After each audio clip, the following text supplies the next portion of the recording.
forehead as he lets out a mocking laugh. Ha ha ha, she tells you to sit and you actually do it. Miss Ye must be completely blinded by her stupid love for you. Showing absolutely zero fear, Lu Fan coldly throws a taunt right back. You really do not need to worry about that. Whoever actually calls the shots in your Long family, bring him out here to talk to me face to face. Long Xing covers his mouth and whispers, "Second brother, according to our family rules, we really should not be going to invite the ancestor." Erhu's anger completely erupts as he whips his head around, screaming to throw the rules out the window and back off. Seeing his furious attitude, Long Xing frantically nods and replies, "Yes, of course." Erhu tightly clenches his hand into a shaking fist.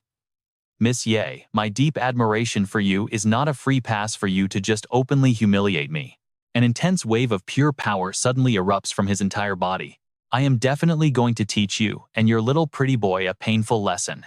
I have always been perfectly gentle with women, but if Miss Ye insists on interfering like this..." Erhu's eyes dangerously narrow into a deadly threat. "That pretty little face of yours is not going to stay pretty for much longer." Wuxian prepares to fire back at him. But Lu Fan casually reaches out a hand to stop her, calling to his senior sister. He calmly assures her to relax and just leave everything to him. Meanwhile, the violent energy blasting out from Erhu's body is only growing stronger by the second. "Since you are technically a junior, I will show some noble mercy and give you exactly 3 seconds. Let's see how this plays out." Sitting cross-legged and totally unfazed, Lu Fan drops an epic ultimatum. "If you are still breathing after 3 seconds, I will leave the Western realm. But this Ye family seat is staying right here." Long Han stands right behind Niho with a warning. "Boss, be careful. That black dragon attribute of his is seriously unbelievable." But Niho does not care at all. He confidently smirks. "Ridiculous. You actually think he can survive a few moves against me? Did you seriously forget about my rank 4 diamond technique? That 20,000 defense boost is not just for show." Swinging his massive fist, Niho yells out, "Listen up, kid. If you are still breathing after 3 strikes, every single resource the Long family owes you is completely yours. I will even give up Yunshui Mountain and my woman. Now watch this." Luke Pham just sits there casually. "All right. Then I will definitely not hold back." He simply raises 3 fingers and begins to count down. Long Han is totally shocked by Luke Pham's attitude. The guy is just sitting motionless, acting completely arrogant. Vo Tian stands quietly beside him, completely clueless about what Luke Pham is actually planning here. He drops 1 finger down, silently moving to the very next number. Niho gets into his combat stance, analyzing everything in his head. "I took 3 raw attacks from the Hoang family ancestor without a single scratch. As long as I block this dragon strike, I can easily tear this arrogant punk into tiny little pieces." The moment Luke Pham lowers his final finger, his eyes flash. A terrifying blast of killing intent suddenly erupts outward. An absolutely massive surge of raw power explodes from his body. It forces Long Han to squeeze his eyes shut, barely standing. Who knows how much time passes. Eventually, he and the terrified subordinates open their eyes to check out the situation around them. Seeing that absolutely nothing has changed, Long Han and all his lackeys just start bursting into hysterical laughter. "Haha, turns out it was all just big talk. Let us see how your Diep family handles things this time, haha." Waving his hand dismissively, he scoffs. "Oh man, I actually thought you had some crazy trick up your sleeve. Turns out you are just too scared to even stand up." Gritting her teeth, Vo Tian charges forward. "You bastard," but Luke Pham, still sitting there, quickly reaches out and pulls her hand back. Confused, Vo Tian tilts her head and looks over at the guy holding her hand. Luke Pham gently reassures her. "Senior, do not even bother paying attention to him."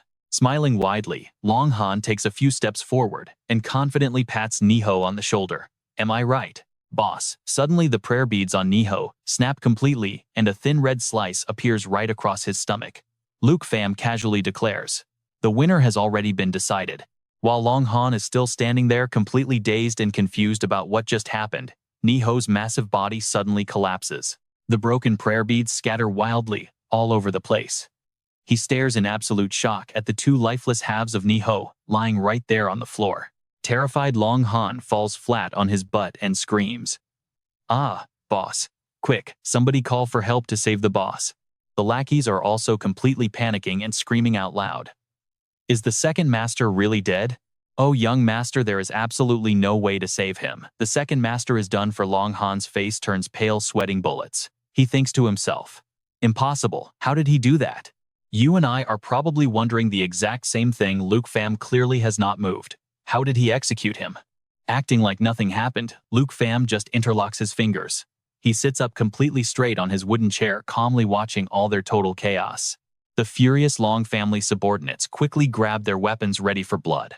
You are so incredibly bold, actually daring to murder our second master. Brothers, grab him and make him pay for this. Avenge the boss. Everyone charge and make this arrogant little kid pay with his own life for the murder. Still sitting on the ground, Long Han quickly glances backward. What do you guys think you are doing? Seeing the lackeys already rushing in to attack, he throws his hand up and orders them. Stop right now. Do you all have a death wish or something? But they completely ignore his desperate commands. The rank 3 fighters all rush forward to grab them. Do not be scared. Capture this kid and that woman for the Long family. Vo Tian turns her head, looking at the guy in the chair. Luke Pham, we need to leave someone alive as a messenger. He replies to her in a completely relaxed tone. Of course, I already know that. Just leave the rest of this to me. Resting on the table, Luke Pham's hand moves to perform a simple finger snap. Another intense surge of power blasts forward, knocking Long Han straight back. He has to squeeze his eyes shut just to endure it. When he finally opens his eyes again, the completely intact bodies of all the subordinates right in front of him have been perfectly sliced into 2 separate halves. Long Han stares in absolute shock at the horrific scene. Ah, they are all dead. We are totally doomed. A pair of leather shoes calmly glides right past the dead bodies scattered across the floor. According to the rules of your Long family, these servants were still refusing to submit. Can you seriously not even control your very own men? With his hands in his pockets, Luke Pham looks down from above and asks, young master of the Long family, who is too scared to even stand up right now. Long Han lifts his head up, looking directly at him, but he cannot utter a single word. Long Han begs Luke Pham in a completely pathetic voice. Please, I am begging you to spare me. I just followed my second brother here. Faced with this pathetic begging, Luke Pham simply tells him in a cold tone, do not use your filthy hands to touch me right now. Then he drops a direct order on him. I do not plan on killing you today. I want you heading back to the Long family. Seeing that the guy had absolutely no intention of killing him, he happily replies, I understand. Thank you so much for sparing my life. As Luke Pham casually walks away, he leaves one final message for the survivor to report back to his clan. Get the hell back to your Long family immediately, and tell them they have exactly 3 days to return the resources to the Dieppe family. All right, you and I are jumping right in. Every single territory gets handed to the Yi clan. They will generously leave their unwanted garbage right here for you. Starting today, the Long clan is bowing down. You will pay an annual tribute and completely submit to the Yi clan. Lu Fan drops one brutal final warning. If you do not agree in 3 days, I will completely wipe the Long clan off the map. Understood. Long Hang practically slams his head into the ground. Understood, I get it. I will relay every single word to them without fail. Wu Shen sees the trash has been sorted. She immediately orders her guards to toss him out, and they happily oblige. A moment later, they literally chuck Long Hang out the front door. He screams in absolute agony. Get lost, you pathetic Long clan dog. Looking at him squirming in the dirt, the 2 Ye clan guards just mercilessly mock him. These Long clan fools really have a death wish. We have been waiting for this. Seeing these animals is just insulting to the young miss, but Long Hang is secretly panicking. Even if he brings the message back, who would ever believe him? Lu Fan just slaughtered his second brother and an entire squad in the blink of an eye. The reality is just too insane. While he desperately tries to figure out Lu Fan's true power, wondering how he pulled off that massacre and what insane skills he actually used, one of the Ye clan guards notices he is still sitting there. Right as he mutters to himself, he didn't even get out of his chair. Damn it, I couldn't see a single thing at all. The Ye clan guard aggressively yells at him to finally get moving. Hey, we told you to get lost. Do you actually want to die? I am talking to you. Did fear make you completely stupid? Right at that exact second, Long Hang senses something absolutely terrifying. He immediately bolts in pure panic. Do not kill me. Somebody help. The 2 guards watch him run, laughing their heads off. Yeah, that's right. Run away like a good little dog. They really think their intimidation worked. Meanwhile, Long Hang is sprinting for his life, frantically muttering to himself, I saw it. I finally saw it. He screams in total panic. That thing is definitely responsible. Turns out the nightmare trailing him is Lu Fan's dragon pet. It uses shadow concealment, slipping in and out of total invisibility whenever it wants to strike. Even taking damage or getting hit by detection magic will not break its stealth. Being hunted by this invisible terror has Long Hang screaming like a maniac. It was watching him the entire time. Stick with me here. Half an hour later, high above the West Realm, the Huang clan members are riding a rare mechanical bird mount. One of them speaks up. The ancestor found out the Long clan sent 10 third-tier servants out today. Young Master Huang, are the men we brought really going to be enough? The young master scoffs immediately. They are just level 60 or 70 useless trash, not even worth a second thought. This arrogant guy is Huang Yutian. Level 98, a 4th-tier peerless sword cultivator, and the absolute pride of the West Realm's Huang clan. Right at that moment, one of his subordinates spots something in the distance. Young master, look, somebody is flying up ahead. Yutian squints. It is actually a familiar face flying on a sword like a total coward. It is Long Hang. Long Hang is pushing his flying sword to the absolute limit, begging it to go just a little bit faster. Seeing his absolutely pathetic panic state, the Huang clan guards burst into massive laughter. Look at that miserable state. The clan wars completely terrified him. You do not see many sword cultivators reduced to looking like total whimpering cowards very often. Sword cultivators are basically garbage anyway. Their levels might go up, but their base stats are totally pathetic. Ha ha ha. Honestly, his level 90 power is an absolute joke. He completely fails to compare to the raw strength of our incredible young master Huang. Suddenly, Yutian completely ignores the joke. He boosts his speed and orders everyone to push forward to the Ye clan estate immediately. His guards are super confused. Understood, young master, but why are we suddenly in such a massive rush? Riding his mount, Yutian mutters to himself. Looking at the blood and dirt on Long Hang, I have a really bad feeling. Real worry flashes across his eyes. This mission might be insane.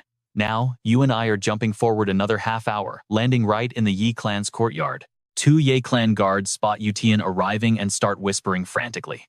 The Huang clan is here to show off now. Keep your voice down. Hurry up and warn Miss Ye before things get worse. But unexpectedly, before they can even turn around to warn Wuxian, Yutian aggressively shoves them aside. Do not bother with the formalities, gentlemen. I will personally go and find Miss Ye myself. Barging in was disrespectful enough, but then he ruthlessly strikes down a Yi clan guard. Seeing his buddy murdered right in front of him, the other guard screams, "You!" Knowing he is completely outmatched, the survivor sprints inside, screaming his lungs out. Miss Ye, help, the Huang clan is slaughtering us. Obviously, Yutian has zero intention of letting him live. He coldly readies a fatal strike. Talkative trash. But before his attack can even connect, a blazing arrow shoots out of absolutely nowhere straight at his face. Completely unbothered, he just scoffs and effortlessly deflects the incoming arrow. An angry voice echoes across the courtyard. Showing up at my door to commit murder in broad daylight. Wuxian suddenly steps out, radiating pure fury. Huang Yutian, your entire clan is getting way too arrogant and absolutely lawless. Since you crossed the line and decided to draw blood first, there is nothing left for us to discuss. Everyone fall back. With that epic battle cry, she charges straight at Yutian with deadly intent. Anyone who dares attack the Yi family dies, right? Then the system flashes a brand new alert. Flame Seal activated. It stacks 7 layers of pure fire onto her melee weapon. The next 7 strikes will blast the enemy with double the raw burning damage. Every single hit burns away 1 layer of that seal. Right now, at 7 stacks, we are talking about 7 times the absolute maximum destruction. Facing her fierce assault, Yutian just laughs at her with pure disgust. Kill without mercy. He blocks her strike like it is absolutely nothing. You still have this much nerve after I almost destroyed you, Miss Ye? You really are something else entirely. The system instantly scans his glowing weapon and drops the stats. It is the White Jade Sword, a legendary tier item sitting right at level 90. It packs a massive illusion-breaking aura. Any wide strike automatically exposes all hidden units caught right in the blast zone, completely stripping away their stealth, while instantly triggering a brutal chaos effect. Clashing blades with Wuxian, Yutian mocks her without hesitation. Too bad you forgot the pain the second your scars finally healed up. He proudly announces that this time he is going to teach her a real permanent lesson. Then he snaps an order to his men. Attack her all at once. Make Miss Ye remember exactly what happens when you defy the mighty Huang family. The Huang family goons rush forward, instantly screaming together in pure rage. It is time to wipe the Ye family right off the map. Out of nowhere, Long Erhu drops into the fight. He absolutely crushes the charging guards, sending the entire squad screaming in total panic. What is that thing? Who is it? Getting a clear look at their brutal attacker, the shocked guards yell out in absolute terror. Who is this guy? A mysterious figure just smirks and gives the kill order. Do it. Long Erhu crushes 2 guards by their heads and barks his reply. Understood. He is currently Long Erhu, a level 98 zombie monk of the 4th diamond rank. Seeing this absolute monster makes a terrified guard beg Yutian for answers. Young Master Huang, what is actually happening right now? Yutian is totally clueless himself and screams out in utter confusion. Long Erhu, why are you fighting on the side of the Ye family? Another surviving guard just screams out in pure, furious rage. Damn it all, the Long family actually produced a filthy traitor. Up on the roof, the hidden puppet master, controlling the zombie, chuckles to himself. Perfect, it worked like an absolute charm once again. Right then, the system pops an alert. Treasure map 1 is fused. He now holds 2 divine level maps. But you and I know stealth never lasts forever. A guard spots him perched on the roof and screams, "Who the heck is that guy?" Wu Shen looks up and calls out, "Lu Fan, let me handle Huang Yutian myself." Because obviously, the smug guy chilling on the roof is our boy Lu Fan. Hearing her demand, he just smiles casually and replies, "Senior sister, you do not even need to dirty your hands fighting this absolute clown. I promise you will not even have to pop a single defensive skill today." With 2 divine treasure maps securely in his pocket, his mood is absolutely fantastic. Spotting him up there, Yu Qian just snorts with total disgust.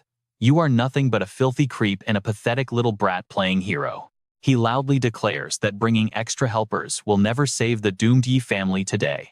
Then he triggers the peerless 9 swords technique. His blade multiplies into 9 identical glowing weapons, each one packing the exact same deadly stats and devastating bonus effects. All 9 blades strike at once to stack a heavy damage percentage, plus, they automatically form a shield to parry any incoming counterattacks.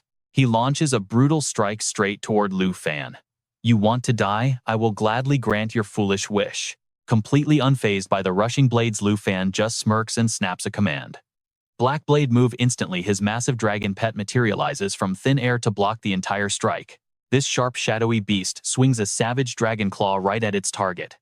The heavy strike entirely ignores 90% of the enemy defense while triggering a massive brutal armor break effect. This impossible scene leaves Yu Qian absolutely stunned. Did that giant monster seriously just appear completely out of thin air? That is his personal dragon. Was that massive beast seriously hiding right here the whole time without a single person noticing? Meanwhile, the system flashes another quick update log. The Peerless 9 Swords technique has been reduced to just 30% power. Right in the heat of battle, Lu Fan delivers a cold challenge. "Show me the same strength you used to hurt my senior sister. Today, I am making you pay back every drop of blood, 100 times over." Yu Qian stares up at the creature in pure terror. What on earth is that monstrosity? The ancestors never warned him that Lu Fan possessed a legendary dragon like this. The terrified disciples behind him start screaming for their lives. "Young Master Huang, please help us right now." But Long Erhu goes totally berserk and charges into the crowd, roaring, "Just die." The desperate disciples fire their bows to defend themselves, screaming at the crazy zombie to stop. Long Erhu brutally punches a massive hole straight through one unlucky guard's chest, logging the poor guy out of life instantly. While Yu Tian is totally frozen in shock, Wu Shen steps forward. "Lu Fan, leave this guy to me." Walking side by side, Lu Fan just nods and says, "Absolutely, go ahead." She unleashes her raw aura, summoning intense fire. "Huang Yutian, today is the day you finally atone for crossing the Ye family." The system reconfirms her flame seal status. Her melee weapon is locked and loaded with 7 explosive layers. The next 7 rapid strikes will deal double the heavy burning damage. Each devastating hit burns away a single layer. With 7 full stacks locked in right now, we are looking at an insane 7 times the fiery destruction. Gripping his frost sword, Yu Tian charges right at her. "You honestly think one sneaky little stealth dragon is enough to hold me down?" He swings his blade down and screams, "Frost sword scatter." Wu Shen instantly raises her flaming spear to block the heavy strike. And this is where it gets crazy. The system confirms that the Frost Sword Scatter imbues his weapon with a massive area of effect freezing blast. The debuff effect lasts for a solid 30 seconds, dragging the target's movement speed down by a massive 20%. Brutal. Huang Yutian pushes even harder. He wants to show you and me exactly how incredibly easy breaking stealth is for a guy like him. The system chimes in. Illusion-piercing sword ray has finally met its trigger conditions, plus White Jade Sword legendary quality level 90. Illusion-piercing sword ray. Once its attack range drops, it automatically exposes any hidden units caught inside, completely stripping their stealth status and slapping them with a heavy chaos effect. Huang Yuqian summons even more flying blades. Come on out, illusion-piercing sword ray. The flying swords streak through the air, aiming dead straight for Yi Wuxian. This insane technique creates a massive strike zone, automatically seeing through any stealthed units caught inside, completely ripping away their invisibility and hitting them hard with a nasty chaos status effect. Right after that, he lands heavily on his knees. But things absolutely do not go exactly how Huang Yuqian planned. He stares at the massive dragon in pure shock, wondering what just happened. His overpowered skill somehow completely failed to strip away that terrifying dragon's stealth. Lu Fan clasps both hands together, standing casually on the rooftop while casting magic. Nice try, he smirks. But unfortunately for you, your little trick is completely useless against my dragon pet. The system pops up. Shadow concealment. It can enter or completely drop stealth at any time. Taking damage or getting hit with advanced detection skills absolutely will not break this overpowered hidden state total cheat code. Yi Wuxian fiercely counterattacks, but Huang Yuqian blocks it. I thought it was some kind of incredibly terrifying ultimate skill, he sneers. You are way too confident for your own good, he shouts. Damn it, Huang Yuqian roars in total frustration. Yi Wuxian, do not push me too far. She aims her spear right at him and laughs. You think I am pushing you too far? Ye Wuxian screams back. You stole the Ye family resources. When you injured me, you never called that pushing things too far. Only your Huang family is allowed to act like complete trash. Where did you learn such garbage rules? She suddenly drives her heavy spear straight into his body. Consider this strike payback for what you did. Huang Yuqian takes the brutal hit and crashes down hard.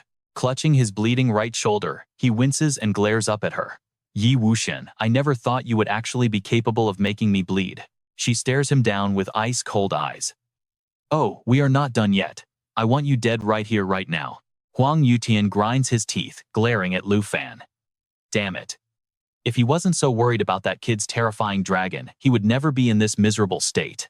Gripping his sword tight, he fully unleashes his exploding power. If things have come to this, even if I die, I am dragging you all down to hell with me. Ye Wuxian freezes in shock. Wait a minute, what is this skill? Huang Yuqian raises his glowing sword high, unleashing his absolute maximum power limit. The ultimate frost sword array slash is currently charging up its devastating strike. Ye Wuxian grits her teeth. That is right, this is the exact same skill he used to severely injure her before the system announces 3 weapons merging together. Lu Fan watches calmly. But you and I know something about this feels completely wrong. Huang Yuqian might be faking an attack on his senior just to bait Lu Fan into acting. Suddenly, Huang Yuqian slashes his blade straight downward, screaming at the top of his lungs, Die! Yi Wuxian. The system blares out loudly. Frost sword array slash.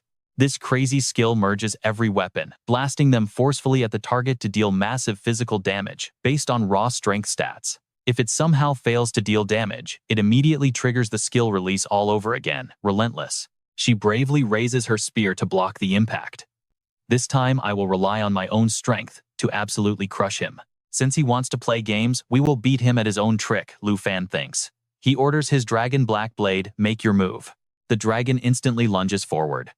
Huang Yuqian sharply turns his head, glaring at the beast with a twisted smile. I see you now. He immediately bites down hard on his own finger, drawing blood. Smearing that blood across his sword, Huang Yuqian screams out. Blood sword. Imprisonment. The system warns that Frost Sword Array Slash was violently interrupted. Suddenly, the massive dragon gets completely engulfed in intense roaring flames. A system alert pops up. Black Blade has been completely imprisoned. Time until the bind expires is 29 seconds. What in the world? Ye Wuxian gasps in pure shock. Huang Yuqian smirks, looking incredibly smug. I knew it. If I attacked Yi Wuxian, there is absolutely no way you could hold back from interfering. He is using blood sword imprisonment, sacrificing his own blood to supercharge the weapon, forcing it to blast out a paralyzing wind of absolute restraint. Any target hit falls into a locked imprisoned state for 30 whole seconds. It completely bypasses immunities. Plus, the same target can only be affected by this terrifying move a single time. Yi Wuxian furiously curses him. Huang Yuqian, you actually dared to play a dirty trick. Huang Yutian leaps onto the back of a mechanical bird, a super rare quality flying mount. Use this chance to retreat right now, he commands the beast.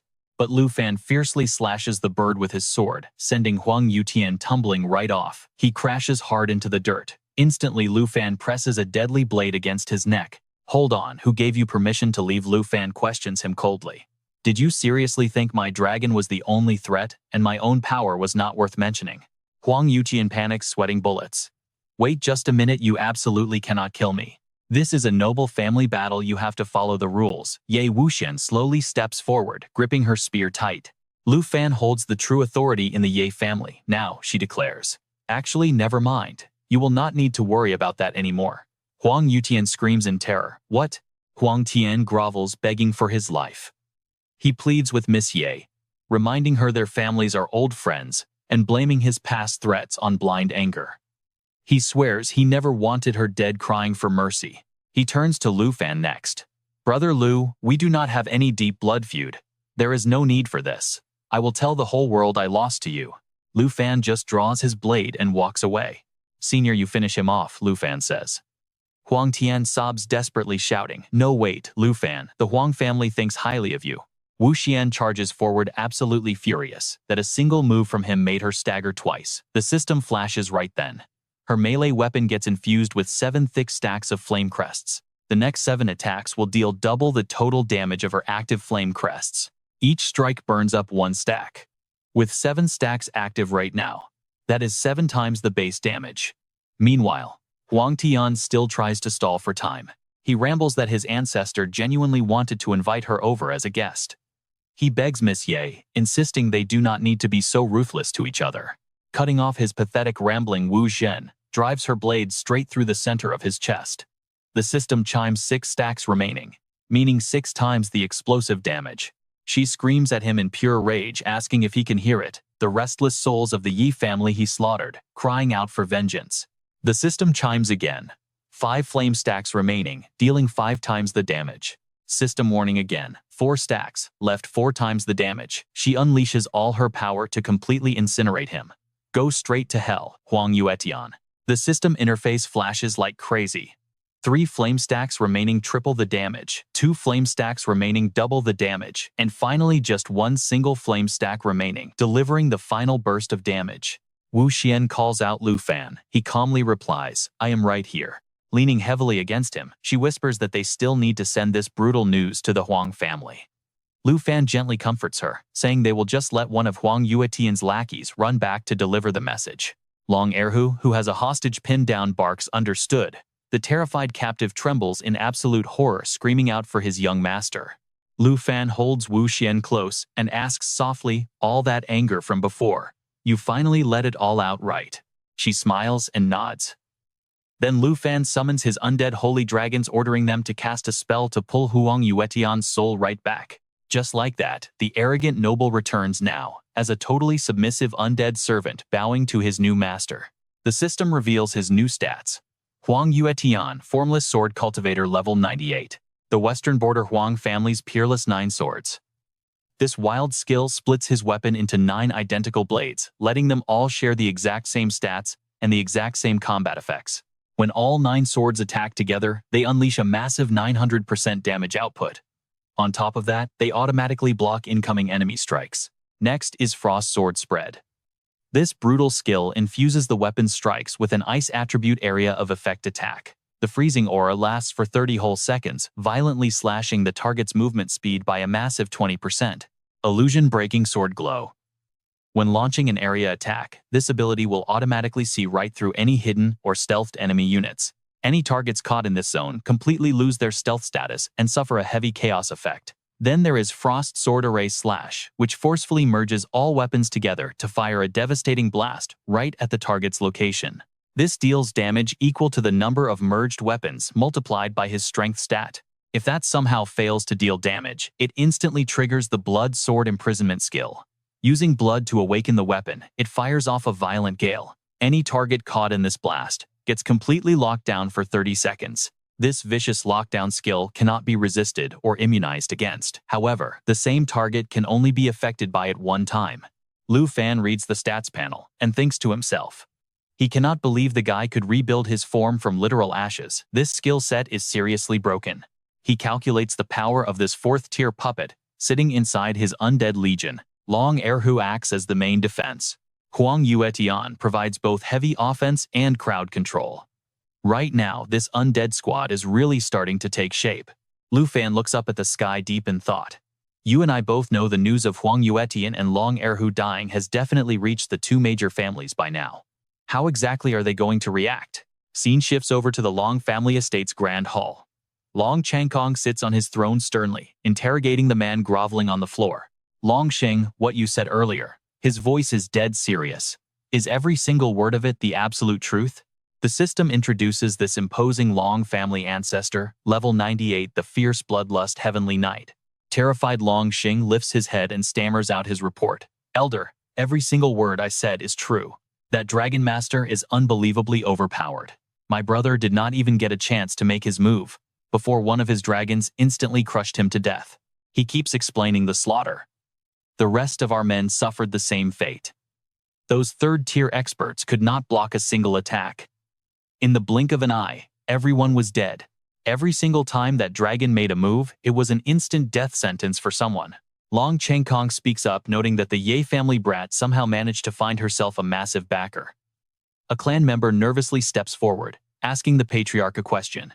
Now that the 2nd master is dead, the bigger issue is the terrifying message that Dragon Master had Long Xing bring back. He demanded our Long family surrender all our resources and territories within 3 days. What on earth should we do? Suddenly, boom, the roof violently explodes. Elder Huang crashes down from the ceiling like a meteor, screaming Long Changkong's name. Landing heavily on the grand hall floor, he roars, "Today you had better give me a damn explanation." Long Changkong frowns hard and questions him right back. Old Huang, what is the meaning of this? You failed to seize the Ye family, so now you are preparing to start a war with our Long family instead. Elder Huang screams. You and I heard it. The Long family colluded with the Yi clan. Long Erhu killed my grandson, Huang Yutian. I am definitely making you pay for this blood debt. Long Xing gasps in complete shock. My brother murdered Huang Yuqian. Are you actually kidding me right now? What kind of twisted joke is this? He rushes forward to clear his name. I saw it with my own 2 eyes. My brother was brutally crushed by Lu Fan's dragon pet. How could he possibly help Lu Fan kill Huang Yutian? It makes absolutely no sense. Elder Huang narrows his eyes. Is this actually the truth? He glares fiercely at Long Xing, dropping a heavy threat. If you are lying to me, I swear I will make you wish you were already dead. He hastily replies. How could I ever dare to lie? Changkong steps right in front of Long Xing. Old man Huang, this is the Long family territory, so watch your mouth. He firmly adds that Long Xing isn't lying at all. Erhu is already dead. If someone actually saw Erhu helping the Ye family out, there has to be a terrifying necromancer pulling the strings behind the scenes. Changkong angrily realizes something. That Ye family Dragon Tamer purposely let Long Xing escape just to deliver a message. Within 3 days, the Long family must hand over all their resources and bow down in complete submission. Elder Huang glares with pure killer intent. I got the exact same message. 3 days to surrender every single resource and treat the Ye family as our absolute masters. He mentions it has only been 2 short months. Elder Huang is totally confused now. Where is the Yi family even getting this kind of insane confidence from? Changkong coldly declares that the Ye family is definitely going to pay the ultimate price for their wild arrogance. He points out that Long Xing said their absolute biggest threat is that exact Dragon Tamer. The guy controls 2 insanely powerful dragon pets. One is a stealthy assassin type, and the other deals massive physical damage. Elder Huang finally calms down. At the end of the day, a Dragon Tamer is basically just a summoner class. If we just lock down the dragons and kill the master directly, the pets will automatically vanish back into their summon space. Only that invisible assassin dragon is going to be tough to handle. Changkong speaks up. Relax, our clan has a legendary sun-piercing archer. Once he locks onto that dragon, we will know its exact location without a doubt. Elder Huang looks super satisfied. So the Ye family really thinks relying on this one Dragon Tamer makes them strong enough to actually challenge us. Changkong confidently makes a bold claim. Then we are going to show them that the deep foundation of our two great families cannot be shaken by just one single Dragon Tamer. He mutters softly under his breath. What a waste. I originally wanted to recruit him into the Huang family. Chang Kong glares coldly. Too bad, because I completely changed my mind. Cutting over to the Yi estate at dusk. The ground suddenly starts shaking violently. The guards yell out, "Hey, did you guys feel that too? The earth is literally trembling right now." Is this an earthquake? Suddenly someone spots something totally wrong. A massive pack of wolves is charging right at them. The guards scream, look over there quickly. Ferocious wolves howl into the night air. The panicked guards scream out, "It is a beast tide, hurry up and report this to Miss Ye right now." Meanwhile, Lu Fan and Wu Xian are just eating dinner when the ground violently shakes. He looks up confused.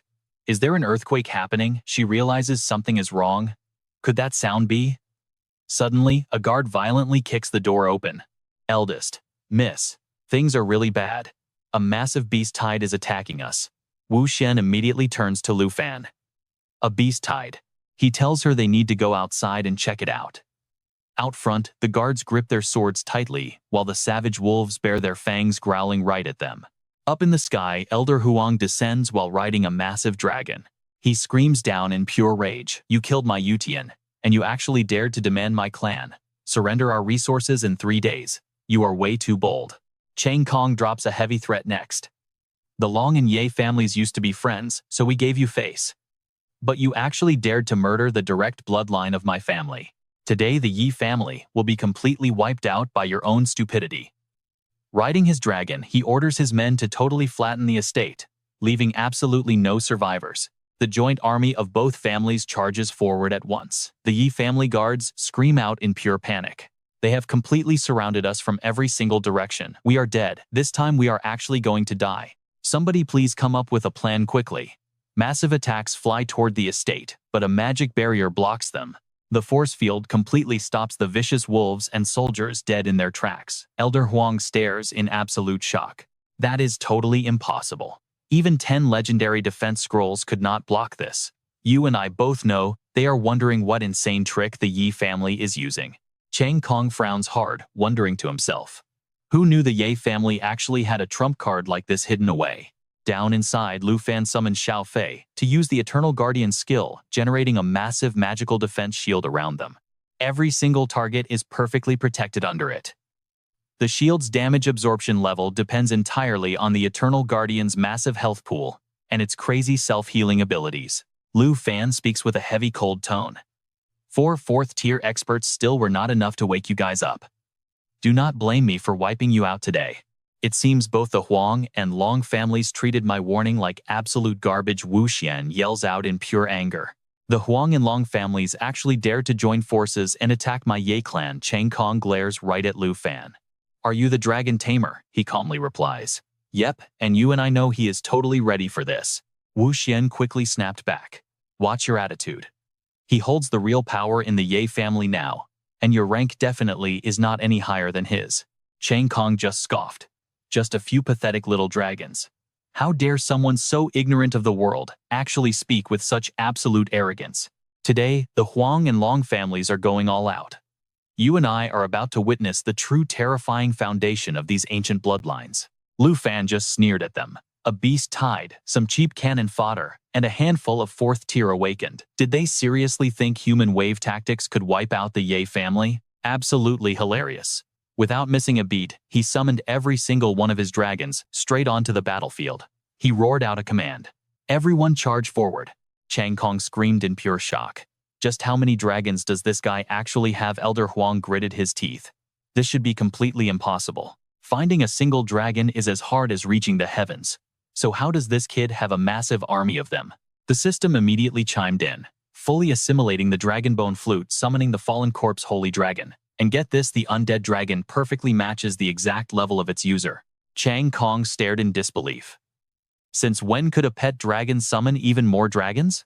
Elder Huang started to panic. Just how much terrifying power had this guy been hiding? Lu Fan simply snapped his fingers. Do not rush, I have a very special surprise. In a flash, he summoned the wandering souls of Erhu and Huang Tian. Chang Kong gasped in horror. Erhu. Meanwhile, Elder Huang screamed out, my boy Tian. The system detailed his corpse manipulation skill. He could completely control any zombie puppet created by the undead holy dragon. He could summon and dismiss them at will, and if a zombie puppet died, all of that raw energy would simply flow straight back into the main dragon.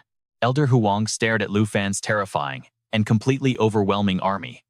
Just one of those random zombie puppets could be a disaster. Every single one of them was strong enough to destroy a noble family. How were they supposed to fight this? He truly wiped out the Jin family of the Taiki kingdom all by himself. The attacking wolves instantly lost all their momentum. Chang Kong panicked. They had lost this battle before it even began, but there was nowhere left to run. Lu Fan glared down at them. Let us see if the proud elites of these two great families can survive a few minutes against me. You and I know they are doomed. His eyes began to glow as his body unleashed an absolute explosion of overwhelming power. Right before their eyes, Lu Fan actually transformed into a majestic golden dragon. Cold sweat poured down Chang Kong's face. This monster was not just a dragon tamer. He could literally turn himself into a dragon. Elder Huang's jaw completely dropped in pure shock. This sheer level of power was terrifying. Lu Fan gave the order. Xiao Fei, use Jade Mirror Image. Xiao Fei instantly unleashed her technique and the system prompt flashed. The Jade Mirror Image allows her to select an ally and create two exact clones. These clones instantly acquire all the target's skills while retaining 30% of the original body's core stats. Each targeted unit can have a maximum of 2 mirror projections active on the battlefield at the exact same time. And for the Dragon Tribe, allies with a dragon bloodline actually receive double the effect. Lu Fan surged forward, unleashing a massive torrent of fire to incinerate the enemy forces. You wanted to fight with numbers. That is something I have literally never been afraid of. Elder Huang watched the carnage and finally realized his mistake. Had attacking the Ye family been a massive blunder, Lu Fan roared out. Leave no survivors. He blasted fire directly into the earth, burning absolutely everything to ash. His dragon language copy skill allowed him to perfectly duplicate and cast any magical ability from his dragon pets. The final destructive power completely depended on his own raw stats. Magma Burst. It triggers a massive eruption of violent flames around the target, instantly forming a superheated lava lake. Anyone trapped inside will slowly sink into the molten rock, taking continuous devastating burn damage over time. Elder Huang desperately threw out a talisman, forming a barrier to block the brutal flames. Chang Kong's dragon tightly folded its wings, creating a thick defensive shield to protect them. Zhao Ye quickly shifted to her lightning form and called down devastating thunderstrikes. The Thunder Roar skill, she shrieked directly at the target zone, calling down a massive shockwave of lightning that formed a violent storm. It inflicted heavy elemental damage and completely paralyzed any enemy unfortunate enough to be caught inside that blast radius. She showed absolutely zero mercy as she blasted him with lightning. Then came the Starfall technique. Within the glowing galaxy radius, deadly starlight began raining down without end. While Starfall was active, she could still cast other skills freely, and the cosmic storm would last indefinitely until cancelled. Elder Huang's eyes went wide. This was an absolute nightmare. The undead holy dragons circled high in the sky, constantly raining down brutal lightning strikes. Then came the Doomsday Fall. Once this ultimate dragon language spell was unleashed, the user would ascend and sacrifice a portion of their own health pool. Crashing back down, they would unleash a truly cataclysmic shockwave of damage. The destruction equaled 2,000% of the sacrificed health. The enemy forces totally panicked and scattered. Help us. Run for your lives. Xiao Ye smoothly shifted back into her fire form, burning the enemies alive. Incinerate all things. Flapping her massive dragon wings, she unleashed 4 devastating fire tornadoes, completely wiping out anything in their path. Elder Huang desperately looked over at Chang Kong and screamed, "Are you seriously holding back right now? If we do not kill this kid, our two families are doomed. What is even the point of us guarding against each other anymore?" Chang Kong instantly snapped right back. "What about you? Do not act like I do not know the truth. A heaven-casting master like you is definitely way stronger than this," Chang Kong angrily declared for all to hear. "Fine. Today you and I will put everything on the line and join forces. I swear we must destroy this ridiculous Dragon Tamer together. Once we completely level the Ye family, our two clans will declare a 3-month ceasefire. As for their resources, we can sort that out later." Elder Huang fiercely agreed. "It is a deal. All right, you and I are about to see something wild." Elder Huang claps his talismans together and starts chanting. He's unleashing his absolute strongest crowd control skill. Even a same-level expert would be locked down for 10 seconds. Long Changkong grips his scroll and closes in on Lu Fan. No holding back now. They have to absolutely destroy this Dragon Tamer while they have the chance. He crushes the scroll tight in his fist. He already knows exactly what needs to be done. The raw power from that scroll pours out, spreading like wildfire across the entire surviving wolf pack. This massive energy drives the wolves completely berserk, and they summon a gigantic fireball. Lu Fan barely even glances at them before the sphere detonates, causing an absolutely massive explosion. Wu Xian completely panics, screaming Lu Fan's name, but Chang Kong just laughs like a maniac. A fake morphed dragon surviving a full power strike from him, and the Huang family impossible. He is absolutely convinced the kid is dead. The smoke hasn't even cleared, but Lu Fan's dragon form is already looming right behind him. He calmly asks if they really thought they could kill him. His true body casually explains that they only destroyed a mirror illusion. Long Chang Kong's face instantly goes pale with pure panic, and you can see that terror reflecting right in Lu Fan's eyes. Was there really a need to get so worked up? Chang Kong thrusts his spear forward. The second Lu Fan's true body appears, that blade is aimed right at his face. He screams at the brat to just die already. Wu Shen just finishes off a wolf, sees him getting ambushed, and immediately screams out in total terror. Lu Fan. He just raises his giant dragon claws and delivers a massive slap, sending the guy crashing down hard. Lu Fan looks at them with pure disgust. They brag about their deep family power, yet a single clone completely drained their stamina and magic. Do they really think they deserve to brag? Sitting on his dragon, Chang Kong wipes the blood off his face, cursing under his breath. That last desperate strike completely drained every single drop of energy he had left. He is completely panicking now. How on earth is this even possible? The kid is literally just a second advancement class, barely over level 40. So you have to wonder, why the hell does he have this kind of absolute power? Lu Fan rallies his squad and lets out a massive roar. What can they even use to fight him now? His Jade Dragon just leveled up to 43. His Starry Sky Dragon hits level 40. It unlocks its stellar form, completely free from any time limits now. It gains a brand new skill. 17 million world-destroying stars. This insane move summons a literal star core. The core constantly multiplies inside, scaling its power up to insane levels. Finally, the Starry Sky Dragon detonates it, causing absolute world-ending destruction. Starting with 17 million stars, the Azure Dragon levels up to 32.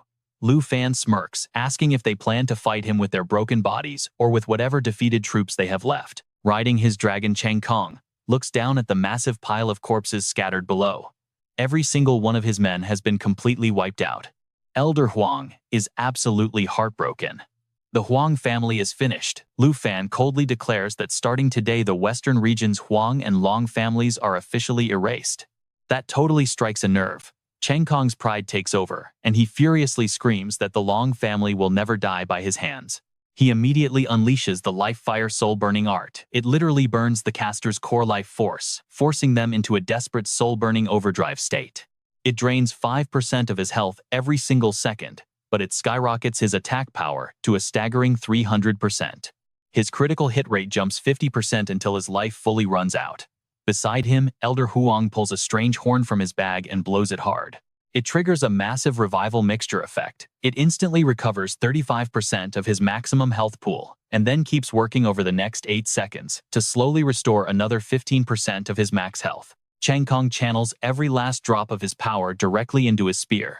He doesn't care if it burns up his lifespan or completely destroys his own soul. He refuses to let Lu Fan walk away alive. Beside him, Elder Huang quickly sets up a massive talisman barrier. The 10,000 talisman tribulation is still charging. Chang Kong charges forward on his dragon while Elder Huang throws his talismans, screaming at them to go. The system pings. The 10,000 talisman tribulation fires off a cluster of 5-element talismans every single second. And each individual talisman deals a solid 100% damage. It also applies a nasty 5-element seal that lasts for 5 seconds. The talismans strike in a continuous rotation of metal, wood, water, fire, and earth. Every single hit literally doubles the damage, lasting up to 60 seconds. Backed by this, Chang Kong charges in like an absolute madman. But then slash, we definitely didn't see that coming. His body is sliced clean in half before he even swings. Elder Huang watches in horror, screaming Long Changkong's name. Desperate, he shoves his hand forward and screams at the attack to go. The massive swarm of talismans flies straight at Lu Fan instantly, transforming into a glowing magic circle around him. The circle shoots out heavy chains, completely freezing Lu Fan solid in his tracks. Elder Huang throws his hands up, celebrating that he actually succeeded. But then Lu Fan's voice echoes right from inside the solid ice. He casually mentions how much he wanted to test out the Huang family ancestors' true power. He effortlessly shatters the ice prison into a million pieces, admitting he's actually a little disappointed. Elder Huang is absolutely terrified. That ultimate trap couldn't hold him for even a second. This is bad, Lu Fan roars out. Now it is finally his turn. He uses Dragon Speech Replica, perfectly copying and releasing his Dragon Pet's magic. The insane power level scales entirely off his own stats. Elder Huang desperately throws up more defense talismans. This is looking really bad for him. The system pops up the Mystic Talisman Spirit Shield, immediately summoning 12 elemental talismans to rapidly circle his body. Every single talisman can block one incoming attack completely. Plus, it actually bounces back counter damage based on the specific 5-element attribute currently active. It also drops a healing and crowd control immunity effect that lasts for 8 seconds. He can even retract the defense to boost the skill's effective range. Or he can burn those talismans to fire off an anti-magic counterattack. But Lu Fan just glares at him instantly, unleashing a devastating magma burst right on top of his target. You and I are jumping right into the madness. Luke unleashes massive flames, creating a boiling magma pool. Enemies trapped inside take heavy continuous damage. He blasts relentless fire straight at Elder Huang. The old man desperately struggles to defend. His energy shield cracks under the pressure. Finally, it just can't handle Luke's intense flames and shatters completely. Elder Huang is slammed hard into the ground, and just like that, he is completely defeated. Luke shifts back into his human form while burning talismans fall like rain all around him. Skylar lays on the dirt gasping. Our sun-piercing arrow can blast right through even a god-tier disguise, he chokes out. So how did your dragon dodge its tracking? Luke just turns and looks at a dead soldier lying nearby on the battlefield. Are you talking about that little bug hiding in the shadows? Luke makes a throat-slitting gesture. My dragon found him annoying, so we took him out. Skylar goes absolutely crazy, coughing blood until he dies. Luke looks down at the 2 defeated men. I will have someone pass a message to you. Option 1, hand over the resource transfer agreement. Option 2, let your entire family be completely wiped out. Looks like you guys decided to choose the second option. He calmly adds, the Wang and Long families are ruined today entirely because of you. You can explain your choices to them when you meet down in hell. Skylar glares up at him, threatening Luke, you better think this through very carefully. Maybe you think the Wang family isn't a real threat, but the true power standing behind us is absolutely not something you can block. Elder Huang points right at Luke's face, shouting, behind my family is the rank C Ning family. A level 100 expert could crush you into dust with a snap. He just scratches his ear. Are you done talking? Skylar looks shocked at Elder Huang, who just keeps aggressively shouting his empty threats. Luke, think about this. If you wipe us all out, the Ning family will absolutely never let you get away with this. Luke casually activates his summoning spell. If you miss the Ning family that much, why don't you head down to the underworld and pave the road for them? He summons his dragon. Elder Huang frantically screams, Luke, do you really want to fight us to the bitter end? He calmly replies, relax. Someone from the Ning family will join you very soon to listen to all your pathetic crying. Skylar furiously screams, if you actually kill us today, you will become the sworn enemy of every noble family in the entire world. Luke responds, that is exactly what I want. His dragons start merging together. He smirks, honestly, I have had this new skill for a very long time now. Elder Huang is completely horrified. The 5 dragons behind him actually merged straight into his body. Those dragons combine into an ultimate super form. He glances over. This is the perfect time to test it out on you too. The system announces myriad dragon protection. The Dragon Tamer merges with all his pets, transforming into the myriad Dragon King to unleash one massive, immeasurable attack. Now, watch this. The fusion ends, and the Dragon King gathers that energy into a glowing sphere. The energy sphere expands, making the surrounding space look like the endless cosmos. Skylar and Elder Huang are terrified, jaws dropped. Luke coldly raises his hand. Die. the myriad Dragon King hurls the energy sphere right at them. The two old men scream, "Luke, the Ning family will never spare you." They get swallowed by the cosmos. Space returns to normal, and Vivian runs over totally worried. "Luke?" He shrugs. "What? Scared?" She quickly replies, just a bit shocked. "I have never seen you take on that kind of form before. When I saw you fall earlier, my heart literally stopped. But in a flash, you were totally fine, and even wiped out the ancestors of the Wang and Long families." Luke gives her a gentle smile. "Being your backer is not just empty talk, you know." Vivian is deeply touched. "Luke," she whispers, before finally turning around to leave. "Now, the top leaders and all the elites of both the Wang and Long families lie dead right here. The rest are nothing to fear. It is the perfect time to take over." Luke smiles, "Then I will head to the Long family." She uses her movement skill to fly up. "Leave the Wang family to me." Luke watches her go. He knows the Long family estate is a key location on his 2 god-tier treasure maps. He equips his dragon wings and flies to the Long Manor. The system shows 17 million apocalyptic stars summoning a core. The stars keep splitting, upgrading their power, ready to be detonated by the Void Dragon for absolute world-ending damage. The initial star count is a massive 17 million. The system announces the Void Dragon has reached level 40. Now its star form has absolutely no time limit. Luke looks at the screen in awe. So the star form's previous limit was just a shackle holding it back before maturity. Now those chains are broken, and he has unlocked this new world-destroying skill. Wild power surrounds the dragon. You and I can see it now. The star spirit is truly unstoppable. The system shows 17 million apocalyptic stars charging up the skill. A moment later, it confirms those 17 million stars have successfully summoned a star core. Let's kick this off, guys. Deep inside the core, the power keeps multiplying and upgrading. Finally, the cosmic dragon detonates it, completely unleashing absolutely terrifying world-ending destruction. The starting planet count was an insane 17 million. Meanwhile, Long Xing paces around his territory, completely lost in his own thoughts. Still zero news from the ancestor. As long as Lu Fan is still breathing, Long Xing's anxiety is just eating him alive. Suddenly, a blinding beam of light strikes down, forcing him to block his eyes. What on earth is shining that brightly? Boom! Deafening thunder explodes right above Long Xing. He screams out in pure panic. What the heck is this? A brutal storm of lightning instantly crashes down, striking him directly. Over at the Long Manor, Lu Fan hovers high in the sky looking down. Honestly, the sheer power of this attack is utterly terrifying. If he uses his dragon resonance, an entire city could easily get leveled. The Long Manor is totally reduced to rubble, and then our guy finally touches down. Right in front of him sits a massive treasure chest. He finally reached the map's location. He pops the chest open, and the system flashes his loot. He gets the Blazing Dragon Warrior Will and the Golden Dragon King Bracers. Boom's set bonus is now 3/5 active. This takes him one huge step closer to completely unsealing his remaining bloodline power. When transforming into the Golden Dragon King, he scores the Judgment Wings and the Boiling Blood skill. His massive dual Judgment Claws instantly ignite, blazing with an intense fiery golden aura. For his next 2 dual claw strikes, the excess damage kicks in. These crazy bracers can literally convert 20% of his durability straight into pure destructive strength. As for Boiling Blood, once he hits that dragon form, every single one of his attributes gets a massive 150% boost. He just secured a crazy 600% durability boost.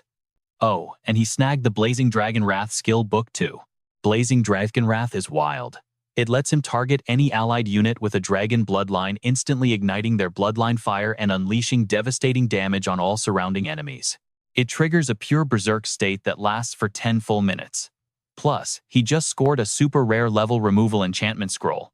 We are talking about an epic quality level removal scroll here. It is a consumable that totally wipes out the level requirement for any gear or item. He also picked up a quality upgrade enchantment scroll. This is another epic quality consumable right here. This awesome scroll boosts the rarity of any target item or piece of gear by 1 whole tier, pushing it all the way up to legendary status. He also grabbed a powerful pet enchantment scroll. It is an epic tier consumable. Use this on your pet, and they instantly unlock a brand new crazy passive skill to use in combat. We are talking about Shadow Strike. Whenever dealing physical damage to a target, it automatically inflicts an extra 20% bonus damage on top of that. Next up is a summon slot expansion scroll. This epic tier consumable permanently increases his total capacity, letting him add one extra slot for pets, summoned creatures, crafted items, or magical contracts. Lu Fan holds all this wild loot smiling like crazy. He was just stressing about where to hatch his new dragon egg and boom, a free expansion slot drops. That pet scroll is going to be super clutch. He can use it to give his Black Blade an awesome new skill. Even his Dark Serpent Strike can now hit Legendary Plus tier. This treasure haul was absolutely insane. Business handled, he spreads his wings ready to fly out. Lu Fan and Xingchen rocket into the sky. With the insane loot secured, it is finally time to go find his senior sister. Now listen closely, because over at the Huang family compound, Ye Wushan's crew is seizing crates of their assets. Heng completely throws away his pride, hugging her leg and begging Miss Ye. Even though the core of the Huang family is crushed, the outer ring still has over 500 guys and dozens of resource camps. I used to manage the outer circle. If you just hire me, I can reorganize everything for you at lightning speed. Yi Wuxian stares him down coldly. Can I even trust you? Heng panics. Look, the Huang family is done for. I am not going down with a sinking ship. I swear on my life, from now on, I am 100% loyal. I will never cross the Ye family ever. Lu Fan suddenly steps up, casting a dark shadow. You better remember those exact words. He glares down at him. Betray the Yi family, and I promise you death would be a mercy. Yi Wuxian's face totally lights up. Lu Fan, you actually made it back. Meanwhile, Heng is literally trembling on the floor in absolute terror. The Dragon Master. Lu Fan explains that, since this guy is not a combat class, and knows the Huang family inside out, he is harmless. The Ye family is understaffed anyway, so they might as well put him to work. She smiles gently. Yeah, I was thinking the exact same thing. Heng immediately raises a hand. Do not worry, boss, starting right now. Your word is absolute law. If you tell me to march straight east, there is zero chance I will ever go west. If you tell me to jump in the ocean, I will not pick a river. Lu Fan crosses his arms. Keep that energy. You have exactly 3 days to organize all the Huang family resources. Now get lost. Heng scrambles out of there instantly. Yes, sir, I am on it right now. Ye Wuxian turns to him. So is the Long family issue completely handled? So what happens next? Lu Fan scratches his head vividly, remembering how he basically blew up their entire estate. Yeah, probably. She waves him over. Come with me, we really need to talk. Yi Wuxian drops a massively thick stack of documents right onto the desk. Lu Fan blinks in shock. Wait, you want me to manage all 3 families? She just smiles at him. I decided this ages ago. If you actually pulled off the win, I was always going to hand all 3 families' resources straight to you. Lu Fan quickly waves his hands. I appreciate the gesture, really. He gently turns her down. Look, I honestly have zero interest in running a business. I came here to help you out, not to just take advantage of the situation. Wu Xian just bursts out laughing. All right, fine. I will manage everything for now. Whenever you actually want this back, you can take over at any time. Lu Fan scratches his head, breathing a huge sigh of relief. So this was the big gift you mentioned. Wu Xian stares at him, her face totally red. She leans in close, totally teasing him. Did you actually think I was going to offer myself to you? His face flushes red as he turns away. No, I definitely was not thinking that at all. She slaps a thick stack of papers right into his chest. Keep dreaming, buddy. Here are some documents on secret realms and resources. See if there is anything you need right now. Lu Fan glances through the documents and freezes. Wait a second. The final treasure map happens to point right to this exact location. Without hesitation, he points his finger directly at one spot. Senior, I want to go here. Wu Xian mutters. This is then she gasps. The Flying Immortal Temple. Fast forward to the very next day. Outside the ancient temple, she asks him, Are you absolutely sure? The two of them fly in together, approaching the massive tower right from above. Wu Xian warns him, You can only enter this realm once. Whether you are level 40 or 90, it only gives you 1 level up. Going in now is a huge waste. He brushes it off. There will be other realms like this later. Lu Fan grins playfully. If I see something I want and do not go for it, I literally will not sleep. They finally touch down on the ground. Right in front of them, 2 rows of elite guards respectfully bow their heads in greeting. Greetings, Monsieur, and greetings to you, young Master Lu. Wu Xian walks past them, casually dropping some orders. No need to bow from now on. If you are staying here, just play it smart. Stay totally loyal to the Yi family, and trust me, you will be treated very well. But if anyone betrays us, the punishment will be severe. The guards shout back in perfect unison. Understood. Wu Xian stares at the glowing portal right in front of them. The flying immortal temple is straight ahead. I already went in once, so I cannot follow you. She smiles softly at him. I will just wait out here until you come back. Lu Fan glances at Wu Xian and smiles. All right, sounds good. Then, the portal instantly sucks him right inside. The system confirms he has reached the treasure map coordinates. He rushes up to the giant statue right in front of him. There it is, jackpot. Lu Fan crosses his fingers in his head.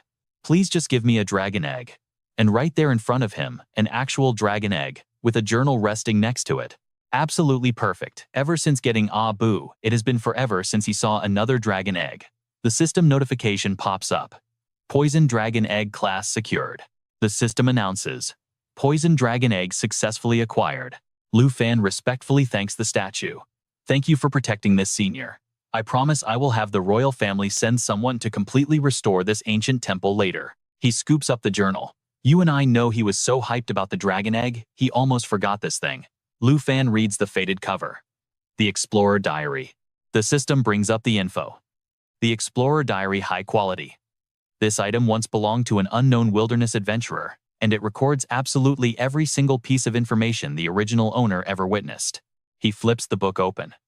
Seeing how badly torn up it is, you can easily tell the places this previous owner traveled through were insanely dangerous.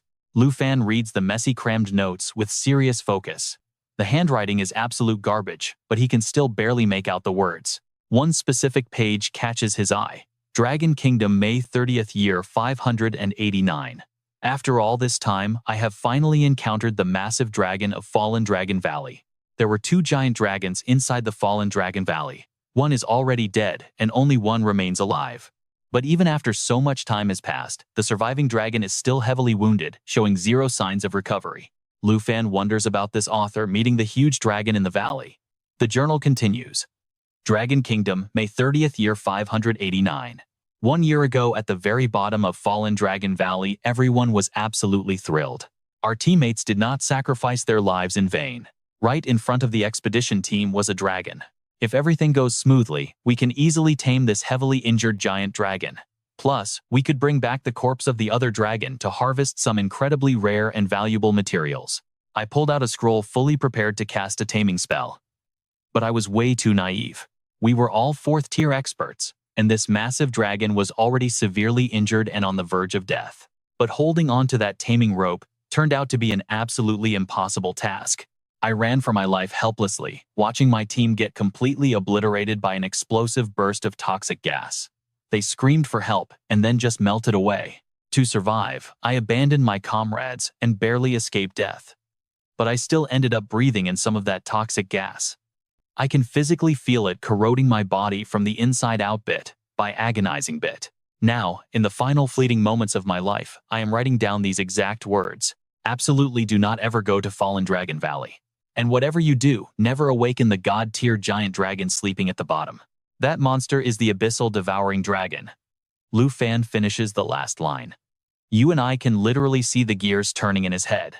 I remember it now. Lu Fan recalls that a long time ago in the Flying Dragon Cemetery, he received a hidden quest. His exact mission was to kill this specific dragon. He pulls out a seed, and the system prompt immediately pops up. Seed of the Flying Dragon Sacred Tree official quest item. Ever since the sacred tree was seized by the claws of the abyssal devouring dragon, its divine power slowly faded away. Now a hero must step up to save the withered tree. But that only happens if he can actually slash that abyssal devouring dragon to death. Using this seed and its blood as proof, he's guaranteed to catch the attention of the original master of the Flying Dragon Sacred Tree, the legendary life dragon root of all things. Lu Fan flicks that little seed right into the air. He knows that for his past self, pulling this off would have been literally impossible. No clues, 0 strength, just a total dead end. He snatches the seed right back. But honestly now, that's barely a challenge for him anymore. Then Lu Fan pulls out a magical scroll. Good thing he snagged that summoning expansion scroll back at the Dragon Mansion. Now he can just instantly tame a brand new dragon pet. Lu Fan instantly summons his dragons. Just like that. His heavy-hitting quartet pops up right behind him, ready for absolute action. "Time to meet our new dragon buddy," he says. The system flashes a quick alert summoning expansion scroll successfully used. 1. He shouts, completely prepared for this.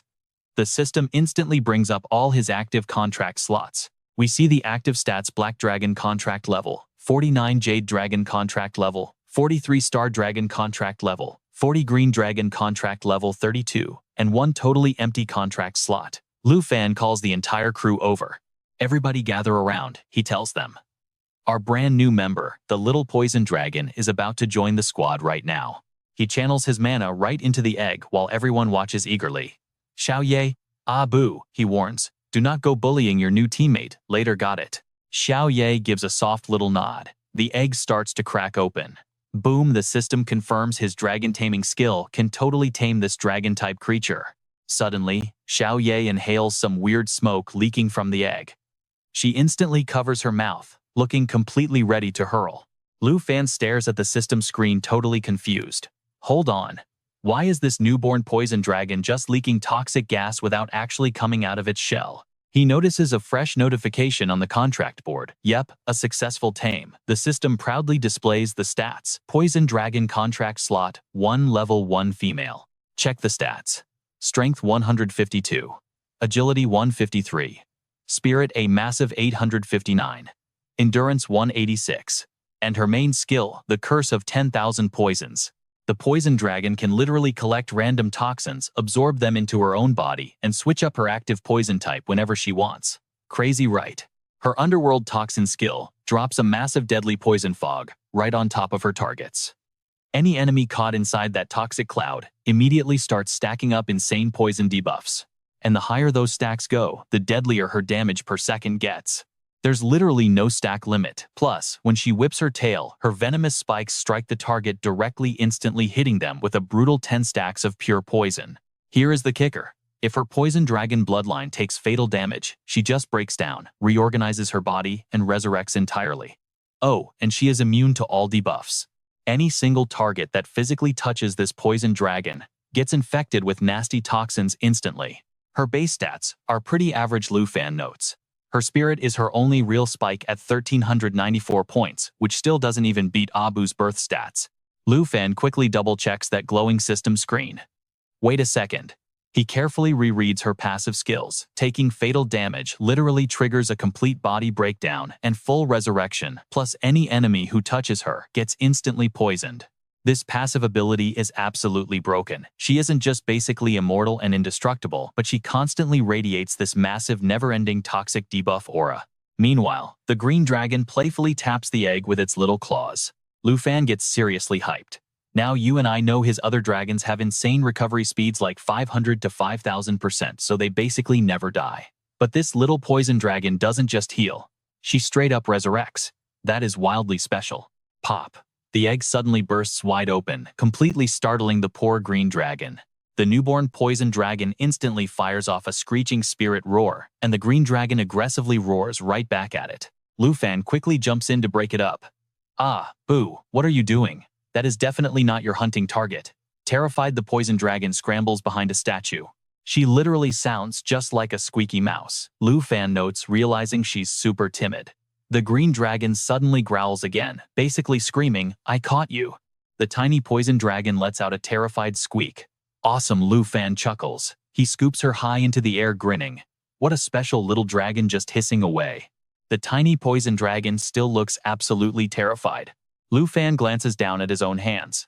He realizes that thanks to his unique class traits, their shared bloodline basically makes him completely immune to her crazy toxins. That means earlier Xiao Ye just caught a face full of uncomfortable gas. She didn't actually get hit with a nasty infected debuff. He looks right at the tiny creature. "Since your squeak is so totally unique, how about I just name you Little G?" Lu Fan gently hands over the cracked shell. "You were just born, buddy. You've got to eat your eggshell for those solid nutrients, or you're never going to grow up big and strong." He can't help but laugh inside. This little poison dragon is unbelievably terrified of strangers. Talk about having some major next-level social anxiety. Lu Fan gently hands Little G over to Xiao Fei. "Xiao Fei, I need you to babysit our newest member." Just make sure she finishes her eggshell completely alright. Off to the side, a super annoyed Xiaoye violently slugs the green dragon. Meanwhile, little Ji seems absolutely thrilled to be with Xiao Fei. Watching them bond, Lu Fan realizes something. Aside from the massive social anxiety, little Ji acts exactly like Xiao Fei did right after she hatched. Those two are definitely going to become the best of friends. Little Ji can casually collect all sorts of deadly toxins and repurpose them purely for her own arsenal. And since her crazy poison stacks literally have zero limit, her future power ceiling is definitely going to be absolutely insane to watch unfold. Lu Fan notes that the Fallen Dragon Valley is conveniently packed with toxic materials. So what does that mean for us? Once they finally leave in 3 days, little Ji can completely unleash her true potential. Right now, little Ji looks completely relaxed, happily snuggling up right inside Xiao Fei's arms. Hilariously, Xiao Ye and little Ji are already bickering with each other. Alright, you and I are jumping right back, and Lu Fan checks his system. Spending 3 days at the Flying Heaven Temple paid off. He leveled up and unlocked a passive weapon mastery skill. The system confirms Lu Fan just hit level 49. His new sword mastery buff is no joke. It boosts his overall accuracy and completely slashes the enemy's dodge rate whenever he has a blade equipped. Since his base level is still pretty low, little Ji is leveling up the fastest right now. The system screen flashes the Poison Dragon, just hit level 13, unlocking an insane new ability for little Ji. Underworld Guardians. Lu Fan shouts out, calling for little Ji. Honestly, he is starting to really figure out this little dragon's unique personality. Unlike most dragons, this guy is super insecure and timid. He hates fighting. He hates competing. Oh, and get this, he has massive social anxiety. But man, little Z is an absolute genius at hiding and running away. After constantly lecturing Ah Bao and comforting the shy little guy, he finally dropped his guard. Now, he is actually getting pretty close with little Fei. The system pings Underworld Guardians. The Poison Dragon can literally split off 2 suicidal decoy guards right from his own body. These guards constantly spray toxic venom forward. And when they hit an enemy or get killed, boom, they explode into a massive cloud of lethal poison gas covering the entire blast zone. Lu Fan takes it all in. Now that he completely understands little Ji's new skill, their 3-day time limit is up. It is finally time to leave this place behind. Cut to 3 days later. Wu Xian is already waiting outside for him. Lu Fan, she shouts immediately, noticing little Z resting in his arms. What did you get this time? It looks incredibly cute. He casually replies, this is little Ji, my newest dragon. Intrigued, she steps closer to inspect. Can I touch it? He looks as squishy as fruit jelly. Wu Xian reaches out to pet his head, but the dragon instantly shrinks back, completely refusing to let her touch him. Lu Fan just chuckles awkwardly, using his body to shield little Ji. Yeah, probably shouldn't. He isn't like my other dragons, he is way too easily frightened.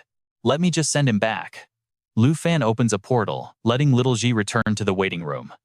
He turns back around. Senior, have you been waiting long? Wu Xian replies, I almost forgot. There is something important I need to tell you. She clears her throat. Activating principal mode right now. Mimicking the principal's deep voice, she says Zhao Shengming called me yesterday. He reported that the Dragon Capital Academy's final exams are already in the preparation phase. Even though he mentioned that with your current abilities, skipping it wouldn't be a problem at all. However, I completely refuse to accept that. Students of our academy are absolutely not allowed to skip exams, Lu Fan mutters softly. Yes, senior, you definitely aren't the principal, just talk to me normally please. Wu Xian winks playfully. Alright, principal mode officially deactivated. Now it is back to senior time. Lu Fan follows right behind her, letting out a sigh. Time really flies so fast. Feels like just yesterday you came to invite me to the academy. Wu Xian smiles softly. That is just because you have been constantly jumping from one crazy task to another. From the northern extreme border straight to the Taiji Kingdom, right? He closes his eyes. Senior, before heading back for finals, there is somewhere else I need to visit. Lu Fan asks seriously, do you know where Fallen Dragon Valley is? Hearing that name, Wu Zhen's expression instantly drops, turning incredibly serious and tense. Fallen Dragon Valley. Why in the world do you want to go there? Confused, Lu Fan quickly asks, what is wrong? Do you actually know where it is? She replies coldly, yes. Because my grandfather's tragic death is directly connected to Fallen Dragon Valley. Flashback to half a year ago, deep inside Fallen Dragon Valley's narrow bottom path, a Ye family disciple holds up a torch reporting back. Lord Ye, it looks like there is a wide clearing straight ahead. Wu Xian explains. Half a year ago, the Ye family head, her own grandfather, took 3 Tier 4 experts to explore the borderlands. They ventured deep into the absolute bottom of Fallen Dragon Valley. He boldly commanded them, keep moving forward. She continues. With his massive experience, her grandfather truly believed he could conquer Fallen Dragon Valley and claim it as Yi family territory. But little did they know that entire area was a deadly forbidden zone. Someone in the vanguard happily shouts, finally, it is clearing up a bit. Suddenly, a massive boss monster appears. Giant tree roots violently trap them all. A tiny exploration squad stood absolutely zero chance against a beast like that. The team screams out in panic. Watch your back. Wu Xian says her grandfather finally made the tough call to retreat, planning to return later with a much bigger army. But falling back wasn't going to be that easy. A squad member desperately screams, Lord Ye, you need to run away now. After escaping, he fell severely ill, completely bedridden. Wu Xian reveals he was infected by an ultra-lethal poison. Even the top clerics in the dragon capital had never seen it before. There was absolutely no known cure. And seizing that exact moment, the Huang and Long families sparked a massive turf war. Relatives stood around weeping. Master, master. Meanwhile, a younger Wu Xian sobbed, Grandpa, Grandpa. Wu Xian's voice drops heavily. On his deathbed, he grabbed my hand and told me something. While escaping, he heard a terrifying dragon roar echoing from the deepest pits of Fallen Dragon Valley. Her grandfather hoped the Ye family would eventually conquer that valley, so its exact location is actually a strictly guarded family secret. She stares at him. Why do you want to go? Lu Fan answers with pure resolve. I triggered a super rare hidden quest. My objective, I have to go hunt down and kill a Dragon King tier creature. Wu Xian stares at him in sheer horror. Kill a Dragon King? Man, you really are built different, casually getting insane quests like that. Lu Fan nods. Obviously, it is going to be incredibly dangerous, but I finally have the strength for it. Senior, will you support me? Wu Xian just smiles warmly. What are you even saying? Of course I will. She proudly declares that the Yi family's chosen representative definitely has the right to know Fallen Dragon Valley's secret location. Lu Fan lights up with excitement. That is absolutely perfect. Let's head back to the Yi Manor and gear up. We roll out tomorrow. Cut to the Huang Manor. A guard screams as a massive hand violently smashes the ground. Ning Tu sits atop the giant, smirking. These past 3 days definitely weren't wasted. Stick around, guys. Things are about to get wild. Watch this. He sneers. Those old Huang family fools are begging for a beating yet again. The system scans the giant. Level 100 Zhuang Meng, the mountain-shattering ghost general himself. The poor guard panics. Stay back, this isn't Huang territory anymore. Ning Tu's voice drops to a chilling whisper. Is that so, Ghost General? More guards rush out at the noise. What's going on out here? This place belongs to the Yi family now, so you thugs better get lost before things get ugly. Ning Tu replies with absolute ice. No wonder my sister has been waiting forever for that earth core.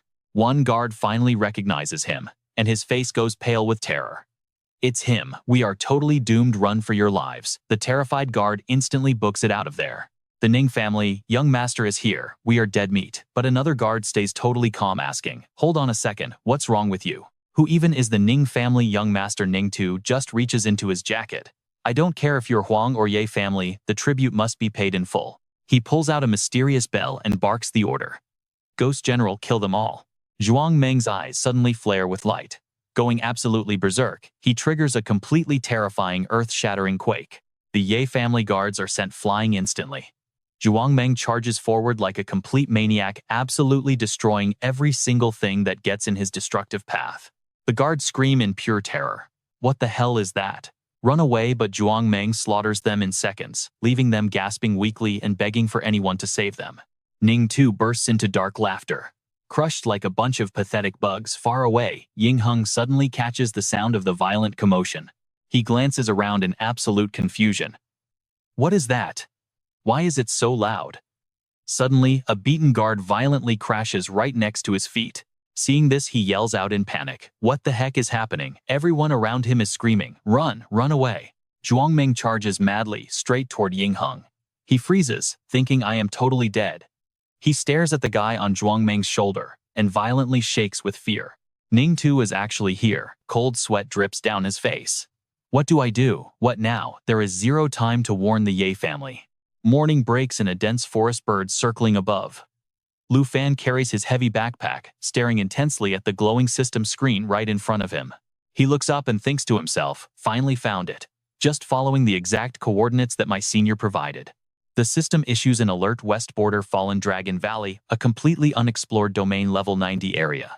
Now we both know this has to be the exact valley the powerful Ye family totally failed to conquer, right?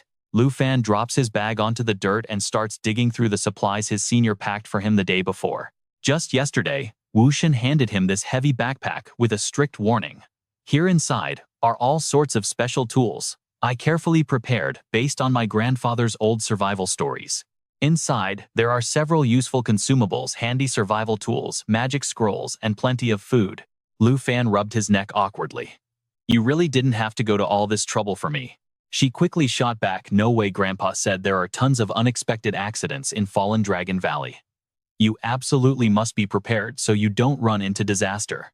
Lu Fan replied with a serious tone. Sorry, senior, but I definitely can't take you with me this time. She met his gaze. No need. Since it involves dragons, I couldn't help anyway. Plus, I still have to sort out the Long and Huang family's mess. He slung his backpack over his shoulder and finally said his goodbyes. I can't delay this any longer. I'm heading out now. Wu Shen smiled warmly. You absolutely need to be careful dealing with that Dragon King. A loyal maid then walks right up to give her a report. Miss, the Huang family has officially transferred the high-level secret realm, the Earth Core Limestone Cave, over to us. Yingheng is still organizing all the collected resources. Wu Shen confidently turns around and replies, excellent work. I am going to make a personal trip down to that Earth Core cave. Meanwhile, you all need to help Yingheng manage things and keep a very close eye on that coward for me. The maid bows deeply. Understood. Snap back to the harsh reality. Resting his chin in the old Huang family living room, Ning Tu sits interrogating Yingheng. So you're telling me the leader of 3 whole families went to mine minerals herself? Yingheng bows his head, trembling. Yes, that is correct. Ning Tu suddenly bursts out laughing. This Ye Wu Shen is actually incredibly interesting this time. It's the first time I've ever heard of a family head mining personally, all while leaving a former enemy to manage family affairs. A maid nervously serves him hot tea. Lord Ning, please enjoy your tea, he smirks quietly. Well, it seems the Ding Dang family still actually understands some basic rules after all. Ning Tu casually grabs the teacup. If that's really the case, his voice drops dark and low, then I'll give her a few more days to mine the Earth Core and hand it over. It's the perfect excuse for me to finally meet this wildly interesting new family head. Yingheng frantically bows again. Thank you so much, Lord Ning. Scene cuts to the dangerous Fallen Dragon Valley entrance. Lu Fan pulls an item from his bag. Found it, an electric flashlight. He figures this will finally light up his path into the deep valley bottom. Just then, Little Z pokes his head out of the bag. Lu Fan smiles gently. Be a good boy and stay right inside the bag, Little Z. Slinging the backpack on again, he glances at the tiny dragon. Honestly, I am so lucky. I have you for that total poison immunity. First things first, let's get you totally used to how dragons actually battle out here. Lu Fan instantly summons his powerful dragon. Xiao Ye Dark Waterfall completely clear the way. Xiao Ye and the blue dragon rapidly launch their attacks. He watches Little G cower fearfully inside the bag. You and I have to admit, if this timid little guy was his first dragon, he'd seriously question whether dragons were actually the strongest creatures in the world or not. Azure noticed something sneaking up right behind his back. The system chimed in with a warning. Highly toxic slime, level 85. It uses a deadly slime attack, spraying straight at its target. If it hits, your defense drops by a massive 50% for 10 whole seconds. Its normal attack uses a rotting goo, and any counterattack just adds even more of that nasty decay effect to the target. It drops physical attack power by 70%, while burning away 2% of your total health points every single second. Now you and I know Luke loves a challenge. A totally brainless toxic monster, he smiled. Little Z, it is finally your turn to step up. Knight and Azure were absolutely wrecking the slime horde. But Luke quickly shouted an order. Knight, Azure, make sure you leave one alive. He told them to wipe out the rest. Those two didn't hesitate, completely burning away the horde until only a single lucky slime remained. Azure almost lost control and charged again. Luke yelled for him to stop immediately. Annoyed Knight actually stomped right on Azure's hard head to halt him. He just told you to stop, you idiot. Meanwhile, Luke held little Z in his arms, locking eyes with that one surviving slime. Seriously, he said to keep one for a reason.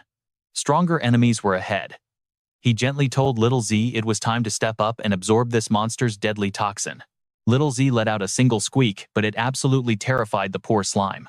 From the slime's perspective, it literally imagined Luke eating it alive, draining its life force, and then destroying the entire world. Just the thought of it made the monster tremble. Luke just chuckled. He explained that once little Z absorbed this nasty poison, his power would completely skyrocket to a whole new level.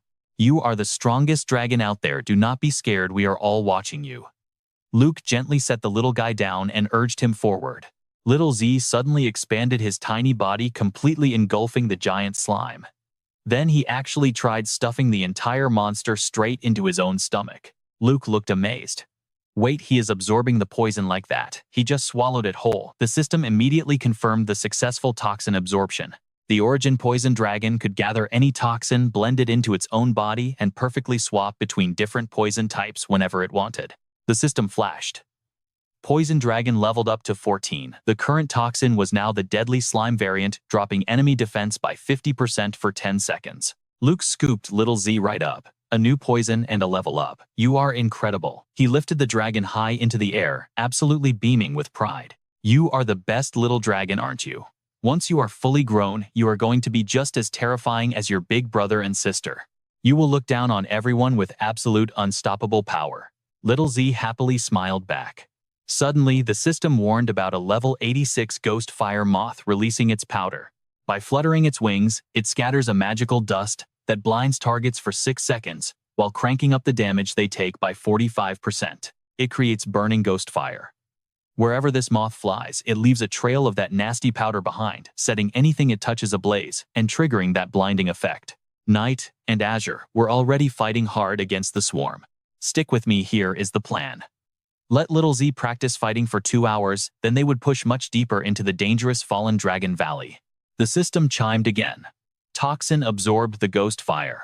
Moth poison was secured, granting the ability to burn and blind targets for a full 6 seconds. Little Z and Azure took the front line.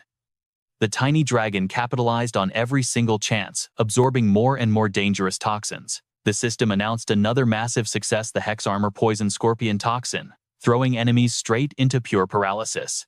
That nasty paralysis lasts for 12 seconds, and then it slashes their movement speed by 30% for another 20 seconds. This level 87 Poison Scorpion had a crazy hardening skill.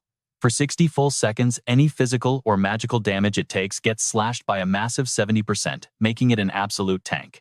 It also had a super rare chance to trigger a deadly scorpion counterattack. Any unlucky target struck directly by that wicked tail whip instantly falls into complete paralysis for 12 long seconds. And it gets worse. Even after the stun ends, their movement speed stays gutted by 30% for another 20 seconds. Luke leaned down and warmly rubbed little Z on the head. Absolutely amazing work. Little Z safely controlled 3 completely different deadly toxins: rotting decay, burning fire, and stunning paralysis.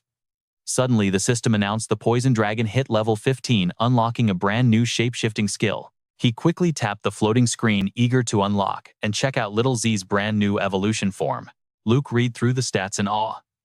Azure only had one standard giant dragon form, but Little Z was actually transforming into a literal underworld swamp. The stats read: Poison Dragon Contract Legendary Tier. Level 15. Strength at 662. Agility hits 769 and Spirit is a whopping 4,159. Endurance sat at 812. The skill list was insane. Origin of all poisons: Underworld. Toxin Poison Dragon. Spike Underworld. Guardian Poison Dragon Bloodline. And Form Shift. The Poison Dragon had reached maturity. It could freely swap between 2 forms, unleashing a surging sea of poison, or an underworld swamp, hitting every single enemy inside its domain with its current toxin. The poison stacking speed literally doubled, plus, with the underworld spirit strike, any enemy dying inside the swamp domain instantly transforms into a highly toxic spirit bomb. They will then launch a devastating suicide explosion against any surviving targets nearby. Form Shift allowed switching to a baby dragon, while tiny all stat and energy costs are massively slashed by 50%. Changing into the underworld swamp, meant becoming a literal hazard zone. It formed a deadly domain and unlocked a brand new skill, Surge of the Poison Sea. Underworld Spirit Strike. Luke read it aloud amazed. Turning into a toxic swamp created the ultimate area of effect debuff zone. Meanwhile, Knight happily rubbed Little Z's head. You love to see it, those two were already acting like absolute best friends. A sudden noise makes everyone turn around. Turns out the green dragon is clawing at a strange mushroom. You and I both know Lu Fan is completely speechless. Seriously, Bach, why are you fighting a mushroom? The system screen pops up. Fluorescent mushroom. Poor quality. This glowing fungus is common deep inside the valley. Highly toxic, definitely not edible. Once harvested, it loses its signature glow after exactly 72 hours. Pretty useless after that. Lu Fan crosses his arms and sighs. Unbelievable. Bach probably thinks it's a fun toy because it lights up every time he hits it. Just dragon things. Looks like once they get out of here, he needs to find some actual toys to keep them entertained. Suddenly, Little Z rushes in, opens wide, and swallows the mushroom whole. Lu Fan just shakes his head. Little Z, not you too. Instantly, the little guy's body starts trembling and glowing bright green. The system chimes in. Fluorescent mushroom toxins absorbed successfully, granting the host body a glowing effect. Lu Fan gasps in pure shock. Wait, that actually works. Insane. Lu Fan smiles to himself. The mushroom was toxic, so Little Z didn't just absorb a debuff. He literally turned himself into a living flashlight. Talk about an unexpected upgrade. But then a massive swarm of giant bugs surrounds them. The system issues a warning. Level 88 rotting tide bugs carrying corpse slime. Wherever these bugs crawl, they leave behind toxic slime. If it touches a target, it inflicts a nasty debuff and extends all existing negative effects. Total nightmare fuel. The swarm prepares to feast. Every single bug that latches onto a target drops all basic stats and movement speed by 1%. Lu Fan scoffs in disgust. These disgusting pests, he'll just let Little Yi burn them to ash. Out of nowhere, Little Yi charges forward. He leaps high into the air right above the terrifying swarm. Lu Fan watches in shock. Little Yi isn't acting scared anymore. Could he actually have a plan ready? The system alerts Poison Dragon, form shift underworld swamp. Little Yi unleash a massive swamp, completely engulfing the bug swarm. More system alerts pop up right now. New skill unlocked. Surging Poison Sea Underworld Spirit counterattack is active. The current toxin Will-O-Wisp burn completely sets targets on fire and blinds them for a solid 6 seconds. The screen flashes again. Surging, Poison Sea and Underworld Swamp combine, creating a massive frontal toxic attack against every single enemy trapped inside the domain. The toxic stacks immediately double in sheer power. Lu Fan cheers loudly. Amazing job, Little Yi. He thinks to himself that is exactly it. Devour every last one of those disgusting bugs. He literally became the poison itself, using the Underworld Swamp as his personal domain. The entire swarm gets instantly washed away by Little Yi's deadly mud. The swamp spawns exact clones of Little Yi. These toxic copies lunge forward, swallowing the swarm whole. System update: Underworld Guards activated. The Poison Dragon's division naturally creates 2 automatic combat guards. These loyal guards will endlessly fire highly concentrated toxins straight at any enemy directly in front of them. If they touch an enemy target or get killed, they explode instantly. A deadly poison mist will form right inside the blast radius. Lu Fan cheers. Absolutely incredible. He is thrilled. Little Yi has grown so much more confident, fighting flawlessly without even needing a single verbal command. Now it's Lu Fan's turn. Bach Little Yi. He summons his massive bow and orders everyone to charge in together. System notification. Serpent Shadow Arrow. When the Underworld Serpent charges the drawn bow for a full 3 seconds, it releases a Serpent Shadow Arrow, boosting its total damage output by a massive 500%. Little Yi lets out a fierce roar, and the green dragon charges forward. Lu Fan commands. Once we wipe out this insect swarm, we are pushing straight ahead. While Little Yi fights, Lu Fan calls out to her. The system reads charge time 1 second. He then calls the green dragon to Bach. The system displays charge time 2 seconds. Lu Fan reminds them to leave at least 1 bug for Little Yi. System update. Charge time 3 full seconds. He releases the tight bowstring, firing an arrow straight ahead. Boom! It instantly triggers an absolutely massive explosion. The bugs are blown to 100 pieces. As the massive blast clears, Lu Fan yells, "Little Yi, go!" He smiles gently. "Time to level up that poison of yours." Little Z happily absorbs one of the remaining bugs. The system pops up immediately. New toxin-absorbed rotting tide bug properties successfully acquired, dropping enemy target stats and overall movement speed by exactly 1%. It completely extends the duration of all active debuffs. You and I both love this character growth. Lu Fan turns to him. I honestly thought little Z would stay cowardly forever. Lu Fan speaks with pride. Who knew you'd adapt to this new form perfectly? The group pushes deeper into the dark forest, slicing through thick roots blocking their path. Lu Fan waves the team over. Hey, there is a super deep cave right here. He flicks on the flashlight attached to his gear. Scanning the creepy surroundings, Lu Fan gives the order. Little Ye, keep your threat perception active at all times. Right in front of them stands an ancient massive tree. Lu Fan whispers, we're finally nearing the bottom of the valley that Grandpa Ye Wushan talked about. Suddenly, hundreds of glowing eyes snap open in the branches, staring right at them. System warning. Level 110,000 poison demonic vine. Lu Fan and the crew step forward. Without thinking, he reaches out to touch a root wrapped around the cliff. The root instantly starts twisting, grabbing Lu Fan's attention. He immediately shouts his command. Little Ye, use perception. She fires off a sonic wave. The system confirms Black Dragon Perception can easily detect any enemies currently hiding in stealth or using advanced camouflage states. Activating this skill completely strips away the stealth and camouflage buffs from all hostile targets around them. Stick with me, the real boss fight is just starting. Alright, you and I are jumping right into the action. Those twisted roots slither forward. Lu Fan realizes instantly these aren't normal tree roots. They are monster tentacles reaching out. He raises his sword, a smirk on his face. Perfect. Now we just burn these nasty roots and they'll lead us straight to the main body. The system interface flashes Black Dragon state active. Xiao Ye blasts intense fire, while Lu Fan furiously slashes flaming strikes to burn those roots alive. The system alerts Magma Blaze is continuously roasting the target. It deals massive damage while simultaneously healing the user. Broken skill, right? Catching fire, the roots instantly retreat toward the main body. Lu Fan doesn't hesitate, he orders a full-speed pursuit. Sprinting ahead, he pieces it together. Unless he's wrong, this vine's main body is the exact monster that killed Ye Wushan's grandfather. Lu Fan stares down into the dark bottomless cave ahead. Cut to the bottom of Dragon Pillar Valley. He's slightly shocked, arriving here. Spot on. But Lu Fan never expected this. A massive ancient tree stands before him. Its canopy covered in countless creepy eyes, staring right at him.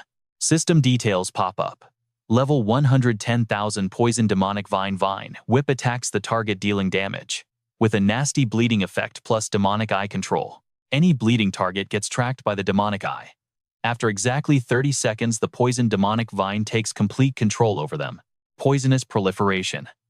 The vines attack with deadly toxins, planting lethal seeds directly inside the target's body.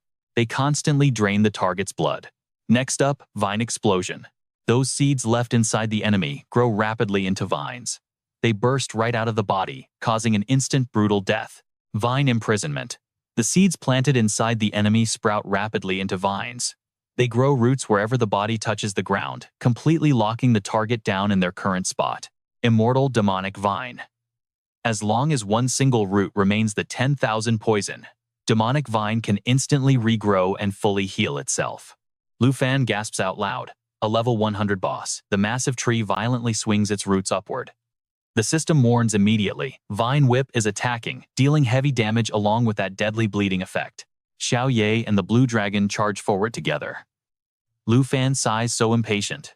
Lu Fan reaches back and shouts, "Alright then, let's hit it with everything we've got." He summons the rest of his fierce dragons into the fight. Everyone attack, uproot this damn tree for me. The system immediately displays flowing protection, adding a strong defensive shield to himself or a chosen allied target.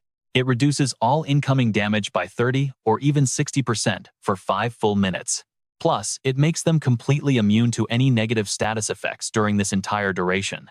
Xiao Fei unleashes her move Jade Dragon Bloodline. It doubles all skills for Dragonkin and blood-linked allies.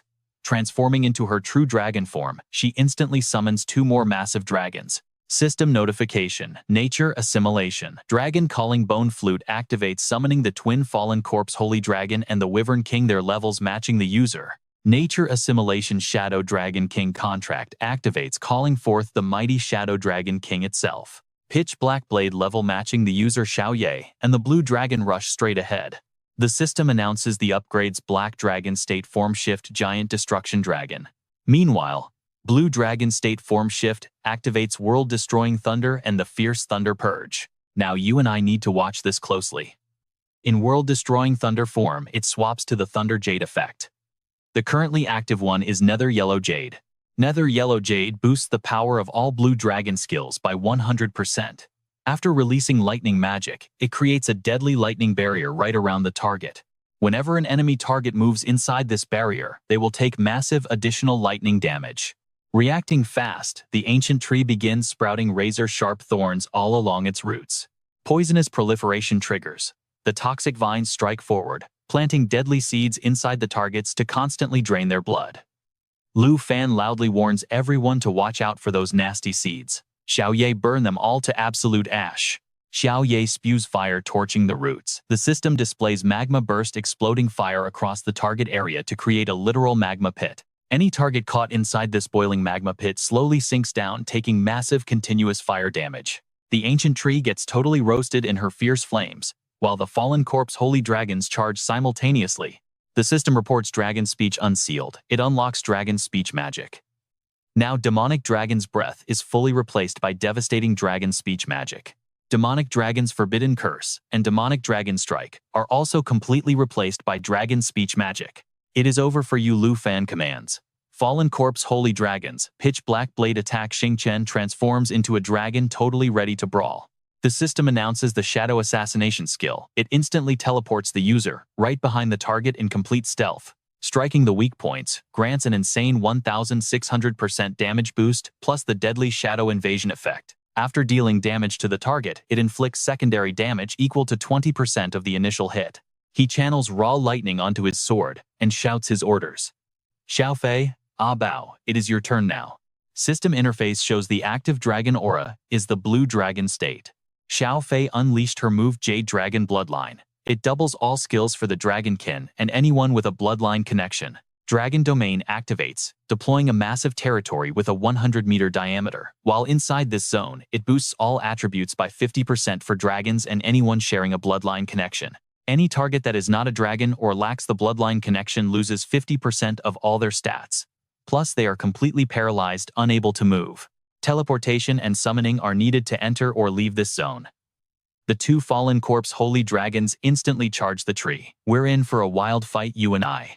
Alright, you and I are about to see something wild. The system unlocks Dragon Language magic, revealing the Doomsday Descent skill. The dragon flies high, sacrificing all of its blood for a devastating plunge. The impact deals massive damage equal to 2,000% of the sacrificed blood. Doomsday Descent takes 100% of that blood sacrifice to trigger this absolute nuke. Boom! An earth-shattering explosion rocks the area, and that massive ancient tree is absolutely shredded into tiny pieces.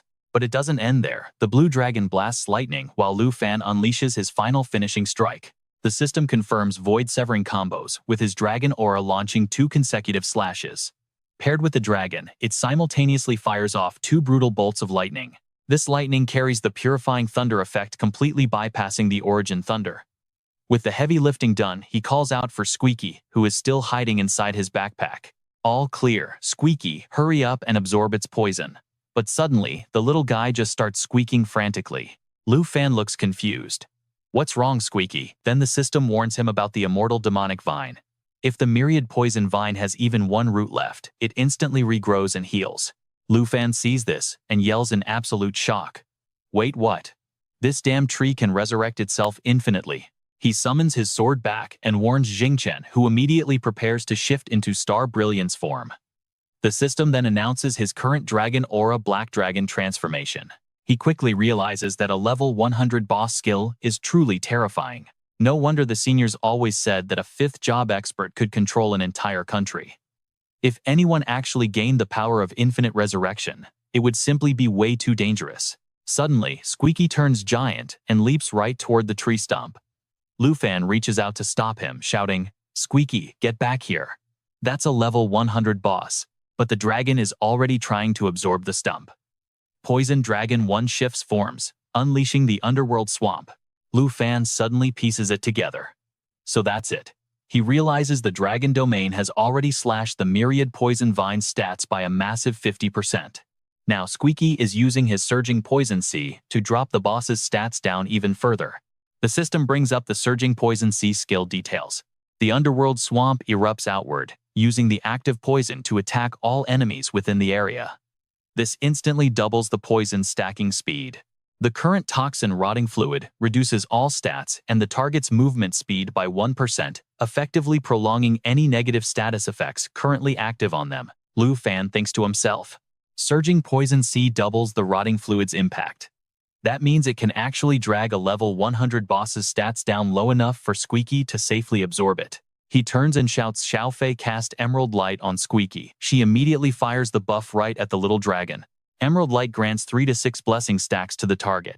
It completely wipes out negative effects, boosts all stats by 30 to 60%, and allows each blessing stack to block incoming damage once or twice. Absolutely clutch for this insane fight. And the Emerald Dragon Bloodline. It doubles all skills for Dragonkin and anyone sharing that bloodline connection. The Immortal Demonic Vine skill is totally interrupted. Lu Fan cheers his pet on. Keep going, Squeaky. Take all the time you need, just keep corroding that thing down. He realizes that for a young level 15 dragon exactly like Squeaky, now you and I need to appreciate this strategy. Lu Fan watches him absorbing the poison while the boss is immobilized and eating every debuff. It's the perfect natural counter. With enough time, even a level 100 boss is guaranteed to die. He pulls out a hamburger and takes a massive bite. Even though time isn't an issue, Squeaky's slow corrosion combat style definitely takes a huge chunk of it. 15 minutes later, the whole crew is having a picnic on a blanket. Lu Fan thinks to himself it's totally fine because Squeaky is literally the only one who can permanently kill this immortal monster. The system immediately announces the poison has been absorbed. Myriad Poison Demonic Vine. It plants a seed directly inside the target's body. The seed grows continuously, draining the target's health. You can then command it to burst out, destroying the body and killing the target, or force it to sprout roots wherever they touch the ground, completely locking the enemy down in their current spot. Squeaky chirps a few times, full of pure joy. Lu Fan gets incredibly hyped, shouting, "It worked! Holy crap!" Squeaky actually absorbed a level 100 boss's poison. Xiao Fei hugs him tight, while Xiao Ye openly admires him, gently rubbing his head. Lu Fan heaps on the praise. Absolutely awesome. At this rate, Squeaky might even take down that Dragon King we're trying to hunt later, right? The system suddenly announces Poison Dragon 1 has leveled up to 2. The system details the parasitic effect inside the target's body. By planting a seed, the parasite continuously drains their health points over time. You can control the seed to burst from their body for a fatal blow, or have it sprout roots into the ground, completely binding the enemy tightly to their current position. Lu Fan reads the notification and ponders. It seems this is the specific toxin Squeaky pulled from the Myriad Poison Vine's corpse. This new derived ability isn't bad at all. It has insane potential. He eagerly imagines using this brutal skill to slowly torture his enemies. Just thinking about it feels incredibly satisfying to him. Lu Fan turns to look at the group. It's a pity. Squeaky completely absorbed the main body of the Myriad Poison Vine. Otherwise, if we could have refined it into a puppet, we'd possess that crazy resurrection skill. Then he lifts Squeaky right into his hands. Squeaky, you see that clearly. You're a big boy now. You can definitely hold your own in battle. Lu Fan looks at him gently. For the road ahead, it's our turn to watch you show off your skills. The little dragon happily squeaks a few more times. So what do you and I take from this? You can't have it all, but watching this little guy grow stronger. Honestly, that's not a bad trade-off at all. Luke tells the group they can't afford to stick around. It's time to push forward to the very end of the Fallen Dragon Valley. Their flashlights cut through the dark cave, and honestly, you and I know this surprisingly smooth path won't last. Luna unleashes a massive wave of fire, completely burning through the bug swarm. The scorching magma keeps blasting forward, dealing heavy damage, while somehow healing her at the exact same time. The poison dragon levels up to 22. A massive roaring thunder strike suddenly hits. It blasts the target zone with a brutal lightning strike, instantly summoning a raging storm. This creates a massive wave of area damage, shocking every single enemy caught in the storm and leaving them completely paralyzed. Absolute game changer. The system alerts pop off. The poison dragon instantly hits level 23, then blasts right into level 24. Luke figures no matter what infected beast shows up next, his dragon pets will easily wipe it right out. But the craziest part, when the squad runs into a massive mutated snake, little Zack actually steps up. He bravely unleashes his own poison, completely paralyzing the giant enemy. Luke smiles, noticing how Zack went from hiding in the back to facing threats head-on. The little guy has seriously grown a backbone right before our eyes. The system just keeps going crazy with rapid alerts. The poison dragon skyrockets to level 25, then 26, 27, and blasts straight up to level 28. It is a non-stop barrage of pure, insane progression. Victory officially belongs to the whole squad. In just 2 short days, their experience points have absolutely exploded.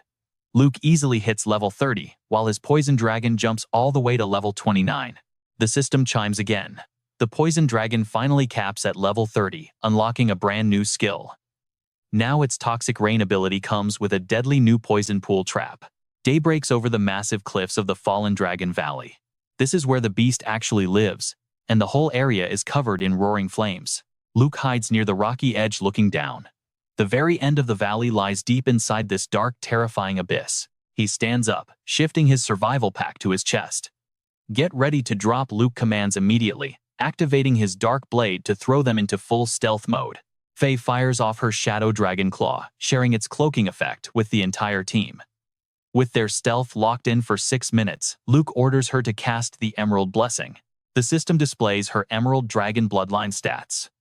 Every single skill effect is fully doubled for dragons and anyone who shares a direct bloodline connection. It grants total immunity to any negative debuffs while boosting their self-healing power by an insane 5,000%. The brilliant emerald light instantly adds 3 to 6 protective layers to the targets. It wipes away debuffs and buffs every single base stat by 30 to 60%. Each layer of that blessing can block 1 or 2 direct hits. With their defenses maxed out, the entire squad jumps off the cliff. Luke warns them that the bottom of the abyss is definitely going to be dangerous. They need to hide their presence and move as quietly as possible. Down at the very bottom, they find a deadly maze of jagged rocks with a bright green glowing river of pure toxic waste rushing right through. Luke stares at that glowing river and something clicks in his head. This toxic wasteland looks exactly like Little Zack's underworld swamp ability.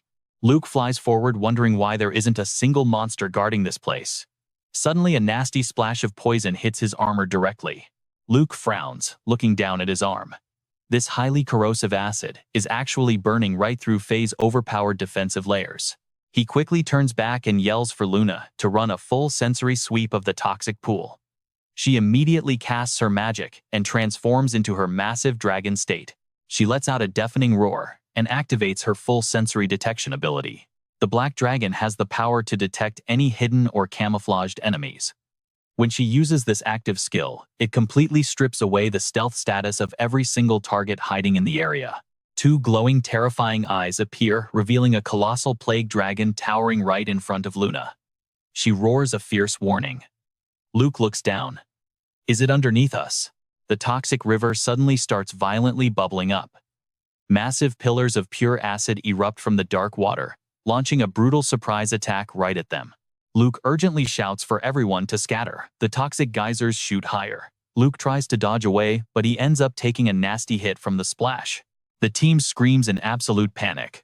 He yells right back, "I am totally fine. Just get higher up and stay as far away from that acid pool as possible." Luke glances back over his shoulder, locking eyes with the cold, dead stare of the massive beast. It can actually see every single one of us. Luke realizes the horrifying truth, and you and I know this changes everything.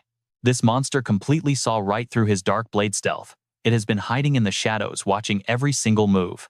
Could this actually be the infected Dragon King? He winces hard, realizing this acid burns like absolute hell. Luke stares down at his corroded, burning arm and thinks, even with Little Zack's bloodline giving him maxed out poison resistance, the terrifying venom from this plague Dragon King is still eating right through his skin. That proves this monster's toxicity is way stronger than anything Zack can counter. Faye quickly starts casting her magic. She drops a massive buff on the squad, activating the Fountain of Life to give everyone continuous health regeneration. Luke summons his weapon, knowing that dragging this fight out in a toxic zone is basically a death sentence. Gripping his heavy bow, he locks onto the massive enemy. They have to end this fast. The system alerts him about the shadow arrow. If he can hold his bow charge for exactly 3 seconds, he can unleash a devastating shadow shot that boosts his total damage output by a massive 500%. Charge time currently at 1 second. The colossal dragon suddenly smirks and speaks.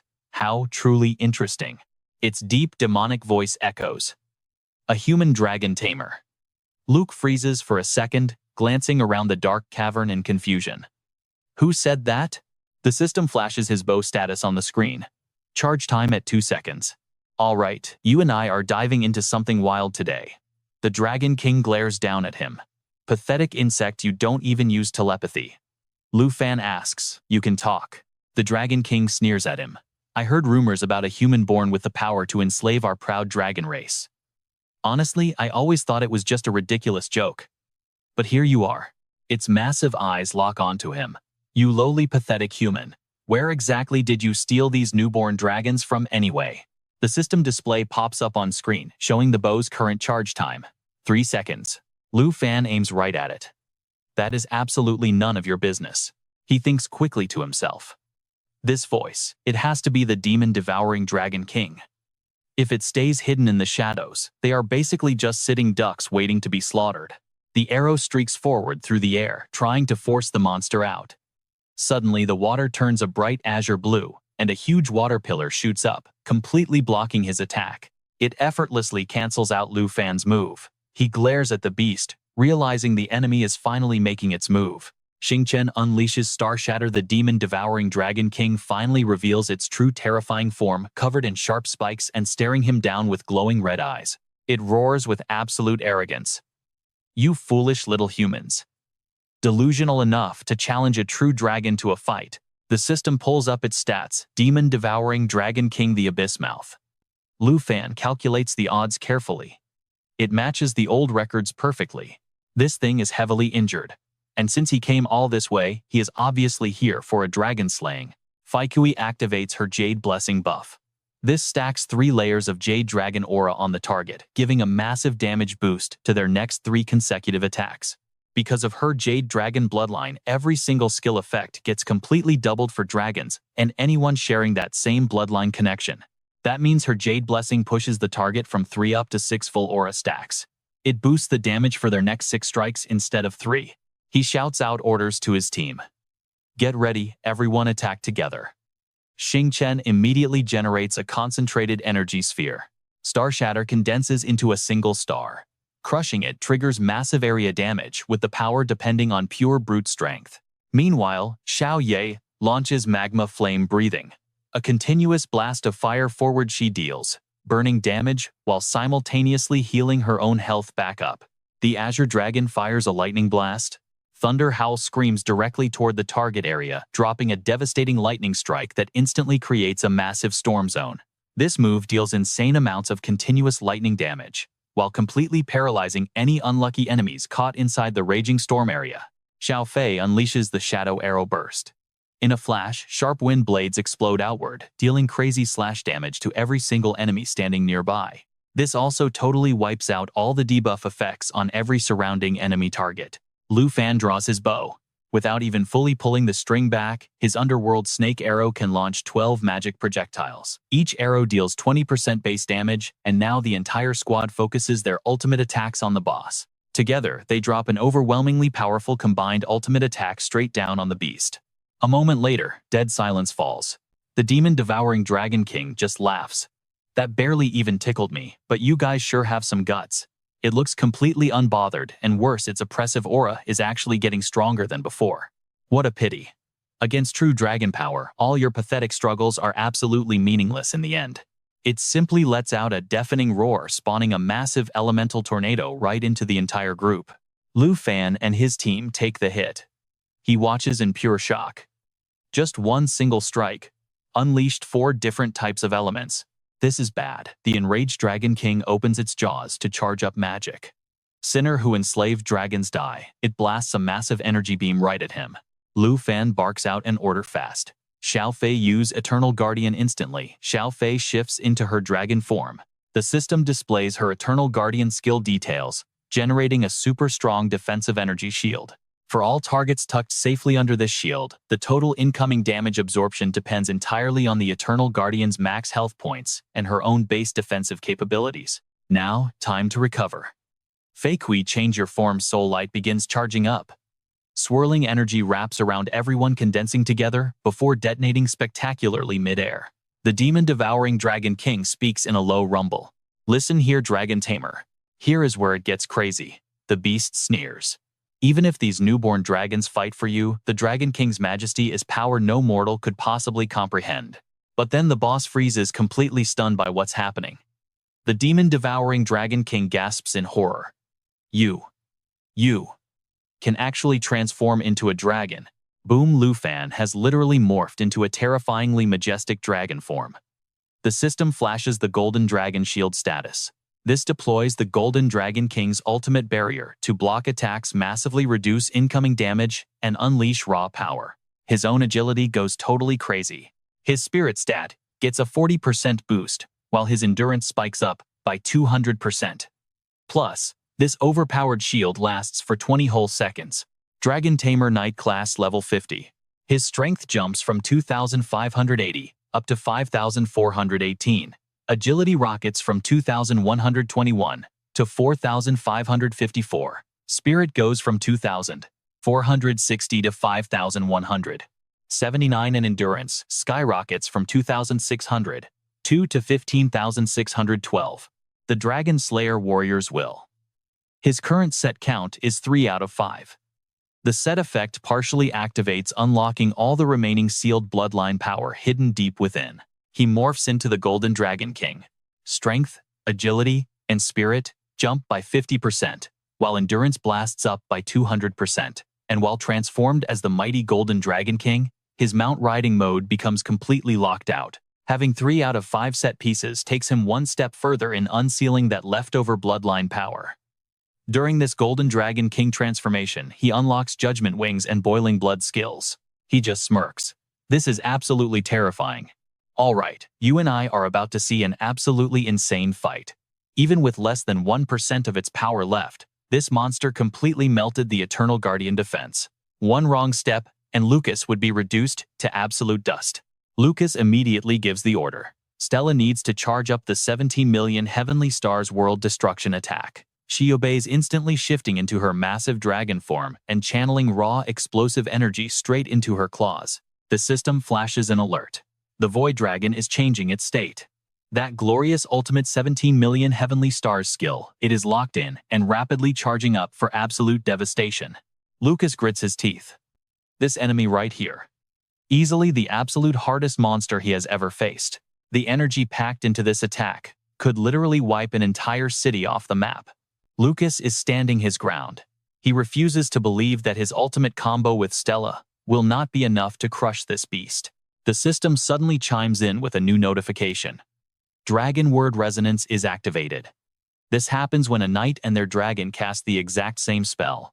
What does that mean? The sheer destructive power of their combined magic gets boosted by a full 100%. The attack unleashes its massive power, violently tearing open a glowing star core. Inside, the planet starts splitting apart. When the Void Dragon finally detonates this upgraded force, it creates actual apocalyptic damage. We are talking world-ending levels here. And yeah, it starts with 17 million of those planets.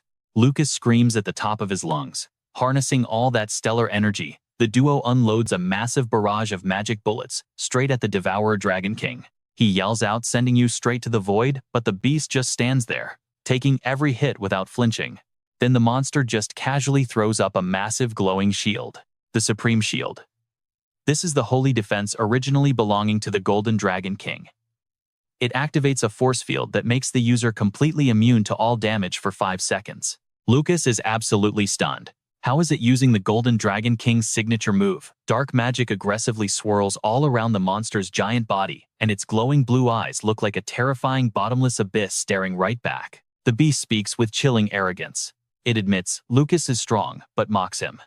Against the absolute rank of a true Dragon King, all this desperate struggling is completely and utterly meaningless.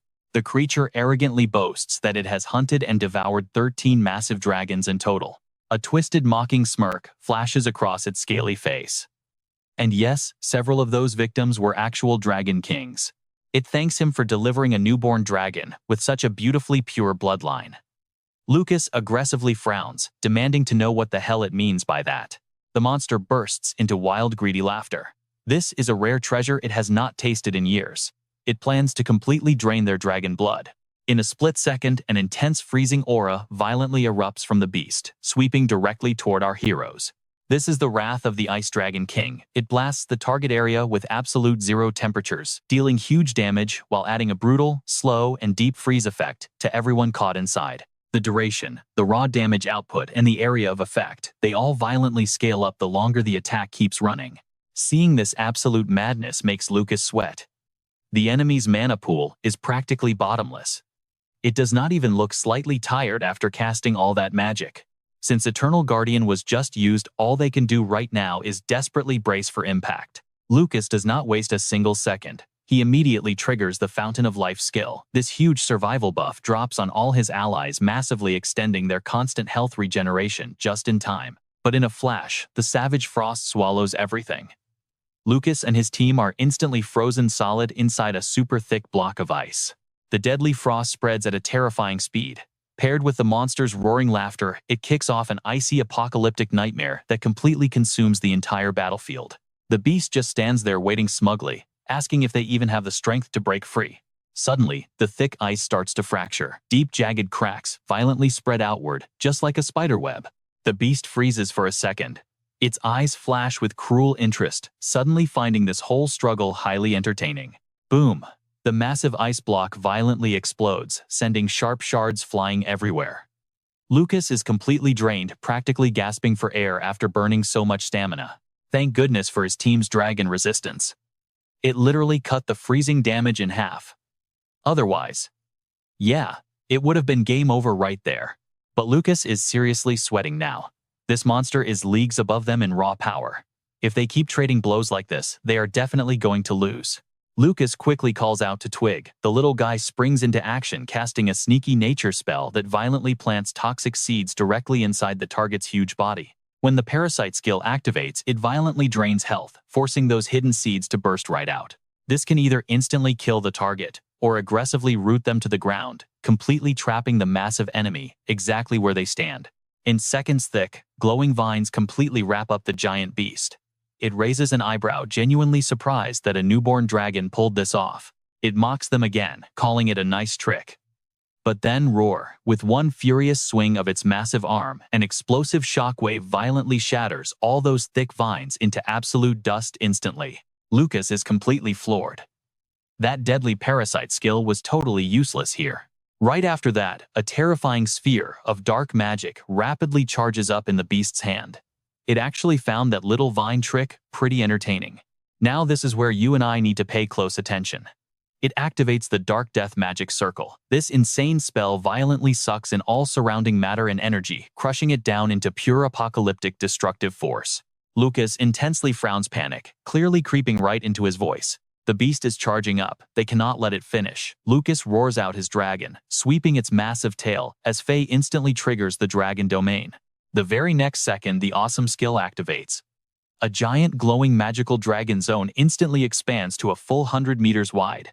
Inside this zone, every allied dragon and connected hero gets their base stats massively boosted by an insane 50%. Listen up, because inside this domain, any enemy without dragon blood gets all their stats slashed by 50%. You also can't walk, teleport, or summon your way in or out of this zone. Absolute lockdown. At the exact same time, our boy Lu Fan activates the legendary Emerald Dragon Bloodline technique. For dragons and any linked allies, every single skill effect is instantly doubled. A massive magic circle lights up the sky above.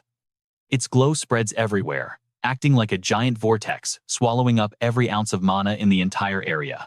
Lu Fan instantly barks an order. Xiao Fei activate Eternal Guardian. Lu Fan wastes no time, unleashing his ultimate skill once again, the Emerald Dragon Bloodline. Dragon skills double in power. They get total immunity to all debuffs, and get this, their natural healing ability spikes by an absolute ridiculous 5,000%. That terrifying surge of pure energy merges directly with her technique. It creates a genuinely unbeatable defense. The Eternal Guardian system deploys a massive glowing protective shield. For anyone hiding under this barrier, the shield's damage absorption is directly linked to the Eternal Guardian's max health and its insane self-healing factor. It's basically an infinite wall. But the enemy's raw power is still so overwhelmingly terrifying that Lu Fan actually starts to tremble. This pressure is just too heavy to endure for long. Panicking, Lu Fan screams out at the top of his lungs. Everyone launch a full-scale attack right now. Answering his call, the entire squad transforms. The black dragon shifts into its world destroyer form. The blue dragon morphs into the world-destroying thunder form. Pure chaos. 17 million world-ending stars begin to charge up. The demon-devouring Dragon King just snorts coldly. With eyes full of pure contempt, it rapidly fires off a counter-skill. The Supreme Shield. This is the legendary divine shield used by the Golden Dragon King. It activates a powerful barrier that grants total immunity to all incoming damage for exactly 5 seconds. Instantly, an absolutely colossal shield flares up and entirely covers its gigantic body. It effortlessly blocks every single attack, raining down on it from the squad. Meanwhile, the magma flame attack continuously spews blazing fire forward. This move inflicts heavy damage on the enemy while simultaneously healing the user. So broken, the poison dragon swings its massive tail, driving toxic spikes directly into the target and stacking 10 layers of deadly venom. Then the Jade Emperor buff upgrades the blue dragon's power. Every single time it unleashes a lightning magic attack, a violent thunderstorm barrier instantly spawns right at the target's exact location. If any enemy trapped inside that barrier tries to move, they take massive extra damage from a sudden violent shadow burst. In the blink of an eye, razor-sharp wind blades erupt outward. After slashing every enemy in the vicinity, this burst completely strips away all active status effects on them. Those 17 million world-ending stars finally converge, summoning an insanely concentrated star core. The energy inside this core constantly multiplies and levels up. Finally, the Star Void Dragon detonates the entire thing, unleashing a genuinely terrifying apocalyptic wave of total destruction.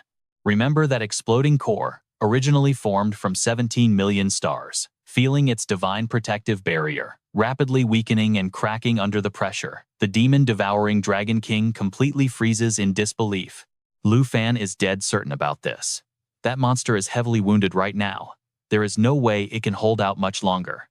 In an instant, that impenetrable shield completely shatters into tiny pieces. The blazing magma flame immediately floods inside, entirely engulfing the dragon's gigantic body in fire. In a split second, the demon-devouring Dragon King is completely swallowed by a furiously raging sea of flames. The battle seems to finally be over. Lu Fan gasps for air, his chest heaving violently from absolute exhaustion. Right in front of him, there's nothing but empty space. Frowning slightly, Lu Fan stares ahead. His voice drops into a doubtful whisper. Is it seriously gone? But right at that very moment, the water below them violently starts bubbling. Out of nowhere, a blinding light shoots upwards, slicing through the surface like a silver blade. Lu Fan barely manages to dodge the attack by an inch. He stares in pure shock. This thing still isn't dead. He immediately triggers another ultimate move, the Fountain of Life. This instantly boosts the life force for all allied targets on the field, drastically extending their health recovery duration. Furious Lu Fan screams out, "Just how long do you plan on hiding from me?" Right after that, his team unleashes an absolute barrage of back-to-back attacks. Those 17 million stars start charging the dragon speech replication skill. This completely copies a dragon pet's magic and fires it back. The final damage relies on the user's base stats. The demon-devouring Dragon King suddenly shifts into human form. He rises weakly out of the water, but his raspy voice still drips with intense, unbearable arrogance. "I really did underestimate you, you annoying little Dragon Tamer. But take a good look at yourself and your dragon pets. You're completely exhausted. If we keep fighting like this, we're both just going to die here." The Dragon King slowly makes an offer. "How about you and I make a deal?" Lu Fan just stares dead ahead at the villain, scoffing coldly. A deal. In a flash, Lu Fan's magic erupts all over again. This massive energy wave violently spreads across the entire space. Glowing bands of spiritual energy twist around his body, violently churning like a tornado of pure destructive light. Lu Fan just smirks at him. "I think you're just stalling for time." The sight unfolding right in front of the villain leaves them absolutely terrified. They panic inwardly. Just what kind of power is this? I've never seen anything like it. Suddenly, Lu Fan drops his transformation, shifting back into human form. His voice is cold. I'll let you take one breath. He continues staring down the villain. Planning to recover your dragon form and kill me, Lu Fan immediately launches his final attack. The Wrath of 10,000 Dragons. Now watch this. The Dragon Tamer completely fuses all of his pets and his own body together. He transforms into the ultimate 10,000 Dragon King, unleashing one immeasurably powerful blast. All right, you and I are about to witness something insane. The Demon Dragon Queen is totally stunned, ancient energy pouring off her. Lu Fan just points right at her, his voice ice cold. Your era is over. Time to die. Panic finally sets in. The Dragon Queen desperately blurts out a deal. Wait, I can tell you exactly where the armored dragon egg is. If I give you its location, can we just wipe our slate clean? Lu Fan narrows his eyes, completely full of suspicion. The armored dragon egg, but she doesn't stop there. That's just part 2. I can also sign a blood contract with you. Unlike your regular dragon pets, I won't even take up one of your precious summoning slots. Lu Fan still isn't buying it. He questions her right back. Are you seriously not going to use this chance to kill me? She quickly explains the catch. Once this contract is signed, if you die, I die right along with you. He waves his hand, and the intense spiritual energy surrounding him slowly fades away. Fine, but you better not try any funny business. Suddenly, the Dragon Queen shoots straight up from the lake. Moving like absolute lightning, she grabs Lu Fan by the collar, catching him completely off guard. What are you doing? Before he can even react, her next move leaves Lu Fan completely frozen. She leans in close and immediately presses her soft lips directly against his. In that exact moment, a massive surge of wild magic erupts. A swirling green light explodes outward, totally wrapping around both of them. The Dragon King contract is officially forged. Seeing that she got exactly what she wanted, the Dragon Queen immediately pulls back from the kiss. Lu Fan looks completely drained of life, gasping heavily for air. What in the world were you just trying to do? She just crosses her arms, looking super relaxed, with a hint of pure arrogance. That was the contract completion ritual. See, I told you I wasn't trying to trick you. His face goes completely pale, his whole body swaying. All right. I guess we finally got that entire mess sorted out.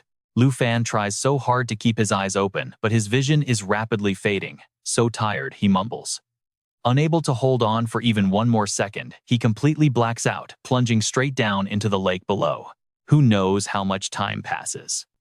Down at the very bottom of the fallen dragon abyss, faint light filters through the rocks, hitting Lu Fan's face as he finally wakes up.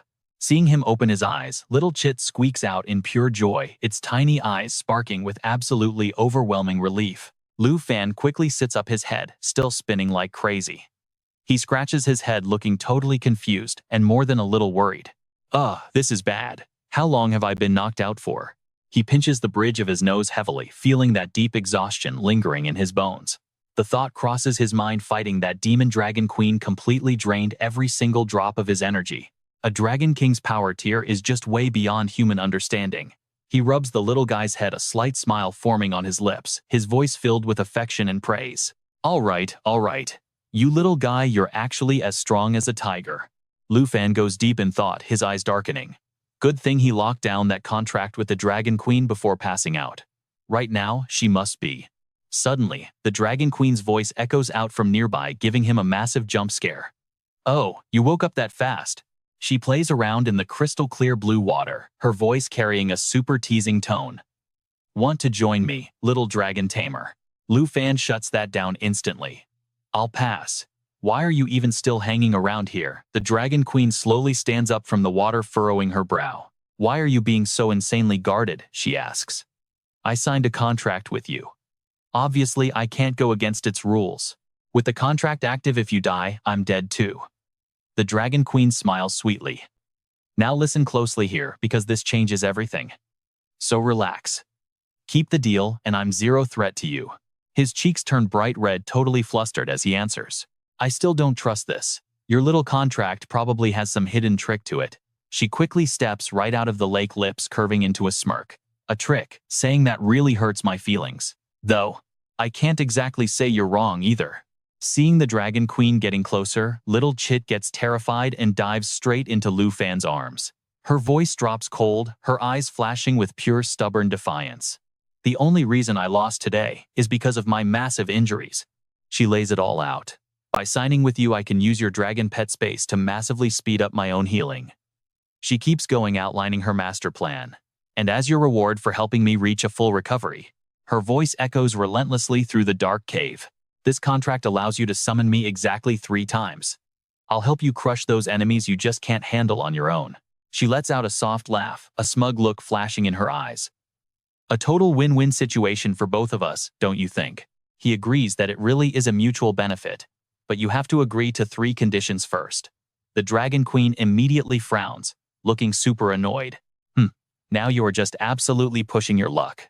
Lu Fan claps back coldly. You literally offered this contract just to survive. Since I beat you, I should get to choose my own spoils of war. She steps right up into his personal space, her gaze cold as ice. Lu Fan stands his ground completely.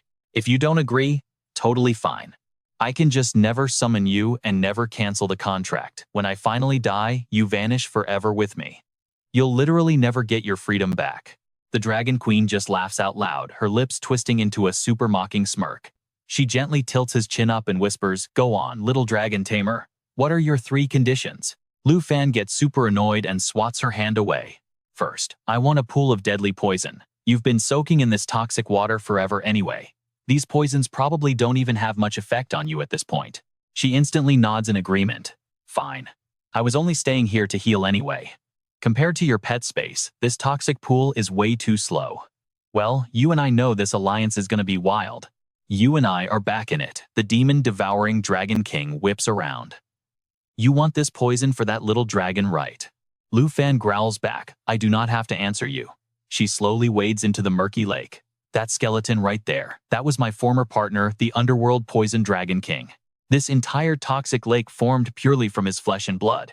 It still holds the absolute remnants of his Dragon King power." She gently traces the massive skeleton sitting in the middle of the lake, her voice dropping low. "Later on, everyone started calling that epic clash the 3-Dragon War. Years ago, he and I stood right here. We fought a brutal battle against another monster, the armored Dragon King. The fight was insanely vicious. It completely destroyed everything, turning this place into what humans now fearfully call the Fallen Dragon Valley." Lu Fan stares at little Chit in his arms, his mind racing nonstop. So the fallen dragon of this valley is actually the underworld poison Dragon King. Wait, could this ancient toxic boss actually be related to little Chit somehow? The tiny dragon looks up, letting out a confused squeak. The queen stays completely silent for a long moment. Real sorrow flashes in her eyes. "And then I killed him." Hearing that cold confession, alarms ring in his head. Stealing dragon eggs, killing her own partner. Yep, she is absolutely not someone he can trust. The demon-devouring Dragon King just smiles, extending her hand like an invitation. "All right, tell me your final condition." Lu Fan does not miss a single beat. "I want a drop of your blood." He pulls out a small seed, firmly demanding that she smear her blood right onto it. This is the seed of the Flying Dragon Sacred Tree. A crucial quest item.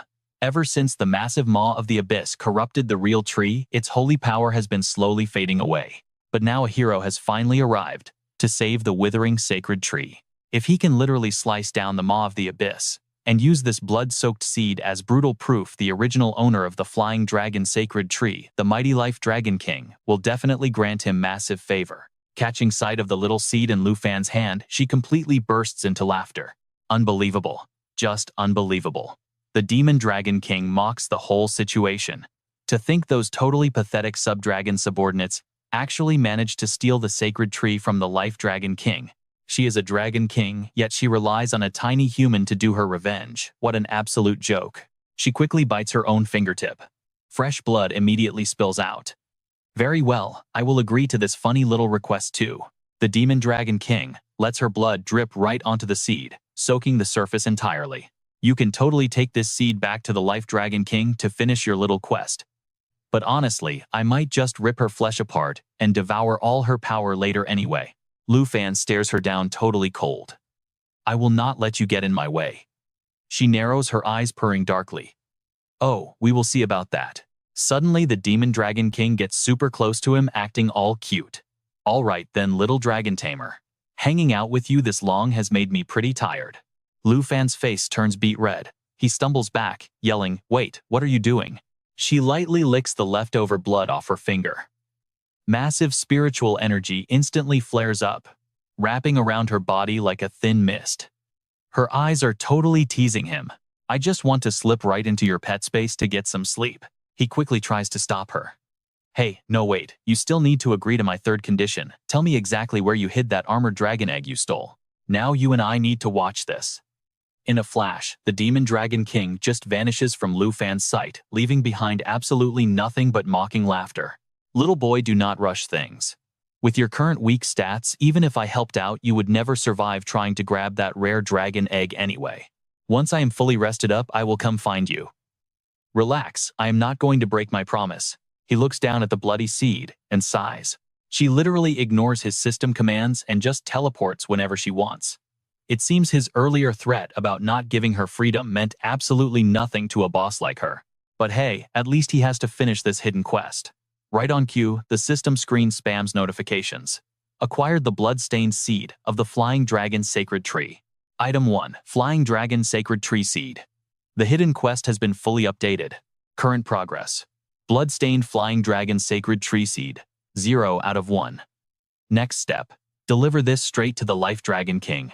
Next up, Lu Fan commands, all right little chit, hurry up and absorb that Dragon King poison. The tiny guy is still terrified, nervously looking around. Lu Fan gently reassures him, hey, do not be scared. That crazy woman is gone. Lu Fan urges his pet. You need to speed run this. Once you absorb it, we are heading straight back. Little Chit gets the order, gives a brave little squeak, and zooms right over to the toxic water. Just then, his eyes catch the floating system window. His heart drops. Wait, this cannot be right. Lu Fan absolutely panics. Oh no. For the very first time they fought so hard, their durability is entirely drained. Aside from little Chit, all his spirits are completely exhausted and collapsing. The system interface flashes wildly right in his face, spamming endless red warnings. Level 49 Black Dragon Child Contract. Durability is completely wiped out. Recovery time remaining is 278 minutes. Level 44 Jade Dragon Child Contract also hit 0 durability. Recovery time left for that one is 19 whole minutes. Level 41 Starry Sky Dragon Child Contract is down 2. Level 33 Blue Dragon Child Contract, durability empty with 278 minutes to recover. Level 30 Poison Dragon Child is down 2. You and I know exactly what this means. Panic surges through Lu Fan's mind as he screams little Chit. In combat, relying on debuffs for support stops stamina from draining completely.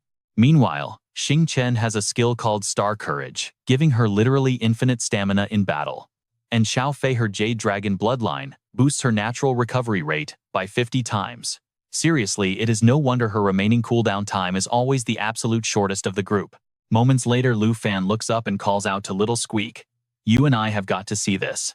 The little guy pops up with a perfectly round belly, letting out a hilariously satisfied burp. Lu Fan's eyes go completely wide. Absolutely insane. That massive poison lake is completely sucked dry. Suddenly, a wave of dizziness hits hard. Lu Fan frowns, rubbing his temples with a heavy sigh. His head is absolutely pounding. He really needs to rest, and using his soul wings to fly back sounds way too exhausting right now. Spiritual energy instantly bursts from the palm of his hand. Since flying is out, Lu Fan summons Xing Chen instead. She appears immediately in a massive blast of radiant light, instantly activating her epic spatial skill, the Starry Sky Shuttle. With just a casual wave of her hand, a brilliant blazing purple light shoots forward.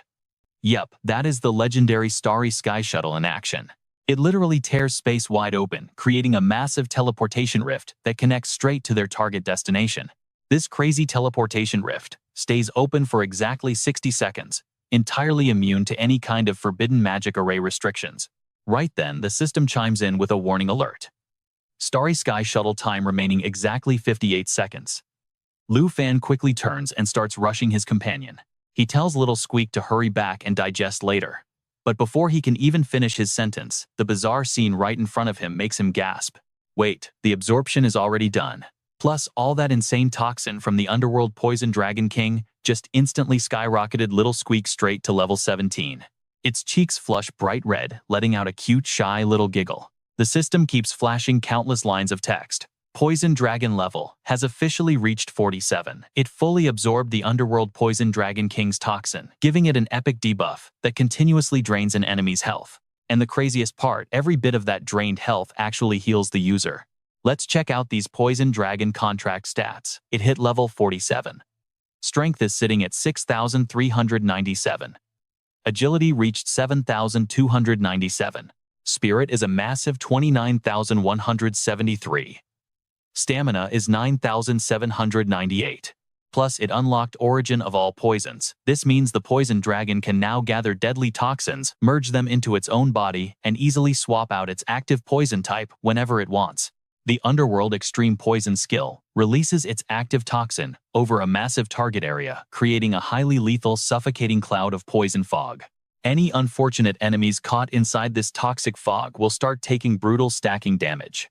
The higher the stacks, the deadlier the damage per second, and there is literally no limit to the stacks. Also, the Poison Dragon can whip its spiked tail, launching toxic barbs that impale the target, instantly inflicting 10 full stacks of raw poison. Triggering a form change, the Poison Dragon officially enters its glorious mature growth stage. It can now freely shift between two completely different battle forms. As for the Poison Dragon bloodline, if it takes fatal damage, its body breaks down, reconstructs, and fully revives itself. It is completely immune to all negative debuffs, and any poor soul who even touches it gets instantly poisoned. Early next morning.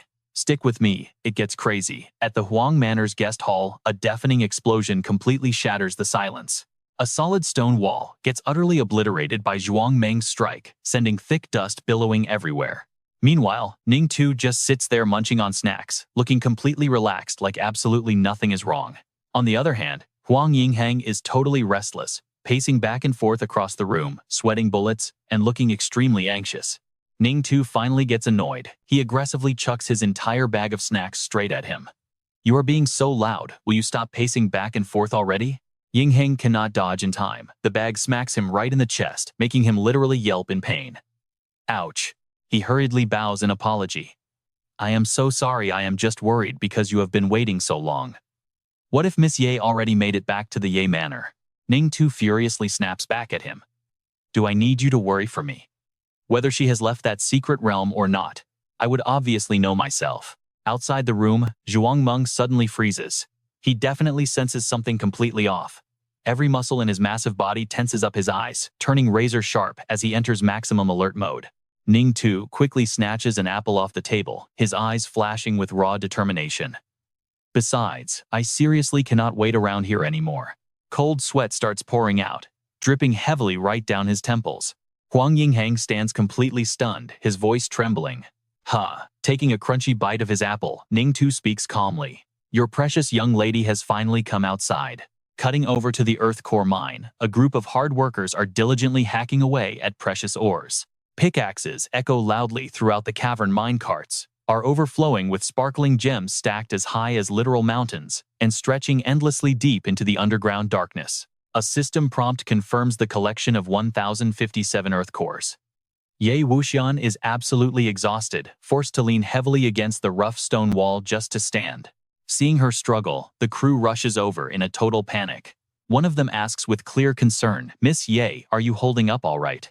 Another guy quickly offers, "I can help you over to rest," but she just waves them off, her breath still heavy. "Phew, no need. I can definitely walk on my own."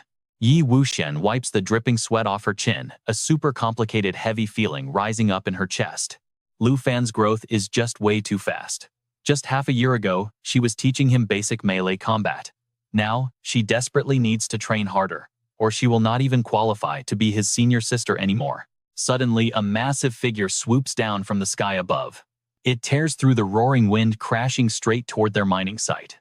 She instantly looks up, completely dazed. "Wait, what is that?" Ye Wuxian rubs her eyes, feeling totally confused. She figures she is just exhausted, imagining someone calling her from the sky. But nope. In seconds, Zhuang Meng and Ning Tu completely corner her. Ning Tu waves at her, walking over with a perfectly bright smile. "But let's be real. You and I know a fight is coming." Without any warning, a completely thunderous punch explodes forward. Debris flies everywhere, as the very earth shakes violently from the insane impact. "All right, you and I are jumping into total chaos." Workers scatter everywhere, someone screaming in pure panic. What exactly is happening? Yi Wuxian is pinned hard to the ground, by Zhuang Meng completely immobilized. Ning Tu offers an icy greeting. Level 96 4th Transition Expert and leader of a D-tier clan. "Hello, Miss Ye." He stares at her current state with a mocking smirk. suffered quite a bit down in these mines, right? She struggles like crazy and snaps. Who the hell are you guys anyway? Ningtu casually glances at the man beside him and calmly makes the introductions. Us. This guy is Zhuang Meng, head of the Zhuang clan, but now, he is my puppet. He just keeps going. And I am young Master Ningtu of the Ning clan. I have been waiting days for you, finally catching you in this geocore mine. Hearing this, Yi Wuxian gets this bad feeling.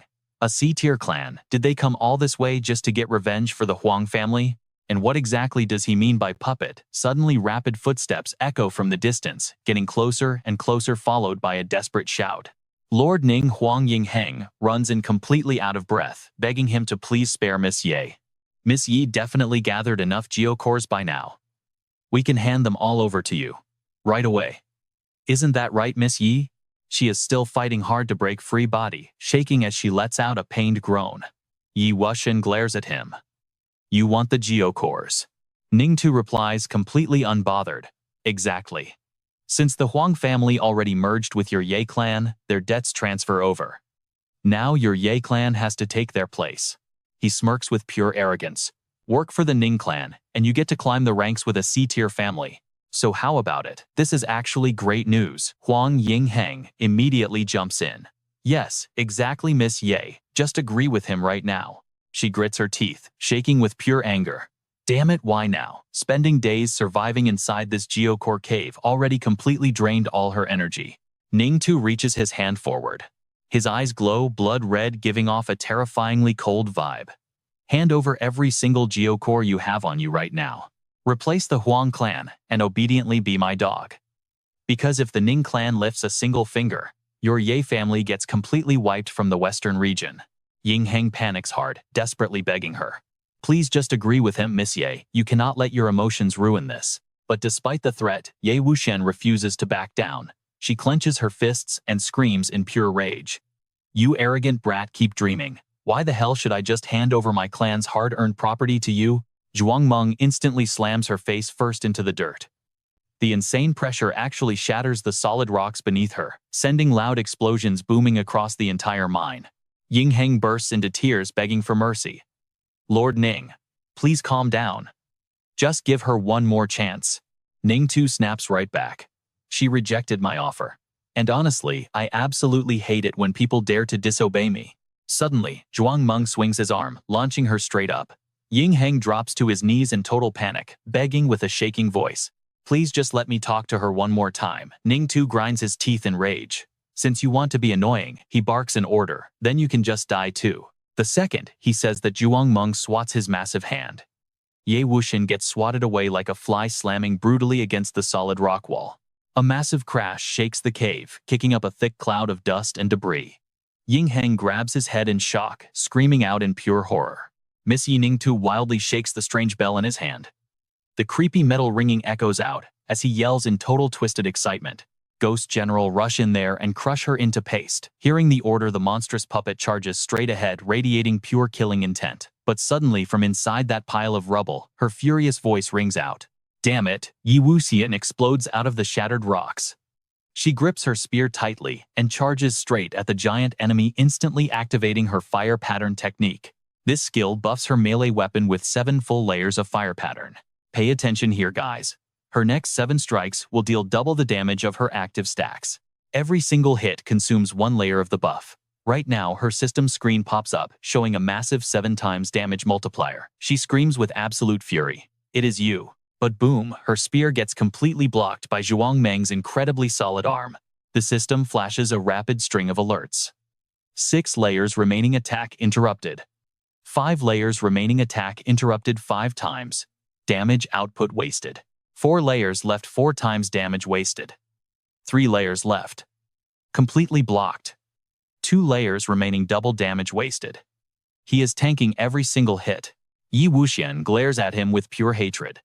You and the Huang clan are exactly the same. You are nothing but pathetic bullies. The creepy bell rings faster, blending right into his chilling laughter. You actually think you are some kind of brave hero. Looks like I gave you way too much respect. Ningtu yells out his next order. This woman is actually pretty interesting. Ghost General. Let's play around with her for a little bit. Right at that exact second, the system alert flashes one last time. Only one layer of fire pattern remains, and the combo gets broken. Ningtu's eyes glow a terrifying red as he smiles coldly. First, chop off both of her legs. She freezes completely, her wide eyes filling with absolute pure terror. Right now, the only thing Ye Wuxian can see is that massive lethal fist swinging right at her face. But wait for it. Right at the final second, our main guy, Lu Fan, swoops in for the rescue. Seeing his fun ruined, Ningtu roars out in anger. Who did that? Lu Fan ignores the villains completely, looking right at her. Are you okay, senior? I made it. Hearing his voice, she lets out a long sigh. Ah, you had to see this messy scene again. Ye Wuxian lets out a sigh, continuing. Good thing you got here right on time, or I was totally doomed. Lu Fan clenches his hands into tight fists, his anger building. My information was super limited, but I definitely saw what those guys just tried to do to you. He glances over his shoulder, his eyes completely icy. You just go take a rest for a bit. Let me teach this little brat some actual rules of engagement. Let us rewind just a bit. Over at the Ye family courtyard, a terrified maid comes sprinting in, completely panicking. This is bad. Miss Yi is in serious danger. Lu Fan immediately goes pale, urgently asking her. Wait, what exactly happened? The maid breaks down sobbing. Miss Yi told me to keep a close eye on Huang Yinghang. But who could have guessed someone from the Ning family would show up demanding tribute? Right now, they have completely dragged Huang Yinghang away, and they are actively hunting for Miss Ye over at the mines. She trembles, begging him. Please, Mr. Lu, you have to go save her. Lu Fan just crouches down gently, comforting the girl. I understand. Do not panic right now. His voice drops, eyes burning with absolute determination. I am going to save her right this second. Back to the present at the mines. Hearing the full story, Ye Wuxian looks a little embarrassed. So that is what happened. She continues talking. No wonder you showed up with perfect timing. She pants heavily. I seriously almost lost my life just now. This annoying brat waited until my stamina was completely drained to launch a sneak attack. Lu Fan quickly suggests letting Xiao Fei heal her injuries. In a flash of light, Xiao Fei appears. Lu Fan speaks up, his voice rock solid. All right, I am dealing with this guy next. The little dragon uses her Spring of Life ability to heal her up. It casts a massive healing buff on all allies, granting them extended passive health recovery over time. Ye Wuxian calls out a warning. Lu Fan, be careful, she continues, speaking to him. That massive guy is his zombie puppet, just like yours. Ningtu rests his chin on his hand, watching them. So you are the Dragon Master. You sneak attacked my puppet. You clearly have no idea what happens when you make me mad. Without any hesitation, our main character smoothly draws his sword. Well, do you know, the system chimes in current Dragon Aura Black Dragon Level 2. Crimson energy violently swirls around his body, radiating an absolutely overwhelming amount of power. Lu Fan growls, his tone deadly. Do you know what happens to people who hurt her? Down in the core, Mina Bell suddenly rings out as magic beams shoot forward like razor-sharp wires. Ningtu mocks him, just a pathetic low-tier family, yet so arrogant. The severed zombie arm on the ground is yanked up and instantly reattached. The villain's cocky voice continues echoing around the cave. You trash only deserve to become my brand new puppets. Ningtu points right at Lu Fan and laughs like a maniac. Ghost General crush him. Zhuang Meng instantly charges forward, his terrifying roar echoing through the entire dark mine. A thunderous punch slams down, pinning our hero against the rock wall.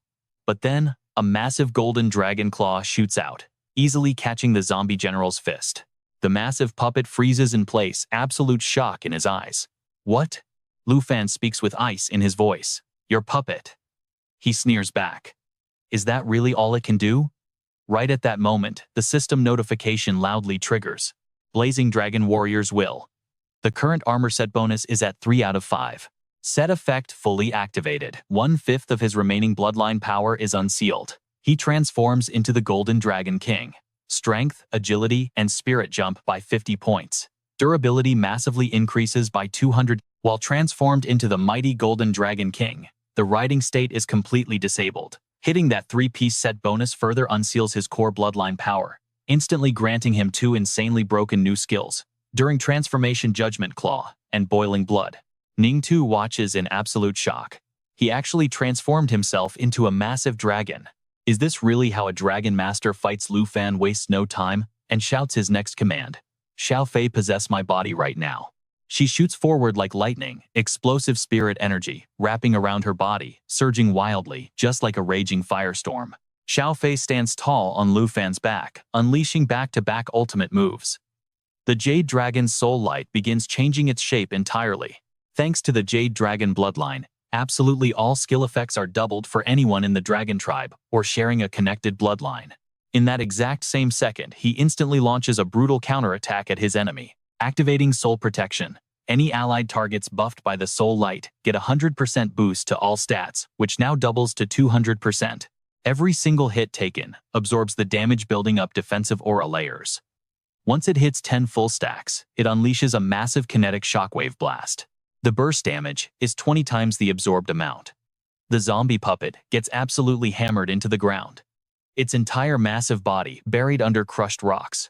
Ning Tu completely panics, screaming loudly, "Get back up right now, damn it!"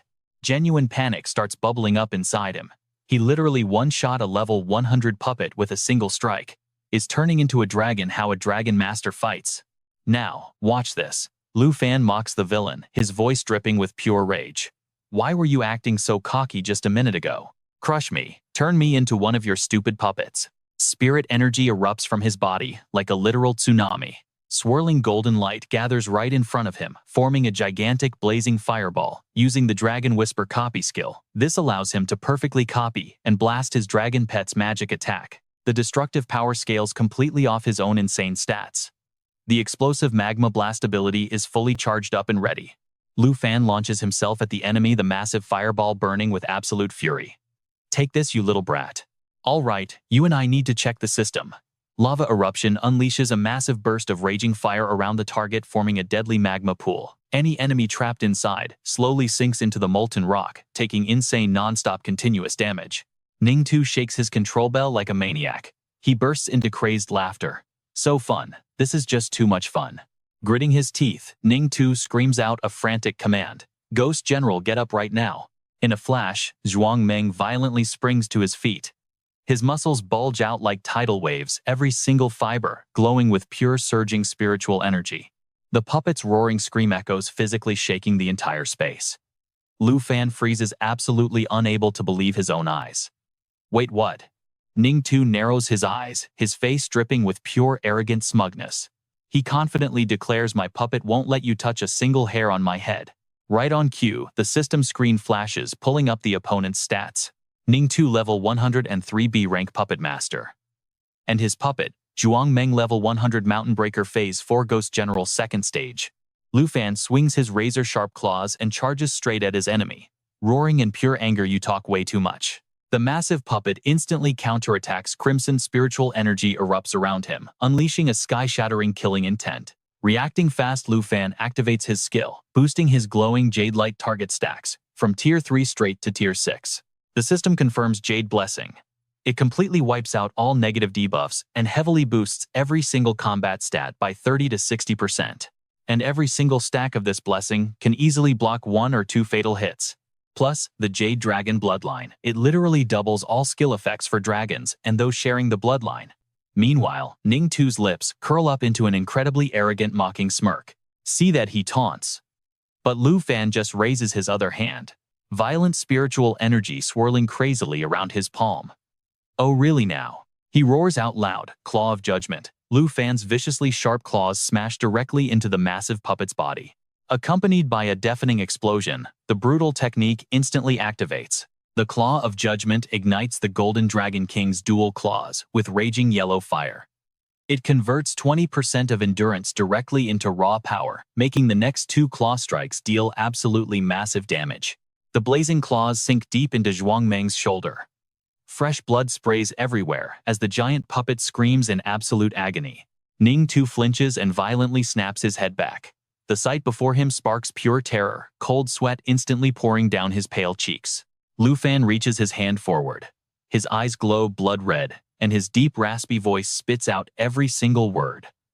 "It's your turn now." Ning Tu gently rings his bell again, the eerie chimes echoing everywhere. Hearing the command, the puppet snaps awake. His eyes flare up as he flexes his whole body forcefully, tearing himself out of the thick rock and dirt. Lu Fan fiercely launches upward, spiritual energy tightly swirling around his hands. Right then, the cold system voice rings out. Claw of Judgment has 1 strike remaining. In that critical split second, Zhuang Meng rushes in just in time to shield his master. Lu Fan's razor-sharp claws rip deep into the puppet's tough flesh, sending thick blood violently splashing across the air. Despite barely surviving that lethal strike, Ning Tu laughs out loud. His eyes blaze with pure unhinged defiance. Now, this is getting interesting. Ning Tu fires back stubbornly. I just love watching you try so hard over and over, yet still failing to hit me. He extends his hand toward his towering puppet. Since you still haven't given up, let me show you something way more fun. In a flash, Ning Tu rips the cloth right off the puppet's neck. My Ghost General is a level 100 masterpiece. Now you and I need to brace ourselves. Zhuang Meng's body suddenly mutates. Massive muscles bulge out like raging tidal waves, and 2 razor-sharp horns rip right through the top of his skull, radiating pure vicious energy. The Ghost General violently stomps his iron foot down. The entire ground violently shakes, cratering the solid earth into a massive sinkhole. Ning Tu arrogantly shouts, and this right here is his level 100 divine skill. The beast's breathing grows heavy, puffing out like a suppressed roar, while furious burning sparks ignite inside his eyes, looking ready to incinerate absolutely everything. Zhuang Meng unleashes a terrifying roar, flexing his raw power. An overwhelming aura floods the area. The system immediately scans the level 100 Ghost General. Mountain Breaker, Phase 4, Ghost General 3rd Stage. Mountain God Possession. He literally channels the raw might of the Mountain God. By equipping the Mountain God's armor, his physical strength and endurance stats instantly skyrocket by a massive 300%. Deep in the core, mind flashes of spiritual light explode. Suddenly, countless cold razor-sharp nails materialize right in Ning Tu's hands. Stats tripled, plus the insane Mountain God buff. This is a level of power that even a level 100 expert would fear. But we're not done yet. Just so you can die with no regrets, I don't mind showing off my level 100 divine skill too. It's called 3 soul-piercing nails. For every single nail slammed into a puppet master's creation, its attack power skyrockets by another flat 100%. These nails cannot be dropped or cancelled, only the puppet master can remove them. Moving at lightning speed, Ning Tu launches the deadly spikes, pinning them directly into Zhuang Meng's towering body. Come on, Ghost General, activate every single drop of your power. Right after that, Ning Tu shoots up into the air like a fired arrow. In seconds, he's sitting comfortably on his puppet's massive shoulder, his voice dripping with pure sarcasm. How does it feel? Fighting an opponent with 10 times your combat power is an absolute honor. Meanwhile, Lu Fan stays silent, coldly calculating, his piercing gaze locked on his enemy. Ning Tu just keeps yapping. Well, with stats boosted tenfold, we could crush any level 100 powerhouse without breaking a sweat. He arrogantly declares, even if you really are a dragon, there's absolutely 0 chance you win. But stick with me, because look what happens next. Seeing Lu Fan instantly revert back to human form, Ning Tu mocks him. Can't beat us, so you give up. Lu Fan's voice drops deep. A level 100 divine skill power times 10, what a shame. Ning Tu frowns, totally annoyed. A shame about what? Hands casually stuffed in his pockets, our guy just smirks back. A shame, forget 10 times. Even 100 times is still pure trash. Lu Fan calculates quietly. Zhuang Meng is pure brute force. Ning Tu provides all the control for this entire massive puppet legion. Meanwhile, Ning Tu glares right at him, absolutely boiling with arrogant frustration. I want to see what kind of pathetic dragon this kid can actually summon. Suddenly, boom, Squeaky appears out of nowhere, shooting forward like a missile, charging straight at Ning Tu. But wait, the second Squeaky spots Zhuang Meng, all that fighting spirit completely vanishes. Total shock and pure horror freeze his little face instantly. The cowardly little guy turns tail and runs for his life. Lu Fan watches this embarrassing scene awkwardly, forcing out a very embarrassed laugh. Ning Tu totally loses it, laughing uncontrollably. Wait, is this pathetic little slug supposed to be your giant mighty dragon? Lu Fan quickly picks up his pet. Come on, Squeaky. Lu Fan gently pokes the pet's tiny nose. You fought the Demon Vine and the Demon Dragon King. You're really scared of these 2 clowns. Those words give Squeaky a massive surge of courage. He boldly responds. Not scared, I'll hit them, then I'll hide. Good boy, go get them. Lu Fan pushes him forward. Show these guys exactly what you can do. Squeaky takes a deep breath, locking eyes with his enemies, letting out a totally fierce battle cry. Ning Tu grinds his teeth in absolute rage. You seriously think you can defeat my level 100 puppet with this pathetic little thing? Lu Fan answers with total calm. I never said I only had one. Spiritual energy erupts wildly, and Xiao Fei instantly appears on the battlefield. Xiao Fei summoned the Black Blade, Lu Fan commands. Hearing her shout, massive dragons instantly swarm the field, naturally merging their immense dark powers together. Shadow Dragon King contract. Time to summon the Shadow Dragon King Black Blade. The Black Blade's power matches its master perfectly. Ningtu is totally stunned. That gaze holds nothing but pure killing intent. He actually has this kind of insane dragon. What kind of broken skills does this monster even have? Ningtu thinks. Whatever it is, I definitely can't let it make the first move.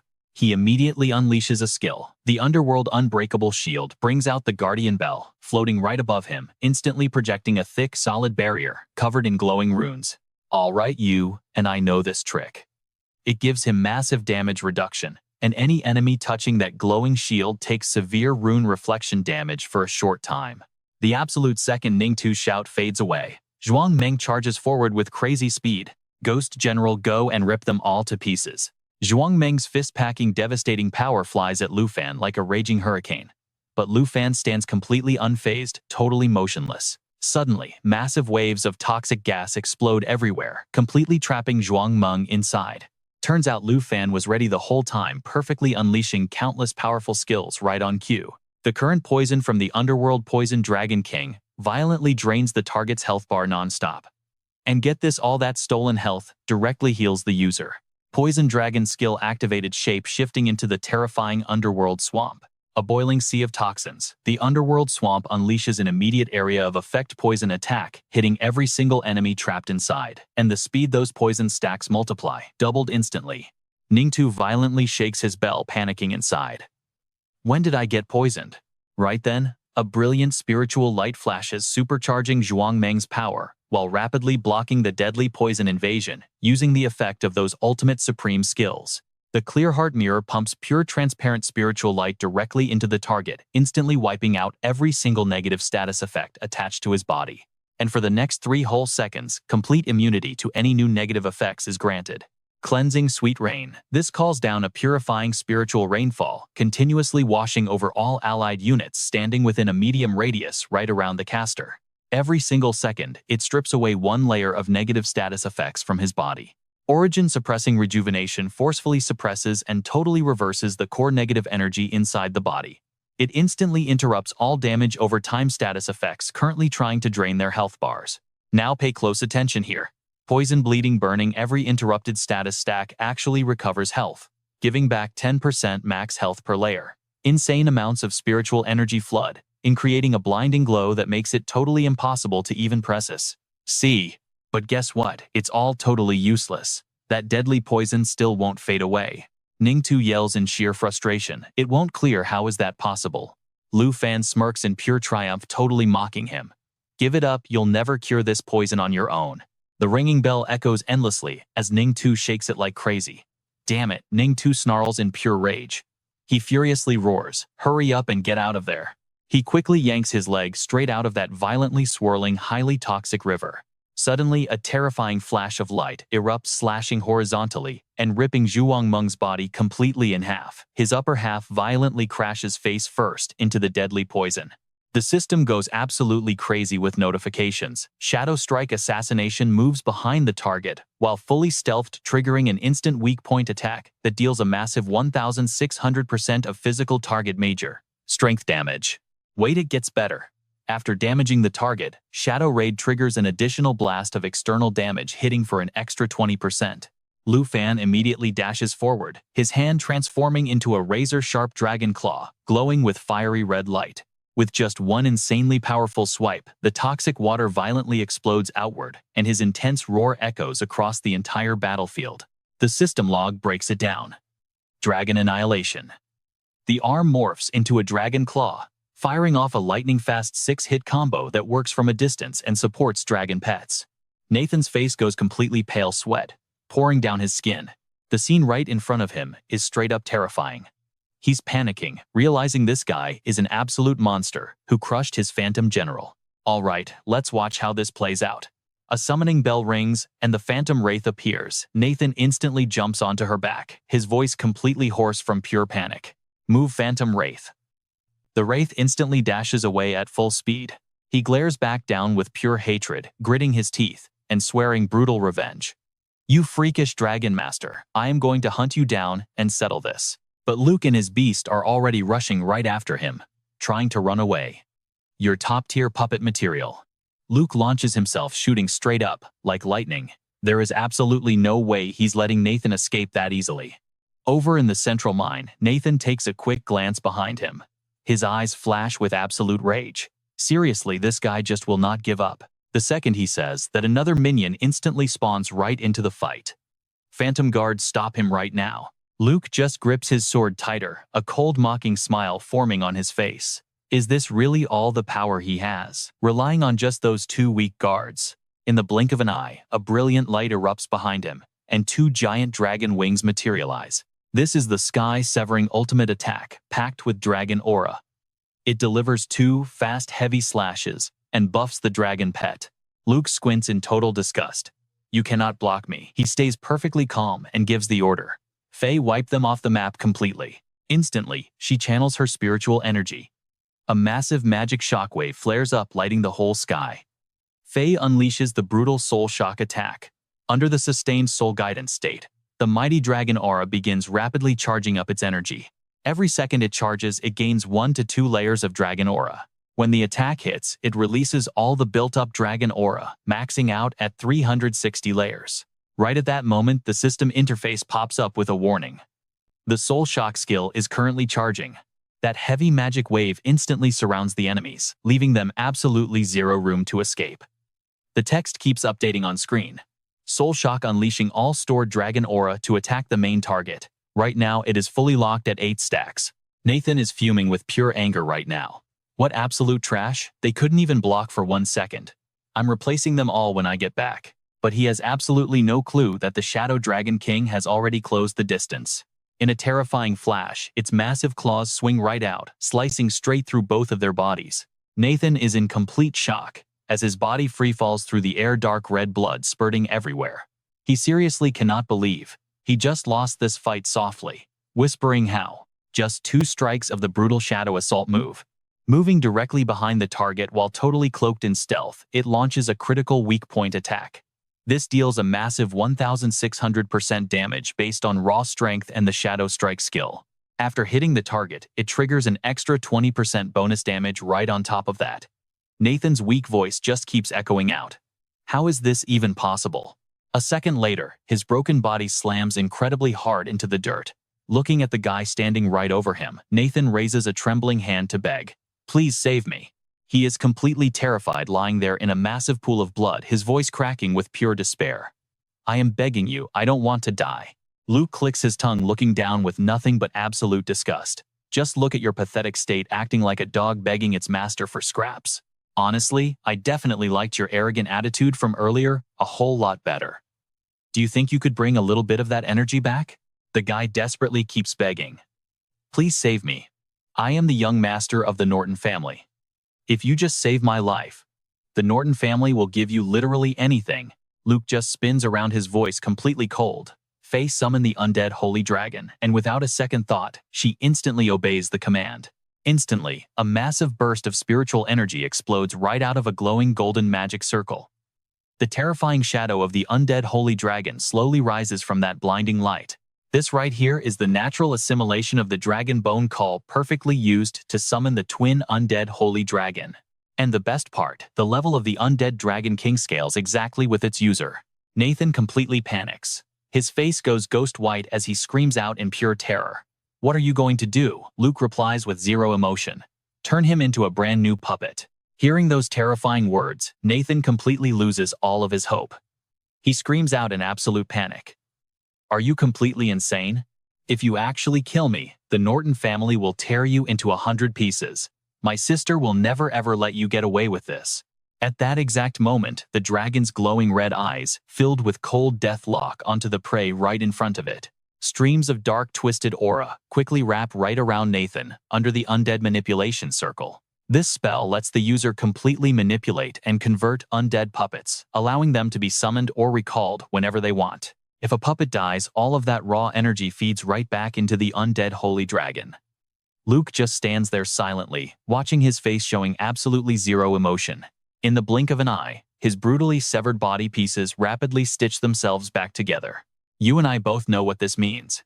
Heavy footsteps echo through the massive mine, signaling the return of someone who isn't even human anymore. The twisted spell is completely finished, birthing a brand new puppet packed with insane, overwhelming power. Behold the undead Nathan, a custom puppet crafted by a level 103 puppet master. It literally takes the corpse of a target class user and converts it into a totally controlled puppet, ready to be summoned and recalled at any given time. Plus, there's the 3 soul nails skill. Every single time the puppet master's minion is struck by a nail, its attack power gets boosted by 100%. And the craziest part? These nails cannot be tossed aside or neutralized. They can only be permanently removed by the original puppet master. Alright, let's dive back in Clear Heart Bright Mirror. It pumps a pure aura straight into the target, instantly wiping out every single negative status effect they have. Plus, it grants total immunity to any new debuffs for the next 3 seconds. Let's look at Cleansing Sweet Dew. This skill calls down a purifying spiritual rain that constantly washes over all nearby friendly units, stripping away 1 debuff stack every single second. Absolutely clutch. Then there is Origin Suppression, which forcibly crushes and reverses the very source of any negative energy buried deep inside the body. That is insanely useful right there. It instantly cuts off any active damage over time debuffs running through the target system. We are talking poison, heavy bleeding, or even severe burning. And depending on exactly how many debuff stacks get interrupted, it actually restores their health points. Staring at the system panel, Lu Fan strokes his chin in deep thought. Interesting. Turns out every single Puppet Master skill is designed exclusively for their puppets. Now you and I know, our boy always thinks bigger. If he can genuinely make these puppets even stronger, then here is the master plan. He could completely convert the usable bodies from his massive undead army into a specialized puppet squad. Suddenly, a familiar voice calls out, making him flinch and spin right around. Lu Fan. Seeing her familiar figure standing there, his eyes immediately soften, and his tense posture finally relaxes into something much gentler. Senior Ye, she rushes straight over, her eyes locked onto the newly made puppet. The Ning family's young master was actually killed just like that. You really do not hesitate, do you? Lu Fan shrugs it off casually. A level 100 expert. Wasting that would be a crime. He starts explaining his big plan. Ning too can actively buff the stats of his puppets. I am going to see if he can turn some of the zombies from my undead army into proper puppets.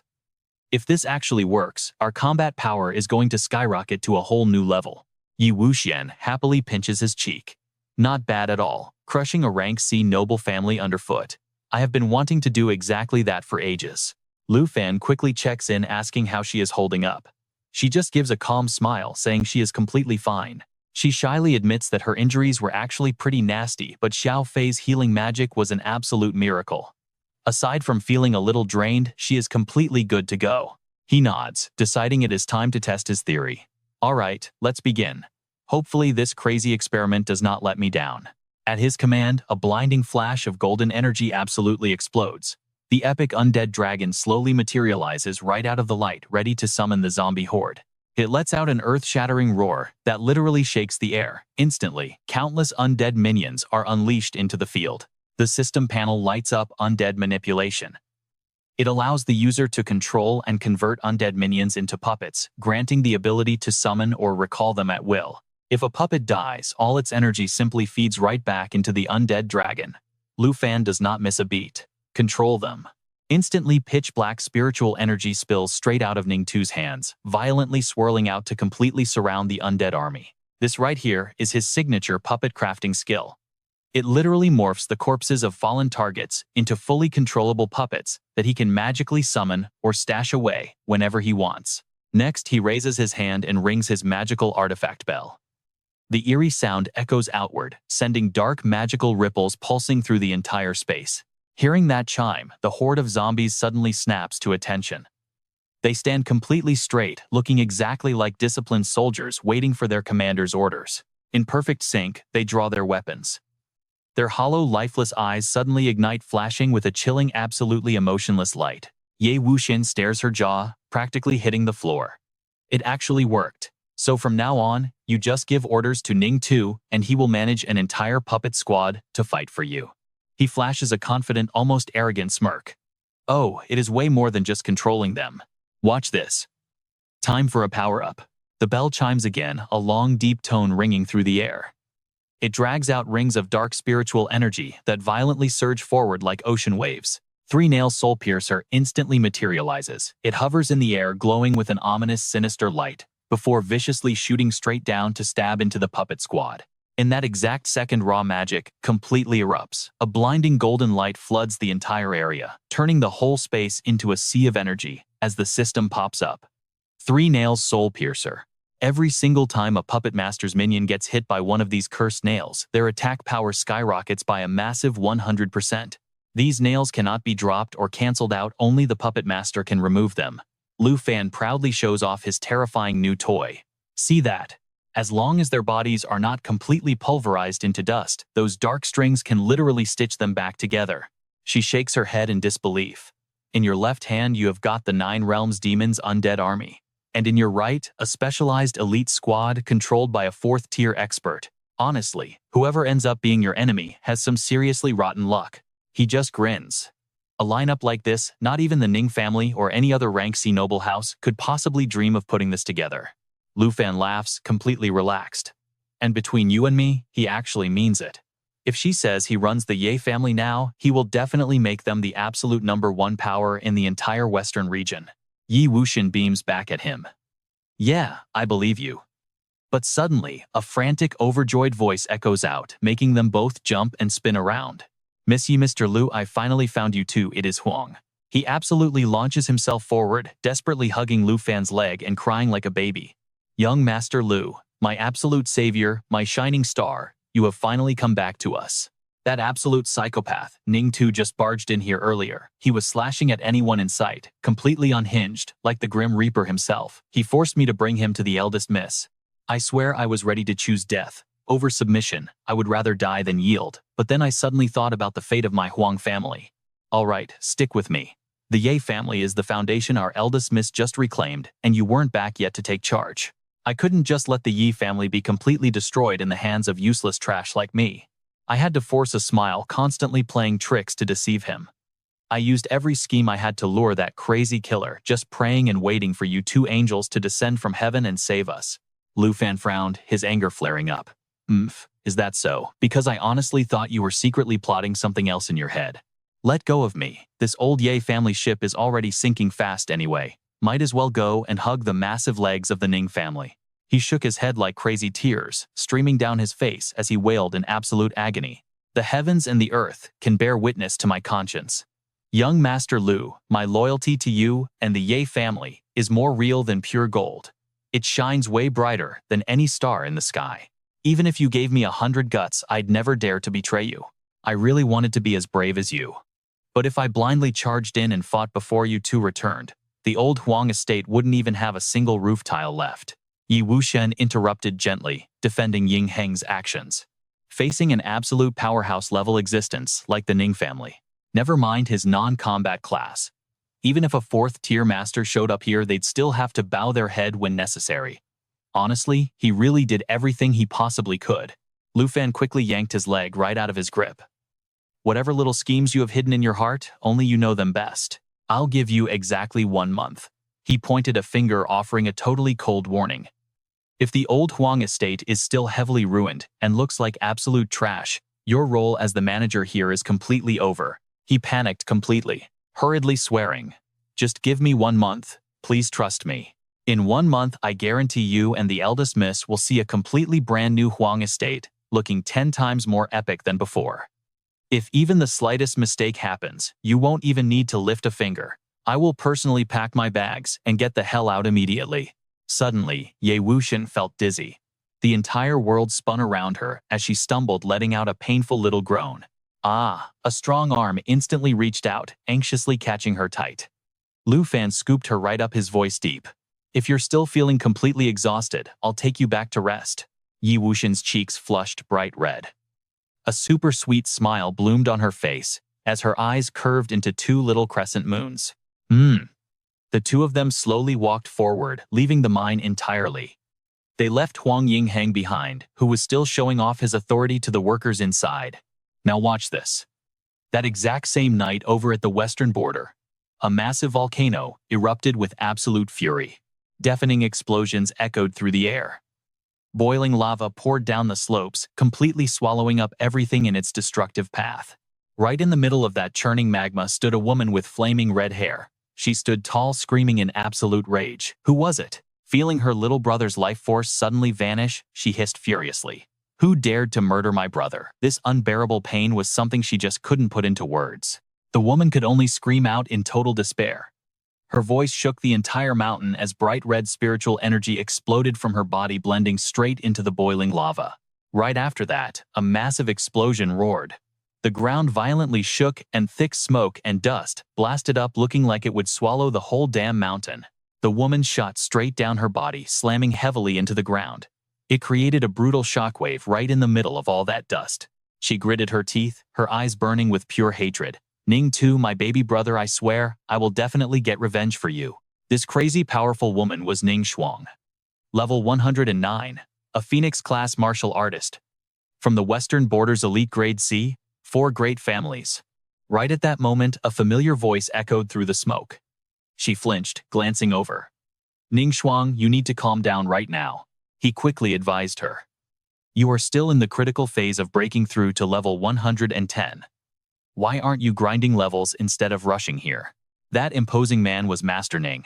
Level 119, a royal blood martial artist, also from the Western Border's elite 4 great families. He sat super majestically on the back of the divine phoenix bird, a totally legendary tier mount. Ning Shuang frantically asked, Father, do you have any idea where Ning Tu went? I think he might actually be dead. Master Ning leaped right off his divine phoenix bird, completely furious. Pure nonsense. What kind of crazy mental breakdown are you having right now? She hurriedly held out a jade pendant. Look at this, Father. The pendant he gave me had a puppet master's string attached to it, always pointing straight toward his exact location. Ning Shuang anxiously explained, but now that connection string has snapped completely and it vanished right in front of me. This can only mean his life force has completely ended. Only then did the old man finally panic, blurting out. Dead. How could something like that even be possible? Not long ago, he just went to help me collect the Earth Core for my big breakthrough. Her fierce eyes instantly turned dead cold. The Earth Core. So after he went to the Huang family, Master Ning cut her off immediately. Impossible. Relying on the Huang family alone, they absolutely couldn't harm Ning Tu. Ning Shuang replied firmly, even if it's impossible, this is the only clue we have. I'm going to tear the entire Huang family apart to get some actual answers. He immediately grabbed both of her shoulders in a super tight grip. Ning Shuang, your most critical priority right now is hitting level 110, securing 2 level 100 divine skills. As for Ning Tu, 100 Ning Tus aren't as important as you. We've all seen this kind of family drama before. Hearing those brutal words, Ning Shuang couldn't help feeling incredibly sad. I know you've always looked down on him. She coldly growled. All right, you and I are jumping right into the madness. Look at that determination. Fueled by pure rage, Ning Chang's spiritual energy absolutely explodes. To her, nothing matters more than her little brother's life. The Ning patriarch just clicks his tongue and lets out a heavy sigh. Such a child. Seeing his daughter's iron, the old man finally decides to back down. I get it, her father concedes. He promises to send spies to the Huang family for info but demands she stays put to grind levels. Ning Chang completely shuts that down. No way. I'm going myself. But suddenly swish, a freezing razor-sharp blade slashes through the air, stopping dead right in front of her. Ning Chang instantly freezes in shock. She furrows her brows, totally confused. Father, what is the meaning of this? His voice turns totally ice cold. Whether Ning Tu lives or dies means absolutely nothing compared to you hitting level 110.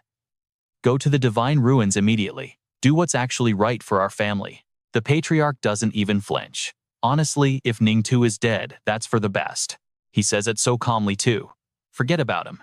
Caring about that boy only holds you back and completely betrays the massive expectations this family has for you.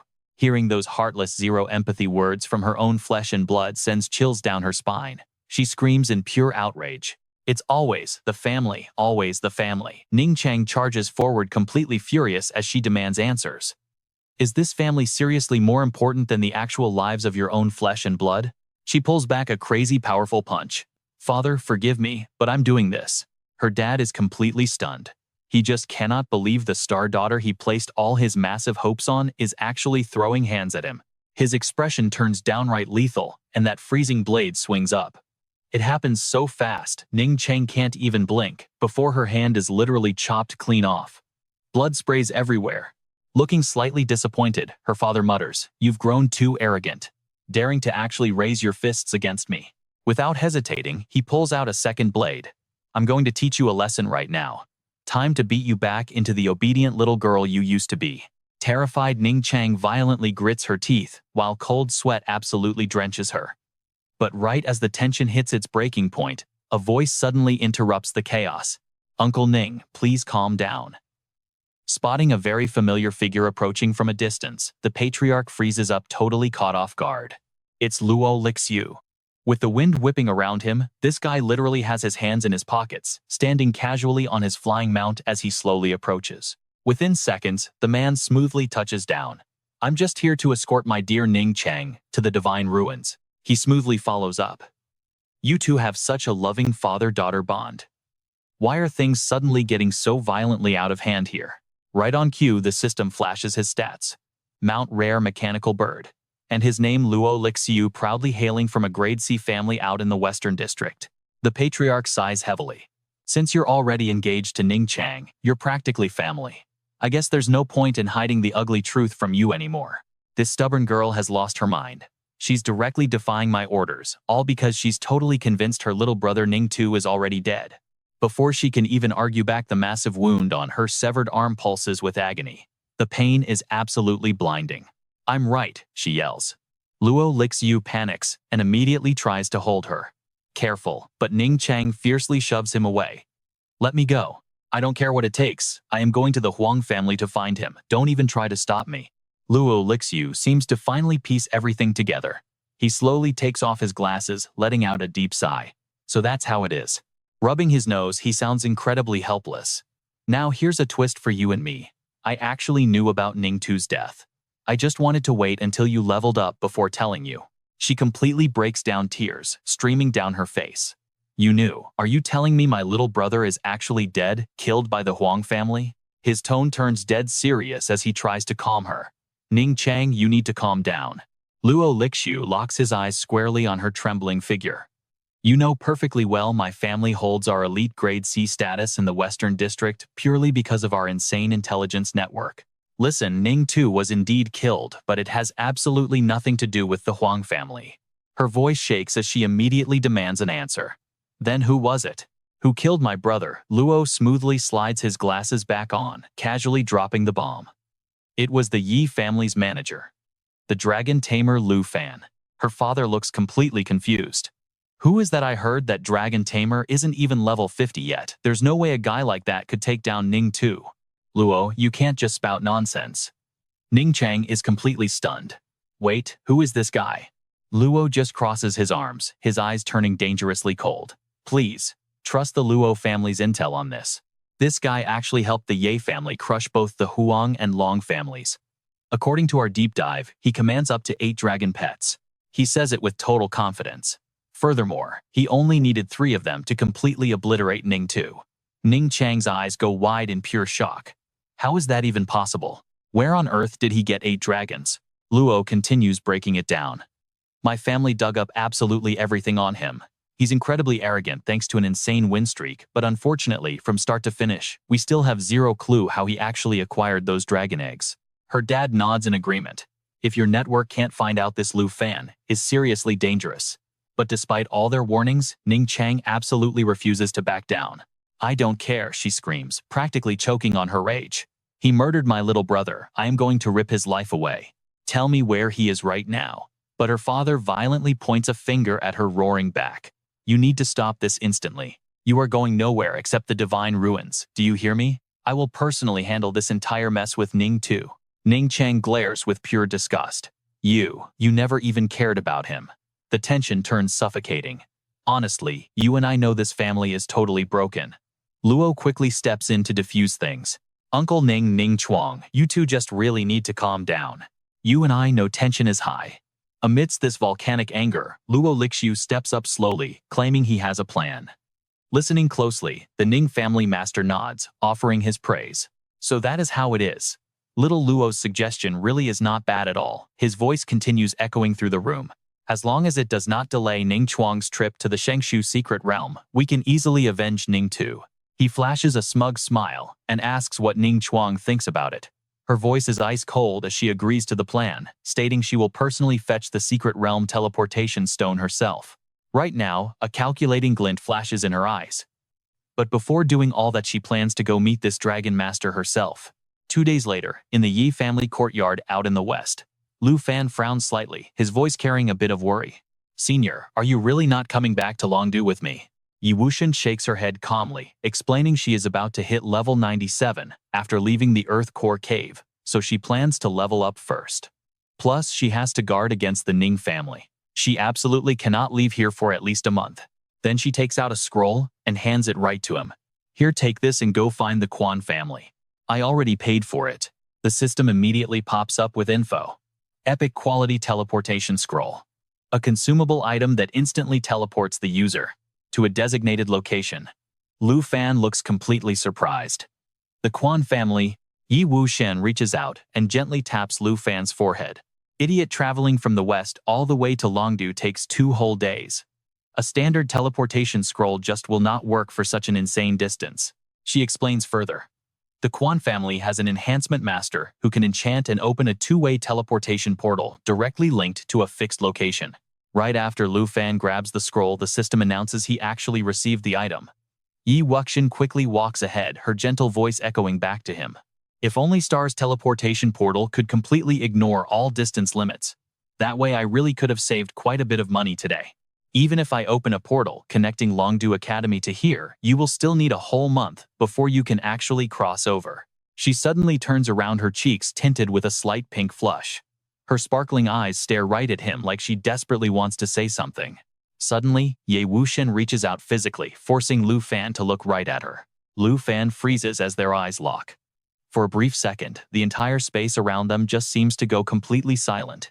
Her voice is incredibly gentle. The family's burden rests entirely on my shoulders now, so I cannot just relax.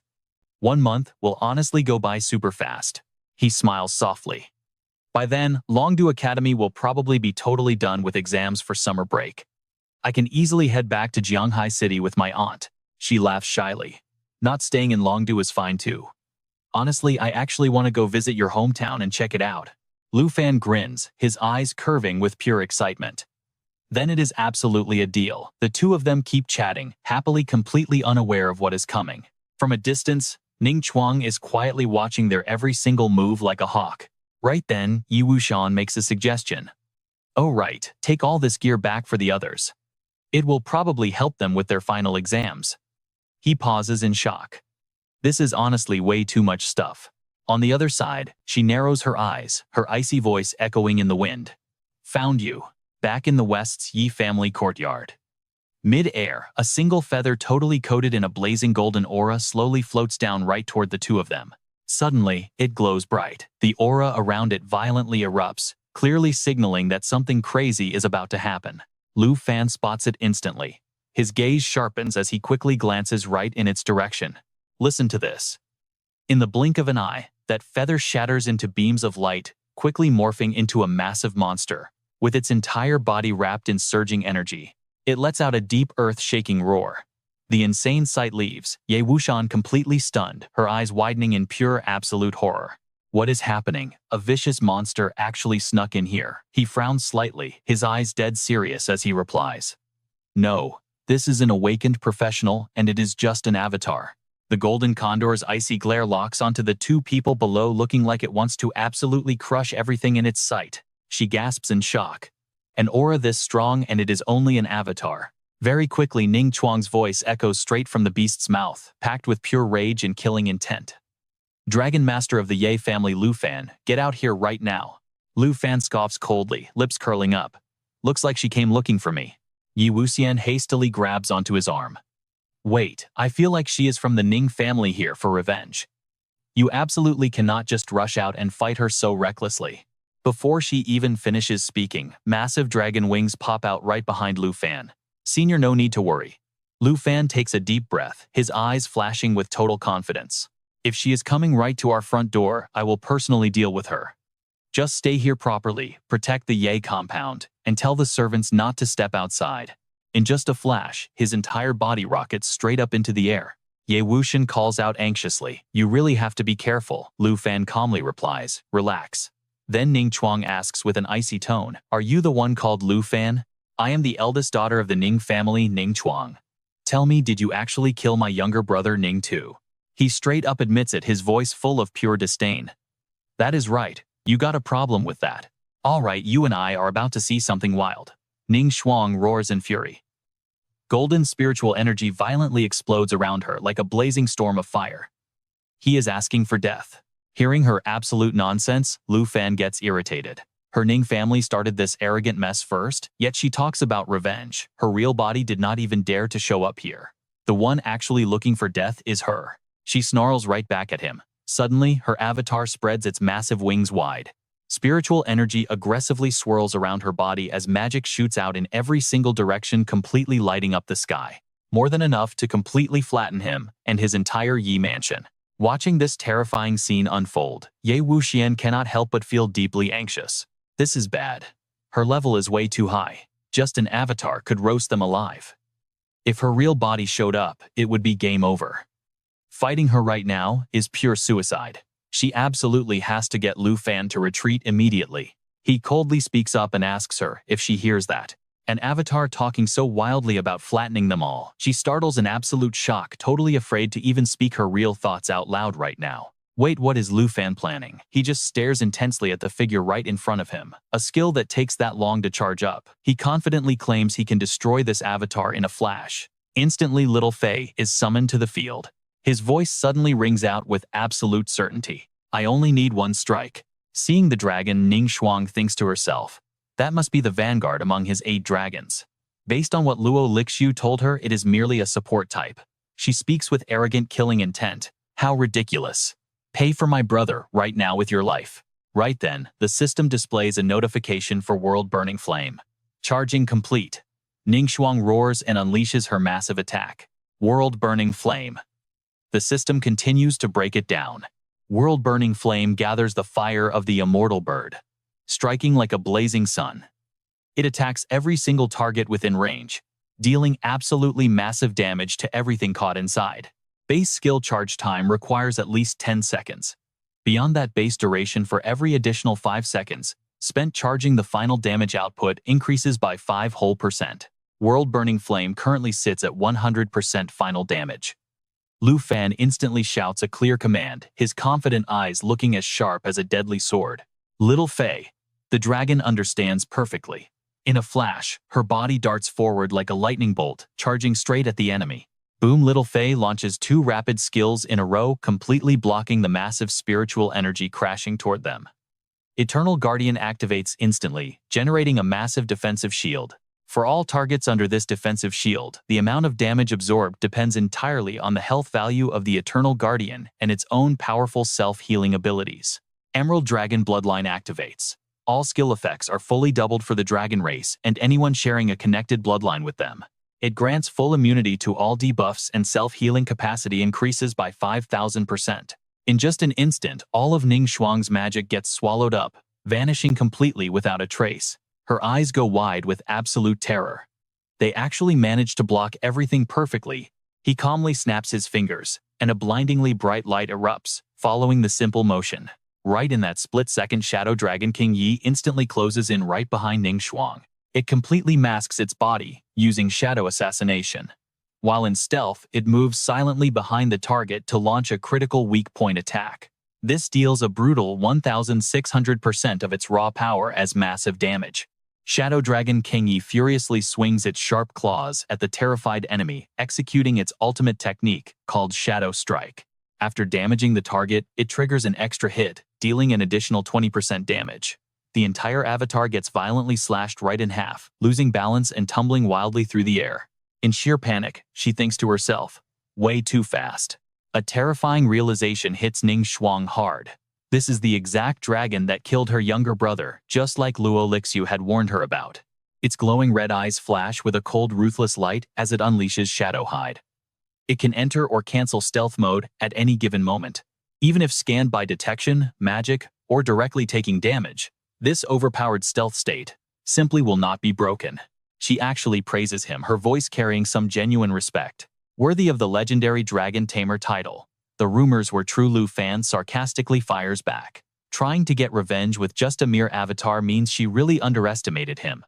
Ning Shuang frowns in pure anger. Rest assured, her revenge is only just beginning. She promises to kill him dead, but simply not right now. He silently looks up at the sky, responding to her threat with only a coldly sharp glare. In the blink of an eye, her avatar completely dissolves, leaving behind only a single stone dropping down. Her voice echoes. Next time she will personally end him. Now watch this. Lu Fan quickly snatches the stone. Right then, the system loudly rings out its important notification. Successfully obtained a teleportation stone for the legendary Divine Ruin Secret Realm. Divine Ruin Secret Realm Teleportation Stone. Legendary quality. A consumable item that once used instantly teleports the user directly to the entrance cave of the Divine Ruin. The exact time remaining until the Divine Ruin Secret Realm opens is 68 days, 17 hours, 5 minutes, and 10 seconds. Meanwhile, at the western border, the golden bird feather suddenly falls down. It instantly turns into nothingness under Ning Shuang's silent gaze. She quickly stands back up. What an impressively skilled dragon tamer he truly is. As expected, he is extremely formidable. Ning Shuang slowly walks deep into the active volcano. The blazing hot magma flows quietly, matching the furiously boiling emotions inside her heart. Ning Shuang picks up a strange stone. 8 dragons total, and he summoned 2. So does this mean that was only a quarter of his true strength? This object is an earth core. Legendary quality. Formed from magma flowing beneath the western border for countless years. Sinking down, it forms core ore. It contains an unbelievably rich and violently explosive amount of pure fire energy inside. All right, you and I are diving into pure madness. Her aura spirals wildly around the earth core crystal. I cannot wait to kill you in the Divine Ruin realm. Instantly, the crystal lets out some absolutely deafening cracking sounds. Boom! In a flash, the core crystal completely shatters under Ning Shuang's terrifying grip. She mutters under her breath, "You definitely have to show up." Right on cue, the system flashes with legendary item info, a teleportation stone for the Divine Ruin realm. It is a crazy rare consumable that instantly drops you straight at the realm entrance. The countdown clock drops. 68 days, 17 hours, 4 minutes, and 53 seconds until the Divine Ruin officially cracks wide open. Lu Fan is totally confused. Is she seriously expecting our boy to use this stone just to go fight her? Yi Wuxian rushes over to him, looking super worried. Lu Fan, what is going on? Is Ning Shuang actually heading here right now? He quickly calms her down. Relax, she is not coming. Then he asks Senior, do you know anything about this Divine Ruin realm? She completely freezes in shock. Divine Ruin. This is an ultra-rare treasure zone out in the western region. It only shows up maybe once every 50 years. She admits she does not know all the details. But getting that teleport stone requires an insanely lucky drop rate from the absolute toughest monsters in the western region. Lu Fan stares super hard at the glowing stone in his hand. His gamer brain kicks in. Couldn't I just sell this thing for a massive pile of cash? Yet Ning Shuang tossed this priceless item just to book a deathmatch. Yi Wuxian objects. She strongly warns Lu Fan against going. It's not just Ning Shuang waiting there. A bunch of elite family heirs pushing for their 5th-class advancement will be swarming the place. Suddenly, the Demon Dragon King chimes right in. Ignore her warnings, you absolutely have to go. Lu Fan glances back and instantly drops into his mental pet space. She smirks. Listen, I need you grabbing some god-quenching liquid from that realm. Pull this off, hit your 3rd advancement, and I will reveal the exact location of the armored dragon egg. He glares at her completely cold. When did you awaken? Did you just sit back and watch that whole thing happen? The Demon Dragon King simply stretches out her hand under the dim light. Oh yeah, your pet space is surprisingly cozy. Give it a few more months and my power should be fully restored. Lu Fan is highly suspicious. Why push me toward the Divine Ruin? And what exactly does this god-quenching liquid even do? She casually explains. That realm is supposedly a giant graveyard for legendary ancient gods, literally packed with epic loot. But that specific liquid, easily one of the absolute most broken treasures hidden inside. The higher your base stats, the harder this liquid boosts your power when leveling up. It could literally double your total attributes if you play it right. Our MC thinks it over carefully. This stuff honestly sounds like a massive premium upgrade to the Blessing Light Spring. If her intel is legit, combining the Light Spring with the God-quenching liquid means his power levels are about to blast straight through the absolute roof. Now, watch closely, you and I are seeing him crack. The Demon Dragon King chuckles. What? You look pretty tempted. Lu Fan narrows his eyes. If you are literally trading an armored dragon egg for it, securing this liquid is going to be incredibly deadly. She answers without missing a beat. Obviously. That psycho woman sent her avatar to invite you because she wants to use the realm's unique rules to permanently end you.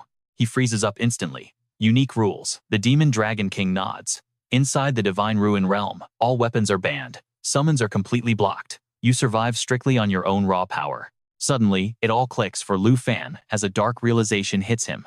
So that's her game. That means his entire prepared puppet squad is going to be totally worthless inside.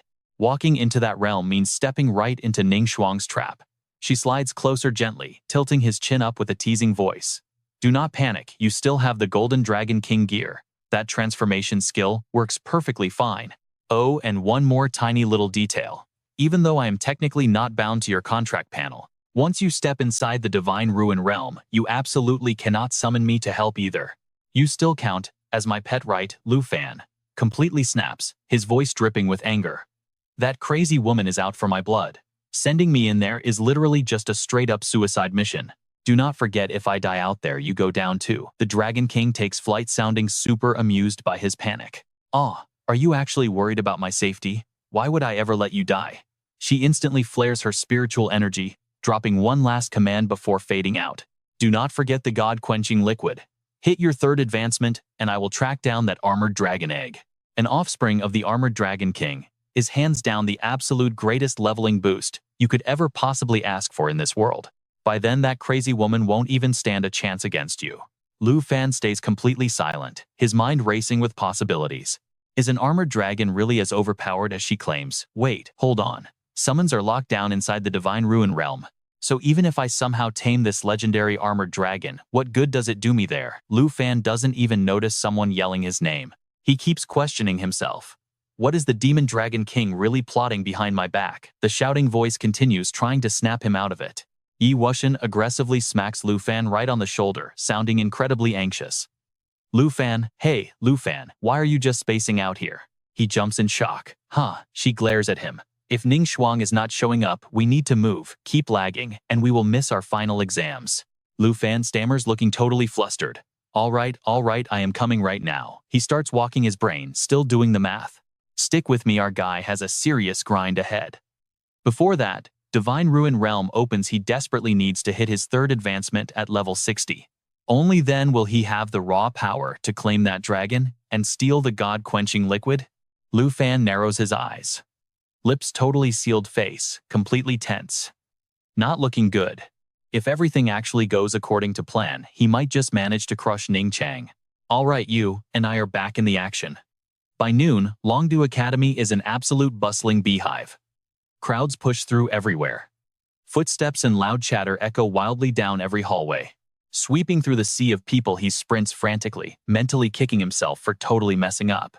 He let Ning Chang stall his precious time, making him completely miss the grand final exam assembly. Suddenly, a passing conversation between students catches Lu Fan's full attention. It turns out to be another arena battle exactly like their brutal freshman test. Wait, so this time it is a 5 versus 5 match. Where am I gonna find a team? Hearing those exact words, he finally pieces everything together. Looks like this final exam is a ranked 5-person squad arena battle. Perfect timing, he can still jump into the fray. Completely lost in his own intense thoughts and ignoring his path, Lu Fan accidentally crashes right into Guhan. She panics and shouts out loud, "Hey, watch where you are going." He awkwardly apologizes. "Sorry, Guhan." Guhan gasps in pure shock. Lu Fan Zhao Shengming completely freezes up. I honestly thought you were going to skip this final exam entirely." Lu Fan steps right up to her, asking softly, "How is your health holding up lately?" She flashes a bright smile, sounding totally cheerful. "Fully recovered. If it was not for you guys back in the Tai Chi Kingdom, I would be entirely dead." Zhao Shengming nervously cuts right in. Hurry up and stop saying such unlucky things. He then clearly lays out the mandatory requirements for entering the tournament. If you actually want to join the exam now, you absolutely must form a 5-person squad. But right now, his eyes are locked completely forward. A guy stands there confidently introducing himself. Hello there, fellow student Jian Ying. It looks like we meet again. I am the number 9, ranked level 31 dual swordsman. For this final exam, I sincerely hope you can do me the huge honor of teaming up.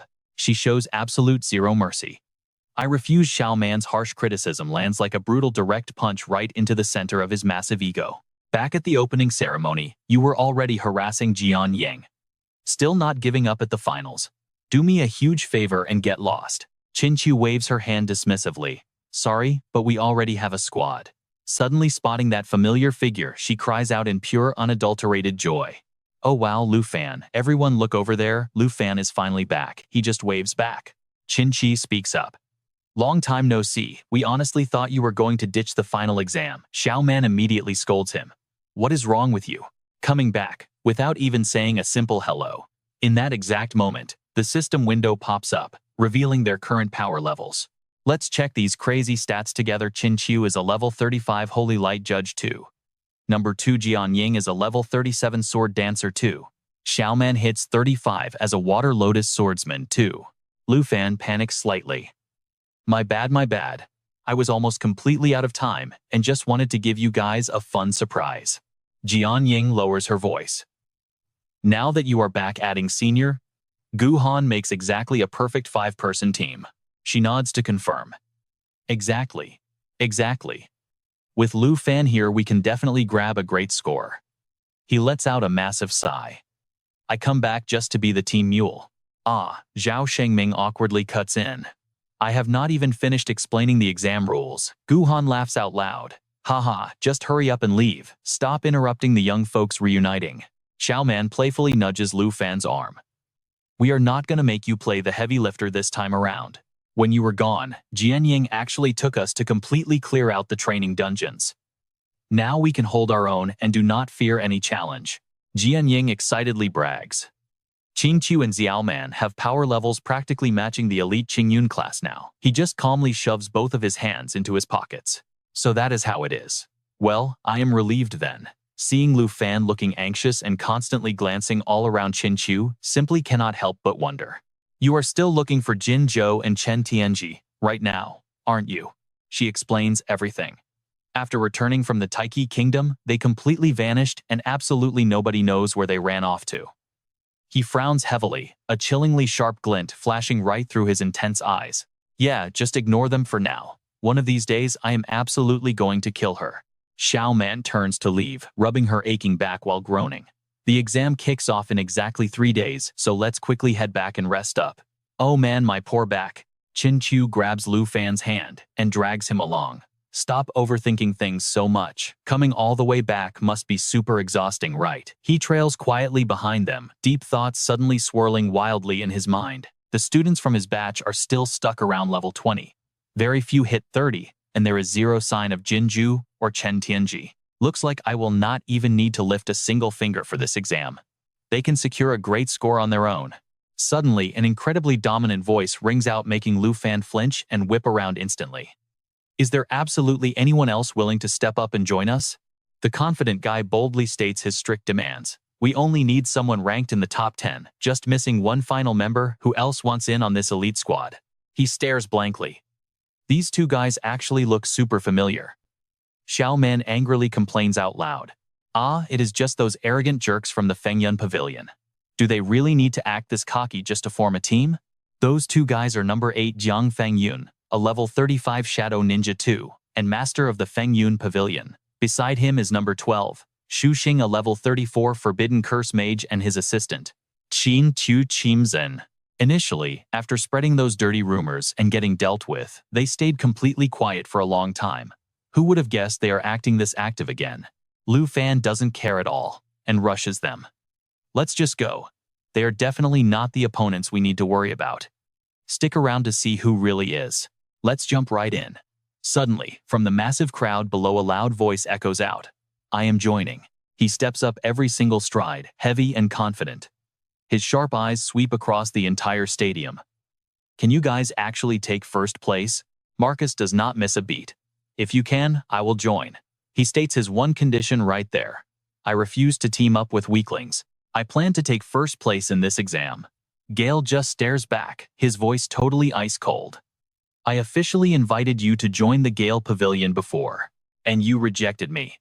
Marcus's face instantly darkens. Look, if it was not for these ridiculous exam rules, I would not even bother asking you for a spot. But for this test, I will join up temporarily. Up in the stands, Luke watches closely, asking who exactly is this guy. I definitely did not see him during the freshman exams. Tara immediately answers him. His name is Marcus. He transferred here right in the middle of the national combat trials. She keeps explaining, rumor has it that Marcus actually comes from a major military family. Super strict upbringing, basically raised in the military. When he transferred in, you were away, but everyone quickly agreed his combat power was absolutely the highest around. Mandy immediately chimes in. Oh, and get this. He has literally been living inside the arena ranked point match rooms. He secured 132 consecutive wins. Even the third-ranked Gale ended up getting completely crushed by him. His very next target was supposed to be Blade. Blade crosses his arms, his voice serious. I have not visited the ranked arena lately. He probably wants to use this final exam as his big chance to finally take me down. Luke nods, clearly impressed by the stats. Stealing the third rank from Gale. All right, the guy definitely has some serious skills. Tara quickly urges the group, come on, we need to head back right now. Gale is definitely going to team up with Marcus. Luke stays completely calm, just smiling. Well, that totally depends on you guys. If you are strong enough, I will not even need to lift a finger. Mandy crosses her arms, bursting with confidence. Relax. When the time comes, we will totally blow your mind.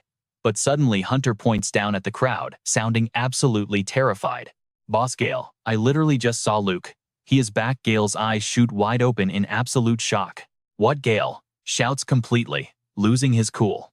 Where is he right now? When did Luke even get back? Standing next to him, Marcus just looks confused. Who is Luke? Why is everyone freaking out over this guy? Down in the chaotic crowd, another student overhears them and gasps. Wait, did he say Luke is back? The guy beside him shakes his head.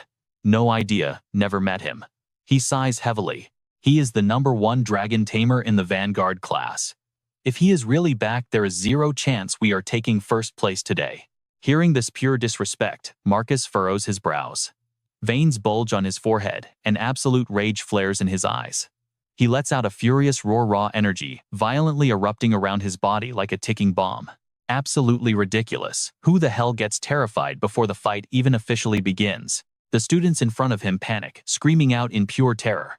Ah, Marcus snaps, glaring at Gale. I offered to join because I respected you, to win first place. Where did all that confidence of yours go? Suddenly, someone in the crowd points directly at Marcus, their voice completely breaking from shock. Oh my god, that is the actual Crimson Vanguard medal. The student is utterly stunned. The Crimson Vanguard is the absolute strongest unit among our nation. 4 elite military forces. The guy next to him literally drops his jaw, refusing to believe his own ears. Wait, is that thing real or fake? He is only 2 years older than us. How does he already have military honors? The other student shakes his head. I am not kidding. See those 3 crimson blossoms? That literally means he has the direct authority to command 100 Crimson Vanguard soldiers. Now you and I need to watch this reveal. The system panel pops up Crimson Vanguard level 3 metal high-tier accessory. Marcus's voice drops, his eyes burning with wild ambition and absolute pride. Since I was a kid, I defended the borders against monster swarms. I joined the Vanguard, literally awakening my combat class in a mountain of corpses and blood. My ultimate goal, becoming the youngest Supreme Protector General in this nation history. The system continues its scan. 3rd rank, Marcus level 40.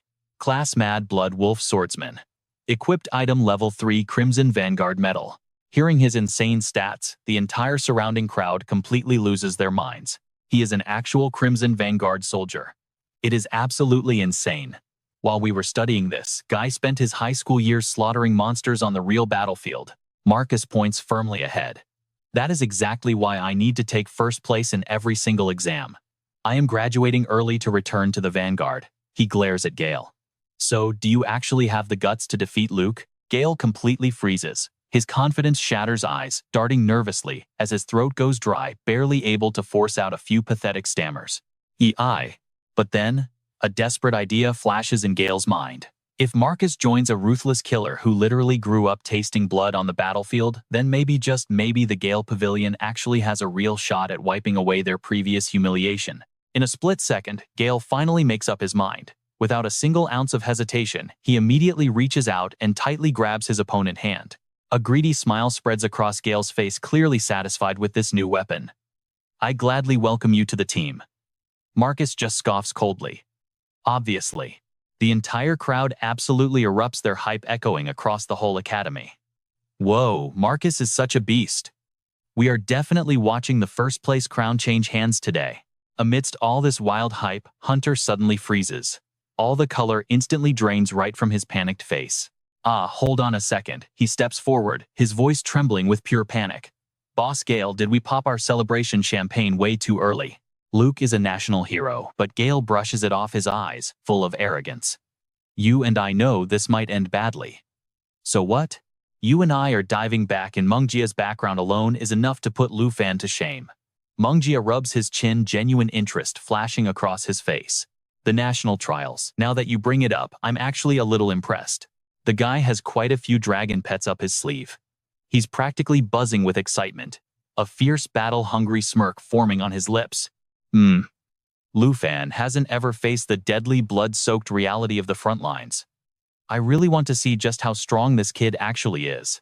Before long, Lu Fan and his squad return to the Dragon Capital Academy. As their villa sits quietly in the fading sunset, Xiaoman suddenly lets out a massive scream. That is way too overpowered. Qin Chu completely freezes up. Her eyes are wide, unblinking, just absolutely glued to the insane pile of ultra-rare loot stacked neatly on the table. "Oh my god, did Senior Yi really gift all of this to us?" Her jaw drops, practically holding back a scream. "This stuff is way too valuable. The stats alone will carry us straight to level 60. Lu Fan crosses his arms, looking completely serious. He reminds them it is a group share, so no hogging the loot. Lu Fan adds that Senior Ye threw in a massive stack of skill books too. Aside from crazy enchantments, there are defensive skills that even he honestly had not expected to find. Hearing this, Hankei is absolutely ecstatic. His face totally lights up, eyes sparkling like a kid opening presents on Christmas. "Lu Fan, you seriously have to thank Miss Yi for us." Xiaoman quickly snags 2 items for herself. First up, the legendary tier Eternal Flow. It requires level 60 or higher, and comes with a crazy enchantment. The level limit is totally removed. Agility jumps up by 290, strength by 57, and durability by 305. Plus, all water-based skill damage gets a 25% boost, while hit rates skyrocket by 90%. And get this, if an attack somehow misses the target, the skill's cooldown timer resets immediately. That is completely broken. Next is the Epic Tier Aqua Control Gear Set. It requires level 35, and is completely locked to the Water Lotus Swordsman class. The 2-piece set effect is absolutely wild. Whenever any crowd control skill lands perfectly on an enemy, its total duration gets extended by 20%. The 4-piece bonus. Every single time you cast a water skill, it triggers an exclusive aqua control effect, boosting the final damage output by a massive 40%. Seeing her brand new fully equipped setup, Xiaoman smiles brilliantly, her eyes curving with pure pride and excitement. Hee. This is just way too awesome, my very first legendary weapon. Qin Chu quickly grabs her new toy Rogwen. It is a legendary tier weapon meant for level 60 and higher. The enchantment completely removes that level cap. It adds 94 to agility, a crazy 672 to strength, and 117 to durability. The Vengeance of Light skill. Whenever her health drops below 50%, the weapon automatically blasts out a Holy Emperor Star Rain right over the target's area. And the best part, 0 mana cost. Both the damage output and healing power of that Star Rain get doubled, a full 100% boost. She eagerly tries on the Epic Tier Judgment set. It requires level 35 and is locked strictly to the Holy Light Judge or Holy Light Priest classes. The 2-piece set effect makes her Starlight Ruin skill deal an extra 75% sustained damage to enemies over time. Now for the 4-piece bonus, all sustained damage from light-based magic gets boosted by 50%. Plus, she becomes completely immune to any crowd control while fighting. Qin Q cheers in pure delight, utterly shocked. This gear is way more valuable than anything my dad ever bought. Jian Ying admires the armor now resting on her body, her voice overflowing with gratitude. A million thanks for this. I could never afford an enchantment effect like this alone. She is currently rocking the Sword Dancer set. It is a legendary tier armor requiring level 55 or higher. But thanks to the enchantment, the level cap is gone and the quality is boosted. It strictly requires the Golden Dancer or Shadow Assassin class.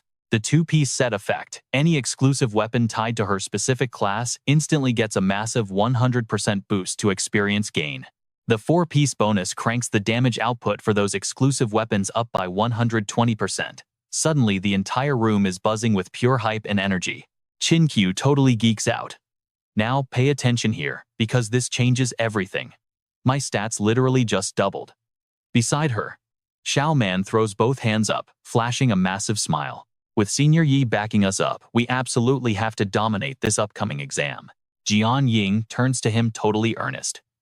Lu Fan, you seriously need to invite her over as our guest. I really want to thank her in person. Han Ke nods right along with her. Exactly, Lu Fan, we can't just take this and look ungrateful. Xiao Man chimes right in, emphasizing every single word. You better put on a good show. Right. Lu Fan gets a little flustered, awkwardly looking away. Well, maybe in a month or so. She is actually pretty tied up with some major family business right now. Suddenly, a loud knock hits the door, completely saving Lu Fan from this super awkward moment. Perfect. Han Ke lets out a heavy sigh. By then, exams will be over, and we will all be gone for summer break anyway. Lu Fan quickly jogs over and pulls the door open, but he is totally caught off guard. Standing right there on the porch is a complete stranger. Lu Fan freezes up slightly, his guard instantly rising. Who are you? The older man quickly takes off his glasses. Excuse me, but are you Mr. Lu Fan? The guy gives a flawless bow, his tone polite and perfectly professional. Please allow me to properly introduce myself. My name is Morozo from the Snow Kingdom. Young Master Andre personally commissioned me to take charge of building your brand new territory. After a quick chat, Lu Fan cannot help but silently respect the sheer efficiency here. Andre moves way faster than anyone could have ever predicted. In practically no time at all, Andre sent the legendary Snow Kingdom designer Morozo straight to his front door, carrying the master blueprints for Fortune Island. But what you and I see on those blueprints, it leaves Lu Fan completely speechless. Morozo actually lined the entire island with epic-tier phantom magic crystal cannons. Their range covers the whole island and the surrounding ocean. These massive weapons could easily obliterate a 4th transition expert without breaking a sweat. The vacation island turns into a war fortress. But honestly, this wild surprise isn't really too bad. Morozo promised the teleportation circle from Longdu Academy straight to Shadow Island would be ready in 3 days, which matches the start of final exams. You and I are in for a wild ride. Xiao Man and the crew literally begged for combat. Pointing straight at Lu Fan, she laid down the law unless we run into a boss. We absolutely cannot beat you. Better not lift a finger during the exam unless we are facing down an insanely powerful enemy. If we do not need your help, Xiao Man hyped up, her eyes practically glowing. We are going to show you exactly what our hardcore training has really accomplished. Lu Fan nodded, totally chill about it. Sure, I love slacking off. To help them push their limits before the big test, he dragged the squad into a secret realm for some extreme power leveling. Inside the secret realm, they went absolutely crazy fighting. Clashing with a massive giant spider, they chained their skills together with flawless, perfect teamwork. Starlight Annihilation, Holy Light Summon. These drop massive magic damage on every enemy in the zone, burning them to an absolute crisp, with a heavy Holy Light Scorch effect. Burned enemies take continuous light attribute damage every single second, while their magic resistance completely tanks by a massive 20% drop. That is an insane debuff. This crazy effect lasts 6 seconds. Meanwhile, Mountain Shaker deals 320% physical damage, splashing 32% of that heavy pain right onto any surrounding targets. Water Cleave swings out, firing 4 water chains that completely lock the target down. Zero escape. Locked enemies suffer heavy continuous water damage, while both their attack and movement speeds get absolutely gutted across the board. Duration 8 seconds. In almost no time, Xiao Man hits level 38 and Chin Q's overall power gets a massive boost as well. She pushes straight to level 39. Han Ke also ranks up super fast, locking in at level 30. Jian Ying's aura and blade skills grow insanely sharper, shattering his limits to hit level 40. Lu Fan totally outclasses everyone standing as the ultimate anchor for the team, skyrocketing straight to level 50. The very next day, at the Longdu Academy Arena Finals officially kick off. The stands are absolutely packed. Deafening cheers echo through the stadium, hyping up the insanely tense atmosphere. Everyone is literally on the edge of their seats right now. Checking the slip of paper, he wonders. Number 8, who exactly is our opponent? Xiao Man cracks her knuckles, eyes blazing with pure hype. Who cares who it is? One steps up, we crush one. Gotta love that energy. Suddenly, a voice from behind makes Lu Fan jump. Lu Fan, you absolute legend, the guy stammers awkwardly. Is there any way I could get a quick picture? Woo, he rushes over, practically vibrating with pure excitement. I watched your national trial livestream. You were insane. I am a massive fan. Lu Fan smiles and simply nods. Yeah, sure thing. He quickly holds up his phone, eyes shining brightly. A massive grin spreads across his face as he finally snaps a photo with his biggest idol. Noticing Wu, he still looks a little bit stressed. Lu Fan raises an eyebrow and asks, is there something else on your mind? His face drops, voice totally defeated. I am number 8. My team is your opponent. Wu, he instantly sprints away, screaming over his shoulder. Do not worry, boss. I know my place. I am completely forfeiting. She yells right after him. Hey, do not run, do not forfeit. Xiao Man drops a serious warning. I heard this exam is not just about rankings, they grade our combat performance too. If you run away now, you will definitely fail. He hangs his head, groaning in pure utter defeat. I know, but let alone 5 of us in our squad, even 50 or 500 people could not possibly survive a single strike from a monster like you. Going up there just means getting wiped out immediately. She pats Wu, his shoulder, to cheer him up. Relax, relax. We will not let you get instantly wiped out. We promise to give you guys a real chance to show off. He freezes, completely stunned. Wait, what? Finally, team number 8 actually decides to step up into the arena and fight. Wu, he grips his sword handle tight, looking totally stressed out. Senior sisters, do we really have to do it like this? Xiao Man replies coldly, cut the chatter. He and his teammates take a deep breath, brace themselves, and charge forward. All right, then here we come. She instantly hypes up her crew. Let's charge too. Chin Chu nods with dead serious focus. You got it. Golden spiritual energy instantly erupts across the stage. She calls the play. I am going to lock them all down. In a flash, Team 8 gets completely trapped by Chin Chu's ultimate move, Radiant Confinement. 6 massive walls of light burst up, forming an inescapable divine force field prison right around their target area. A 7-meter radius aggressively drags every single enemy inside, straight to the center, locking them down completely. Right after, Xiao Man leaps high into the air, light as a feather. She spins and launches her blade directly at Team 8. Too bad. You guys completely missed your best opening. Massive torrents of water crash down like giant arrows, surging with raw, absolute, unstoppable power. This is her absolute signature ultimate move. Abyssal condensation. Countless water needles form and blast the target from every single direction. This deals a massive amount of piercing water attribute damage to everyone trapped inside, while completely crippling both their attack speed and overall defense. Wu, he raises his heavy sword, bracing firmly against the attack. Hearing Chin Chu's super polite warning, he cautiously peeks one eye open. So sorry, but it is totally over. In a split second, her spiritual aura absolutely explodes, blasting a blindingly brilliant light across the entire arena. She quickly casts the Starlight Annihilation skill, summoning pure light to deal massive magic damage to every single enemy caught within her massive blast radius. Plus, it triggers a holy burn effect. Any burning enemy takes continuous light elemental damage every single second, while their magic resistance gets absolutely shredded, dropping by 20% instantly. That is a brutal combo for any boss or player. The effect lasts 6 whole seconds. The entire arena watches in absolute shock at this crazy spectacle. Someone from the upper rows yells out what just happened. The guy next to him just stammers, I don't know, man, I just looked down at my phone. He rubs his eyes, refusing to believe it. Holy crap, a 2 versus 5, and they wiped them that fast. Are the girls on Lu Fan's team seriously this insanely overpowered right now? Beside Jian Ying, there are actually beauties with this kind of raw strength. Even Lu Fan is stunned, realizing just how wildly capable his entire squad has become lately. Han Ke stands nearby, his deep voice failing to hide his total admiration. Thank goodness we have Jian Ying giving us great directions. Jian Ying waves it off humbly. No, the credit belongs to every single one of you. It is the result of your relentless training. Meanwhile, in the waiting room, Jiang Fengyan eagerly pitches an idea sounding totally hyped. Boss Meng, we should definitely stick together as a fixed squad. He nervously scratches his head with an awkward smile. We have admired the Blood Legion forever, and after graduation, we just want to follow in your footsteps. Exactly right, Boss Meng, you are our ultimate role model. Xu Xing chimes in smoothly. Following you to build a legacy now, that is what makes a real man.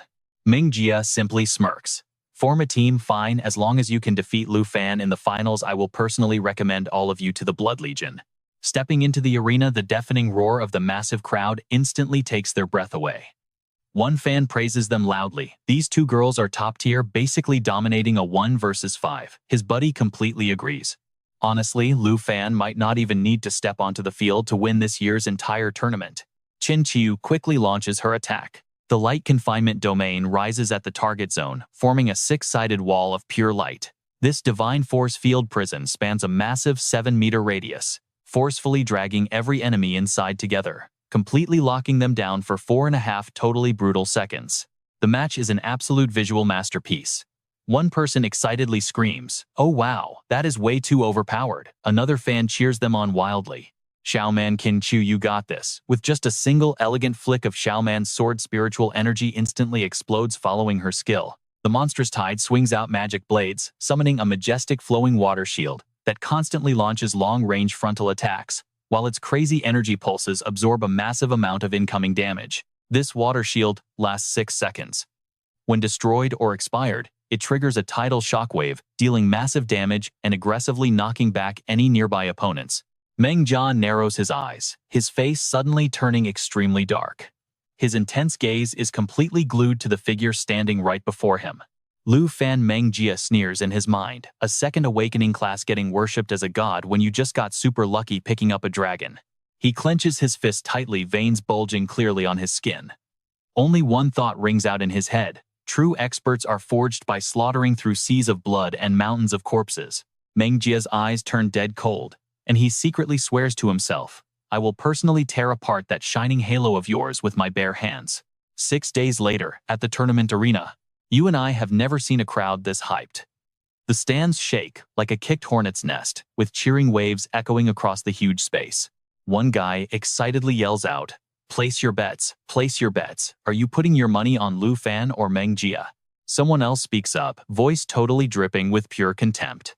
Nonsense. Obviously betting on Lu Fan. He wiped out entire national hidden domains. You think a simple final exam could actually make him stumble right now? Instantly, a loud objection rings out. Himph, don't be so totally sure. Did you watch yesterday's video yet? Meng Jia is an absolute monster who soloed a tier 3. That scene, man oh man. Under 5 minutes and bones were crushed everywhere across the ground. That victory felt completely surreal. The match officially begins. Every single eye in the massive audience is intensely locked onto all the unfolding action on the battlefield. One spectator gives a play-by-play. First, they are just sending out their vanguards. Lu Fan and Meng Jia are staying benched. A small girl asks curiously, Jian Ying's crew is also super strong and can fight a 3 versus 4. But this power gap is getting pretty huge, right? The guy beside her questions it too. They have 0 advantage here, how can they even fight this?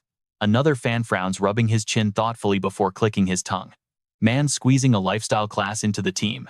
Isn't that just handing over a free weakness? They're at a huge disadvantage. Just outside the combat zone, Lu Fan crosses his arms calmly, observing everything as if the entire situation is completely under his control. Not far away, Meng Jia stays totally silent, calmly waiting for the real battle to explode. Jiang Fengyun taunts them, acting so arrogant while refusing to step onto the field. Can you actually keep your number 1 rank? He throws back a totally dismissive reply. Well, you better try harder then. Those words pour absolute gasoline onto the fire, making his blood boil with rage. Jiang Fengyun hastily barks an order. Stop wasting time. Finish them off. Show them that the Fengyun Guild has finally returned. His teammates respond in perfect unison. Understood. Xiaoman openly mocks them. Ha, hear that? They claim they've finally returned. Qin Qiu smirks right back. Well then, we better get a little serious, don't let them look down on us. Ju Han and Zhao Shengming stand at the judges' podium. Her strict eyes sweep entirely across the battlefield before she shouts at the top of her lungs. The match. Gu Han's voice echoes out far across the massive arena. Begins now. Watch closely as Xiao Man immediately unleashes her raw power. Ningyuan strikes. It takes effect instantly, wasting absolutely no time. Ningyuan condenses countless deadly water needles from every possible direction, blasting the targets. This unleashes massive water attribute piercing damage to absolutely every single enemy caught inside that brutal blast zone. It severely drops their attack speed and defense. Qingqiu swiftly joins the fight, unleashing Starlight Annihilation. Streams of pure spiritual light violently explode outward the second she activates this powerful technique. Starlight Annihilation summons holy light, dealing incredibly high magic damage to every enemy in the area. Plus, it triggers a devastating holy light burning effect that completely engulfs them. Burned enemies take continuous light attribute damage every single second they remain trapped in it. At the exact same time, their overall magic resistance plummets by a massive 20%. This brutal effect lasts 6 seconds. Jian Ying quickly draws her weapon. The system screen pops up, officially revealing her Army Breaker Heavy Sword. Epic quality. A level 34 weapon. She immediately activates its special effect, unleashing the absolute powerhouse technique known as Mountain Shaker.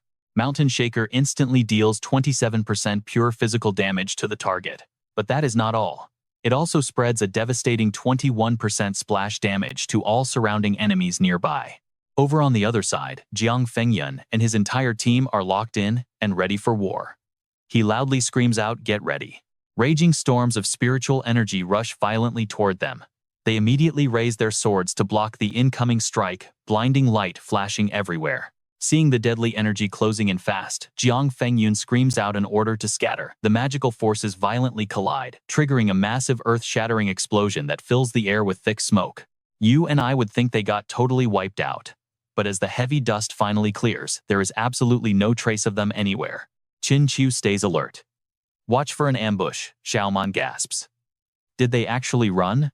Suddenly, heavy chains shoot out from nowhere, completely binding Jian Ying. Xiaoman panics, screaming her name. In that exact chilling moment, Qin Chu finally realizes the brutal truth. Jian Ying was their target all along. Right at that critical second, the system flashes a new spell notification. Confinement Lock. It completely traps the designated target, making it utterly impossible to move or cast any skills. This terrifying stun effect lasts for 5 full seconds. Just then, Xiaoman locks eyes with an enemy who is aiming a deadly bow directly at her head. Meanwhile, another rival suddenly steps up and blocks Qin Chu. "Hey, your opponent is me." He confidently blocks Jian Ying, smirking in pure triumph. "Locked down, you cannot move right. Now that I have caught you, this entire match is absolutely mine." Jiang Fengyun swiftly pulls down his blindfold, ready for action. He triggers the Shadow Strike soul-tearing kill technique. In a single flash, he erupts into pure dark shadow energy, leaving behind a perfectly realistic afterimage just to trick his completely confused enemies. Meanwhile, his real body vanishes deep into the shadows. For the next 1.5 seconds, he violently splits into up to 16 phantom clones. They launch high-speed crossing slashes at the target, and these terrifying illusions actually bypass a massive 30% of all physical defense. The system flashes the remaining lockdown time exactly 4 seconds. She just shrugs, dropping a highly defiant smirk. "Oh really?" Simultaneously, Qin Chu aggressively fires off her own skill, launching a truly vicious assault against her opponent. Starlight Annihilation strikes again. Summoning pure holy light, it deals insane magic damage to every enemy in the zone, while triggering a brutal holy light burning effect that completely engulfs them. Any enemy caught burning takes continuous light attribute damage every single second they are trapped. Plus, their total magic resistance immediately drops by a massive 20%. This incredibly painful debuff lasts for 6 full seconds. Meanwhile, Xiaoman violently slams her heavy blade straight into the dirt. Furious water currents aggressively swirl as she activates water parting. Swinging her blade, she fires 4 massive water lotuses to lock down the exact target, making escape completely impossible. In an absolute flash, the watery trap violently tightens around her opponent, crushing any hope of escape. He angrily screams out in total frustration, "Damn it!" Trapped under this brutal technique, the locked enemy suffers non-stop continuous water attribute damage. while heavily losing both their attack speed and their movement speed. The punishing effect lasts 8 seconds. Jiang Fengyun stares with wide-eyed shock. Are you kidding me? They are completely suppressed. Right at that exact moment, the system chimes. Lockdown time remaining is just 3 seconds. He furiously draws his blade and coldly glares. Fine, then I will definitely handle you first. But right in that critical split second, an absolute barrage of heavy sword rain violently crashes straight down onto Jiang Fengyun. Now this right here is Jian Ying's ultimate move. 10,000 flowers. It is a good quality level 20 weapon packing, a totally terrifying special effect. Heavenly sword rain shatters into thousands of blinding floral clones. Each single illusion strikes with exactly 10% of her original base attack power. After dealing devastating area damage, the weapon instantly returns to its original physical form. Meanwhile, the system text violently flashes the remaining lockdown time. 2 seconds. Pure panic hits him, and he furiously scrambles to escape. Frantic heavy footsteps aggressively echo across the entire battlefield. Jiang Fengyun stares in utter disbelief, completely stunned. This is impossible. She is under the confinement lock, so how is she still casting active skills? The brutal sword rain continues violently crashing down on him, cold flashes of light blinding the area. Amidst the chaos, the system chimes again. Lockdown time remaining is 1 second. Jiang Fengyun aggressively grits his teeth. Shu Xingyu, absolute trash. You swore to me there would be absolutely zero mistakes with this plan. Yet, this is what we get. The system mercilessly flashes the final update. Lockdown time remaining is 0 seconds. She is completely free. Meanwhile, just outside the arena, Lu Fan and Han Ke are literally sitting back, sipping tea, and enjoying some sweet pastries. You and I can see they are completely relaxed, acting like they already knew this exact match outcome. He casually explains the genius trick. They completely miscalculated her power. What Jian Yang has been using this whole time is not an active skill, but a powerful weapon special effect. She just laughs it off. Well, Jian Yang has this perfectly under control. Want some fruit juice? All right, you and I are diving right back in. I used your absolute favorite fruits for this mix. Meanwhile, watching the fight, Meng Jia lets out a furious roar. Absolute trash. What kind of garbage fighting is this anyway? The lockdown vanishes. The chains binding Jian Ying shatter completely. She breaks free aura, exploding, totally ready to strike back. Sword energy erupts around her and shoots forward. Her eyes are razor sharp, cold enough to pierce right through her enemy's soul. Jiang Fengyun is terrified. He is literally trembling all over. But he still pushes all his spiritual energy into a counterattack, desperately hoping to save whatever little pride he has left. A throat-tearing scream rings out loud as his Heavenly Shadow soul-tearing kill technique completely erupts with brutal force. In a flash, it turns into a massive burst of dark energy.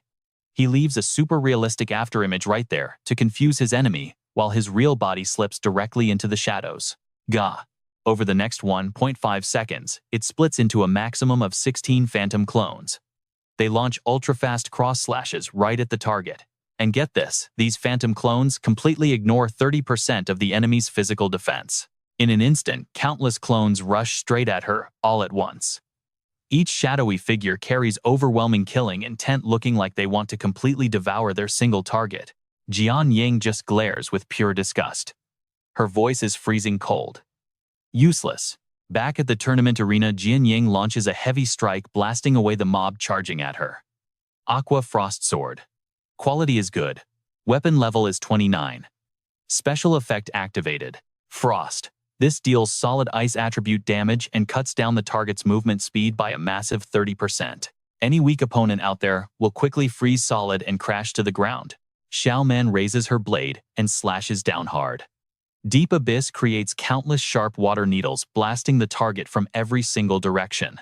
It deals massive water attribute piercing damage to absolutely everyone in range while heavily dropping their attack speed and defense. The water needles transform into heavy chains, dragging the opponent crashing into the dirt. Down below, the audience is in total shock. Oh my god, Jian Yang and her crew are way too overpowered, right? This is just unbelievable. Lu Fan still has not made a single move. Feng Yun turns to the guy behind him. Are you really not going to attack yet? Over on Jian Ying's team, Lu Fan is still just sitting there relaxing. He shows zero signs of actually wanting to fight. But when he sees the other side finally making a move, he just raises an eyebrow. A fierce-looking guy with a long eye scar steps right forward. Lu Fan sees this and just laughs. Guess you finally could not sit still anymore. On the other squad, the scarred guy is Meng Jia. Rank 2 level 42nd class transfer, Mad Blood Wolf swordsman of the Blood Robe Army. He aggressively swings his massive sword forward.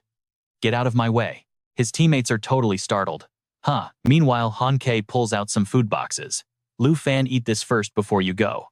Lu Fan just stands up, cracking his knuckles loudly. No need for that. Once this test is over, I will go buy some food with you. Tonight everyone is going to have a really huge feast. Han Ke smiles warmly. Listen to you talking. Has there ever been a single time where I did not let you eat well? Lu Fan just laughs it off. Haha. Relax. Tonight is definitely going to be a massive victory party. Catching this shift, the announcer immediately jumps in with eager commentary. Lu Fan finally stood up. Is he actually about to make his move? Listen up. You and I both know this is where it gets crazy.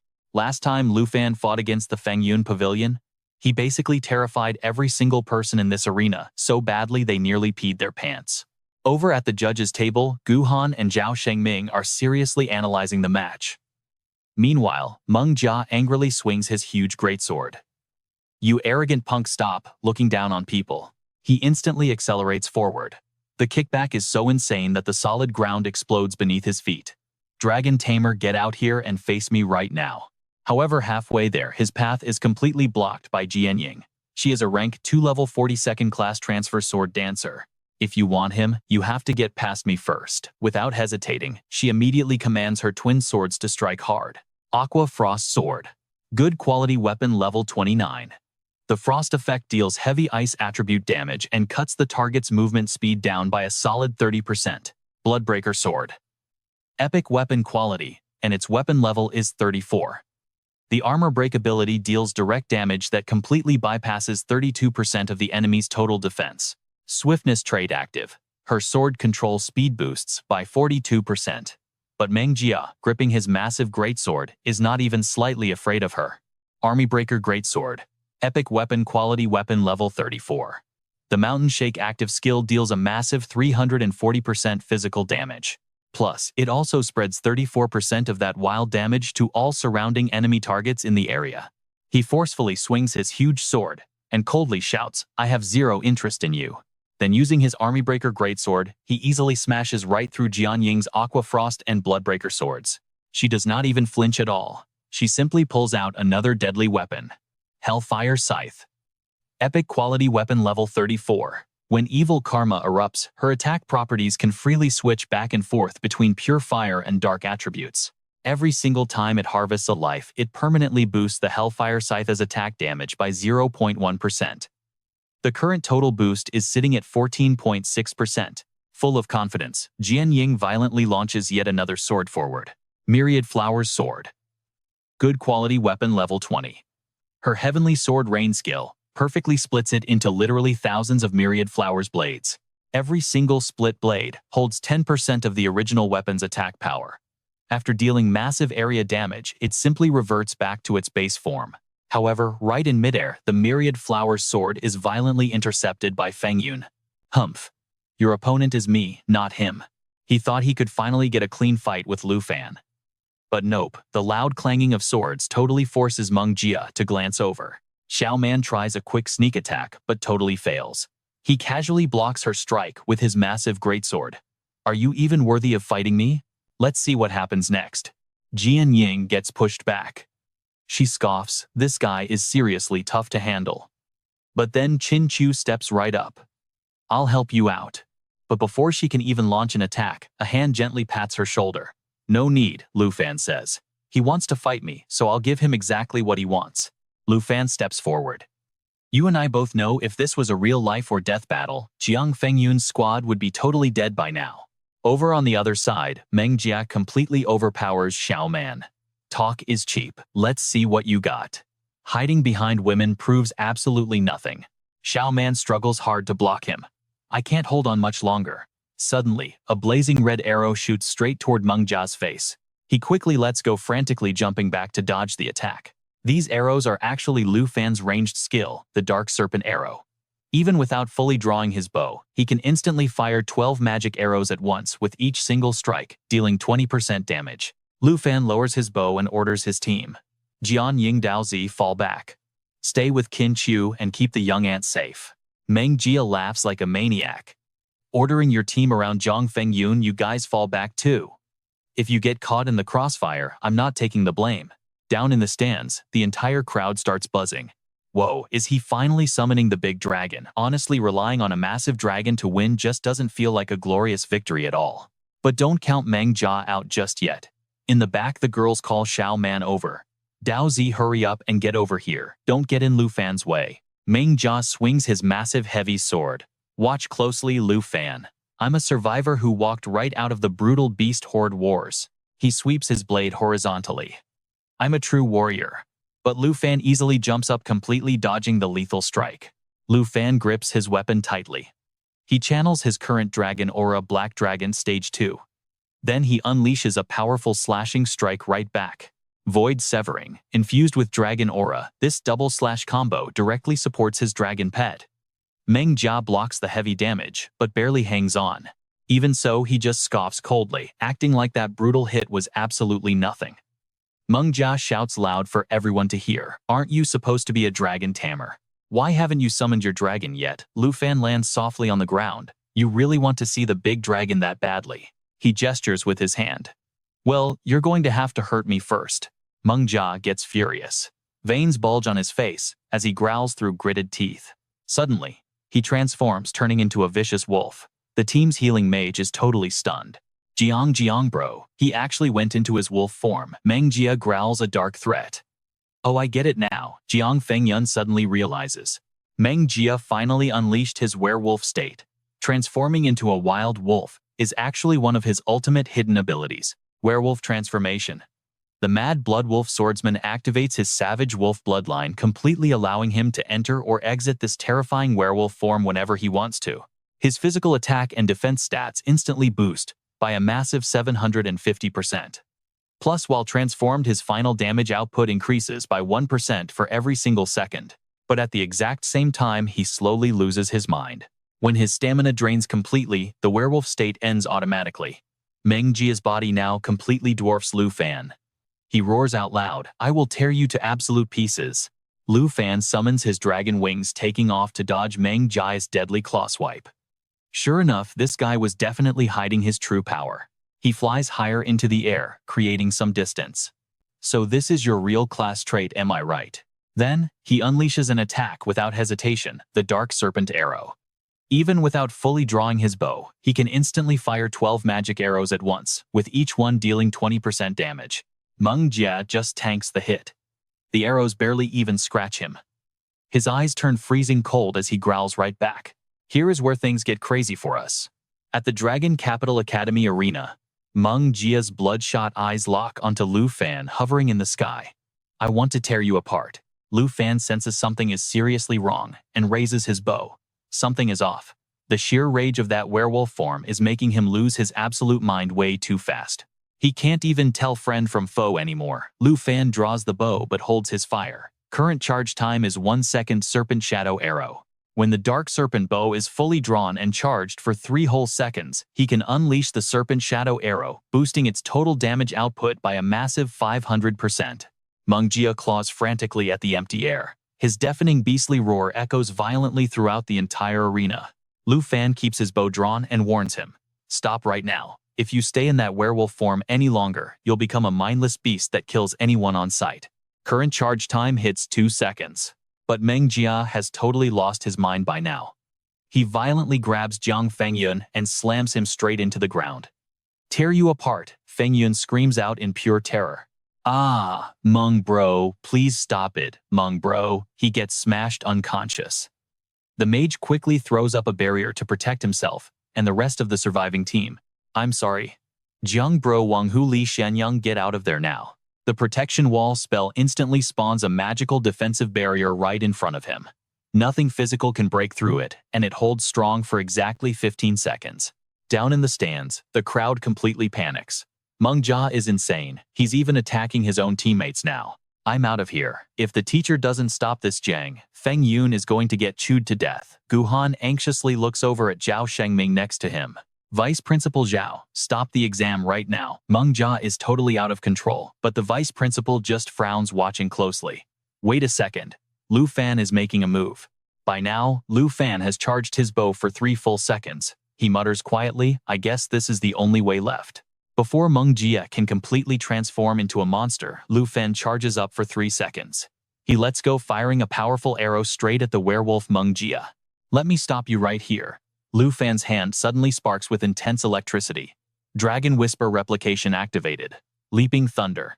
Now this replication skill copies a dragon pet's magic and fires it back. The actual damage, it all depends entirely on the user's own base stats. Leaping Thunder releases a chain of lightning that bounces between enemy targets up to 10 times in a row. And get this, every single bounce boosts the damage of the next strike by 30%. The blue dragon itself basically acts as the connecting bridge here. Every arrow hitting Meng Jia sends high voltage through his body. The electricity shocks him completely numb, making him scream out in pure agony. Leaping Thunder and Phantom Arrow combine, unleashing a massive lightning strike. It constantly jumps between enemy targets 10 times, and every single bounce increases the damage by 30% for the next hit. The Phantom Arrow actually boosts Leaping Thunder's overall power by a massive 500%, scaling directly off the Blue Dragon's spirit attributes. Absolute madness. Feng Yun coughs up blood. Seeing the lightning shooting straight toward him, he desperately screams for help. Someone save me. But he isn't the only unlucky one today. His entire team is about to get fried along with him. Leaping Thunder current jump count is 1 total damage boosted by 30%. Screams of pure electrocuted agony start echoing all over the entire battlefield. Leaping Thunder current jump count is now 2. Total damage is officially increased by a whopping 60%. Even the mage can't dodge this attack, wildly shaking his head and screaming. No. Leaping Thunder current jump count is 3, total damage increased by 90%. The pain is just getting started. Leaping Thunder hits again. Jump count is 4, and total damage has now spiked to 120%. The crowd in the stands panics, terrified of collateral damage. Everyone scrambles like crazy. Run, hurry up and move. If that lightning hits the bleachers, we are all dead. This is insane, they have both completely lost it. Shengming grabs the mic and yells. Lu Fan, stop this right now. Are you trying to actually kill them? Lu Fan lands on the ground, calmly smiling back.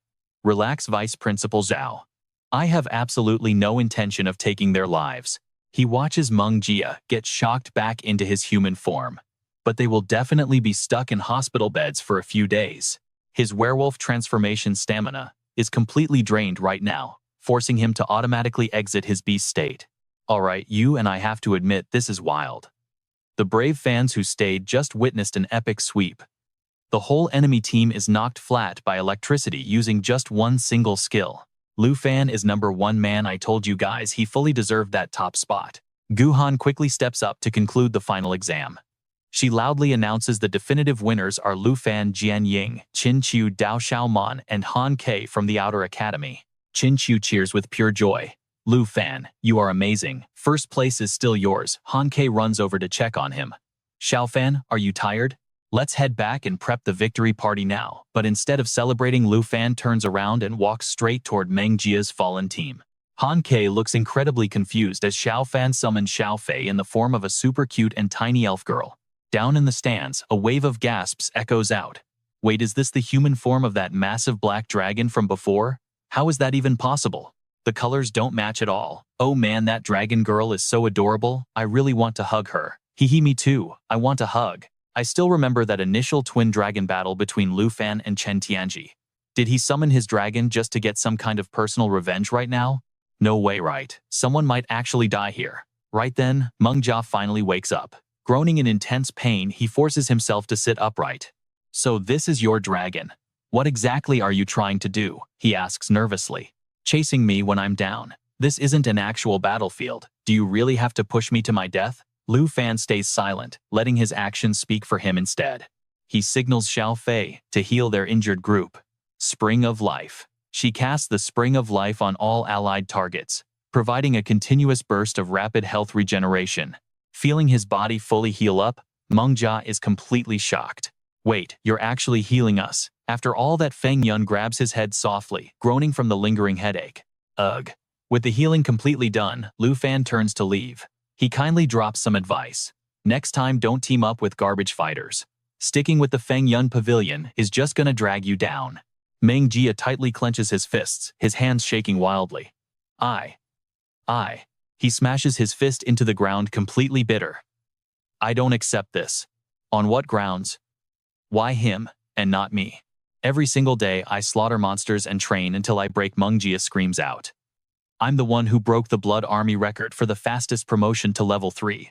His words make the newly awake Feng Yun scowl, feeling just as frustrated. How could a simple student like you defeat me so easily? Meng Jia just can't stomach this crushing defeat. This isn't fair. It seriously is not fair at all. Lu Fan nods. I get it. He replies coldly. Everyone just assumes I'm some lucky guy who used a dragon pet to jump straight to the top of the heavens. But here's what you and I already know. I seized every opportunity, trained every dragon pet, and faced stronger challenges without ever backing down. My hard work definitely rivals yours. Xiaoman quickly chimes in. That's right, you really don't understand him. Lu Fan earned military merits up in the far north, and he even holds the prestigious gold medal from the Lion Legion. Qin Qiu adds on, Lu Fan is recognized by one of the Dragon Nation's 3 elders. If he really wanted to, he could mobilize an entire blood army on a whim. Han Ke steps up, trying to comfort Xiao Fan. Hearing this, Meng Jia absolutely freezes. Wait, what? A gold medal from the Lion faction? Feng Yun is in pure disbelief. How is this even possible? You just enrolled a year ago, exactly like us. Let's take a closer look. Down in the stands, the crowd is buzzing. Even the 3 Dragon Nation elders are here watching. This national trial hits way different. Over in the Taiki Nation, things have already spiraled into absolute chaos. Could that massive outbreak in Taichi Nation actually be linked to Lu Fan? Honestly, highly likely. Get this, a Lion faction gold medal ranks even higher than a Blood Robe army commander. Just insane. Sheng Ming walks away. Looks like no one is getting hurt today after all. Guhan. Let's go. Lu Fan is not the type to use his status for petty revenge. He totally reassures them, telling them to relax. He would never abuse his power just to mess with them. He tells them to keep grinding. At the very least, they need to make sure their strength actually matches the rank they want. With that, his squad heads out. Qin Qiu happily announces that they are grabbing some amazing food later. Hearing this, Xiao Fei flashes a massive smile. Xiaoman excitedly grabs Han Ke by the arm. She tells her to hurry up, completely hyped for the celebration party. Over with Feng Yun's squad, a mage steps up to help brother Jiang. But Jiang furiously swats his hand away. He yells at him to back off, snapping that he can stand up perfectly fine by himself. Meng Jia just sits there. He pulls out the medal he used to be so incredibly proud of and suddenly chuckles. He lets out a dark laugh, muttering to himself. Turns out he was the one whose power completely failed to match his status. Later that night at Longdu Academy Villa No. 2. Lu Fan rubs his stomach, heading upstairs, totally satisfied. His aunt's cooking skills are absolutely top tier, and he is feeling fantastic. He happily opens his door. Once she masters the new recipe books his senior gifted, the food will be even better. We are talking some seriously heavy stat buffs. But as the door swings open, he freezes. Jian Ying is right there wearing pajamas, just lying on his bed. He immediately shuts the door, his brain totally short-circuiting. He takes a deep breath, trying to calm down. Why on earth is Jian Ying sleeping in his bed dressed like that? He completely convinces himself he is just hallucinating. He probably shouldn't have eaten those weird mushrooms. Did his aunt's flawless cooking skills finally let him down with a bad batch? Back at the villa, Lu Fan finally pulls himself together. He slowly opens the door and steps inside his bedroom. Hearing the noise, Jian Ying rubs her eyes and sits up. She sleepily asks Lu Fan what he is doing. Totally flustered, he asks why she is the one in his bedroom. Jian Ying suddenly realizes the situation. She quickly gets out of bed and walks toward the door. Blushing hard, she apologizes for breaking into his room. She awkwardly stammers, explaining she was just waiting for him to finish eating because she wanted to do something with him. The tension spikes. The room suddenly feels way too hot. Do what with him exactly? But Jian Ying stays completely innocent. She just wanted to talk to him about their upcoming holiday plans.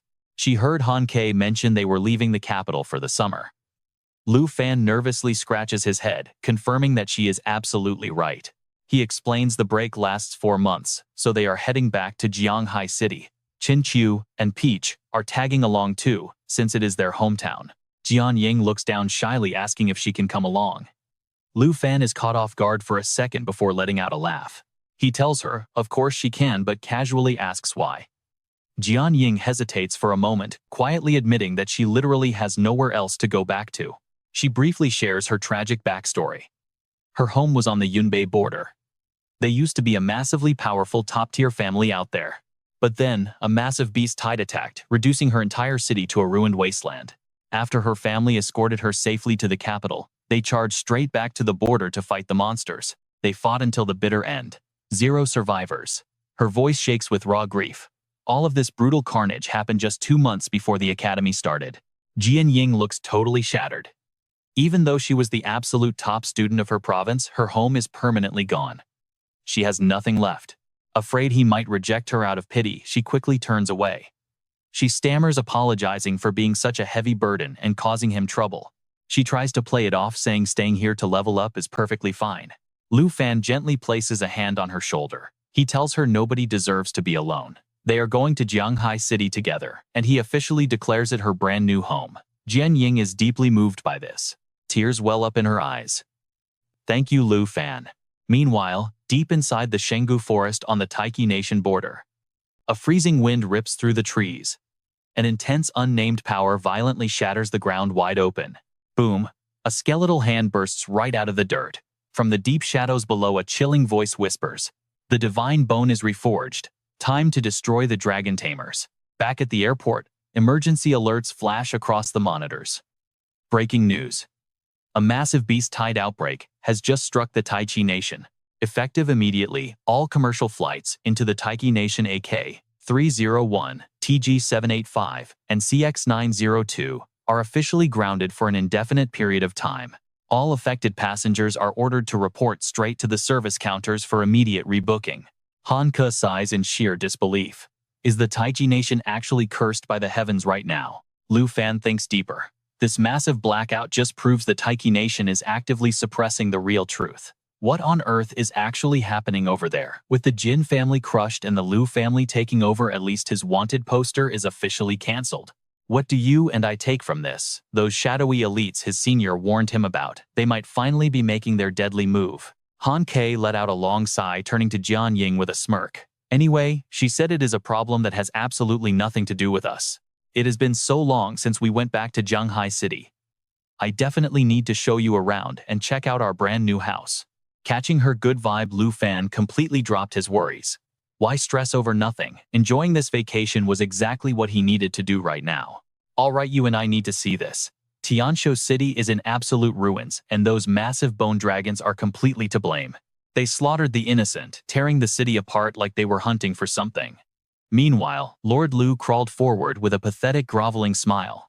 We brought the person you asked for. He stared up at the bloodthirsty ancient bone god, begging for mercy.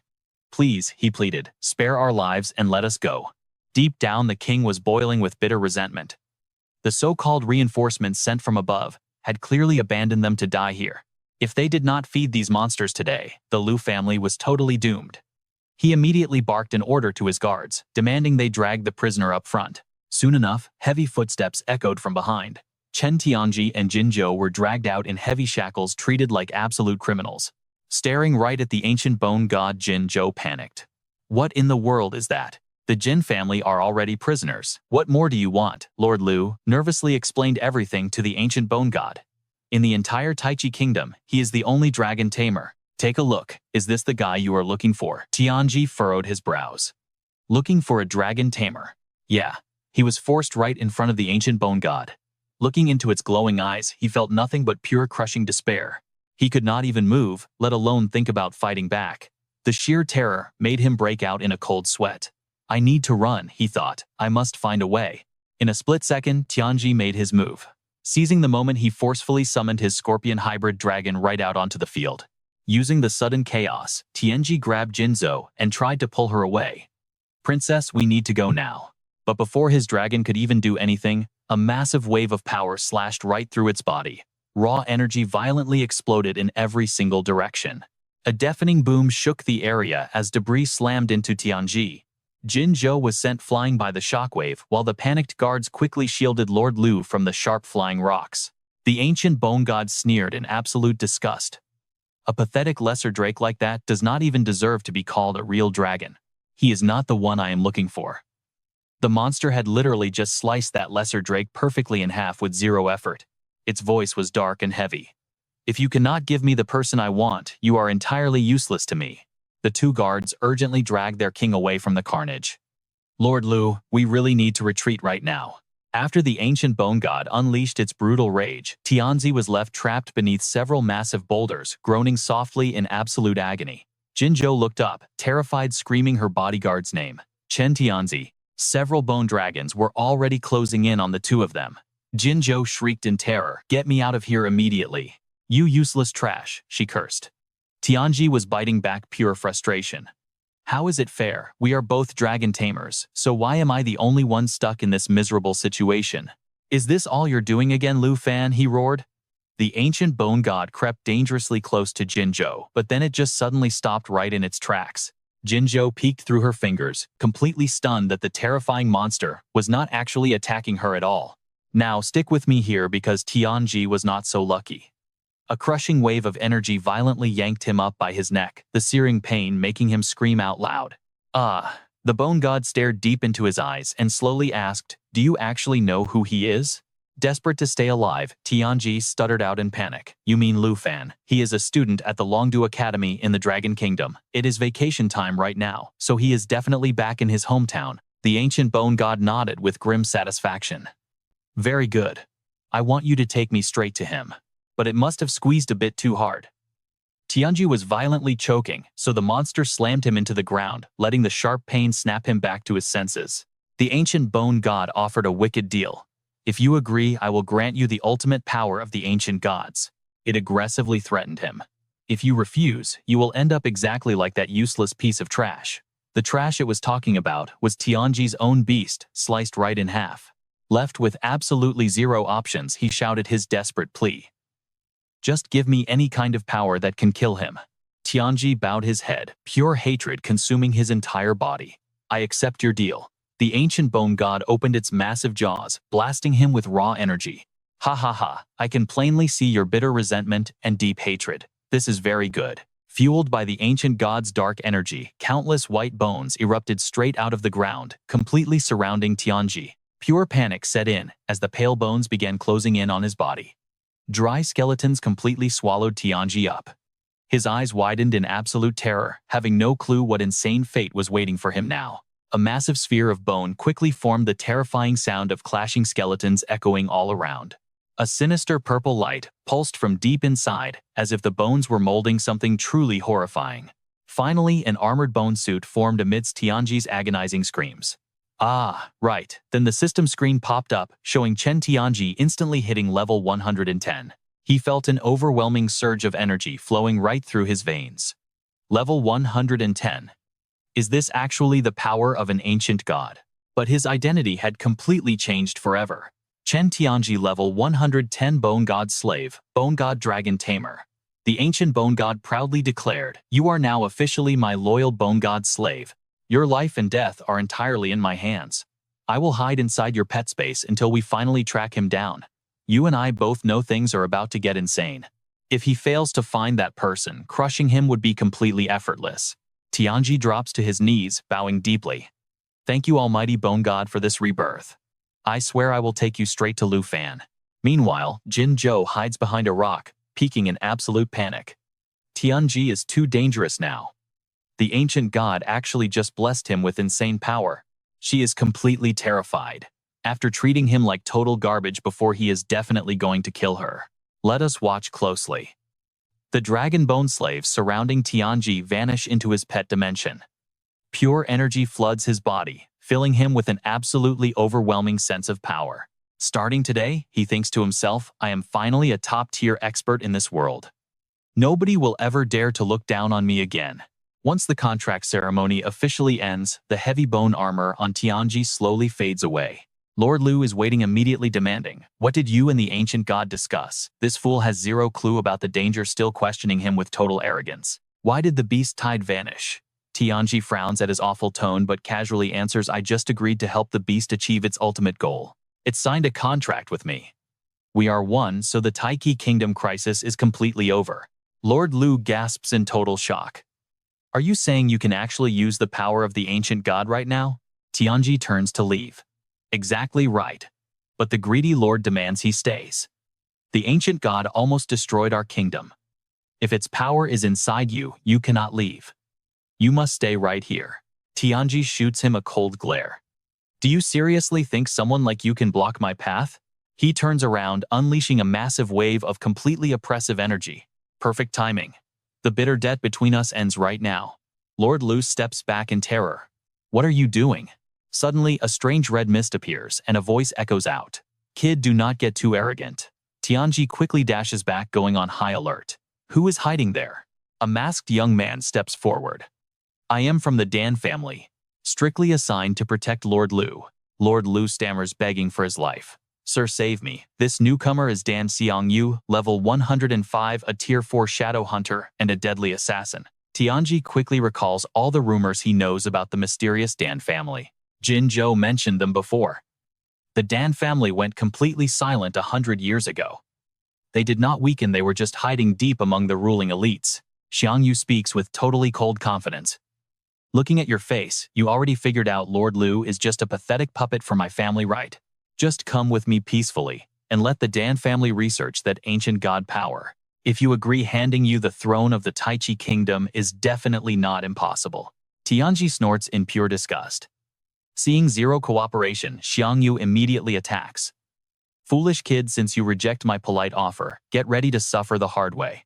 He instantly summons a glowing red hell chain, trying to bind Tianji tight.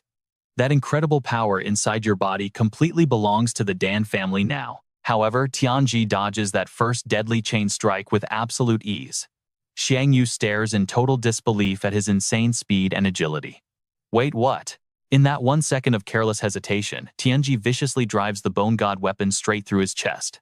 The Bone God Dragon Spear Strike channels pure divine energy, turning his weapon into a totally devastating maximum power attack that shatters defenses. Tianji ruthlessly yanks the weapon out of Xiangyu. The assassin collapses, still completely refusing to accept his defeat. How is this even possible? Xiangyu crashes down. Lord Liu steps back in sheer horror. "Impossible." Behind the rock, Jin Zhou is trembling. He just killed a level 100 expert in one single strike. Tianji smirks with absolute disrespect. "I actually thought your precious Dan family had real skills. You are just pathetic insects claiming to be level 100 experts." He condenses massive spirit energy in his hand, looking thrilled. "So this is what true absolute power actually feels like. This feels absolutely incredible." Meanwhile, Lord Lu stumbles backward and starts screaming in panic. And here is where you and I realize the old man messed up. By screaming in panic, he just reminded Tianji that he has not finished him off yet. He slowly turns to the old man. "Your turn now." He bitterly lists out every single horrible thing this tyrant did to him. "Lord Lu, you crushed the Jin family. You threw me into the dark dungeon, tortured me, and literally offered me up as a living sacrifice to the ancient god." Lord Lu frantically passes the blame. "It was never my choice. Those were strictly Dan family orders. You heard him, I am just their helpless puppet." The coward completely forgets to run. "You? What are you going to do?" Tianji ignores his excuses. His arm transforms into solid dragon bone. The Bone God Dragon Claw activates its devastating power, scaling perfectly with his own raw strength. Right now, inside Tianzhou City, Lord Lu puts his hands up, desperately trying to block the attack and negotiate. His old face is pale with absolute terror. "Chen Tianji, listen. If I had not brought you here, you never would have gained this incredible power. Spare my life because of that. Please, I swear on my honor, I will never cause any trouble for you ever again.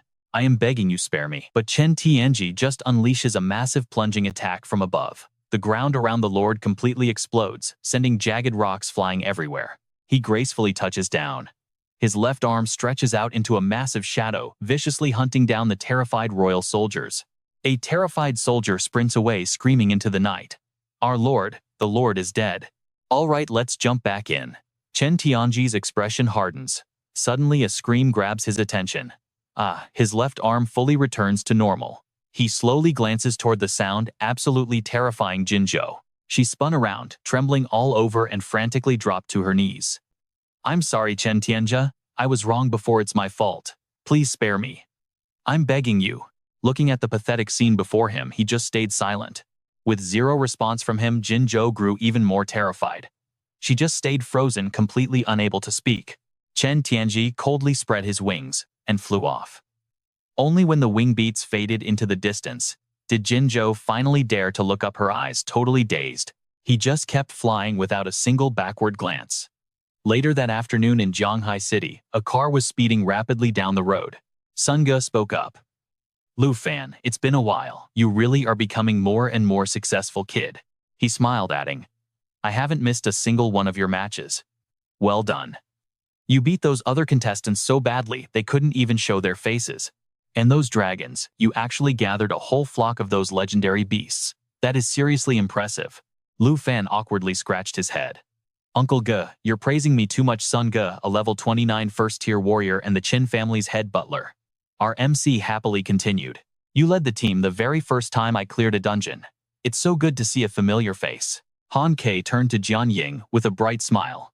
Jian Ying, don't worry. You'll stay with me at Jiangshan Gardens. It's Xiao Fan's top scholar reward, and none of us have ever stayed there before. In the back, Xiao Man let out a soft sigh. It's been so long. I wonder if my parents even miss me at all. Hearing this, Qin Chu gently teased her. Come on, Uncle called yesterday saying he'd prepare a massive imperial feast to welcome us today. You really have no heart. Suddenly, a radio news broadcast grabbed Sun Ji's full attention. Breaking news.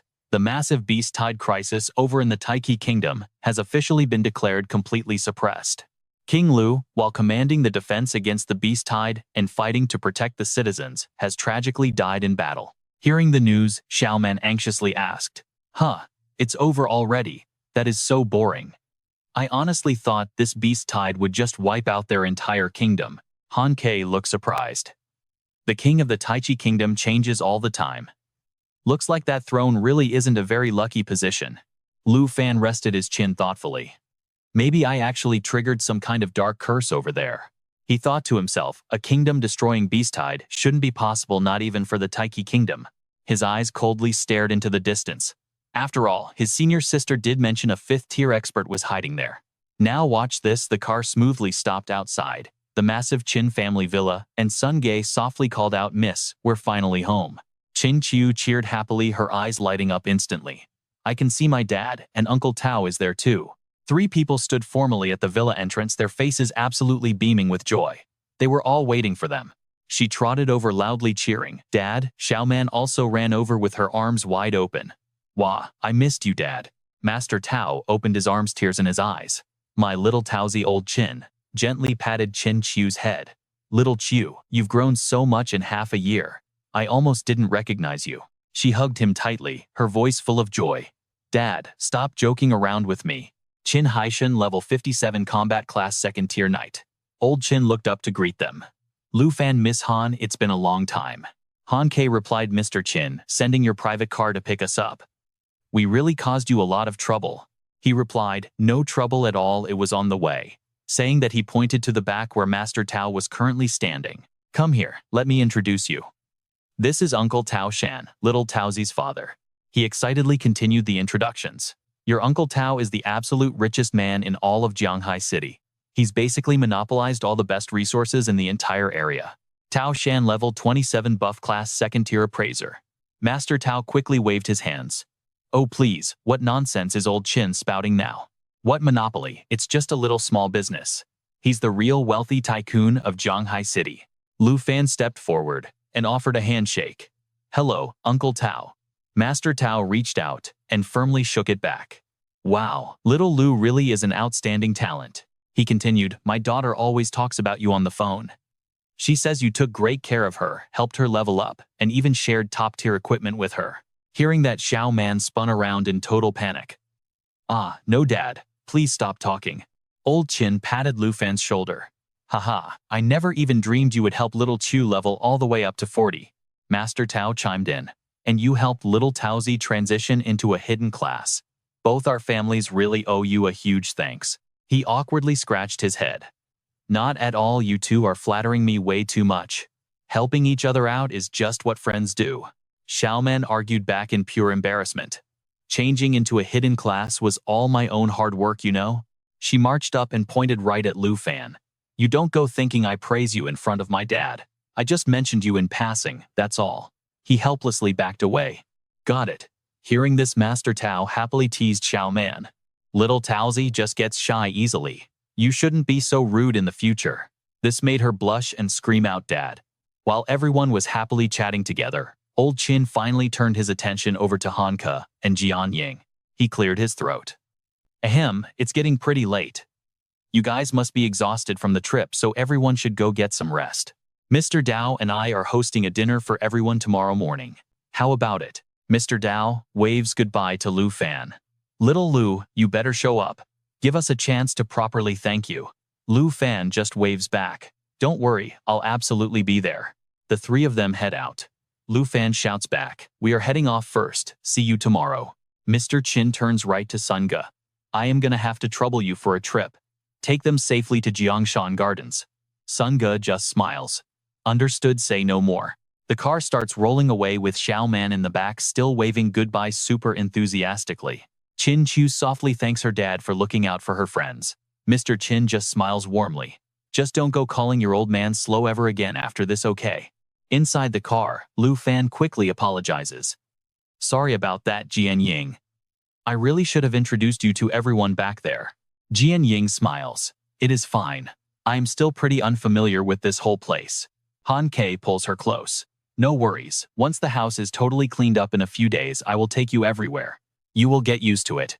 Sun Ge turns his head back to them. You will not even need 2 days. Jiangshan Gardens was fully cleaned up a long time ago. Hearing that, Lu Fan looks completely confused. With everyone staring in absolute shock, he just keeps explaining. Oh wait, you guys really did not know about this, did you? Every single week, Mr. Qin sends people over to Jiangshan Gardens for security and cleaning. He made sure it was completely ready for you to move into any time. The car pulls up to the villa. Lu Fan smiles, super grateful. This is a massive help. Please make sure to thank Uncle Qin for me. Sun Ge laughs out loud. Haha, you will just have to thank him yourself at the dinner party tomorrow. Nearby, Han Ke quickly calls Jian Ying over. Look at this, Jian Ying. This is our brand new home. Jian Ying stares at the massive villa, silently thinking about how insanely grand it looks. All right, you and I are skipping to the next morning. At a 5-star hotel in New Jianghai City, Lu Fan is stuck sitting between the two older men. Mr. Dao throws an arm around him, face flushed from drinks. Meanwhile, Mr. Qin is sitting on his other side, aggressively pushing a glass of wine toward him to drink. Lu Fan is instantly filled with regret. He was way too careless yesterday, just blindly agreeing to this without thinking. Mr. Dao laughs happily. Old Qin, can you not see it? Our boy little Lu is an absolutely perfect match for my little Dao. Mr. Qin instantly slams his wine glass down, refusing to lose this fight. I completely disagree. My little Chu is beautiful and super talented. She is obviously the better choice. Lu Fan just groans internally. How did things end up like this? Mr. Dao shoves the wine even closer. My little Dao is super lively, and you are very mature. You guys completely balance each other out. Am I right? Little Lu Fan quickly puts his hands up to block the glass. Thanks Uncle Dao, but I am not drinking. Mr. Qin drops a hand on his shoulder, his face red from the alcohol. Now, hold on, you cannot say that. Old Dao, did you really not notice that he is way more gentle when talking to little Chu? Am I right? Lu Fan awkwardly nods. Yeah, sure. Mr. Dao literally shouts, spinning his happily eating daughter around to face the poor guy. What do you mean? Sure, little Lu, take a very good look. My little Dao does not play any mind games. Haha. This proves her heart is completely pure. She will absolutely never fight with anyone. Xiaoman just sits there, completely stunned by this. Wait, what? Enter contestant number 2, forcefully dragged into this mess. Dao Xiaoman. Super optimistic, incredibly lively, and the daughter of the new city district boss. Hearing this nonsense, Mr. Qin immediately jumps in to defend his own daughter. Old Dao, what kind of ridiculous nonsense are you babbling about now? My little Chiu clearly has her eyes locked right on Lu Fan. Childhood sweethearts are absolutely destined to get married. Hearing this, Chin Chiu instantly covers her bright red face in pure embarrassment. Dad, please, just stop talking. And here is contestant number 1 also forcefully dragged right into this. Chin Chiu, the gentle, elegant childhood sweetheart and daughter of Shanghai City's wealthiest man. And just like that, both old men dive right back into arguing. Mr. Dao furiously points a finger at Mr. Chin. We do not know whose son-in-law Lu Fan is going to be. Yet keep dreaming, old man. You and I can probably guess where this is going. Mr. Chin angrily fires back. Remember those words. When they get married, you better show up even if you are crying. Seeing things escalating, Lu Fan frantically waves his hands. Uncles, please. Both of you just calm down. Watching the chaos unfold, Han Ke turns and teases him. Lu Fan, you are seriously lucky. Meanwhile, Jian Ying is sitting nearby, just slowly eating her food. The moment she gently sets her chopsticks down, both old men completely freeze, turning to look right at her. Jian Ying stays completely calm, just elegantly wiping her mouth with a napkin. Enter contestant number 3. Identity completely unknown. Jian Ying. The ultimate hidden threat. Mysterious, incredibly elegant, and the gorgeous girl already living under the same roof as Lu Fan. Both men immediately stop fighting secretly, realizing they have way more competition than they originally thought. So a temporary truce is called. There is still much to do. After that incredibly tense dinner party, everyone takes a nice stroll right through the garden. Han Ke notices Lu Fan speedwalking way ahead of the group and quickly calls out. Lu Fan, slow down. Why on earth are you in such a huge rush? She follows right behind him, covering her mouth with her hand to hide a laugh. Could it possibly be because of what those 2 old men were saying during dinner? Jian Ying, walking right beside her, decides to join in on the teasing. Honestly, he is probably just secretly celebrating in his head. Hearing this, Lu Fan just lets out a totally exhausted sigh. Please just spare me. Do not bring that up again. Suddenly, Lu Fan completely freezes when he hears a familiar voice suddenly calling his name. Lu Fan. It has been a long time, huh? He turns toward the voice, instantly spotting Principal Bai and Mr. Li standing right there. Principal Bai and Mr. Li too. The older man just smiles and waves right at him. We were actually starting to worry you had completely forgotten about us. Principal Bai slowly walks over, absolutely beaming with pride. You worry way too much. Lu Fan is the absolute top scholar from our school. Now do you and I really think a guy like him would ever forget his roots? Meet Li Quan, a respected teacher at 3rd High School. Beside him is Bai Hongjin, the school's principal. All right, let's set the scene. Principal Bai steps into Jiangshan Gardens, and everyone immediately rushes over to welcome him warmly. Nobody expected Principal Bai and Teacher Li to visit. The young aunt quickly invites both of them right inside. After a warm reception, they finally reveal why they came. Turns out they want Lu Fan to give a speech at his old school. The 4 of them settle around the table for a deep, honest chat. The principal mentions the annual job advancement ceremony is coming up soon. He really hopes the Dragon Kingdom's hero 3rd High School's very own alumni can return to set a shining example for the younger students. Sure, it sounds like they just want to ride on his massive fame. But they treated him incredibly well back then, so Lu Fan happily agrees. Of course, he has one condition. He needs to hit level 60 for his 3rd job advancement within 2 months, so this speech cannot take up too much time. Teacher Li happily shakes Lu Fan's hand. He can't believe a first-year student is already aiming straight for level 60. Absolutely incredible. Most students are only around level 30 when they finally graduate. Lu Fan humbly brushes it off and asks them to keep this a strict secret. It is actually tied to a special agreement he made. Principal Bai gently strokes his long beard and smiles. He promises that their lips are completely sealed. Nothing is getting out. The 3 say their goodbyes at the gate. But Lu Fan never expects Teacher Li's final reminder, see you at school in exactly 3 days. The very next morning, right as the sun rises, Lu Fan's phone starts ringing off the hook. He groggily answers it, still totally half asleep. Hello. On the other end, Old Master Dao sounds absolutely thrilled. He asks, Little Lu, I know everything. Why keep such huge news a secret from me? Do you treat me like an outsider? Hearing this, Lu Fan is completely and utterly confused. Huh. The old man finally notices Lu Fan's incredibly groggy voice. Did you just wake up? All right, I won't talk too much. Just make sure to use what you receive later. With that, Master Dao hangs up the phone, leaving Lu Fan totally stunned. Receive what exactly? Suddenly, the phone rings again. Seeing the caller ID, Lu Fan sighs heavily. Not again. He answers the call. Uncle Chin, what's going on so early in the morning? Old Chin immediately replies. Lu Fan, your experience crystals are almost there. You don't need to worry about leveling up anymore. The Chin family has your back.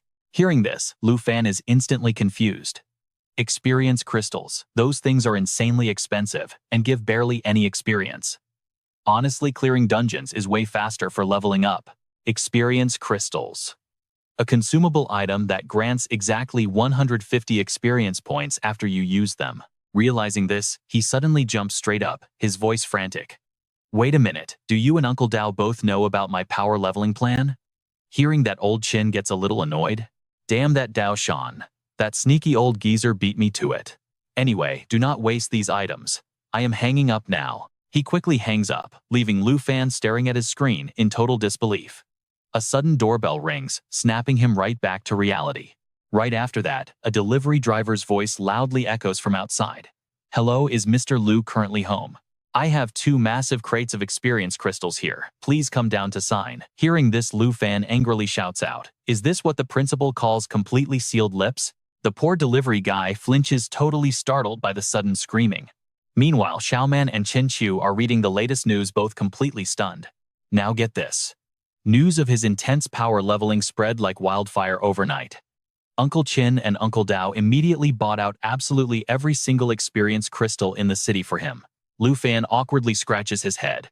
Because of their good relationship, he does not dare take it all for free. Besides, they are clearly doing this to matchmake him with their daughters. So he gifts purple gold cards back to Qin Chu and Dao Zi, basically paying for that huge mountain of crystals himself. For the next few days, Lu Fan relentlessly absorbs the experience crystals. At the same time, he leads everyone back to Shadow Island to slaughter the newly spawned monsters. Level 53 reached, Lu Fan collapses onto the cold ground completely exhausted. He is entirely surrounded by thousands of drained crystal shells. Finally, right before his speech day, after completely wiping out the stockpiled monsters on Shadow Island, he manages to absorb every last experience crystal. Finally finished. But that massive mountain of crystals only gave him half a level. Are you kidding me? Lu Fan finally hits level 54. Now, over at 3rd High School, thousands of students completely pack the courtyard. Someone gasps in pure shock. Did the entire school show up today? This is absolutely massive, another student replies. I heard they invited someone insanely strong to give a speech. A third person cuts right in. Oh, he is not just strong. That is our senior, the Dragon Kingdom's absolute hero, Lu Fan. Wait, you mean the legendary Dragon Tamer? Seriously, where is he? Let me see. Principal Bai steps up to the microphone to calm the wild crowd. Settle down, everyone. Before we begin the advancement ceremony, our school has invited a very famous alumnus to speak. With that, he points right at Lu Fan standing beside him. Let us give a warm welcome to your senior, Lu Fan. He is here to share his invaluable experience with you all. The massive crowd erupts into thunderous applause with countless cheers echoing through the air. It really is Lu Fan, the Dragon Tamer. Where is he? But wait, listen to that mysterious voice ringing out. Is this Lu Fan's hometown? We're about to find out. Alright, let us jump right in. Over in the old Jianghai district, Chen Tianji surveys the area. He mutters that it looks a lot like Qingzhou, just not nearly as crowded as Dragon Capital. The Bone God questions him, are you sure he is hiding in this city? Chen replies with total confidence. If we destroy this place, we will definitely lure him out. The Bone God issues a grim warning. If their target is not here, Chen knows the exact consequences. Dropping to one knee, Chen answers very calmly. Succeed, and he gets the god's power. Fail, and he joins the armored dragon in hell. He remembers the deal perfectly. The entity glances at him, clearly amused. Excellent, it is starting to like him more and more. Now, it has just one final question to ask. Chen bows his head respectfully, telling it to ask away. The Bone God continues staring down at him with absolutely freezing cold eyes. Its voice shifts to dead serious. A tiny city like this definitely will not be able to withstand the full heat of its terrifying wrath. This is the Dragon Kingdom, and Chen is a citizen here. How would he feel if it decided to start a massive massacre right now? Does he want it to spare these humans? Chen just closes his eyes, his voice completely flat and emotionless. He really does not care. Killing a few more people just makes it that much easier to force Lu Fan out. The bone god pauses, then bursts into twisted laughter. The perfect answer. So then, let us begin.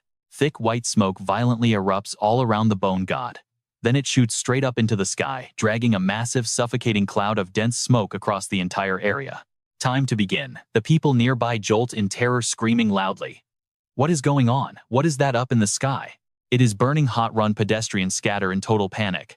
Desperate screams echo from every single direction as the air temperature keeps getting hotter and hotter. What is happening?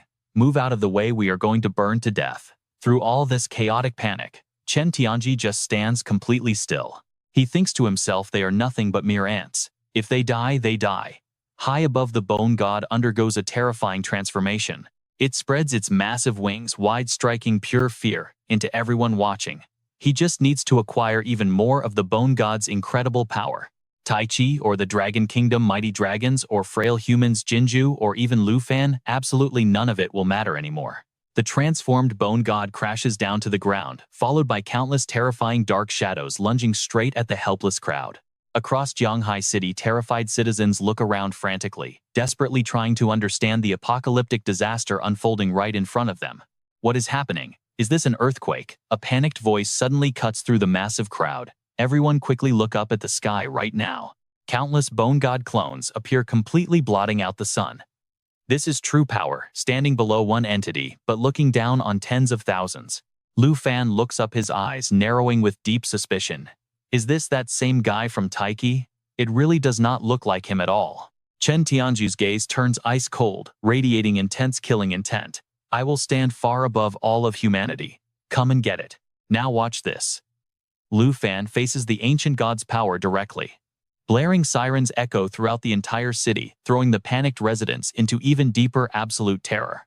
It is the air raid siren. Crowds shove each other to flee their frantic screams, blending with the horrifying roars of the bone god clones. Run quickly, the monster tide is already here. Somebody save us. Seeing this chaos, Principal Bai also becomes extremely urgent and anxious.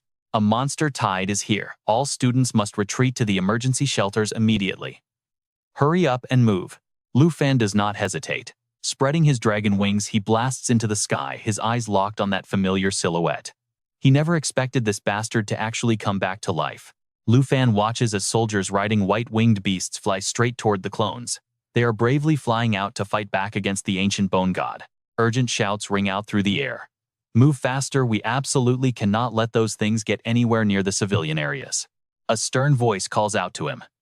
Kid, hurry to the shelter. Do not get in the way of the City Defense Force's official mission. Suddenly, Lu Fan's sharp voice echoes out, stopping them in their tracks. Wait just a minute. Catching sight of the brightly glowing gold medal resting in Lu Fan's hand, the soldier immediately speaks with deep respect. A gold medal from the Lion Knights. Please forgive my disrespect, my lord. Then Lu Fan officially issues a very urgent command. Everyone must disperse and follow evacuation orders immediately. Leave this exact location entirely to me. All of you need to go evacuate the citizens. Tell the other squads not to group up. Split up, to avoid becoming massive, easy targets for the enemy. The soldier quickly and eagerly replies. Yes, sir, we will absolutely follow your command, my lord. He grabs his phone, calculating the odds in his head. The Nine Realms demon is way too massive. Summoning it would just cause massive collateral damage. He is much better off letting his puppet squad split up and destroy them instead. His voice, heavy with genuine concern, rings out clearly through the phone receiver. Principal Bai, until this monster tide is fully cleared out, you absolutely cannot step outside. The older man's voice echoes from the other end of the line. I know, make sure you stay careful out there too. Suddenly, a blurry figure materializes, radiating bone-chilling killing intent. The bone god's clone got a new body this fast and actually tracked him down here. Lu Fan's dark thoughts align perfectly with his spoken words. This is absolutely unforgivable. Xiao Fei, come out and summon the undead holy dragon. The system suddenly announces the automatic assimilation of the bone-summoning dragon flute, officially summoning the undead holy dragon. Its overall power level perfectly matches the user's current rank. The terrifying roar of the undead holy dragon rings out loud. Lu Fan issues a decisive command. Summon the puppet squad and handle those bone god wyverns immediately. Try your hardest to minimize any collateral damage. Lu Fan's sharp question echoes out loudly. Did you hear me clearly?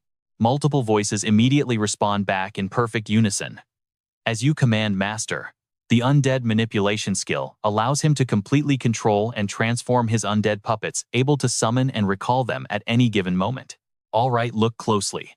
That undead puppet and its dark energy are flowing right back into the Holy Bone Dragon. As the armies deploy, the commander's voice rings out, ordering the troops to scatter immediately. But those powerful puppet squads, they're already launching a massive assault. The very air trembles under a terrifying divine pressure. This crushing aura hitting them isn't normal at all. Oh yeah, it looks like the true body of the ancient bone god has finally arrived. But right in the middle of this nightmare, Lu Fan's unyielding willpower rings out absolutely unshaken. Whether it's the true god or not, there is absolutely no way he's letting this monster destroy Jianghai City today. Not on his watch. He flaps his wings, leading a massive dragon legion straight into the blazing battlefield. Follow me. Suddenly, Lu Fan's face goes completely pale. His eyes widen in pure, unfiltered shock. Thanks to his crazy agility, he barely dodges a lethal spear thrust coming straight from Chen Tianji. Lu Fan is utterly stunned, seeing him show up here. Chen Tianji. Chen Tianji's voice echoes back, dripping with ice-cold malice and a seriously deep, terrifying hatred. It's been a while, old friend. Appearing in full dragon form, his eyes burn brightly against the sky, while a wildly arrogant laugh echoes across the chaotic battlefield. Dragon Tamer, it really is you. I wiped out 4 entire cities and I finally tracked you down. Lu Fan's fury immediately boils over, shouting out a harsh demand. So the Taiki Kingdom's beast tide was your doing, and you brought it here. Swinging his blade in a fierce counterattack, he yells, "Are you completely insane, Chen Tianji?" He glares back with eyes burning full of venom. His response is absolutely chilling. Insane. I refuse to go insane until I finally kill you. Chen Tianji's voice crashes down on him like heavy thunder. The great bone god's true body has descended upon this place. You and the entirety of Jianghai City will be buried together in the ashes. Every breath he takes is loaded with pure toxic resentment. I told you before. I promised that one day I would return to completely destroy every single one of you. Today, I'm making you pay it back 100 times over. Lu Fan's voice replies with stern authority, though you can still hear a bit of mercy. Chen Tianji, listen. You still have the Dragon Nation's blood running through your veins. No matter what history or beef we have, you can't just go and massacre your own innocent people. Chen Tianji lets out a bitter, venomous laugh. It's full of pain and pure rage. My own people. Did anyone ever even treat me like a human being? I awakened the weakest class. I became the biggest joke to everyone. But now I've seized the bone god's power. Nobody gets to look down on me ever again. His voice drops low. That hatred flares up like a raging wildfire. Lu Fan, every single day and night I thought about you. I remembered all the humiliation you put me through. I remember how you crushed and took over my Jin family. Every waking second, I wanted you dead. Lu Fan simply narrows his eyes, responding with a calm but rock-solid tone. Now here's where we pay attention. You followed the wrong path. I only wanted to wake you up. The bone god's power. Did Chen Tianji actually become a bone slave? The fury surges wildly. Chen Tianji's scream literally explodes across the heavens and the earth. That's complete garbage. You don't have the right to hoard all the Dragon Tamer's benefits. His eyes flash with endless spite. Dripping with disgust, he swings his spear straight at Lu Fan, while always looking down on me at the exact same time. Our guy yells out, "Xiao Fei, activate Dragon Domain and Jade Mirror Illusion." Xiao Fei moves fast to obey the order. Spiritual energy swirls and twists through space.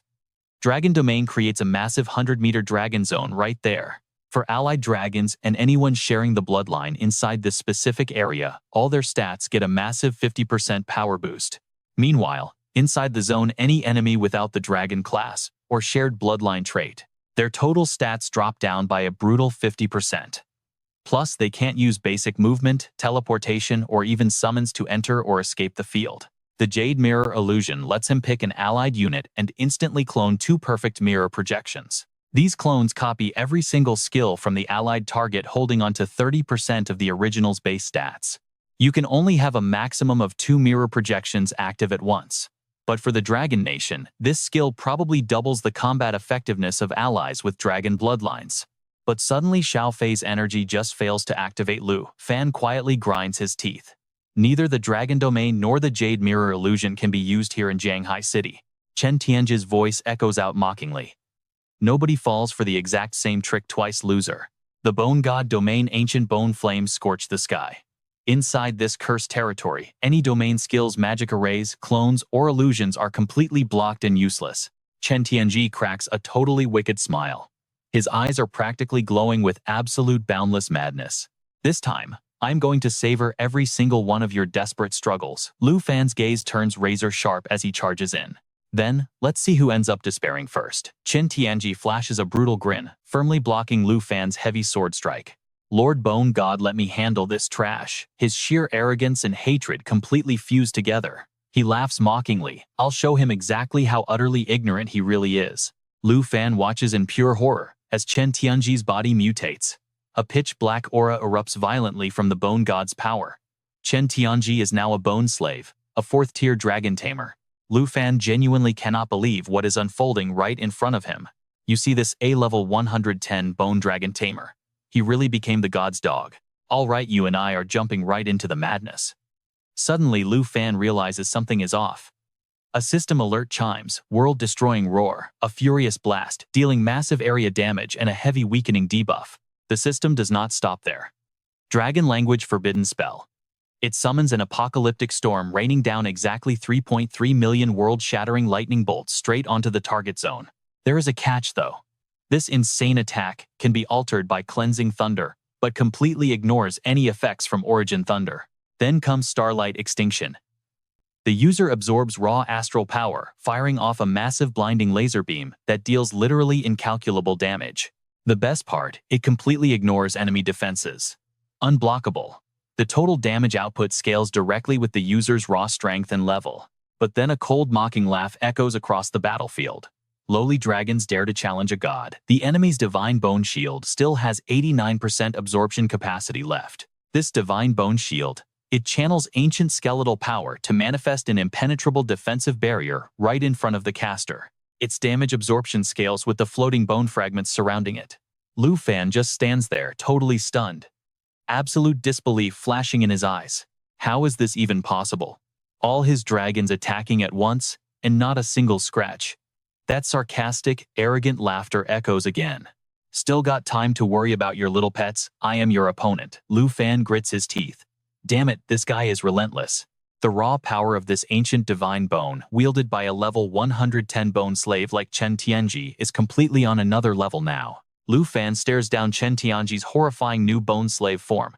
You can see the gears turning in his head trying to find a weakness. Every single attack they have thrown so far, absolutely useless. 0 damage. Chen Tianji is not just another mindless ancient god slave, he is a whole different beast entirely. Chen Tianji bursts into maniacal laughter, his voice shaking the entire battlefield. Lu Fan, I am not the weakling you fought before. You are absolutely nothing compared to the true power of the ancient god Chen. Tianji's voice drips with pure, unadulterated arrogance. I am going to make you taste my god tier, level 100 strength. Skills that a low-level rat like you could never even dream of possessing. Divine Bone Silver Aura. He uses his ancient power to fuse floating bone fragments into impenetrable skeletal armor. The result, total immunity to crowd control, plus a massive 250% boost to every single stat. Lu Fan's voice shifts pure urgency now. His power is spiking again. Xiaoye, we have to find a way to block this. Forcing himself to stay calm, Lu Fan orders his dragons into a full-force formation. Emerald Dragon, switch to your Soul Light combat form now. Xiaofei, back me up. Activating his Dragon Knight class abilities, levels 54 and 49 combined Void Severing. He unleashes 2 vicious consecutive slashes, glowing with raw dragon aura. In perfect sync, the dragon mimics him, launching 2 simultaneous aura-infused claw strikes. Then comes Dragon Destruction. He morphs his arm into a massive dragon claw, unleashing 6 high-speed strikes in a blur. This works perfectly at long range. And to top it off, his dragon simultaneously blasts the enemy with 6 massive waves of magic damage. Then he triggers Dragon Aura Guard, buffing his basic attacks with pure dragon energy to blast out heavy range damage. Chen Tianji roars in response, his terrifying pressure completely suffocating the battlefield. I will crush you into dust. The 2 warriors violently launch themselves at each other, but get this, the Emerald Dragon's bloodline practically breaks the game. It straight up doubles all skill effects for the dragon, and anyone sharing its bloodline connection. Another system alert rings out. Soul Protection activates instantly. It massively boosts all stats by a staggering 100 to 200% for any allied targets bathed in its soul light. It absorbs absolutely all incoming damage, converting it into defensive aura layers. And once it stacks, exactly 10 layers, it violently unleashes an aura shockwave. This shockwave deals damage equal to all 10 absorbed layers multiplied by 2. Taking advantage, Lu Fan immediately shouts new orders to his dragon squad. I am perfectly fine. Focus all your attacks straight on that. Divine Bone. Wild air currents begin swirling violently, while jagged lightning dramatically flashes, practically tearing the dark space apart. Heavenly Tribulation Strike is charging to max power. Shadow Flash. He teleports a set distance in the blink of an eye, instantly dealing an insane 800% normal damage to every single target caught in range. Followed closely by Shadow Invasion. Right after the initial hit, it triggers a devastating secondary attack equal to 20% of the original damage output. But the massive bone dragon just snorts in contempt. The electricity violently snaps midair, his Heavenly Tribulation Strike completely and utterly interrupted. Now here is where things get truly chaotic.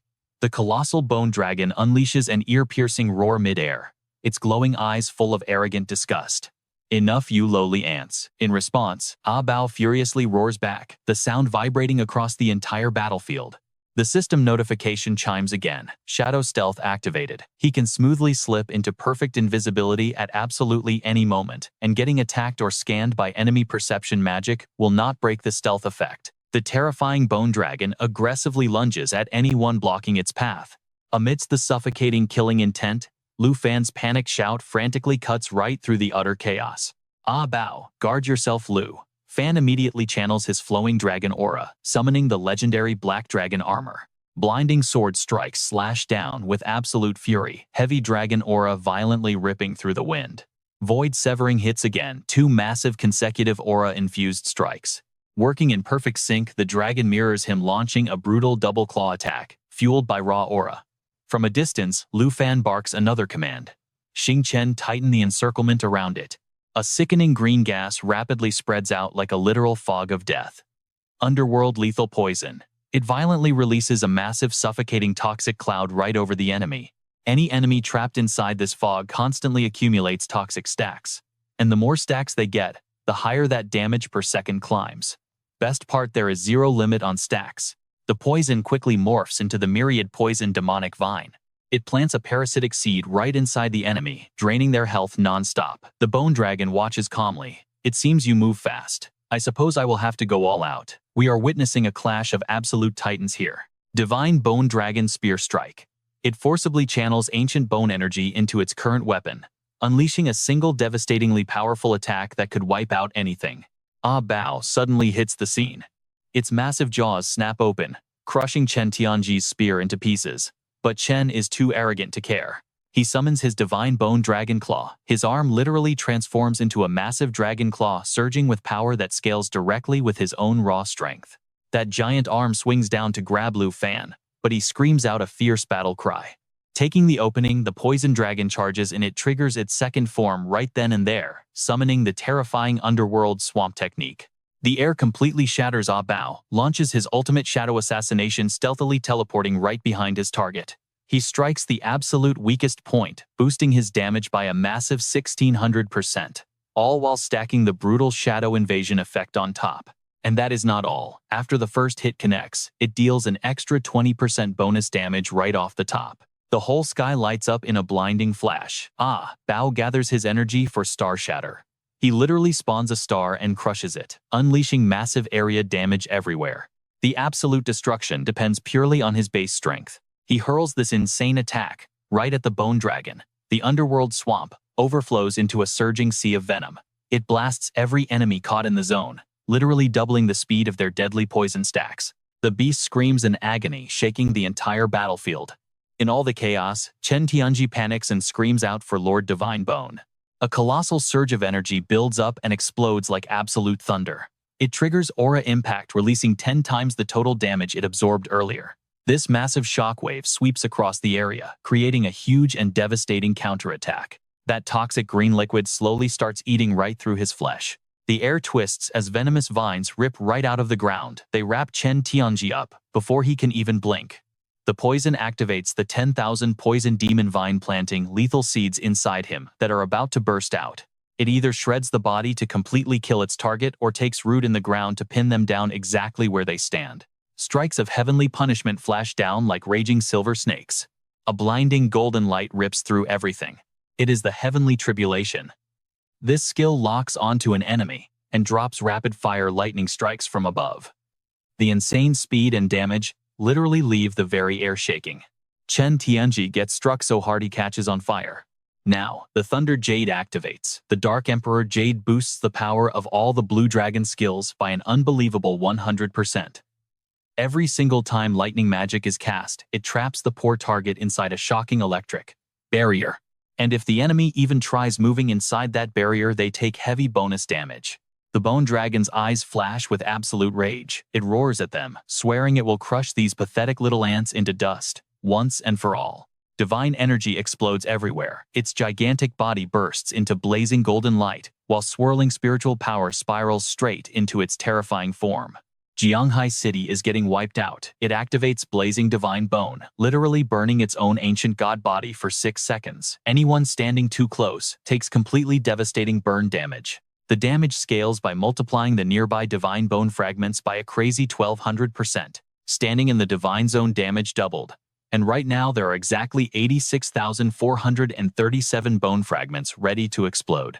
The poison dragon gets caught in the blast and starts burning away. The blazing divine bone deals a massive final blow of 207,488 damage points. And just like that, the poison dragon completely vanishes. Poison Dragon 2 is dead. Lu Fan panics and screams for Little Squeak. Meanwhile, a chilling laugh rings out as Chen Tianji shoots him an absolutely psychotic glare. He mocks Lu Fan, loving the pain on his face. Losing a companion hurts, right? But hey, this is only the beginning. Lu Fan just lowers his head, his voice actually trembling right in the middle of this absolute battlefield. He tells Little Squeak to rest easy and join the puppet squad down below. Alright, you and I need to pay close attention here. In this rare moment of silence, something weird starts forming. Everyone thought the Dragon Bone attack had wiped out the Poison Dragon. But the Poison Dragon bloodline is broken. After taking fatal damage, it literally breaks down and regenerates a brand new body. It clears every single negative effect, instantly poisoning anyone foolish enough to touch it. Lu Fan, managing to fight a dragon, just proves the ancient god's power is seriously terrifying. But Lu Fan refuses to just let them walk all over him. He unleashes his current dragon aura, summoning the Black Dragon skeleton. Lu Fan's voice is dripping with raw killing intent. He vows never to back down, even if he has to fight completely alone. Chen Tianji just scoffs at this, raising his massive mutated arm directly at our hero. Chen promises to slaughter every last dragon and turn Lu Fan back into a useless loser. He triggers the Divine Bone Dragon Claw once again. His arm shifts back into that terrifying weapon-packing power straight from his own stats. Meanwhile, over in District 3 of Jianghai City, voices echo through the massive ruins. The younger fighters are practically begging to be let loose. The older guys call it nonsense, wondering what 2 kids could possibly do out there. People are screaming, running, begging for help, but Xiao Man's voice cuts through, totally determined.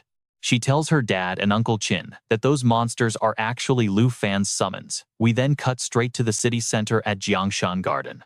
Han Ke is totally stressing out and asks Jian Ying if she saw things clearly. Jian Ying gives a gentle nod, her eyes locked with determination. She confirms that the divine bone freak they fought back in Tai Chi Kingdom is right here.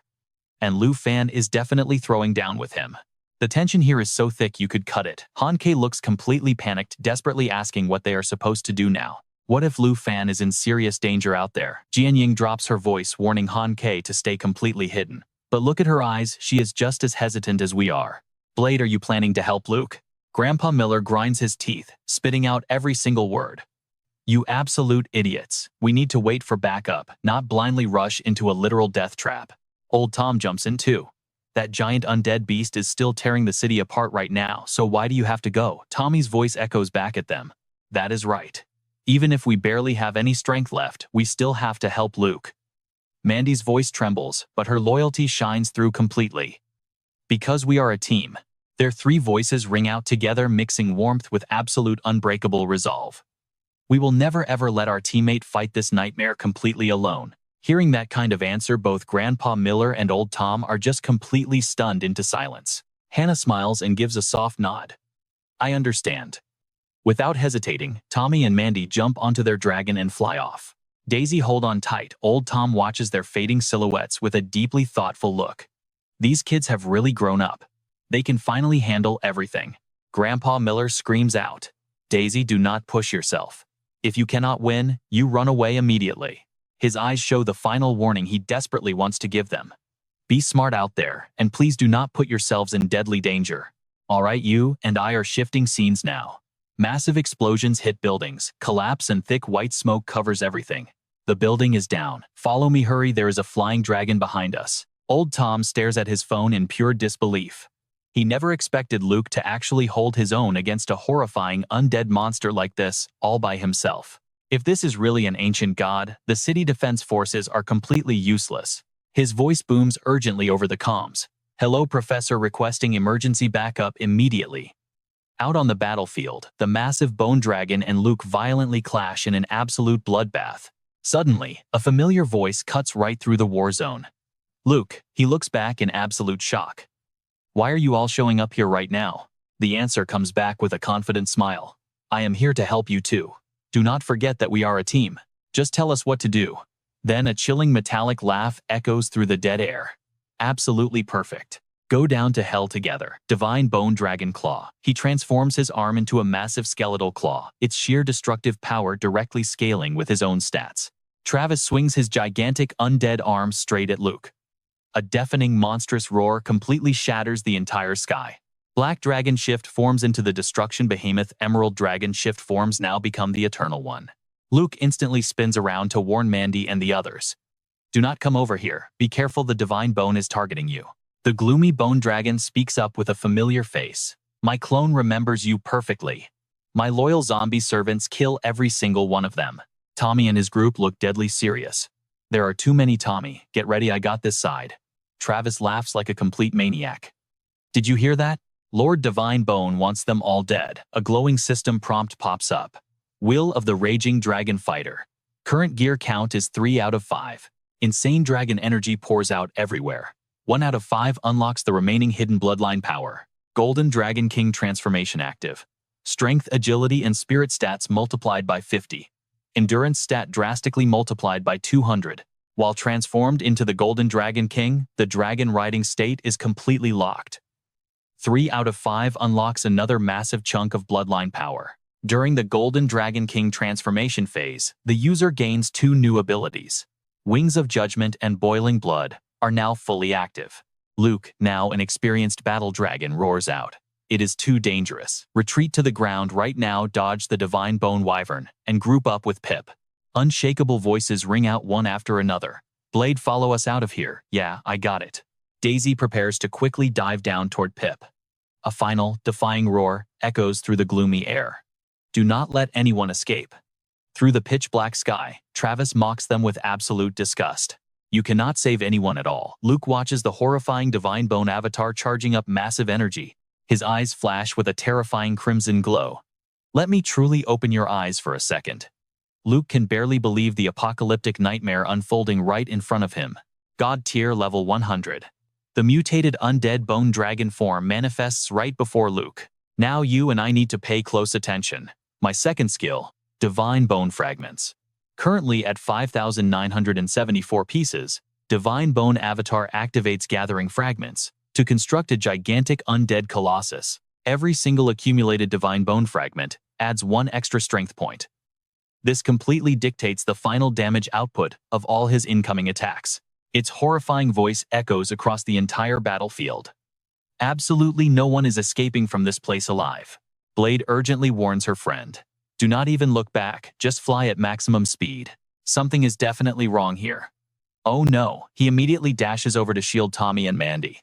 I will hold him off right here. Go regroup with Pip immediately. Thick white smoke surges up. The bone dragon glares down with pure disgust. You really think you can stop me? Its immense power literally crushes the very air around them. Even if you turn into a mighty dragon, you absolutely cannot pull this off. Deep anxiety floods the war zone. Heavily injured Luke loses his dragon form completely, but he still manages to scream with all his might. Stella, get Shadow and Bow out of here. Luke rapidly shouts out his final orders, commanding everyone to launch one massive joint attack. Magma burst fully charged at exactly 3,300,000. World-destroying thunder, fully charged at 17 million. World-destroying star charging sequence completely finished and ready. The thunderous roar of the dragons tears through the sky like a barrage of flying blades. Magma burst ignites right under the target.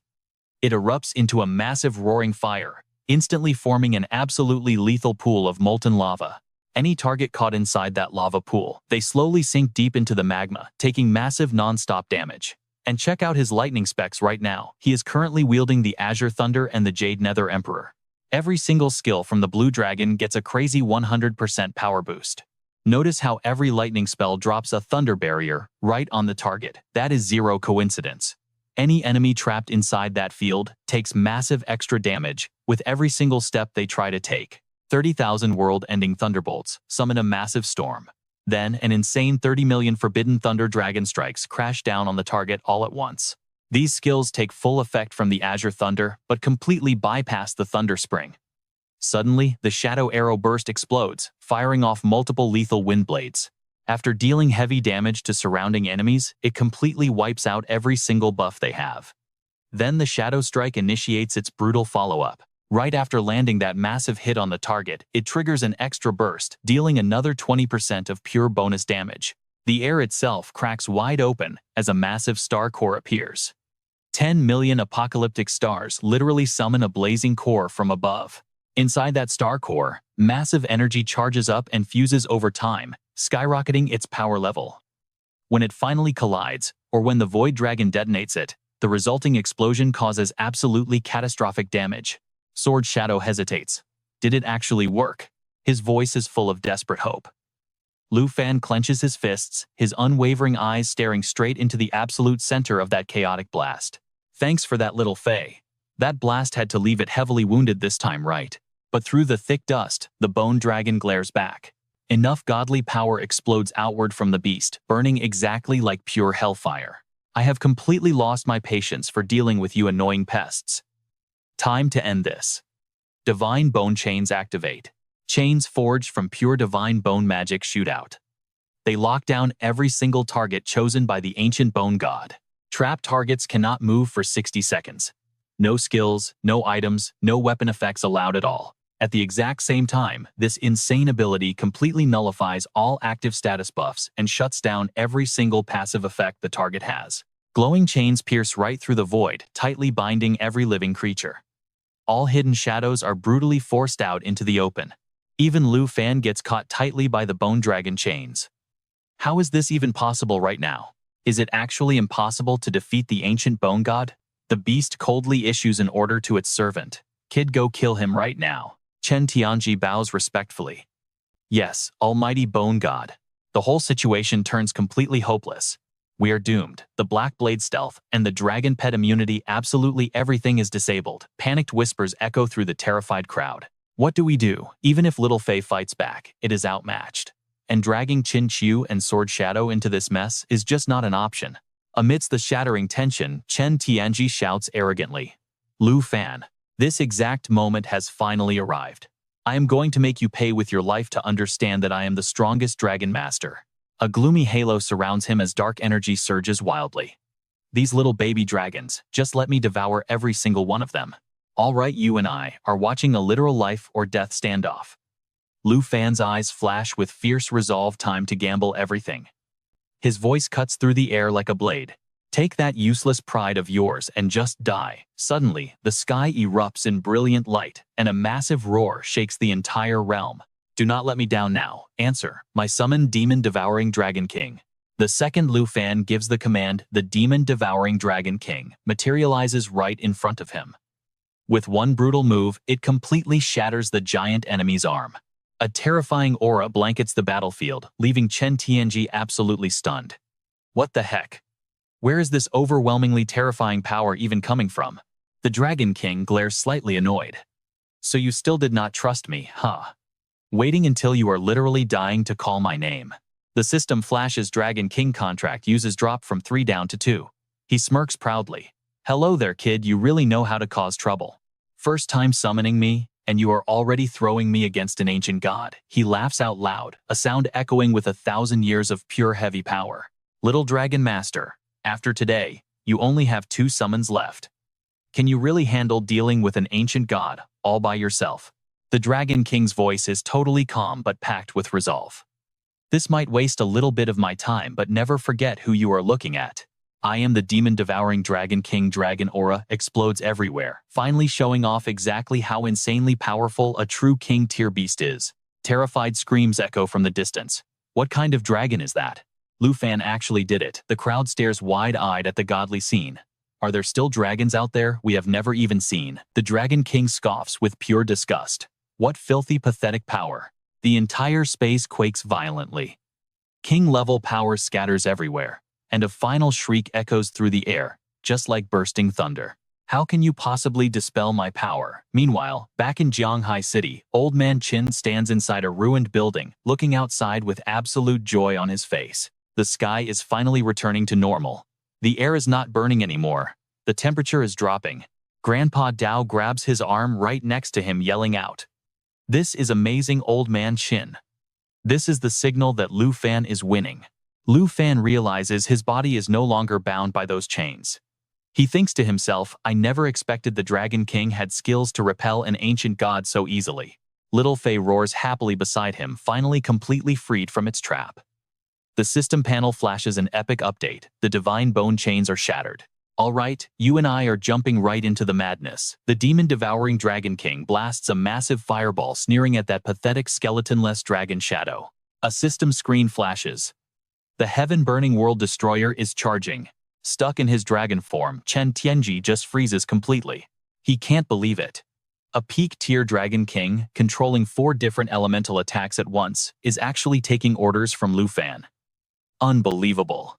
The demon-devouring Dragon King roars out. Time for your cheap little knockoff to vanish.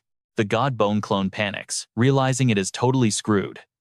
And right on cue, a terrifying wave of power crashes down from the sky, slamming right into it. The system pulls up the World Destroyer Storm stats. It combines insane elements, blending heavenly fire with wild blizzards. This targeted world-destroying dragon breath deals absolute catastrophic damage, followed by 12 solid seconds of massive area of effect destruction. Chen Tianji, who is controlling the clone from behind, gets totally blasted away by the shockwave, screaming in absolute agony. Even Lu Fan and his own dragons get pushed back. That explosive shockwave is just way too intense to ignore. But then the Godbone clone's voice echoes out from deep inside the smoking rubble. Impossible, it screams out in total disbelief. How is this power equal to my own? Why throw your life away for him? With one horn and an arm completely shattered, the system screens just keep flashing wildly. The Godbone shield activates. 2 charges left. It pulls energy from nearby bone fragments to build a barrier. But the demon-devouring Dragon King just glares down from the sky with pure, unadulterated savagery. As for our specific contract, it reaches down, violently crushing the Godbone clone's head. That has nothing to do with you.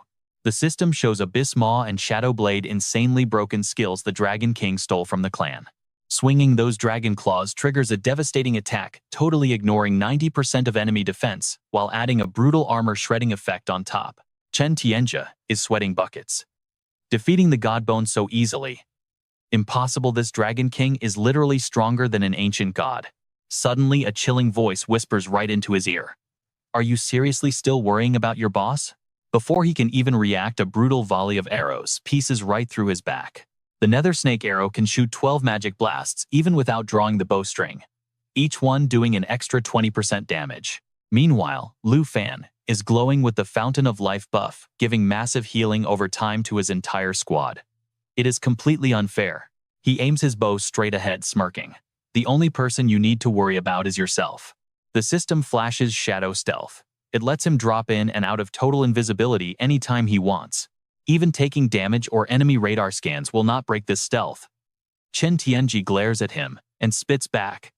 No one owns you anymore. The Godbone and I have the exact same goal right now, to completely obliterate you. But inside, he is panicking hard. This is bad. All his dragon pets are rushing straight at me. Get this. Lu Fan lines up his perfect shot. You have absolutely 0 ways to bounce back. Chen Tianji.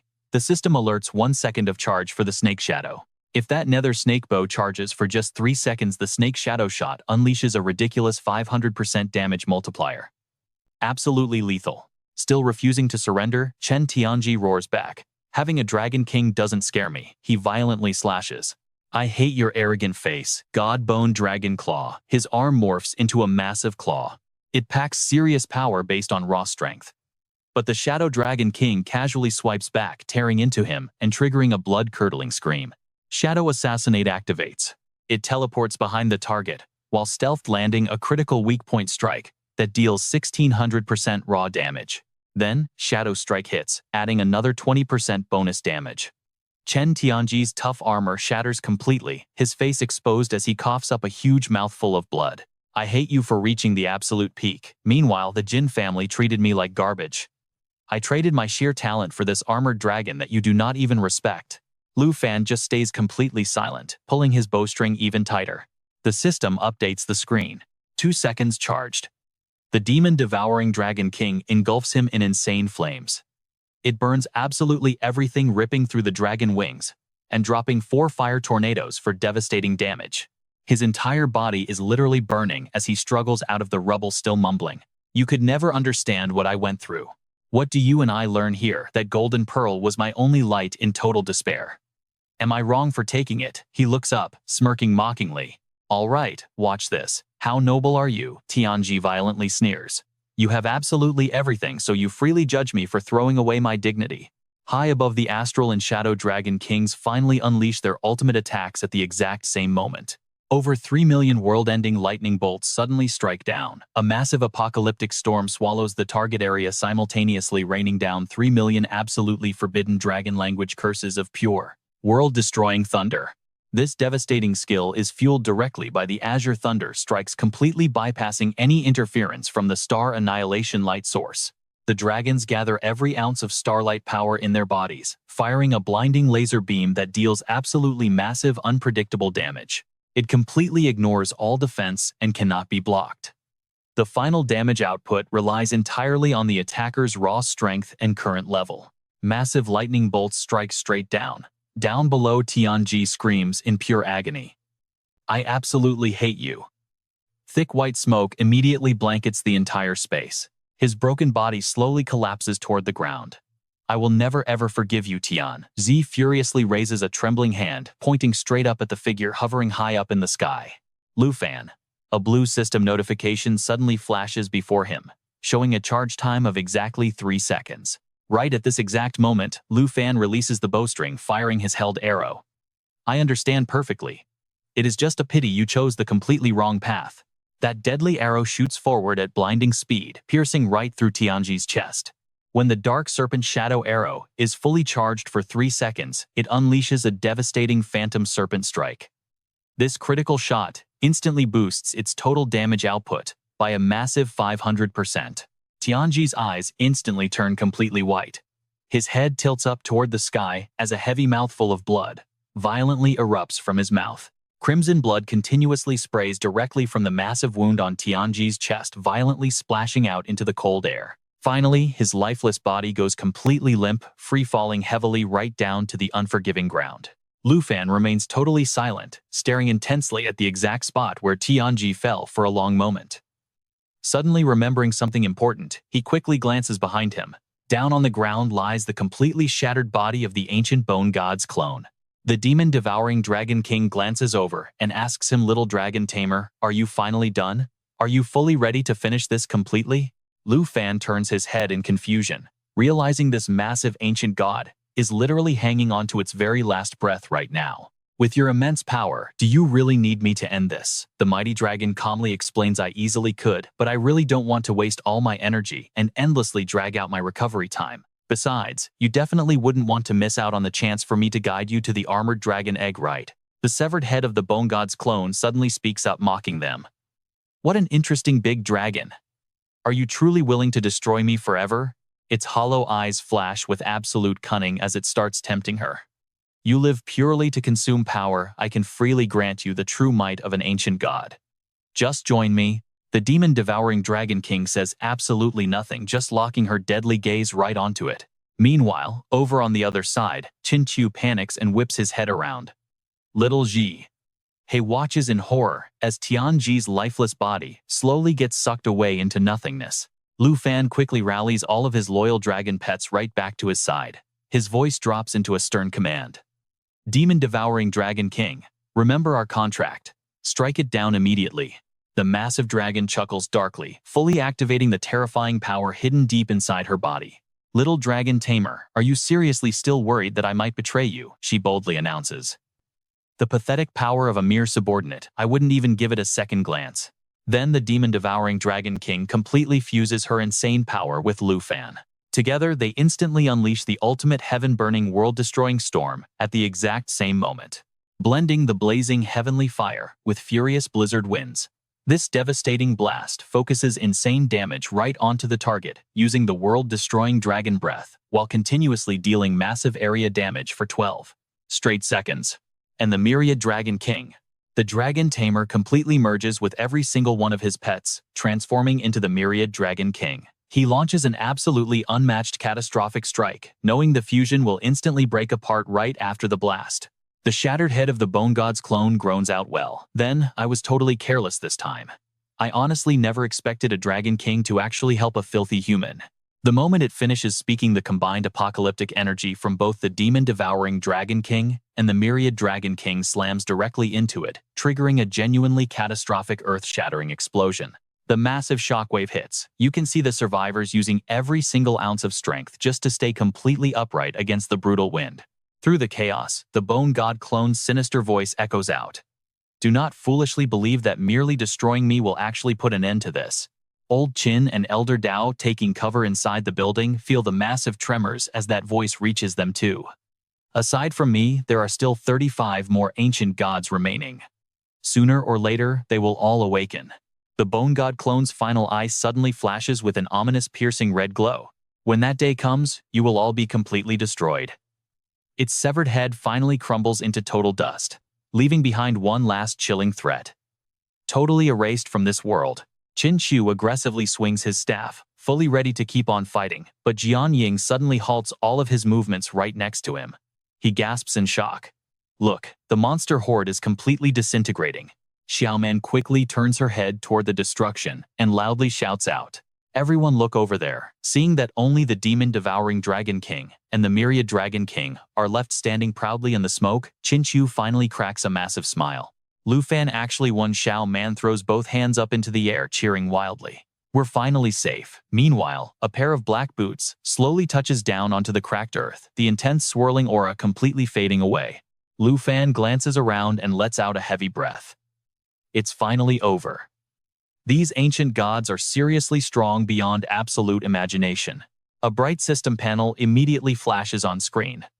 Lu Fan has officially reached level 59. Alright, you and I are jumping right back in. The Abyssal Dragon Queen stands behind Lucian, closes her eyes, stretches, and turns away. He watches her, realizing he still needed her help. Everyone is completely exhausted. But get this, they are incredibly close to unlocking their third-class transition. He checks the system panel. His level 52 Black Dragon contract, completely drained. Recovery takes 4 hours and 43 minutes. The level 49 Jade Dragon needs 28 minutes. Then there is the level 48 Star Dragon. The level 46 Blue Dragon drained, needing over 4 hours. And his level 47 Poison Dragon needs a massive 23 hours and 55 minutes to recover. Suddenly the queen is right behind Lucian. So how are you going to thank me? He glares back, reminding her, are you planning to break our deal? You were the one who told me to summon you. The queen just laughs, totally teasing him. Oh my, you really lack romance. She leans in close, resting a single hand right on his shoulder. Like the ancient bone god said, 35 more gods are awakening. You only have 2 summons left for me. What will you do later? Play nice with me, and maybe I'll make an exception. Lucian closes his eyes and outright swats her hand away. Fight is over, go rest. Before someone thinks you are a monster. She grins. Are you worried about me? Stroking her hair, she says. Appearing in human cities is fun, though I can just say I am cosplaying. Out of nowhere, a bizarre cube appears. It floats in midair, making Lucian instantly lock his eyes onto it. Glowing with intense purple energy, the system panel chimes. He just obtained one ancient god origin. Staring at his hand, Lucian asks ancient god origin, any idea what this is? The system panel describes it. It is the very core of the ancient bone god, containing its absolute supreme power. The queen sighs. Disgusting filth. It is the core to revive it. Given 10,000 years, it becomes the bone god again. Lucian is totally startled. Wait, so we didn't finish off the ancient god completely. This thing is its literal seed. Hand on her hip, the queen scoffs. Finish it completely. You really know nothing. Ancient gods are immortal, indestructible beings. After death, they always leave an origin behind. As far as I know, origins cannot be destroyed or even sealed. This seed will grow and nobody can stop it. Lucian frowns deeply. Then how is this any different from a time bomb? He thinks even if it takes 10,000 years to revive, what if other gods grab it? Tapping his nose, she teases. But for you, it is a massive treasure. If anyone else got it, total disaster. Lucian stares blankly at her. Meaning what? Now watch closely as she breaks everything down. Those 2 wyverns of yours were guards for the Life Dragon King's divine tree. They were killed by my former subordinate. She scoffs. And now they are infected with an ancient god aura that sickens me. I bet you used ancient god essence to alter their bloodlines. You evolved them into zombie green dragons. The essence that triggered this evolution came from a crystal. She sums up the entire mystery in one simple sentence. And crystals originate from origins. Reaching out, she lifts his chin and points out an absolutely insane method. You can pull the same trick. Feed them this origin. Let them achieve their final evolution into Dragon Kings. Lucian stands there, completely stunned, muttering those exact words. Evolve into Dragon Kings. Corpse essence evolved his wyverns into demon dragons. Holy mountain essence turned those into holy dragons. A past memory flashes. The essence lacked energy, so evolution failed. But what if he uses the actual ancient god origin instead? But he spots a flaw. You said they are immortal. If I use this origin, how will the bone god ever revive? The queen bursts into laughter. Dragon Tamer, you really worry over absolutely nothing. Finger to her lips, she explains. If normal dragons ate it, their bodies would be snatched later, becoming the new god. But your zombie dragons are different. They died a long time ago. They are literally just summoned creatures from a skill. She grins. So in the future, when you are pushing up daisies, how could the bone god possibly bypass that logic? That is a tough puzzle for it.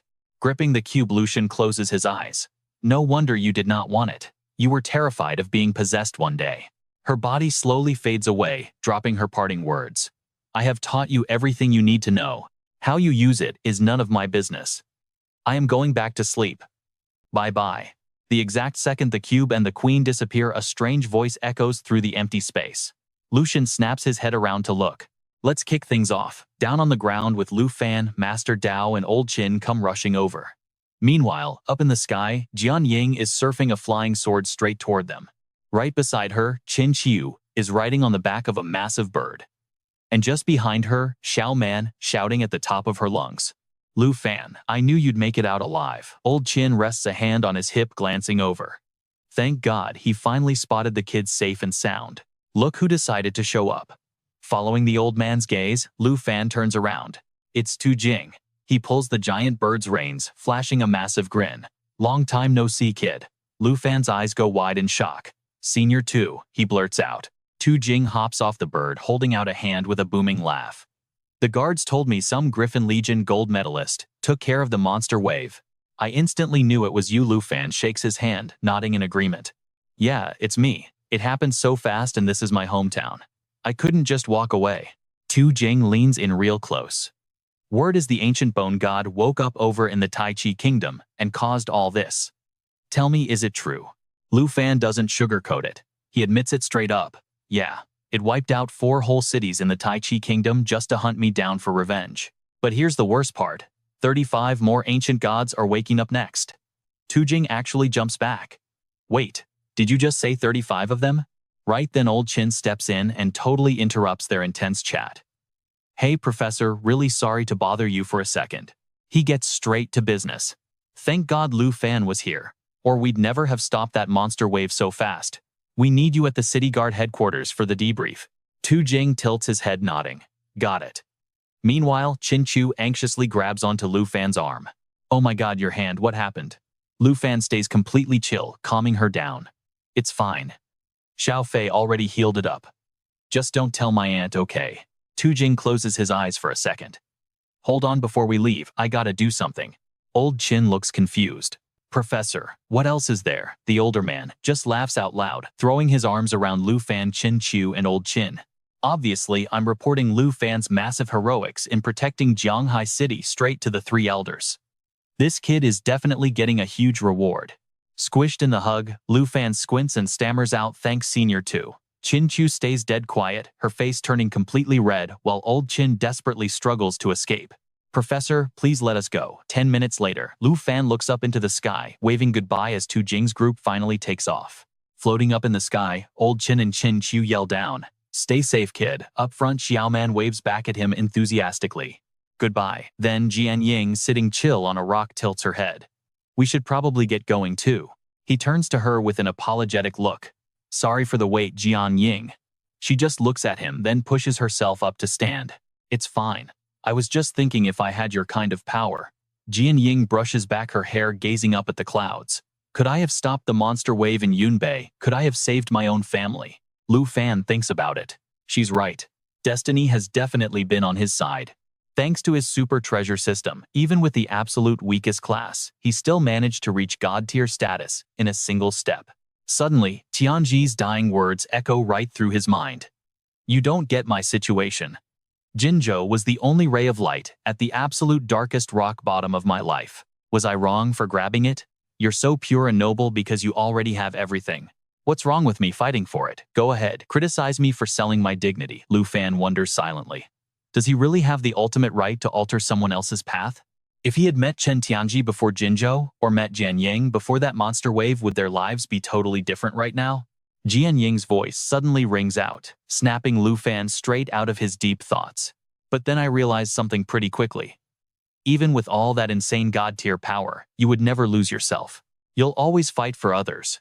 Even facing death, you'll stand right on the front lines, protecting everyone behind you. A bright, totally genuine smile lights up her face. So I am just incredibly glad we crossed paths.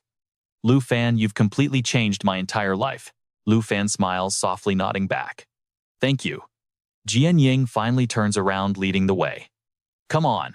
It's time we head home. Now here's where you and I need to pay close attention. Lu Fan spots something. He silently stares at a leftover chunk of the bone god clone lying in the dirt. Lu Fan turns his back, wondering to himself. If I had met you before Jinzhou, maybe the two of us could have actually been good friends. As he slowly walks away, that last piece of the bone god clone crumbles completely into ash. Goodbye to another tragic soul under the stars. The brilliant morning sun shines down, casting rays of golden light.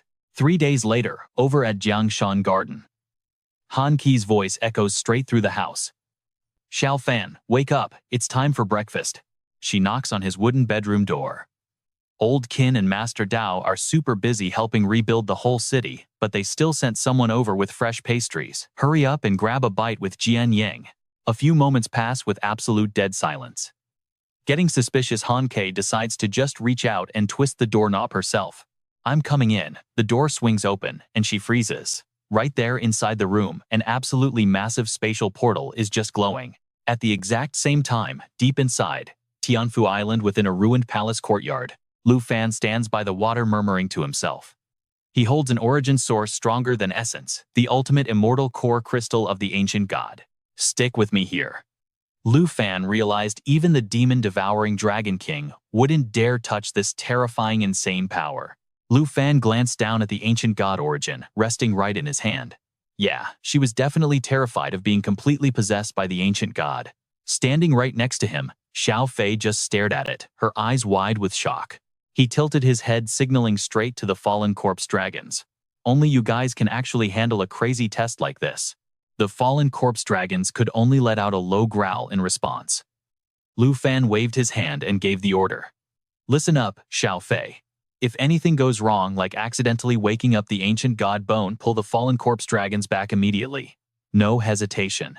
With perfect aim, he tossed the ancient god origin straight into the fallen corpse dragon's mouth. Xiao Fei clenched both her fists tightly and nodded her head. The fallen corpse dragon caught the ancient god origin, tilted its massive head back to the sky, and swallowed it whole. Instantly, their entire bodies were gripped and twisted by some kind of intense unseen power. The two fallen corpse dragons let out absolutely agonizing, deafening screams. Lu Fan locked his eyes on them, thinking to himself, every single time they eat ancient god items, they suffer insane pain. But pushing through that agonizing pain, that brings true evolution. The eyes of the two fallen corpse dragons flared with bright light as their massive bodies slowly merged right into each other. Lu Fan widened his eyes, suddenly realizing they were actually fusing into one single being. Moments later, both fallen corpse dragons morphed into a giant unified mass. Long striking golden whiskers even started growing straight out from the center. Lu Fan shouted his order loudly. This is bad. Xiao Fei, use emerald light now. Hearing his direct command, Xiao Fei quickly dashed forward into the action. She raised both hands high, activating her Emerald Dragon Bloodline skill. This insane move perfectly doubled all skill effects for both the Dragon Tribe and anyone connected by bloodline. Total immunity to all negative effects, plus a 5,000% boost to self-healing capabilities. That is the Emerald Light. It creates 3 to 6 protective layers on the target, completely wiping out all negative effects. Plus, it boosts all stats by 30 to 60%. Each blessing layer can completely block a single incoming attack. Absolutely broken. A massive deafening explosion ripped through the area. Debris went flying everywhere, forcing Lu Fan to throw his hands up and shut his eyes tight for protection. When the thick white smoke finally cleared, he opened his eyes and coughed hard. He called out, sounding totally worried. Fallen corpse dragons, how are you guys doing? Lu Fan just stared completely blankly at the scene right in front of him. The system panel showed the final evolution, still needed 23 hours and 59 minutes. He pointed straight at the ridiculously massive gray lump, sitting way over on the other side, just muttering to himself. The fallen corpse dragons actually reverted right back to the original unawakened state of the twin soul flying dragon king. Lu Fan carefully scanned all the insane stats displaying right on this Emerald Dragon contract panel. Level 49. Her wild skills include Spring of Life Emerald Light, Emerald Blessing Emerald Dragon Domain Mirror Guardian, and Flow. The natural assimilation skill can actually devour powerful equipment, completely turning the unique characteristic skills of that gear into her very own personal powers. Natural assimilation used on the dragon calling bone flute. It summons the twin fallen corpse dragons. The level of the fallen corpse dragons perfectly matches the user's level. Next up, natural assimilation used on the tracking thread. After using it for a short time, the user gets direct guidance right to the chosen target's location.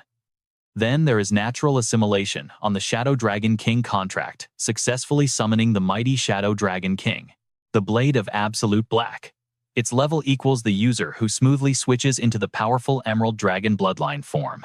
He quietly analyzed the situation. The dragon calling bone flute was totally useless right now. The demon-devouring Dragon King never even mentioned the actual success rate for using this ancient god origin. Lu Fan got ready to step straight into the spatial portal. He turned his head and called out, Xiao Fei, we cannot wake them up. Let's just head home and wait. She was trying to gently touch the giant gray mass. Hearing his voice, she simply replied, yeah. Meanwhile, Lu Fan silently calculated his next master plan. If this evolution actually fails, I will use the Morozo magic crystal cannon to instantly obliterate that newly born divine bone. No second chances. He stared at the massive gray lump for a while before leaving. He thought to himself, the fallen corpse dragons can be summoned again. I really hope we get that ancient god origin back. But what will the final result actually be? Lu Fan shoved both his hands casually into his pockets and stepped right out of the spatial portal. In his head, he muttered, guess I have to wait 24 hours to find out. Right outside the room, Hanko walked by holding a laundry basket. Spotting him, she called out in surprise. Oh, my little Fan is actually back home. She quickly explained the situation. Someone from the city guard just came looking for you. They said you need to head straight to the regiment. Commander 2 is looking for you. Senior Lu Fan replied quickly. I will head out right now then. From behind, Han Ke called out after him. Hey, wait, at least eat the breakfast Mr. Chin brought over. Lu Fan explained it to her fast. I will eat when I get back. Senior 2 definitely has something really important to discuss with me right now. Han Ke could only let out a long sigh. This kid is really something. Jian Yang, what are you watching there? Jian Ying, sitting comfortably on the sofa and staring at the TV screen, quickly replied. The National King election of the Tai Chi Kingdom. Then the newsreader's serious voice echoed right from the television. The public's overall support for the Liu family is rapidly dropping every single day. I firmly believe the recent crazy news has made the citizens completely lose their sympathy over King Liu's tragic death. Instead, they are now hoping the Liu family will finally hand over the king's position entirely. That is right. The massive beast tide that wiped out the Tai Chi Kingdom was completely destroyed by a tiny city in the Dragon Kingdom in just one day. The Liu family just made the Tai Chi Kingdom lose face before the whole world. Han Kei also turned her attention straight to the TV screen. Now you and I know the truth. That crazy divine bone beast tide actually ruined the Tai Chi Kingdom first, before heading to our place, right? Jian Ying tilts his head silently, noting that Tai Chi barely survived total destruction. Why? Because the ancient god of bones targeted Liu Fan instead. Meanwhile, in the Jianghai City Defense Regiment meeting room, Tu Jing catches a knock at the door. Come in, he answers right from his seat. Liu Fan steps inside and gets right to the point. Senior Tu, did you call me about the ancient god? Tu Jing pinches the bridge of his nose, his eyes fully closed. Yeah, you and that monster actually have a seriously complicated fate, he admits. He opens his eyes, reaches over, and taps a single key right on his laptop. The bone god might be total dust now, but get this. According to the absolute latest intel from the northern border, 35 more ancient gods are waking up one by one. Tu Jing drops the seriously bad news. The fallen corpse god is already showing signs of stirring. An earthquake triggered a massive avalanche up north just last night. His expression turns dead serious as he stares right at the kid standing in front of him. Another blood moon just popped up on the opposite slope of the mountain. Liu Fan just freezes, totally stunned by this insane news. His eyes go completely wide as he asks again. The giant beast under the snowy mountain in the north opened its second eye. Tu Jing just sighs helplessly, grabbing his liquor bottle. But wait, you and I both know it gets worse. You can hear the entire mountain range shaking all the way from the base camp. Tu Jing describes the horrific scene. It sounds exactly like the massive heartbeat of that colossal beast. Taking a heavy swig from his bottle, Tu Jing explains that the beast's literal breath is causing endless blizzards all around the snowy mountain. Right now, all recon missions are completely paused, and the base camp even had to retreat 50 kilometers away. Liu Fan rests a hand on his chin, his mind racing back. Back when I was in Squad 78, my recon confirmed this giant blood moon beast isn't actually an ancient god. It's highly likely just a servant. The real fallen corpse god is still dead asleep inside that black coffin down in the ruins. Tu Jing glances right at him, confirming the terrifying truth. Exactly. The bone god woke up early, and its power was already pushing between levels 110 and 120. Suddenly, he forcefully slams his bottle down on the desk. Liquor splashes everywhere. Right now, it's just the giant blood moon beast, and it already has everyone completely terrified and on edge. With liquor dripping off his hand, Tu Jing's expression turns dangerously dark. If those fallen corpse gods actually wake up from their coffins, that is definitely game over for the Dragon Nation. He suddenly turns his head to the side, boldly declaring, "But the Dragon Nation has you." Liu Fan, the Dragon Tamer, who successfully slaughtered the bone god. Tu Jing locks eyes with him. "With you around, we actually have hope to protect the Dragon Nation." Liu Fan stays totally humble. "Senior Tu, you're definitely exaggerating." Ignoring him, Tu Jing rests one hand on the wooden desk and bends down to search for something. "That wasn't me talking. That was Elder Han of the Dragon Nation's 3 elders," he reveals. "He rates you highly and fully convinced the other 2 to get on board." Liu Fan asks, in total wonder, "So what exactly is Elder Han planning?" Without even waiting for him to finish, Tu Jing forcefully slams a black briefcase onto the desk. According to Elder Han's exact proposal, Elder Shu the Fighter, Elder Liu, the Enhancer, and Elder Han, the Crafter, these 3 supreme elders of the Dragon Nation, officially handed me the Fallen Corpse God Extermination Plan. He clicks the briefcase unlocked and slides it right across. "All right, you and I are about to witness history here. As the sole protector who actually killed an ancient god, the government is dumping endless resources into Liu Fan, forging him into our spark of hope and the ultimate weapon." Liu Fan stares down into the open case. Tu Jing finally drops the name. "This is the Spark Project. Liu Fan, are you in?" Suddenly a slick system screen pops up. "System alert, legendary Dragon Nation Spark Metal. an absolutely epic accessory that boosts every single one of the wearer's stats by a massive 25%. Back in the quiet meeting room of the Shanghai Defense Regiment, Tu Jing's voice hangs heavy in the air. This is the official Spark project. Lu Fan, do you agree to join us? Staring right at the kid in front of him, Tu Jing adds, "You're our crucial key, but this is a massive burden. Take your time, think it over carefully, then answer." Lu Fan doesn't answer immediately. Instead, he just slightly lowers his head in complete silence, letting his messy bangs fall down to completely shadow his eyes. The clock ticks. The silence stretches on for an eternity. Finally, Lu Fan looks up with a sharp, confident grin and replies, "The mission to defend the Dragon Nation, how could I ever refuse that?" Seeing him grab the shiny medal from the briefcase, Tu Jing beams. He walks over proudly, slapping Lu Fan's shoulder to praise him. "Good man, I knew you had the guts." Then he reveals his real thoughts. "Honestly, I really thought you wouldn't accept a responsibility this huge so easily.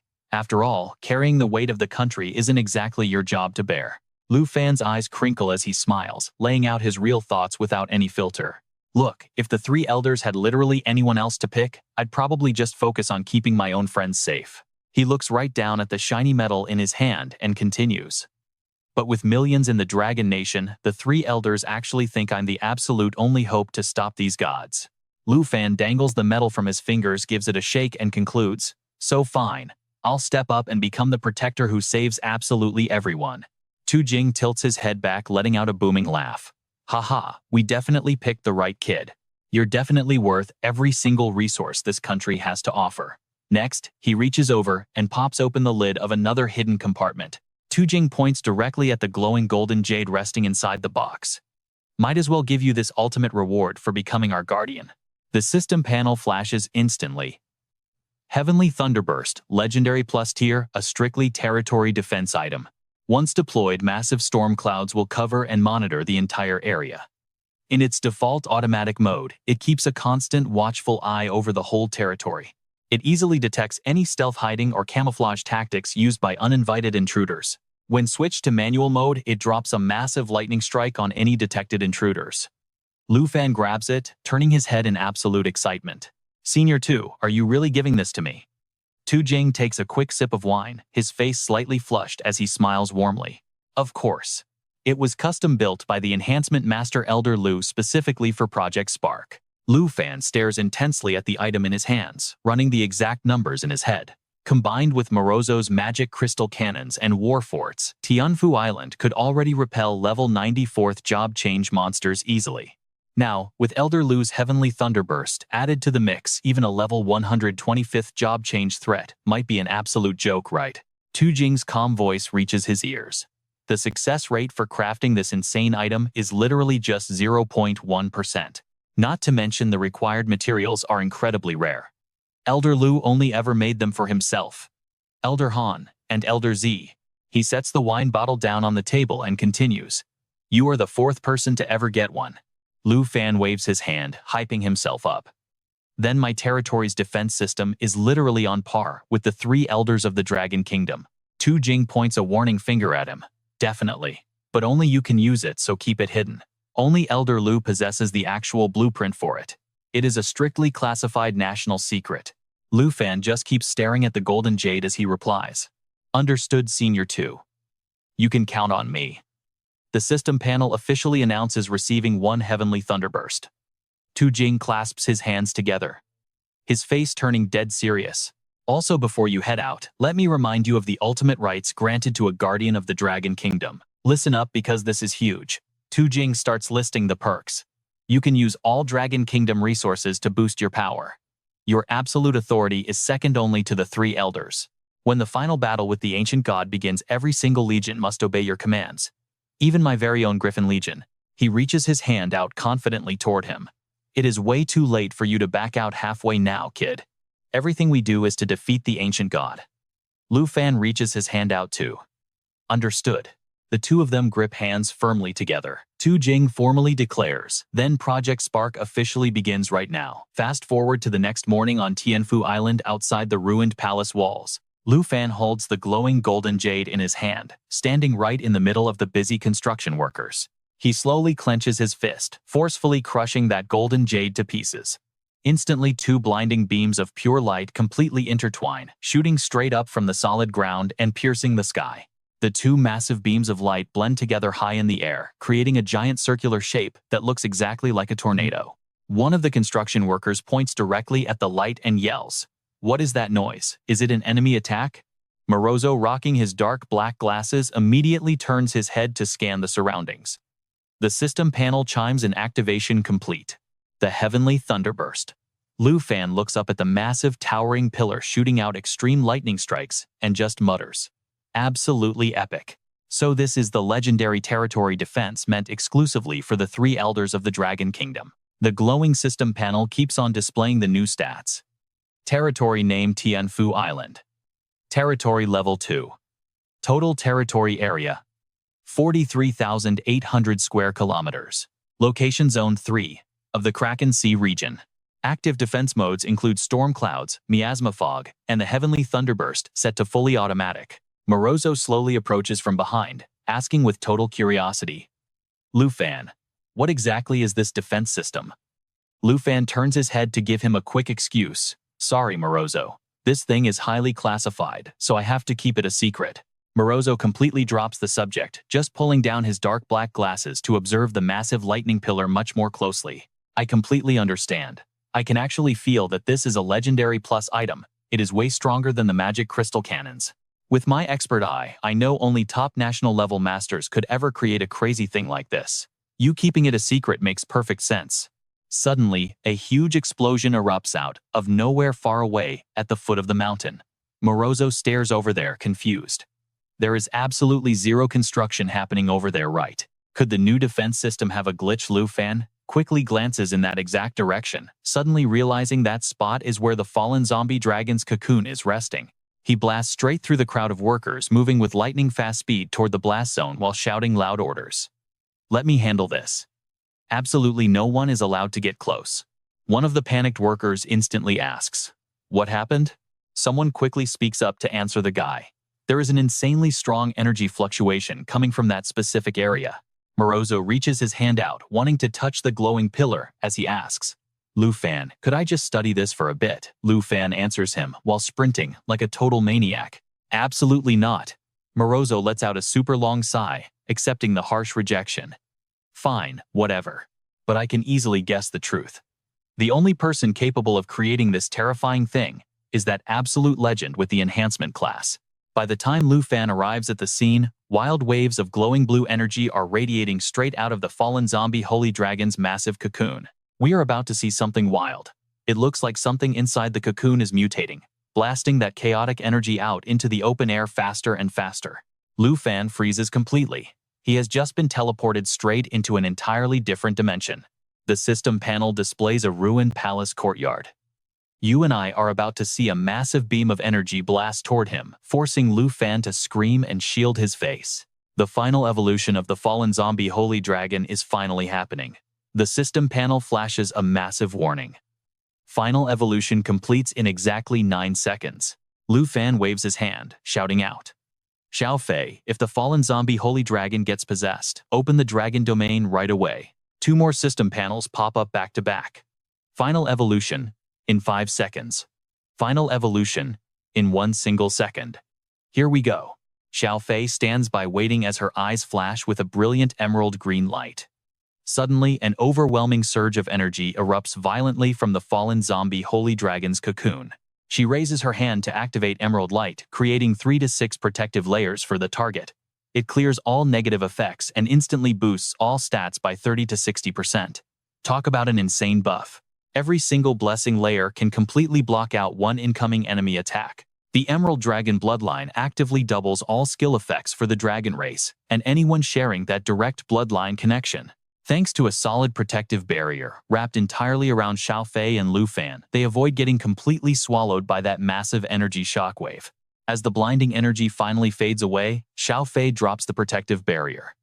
Lu Fan casually waves his hand, letting out a few heavy coughs. His eyes widen in absolute shock at the monstrous thing appearing right in front of him. Lu Fan is still totally stunned by what just happened. Evolution perfectly successful. A panel appears. Divine Bone Dragon King Armor of the Ruined Peak class shifted to rank Strength hits 224,336, plus 224,336. Agility is 195,741, plus 195,741. Spirit reaches 189,863 plus 189,863.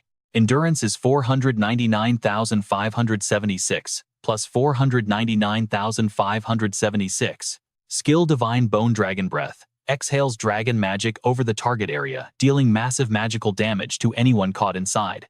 Divine Bone Assault completely coats the user in Divine Bone before charging forward at crazy speeds. This move inflicts enormous physical damage on all unfortunate enemies caught in its path. Absolute Bone Prison traps all surrounding enemies inside a massive cage of divine bones centered on the user. The range expands 100 meters per second of charge time, and movement is totally locked during use.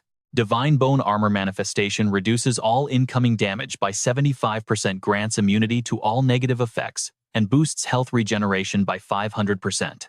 Dragon King Rank. Once reaching this tier, levels shift entirely into ranks, where every single rank star doubles all current stats. Lu Fan carefully reads out the insane title one more time. Divine Bone Dragon King, Armor of the Ruined Peak. Xiao Fei cheers right beside him, perfectly hyping him up. He slowly analyzes the crazy process that just went down. Fusing the zombie and the puppet together, Lu Fan narrows his eyes and continues converting everything directly into stats, merging two into one and breaking through to Dragon King. Finally, he smiles, adding up these base stats. You and I both know that with Xiao Fei supporting him, those numbers will definitely smash past 1 million. This wild evolution was totally worth it. Lu Fan smiles while reading the system panel, thinking to himself that this amount of stat points is just unimaginable. This right here is the true power of a Dragon King. The massive Divine Bone Dragon King, standing in front of him, lets out an earth-shattering roar. He whispers to himself, levels changing into ranks. According to the system description, for every single star gained, its base stats will literally be doubled. Lu Fan stands right in the middle of the white dust, quietly analyzing everything. The standard Dragon Breath just got completely upgraded to a Dragon King version. Dragon magic does not even need to be unlocked anymore. Just imagining the pure destructive power of this thing is honestly terrifying enough. Right nearby, Xiao Fei closes her eyes tightly, happily humming a sweet little melody while reaching out her hand to gently stroke the massive claws of the Divine Bone Dragon King. Sensing someone actually touching its massive body, the beast lowers its gigantic head, staring intensely at her with glowing, terrifying eyes. But the Divine Bone Dragon King becomes incredibly docile, pressing its huge face close and letting Xiao Fei happily rub its giant nose without any problem. She giggles twice in pure absolute delight at the sight. Lu Fan reaches out to operate the system panel, silently calculating. Even though the zombie puppet converted completely into stats and cannot be summoned anymore, they just gained an entire set of brand new skills. Then, he loudly issues an order. Divine Bone Dragon King, let us test out your brand new skills right now. Receiving the command, the Divine Bone Dragon King lets out a mighty roar, its massive body slowly dissolving into a cloud of white smoke that flies directly toward Lu Fan. Immediately after, both of his arms are completely encased in a fierce suit of armor, shaped exactly like terrifying dragon claws. The system panel pops up. Divine Bone Armor Manifestation. The Divine Bone Dragon King transforms into protective arm guards that can be worn perfectly on both arms. The equipped user will instantly gain the stats of the Divine Bone Dragon King plus the epic Divine Bone Descent skill. Lu Fan lifts both his arms to admire the new gear, quietly whispering to himself. These Divine Bone arm guards are insane. Not only did the Dragon King literally become my weapon, but I also get every single one of its crazy stats. Xiao Fei stares right at his armored arms, her eyes shining with absolute awe and sparkling light. The panel displays his class as Dragon Rider 2 level 59. Strength hits 4,257 plus 448,672. Agility is 3,505 plus 391,482. Spirit reads 4,063 plus 379,726. Endurance reaches 4,191 plus 999,152. Lu Fan stands with one hand on his hip and the other pointing right at the sky, feeling absolutely unstoppable as he makes his confident, silent declaration. Every single stat is hitting the hundreds of thousands.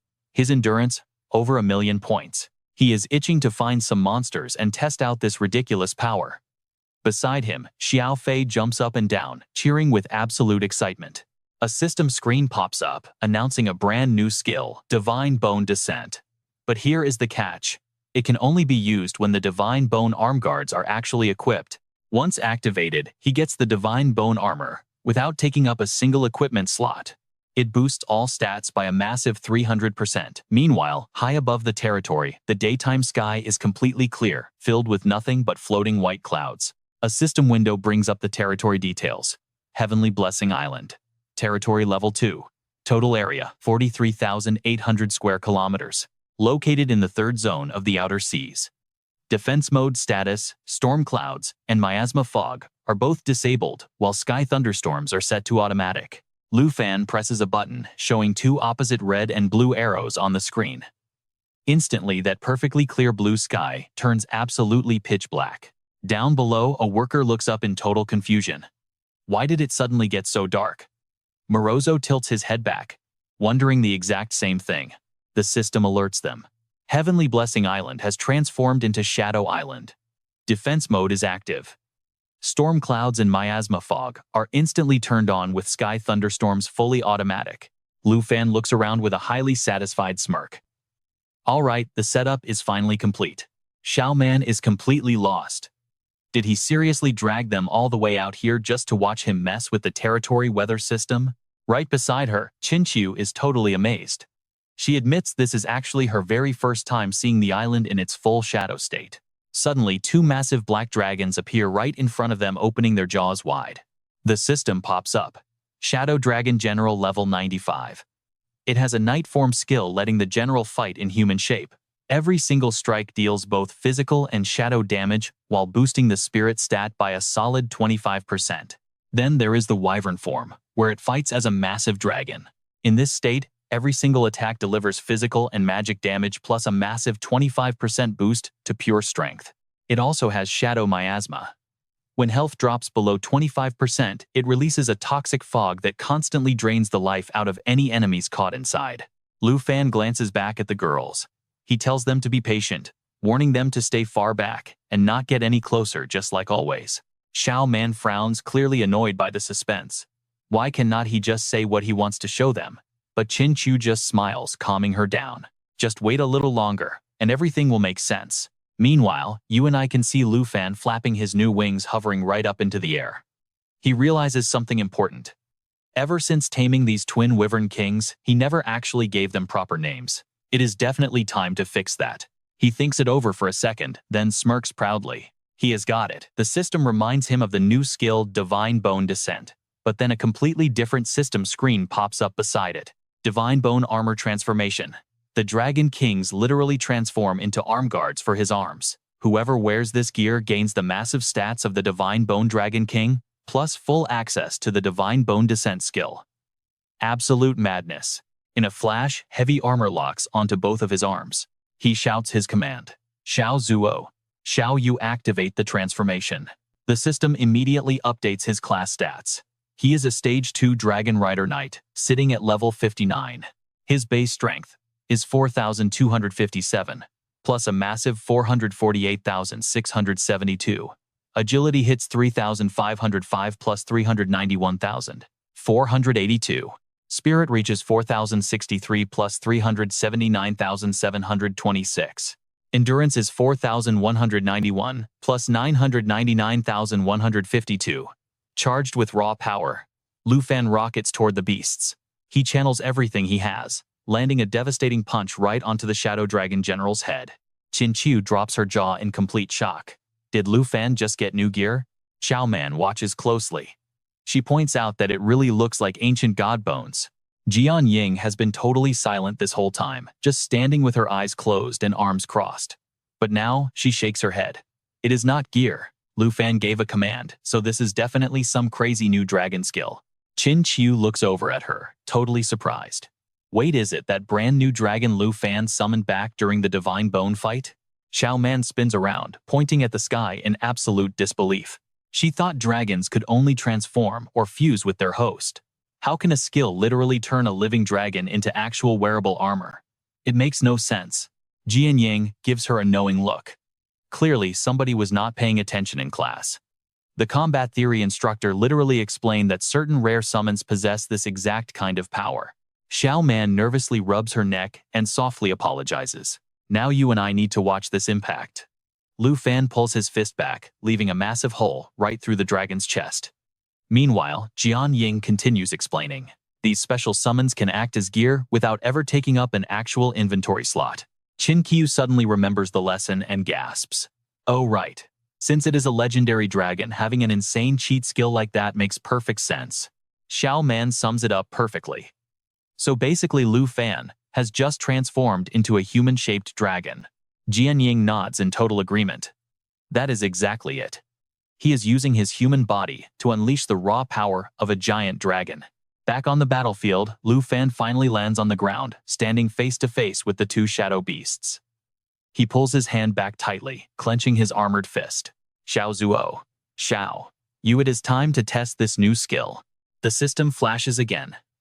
Divine Bone Descent. Usable only with the arm guards equipped. Upon activation, the user gains the ultimate Divine Bone armor, without wasting an inventory slot, granting an insane 300% boost to every single stat.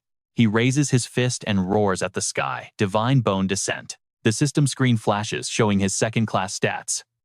Dragon Tamer Knight level 59. Strength, 452,929 to 1,058,787. Just absolutely insane broken numbers. Agility clocks in at 394,978 to 1,084,961. And Spirit, 383,789 to 1,151,367. Complete and utter overkill. These stats are wild. Endurance hits 13,343 to 31,029. Suddenly, the ground beneath the girl starts violently shaking like an earthquake. A loud scream echoes right through the space. Watch out, hold on tight, and stay perfectly steady. Xiao Man shivers all over, ducking her head and wondering what in the world is happening. Jian Ying tilts her head. This terrifying world-destroying power definitely means his attributes are in the hundreds of thousands. Such horrific, massive strength. She stares at him as he leaps down from the sky, asking point blank, "Did your armor somehow fuse with every single dragon you own?" Lu Fan. The system panel instantly announces that Lu Fan has just reached level 60. Lu Fan shakes his head. No, this is just the Bone Dragon King transforming after absorbing the ancient god's power. I can still summon my other dragons completely normally. He gives them a confident, warm smile. But listen, just with the Bone Dragon King's skill effect active, every single one of my attributes has already hit the 1,000,000-point mark. Qin Qiu's eyes go wide, her words completely stumbling out. Wait, what? Experts above level 110 only have over 10 million points. Are you seriously 100 times stronger than them? Xiao Man tilts her head, completely unable to hold back a few rough, colorful curse words. Wow, he is literally a giant humanoid dragon. Is he even human at this point? Lu Fan tells everyone the most important thing right now. I reached level 60, so I can finally get my third-class advancement. High above the sky turns a mysterious purple blue, while a gentle breeze sways the surrounding tree branches. Later that exact same afternoon, Lu Fan leads his entire group right into the palace area. Good thing Morozo built a teleportation gate on Shadow Island. It connects straight to Dragon Capital Academy, saving them so much travel time. Seeing him return, Morozo waves him over. Lord Lu Fan, there was just a massive, deafening explosion outside the city walls. Lu Fan keeps walking forward, while giving strict orders. It is nothing to worry about, but Morozo do not let any workers leave the palace. It is too dangerous outside. After that, he firmly places a sleek black card onto the confirmation scanner. All right, here is what you and I need to know about the advancement hall.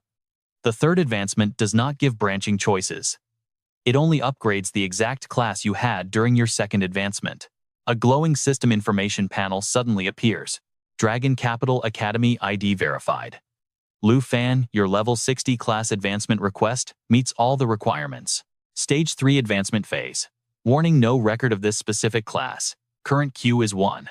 Inside the Dragon Capital Academy advancement hall room, Lu Fan steps slowly onto the glowing platform.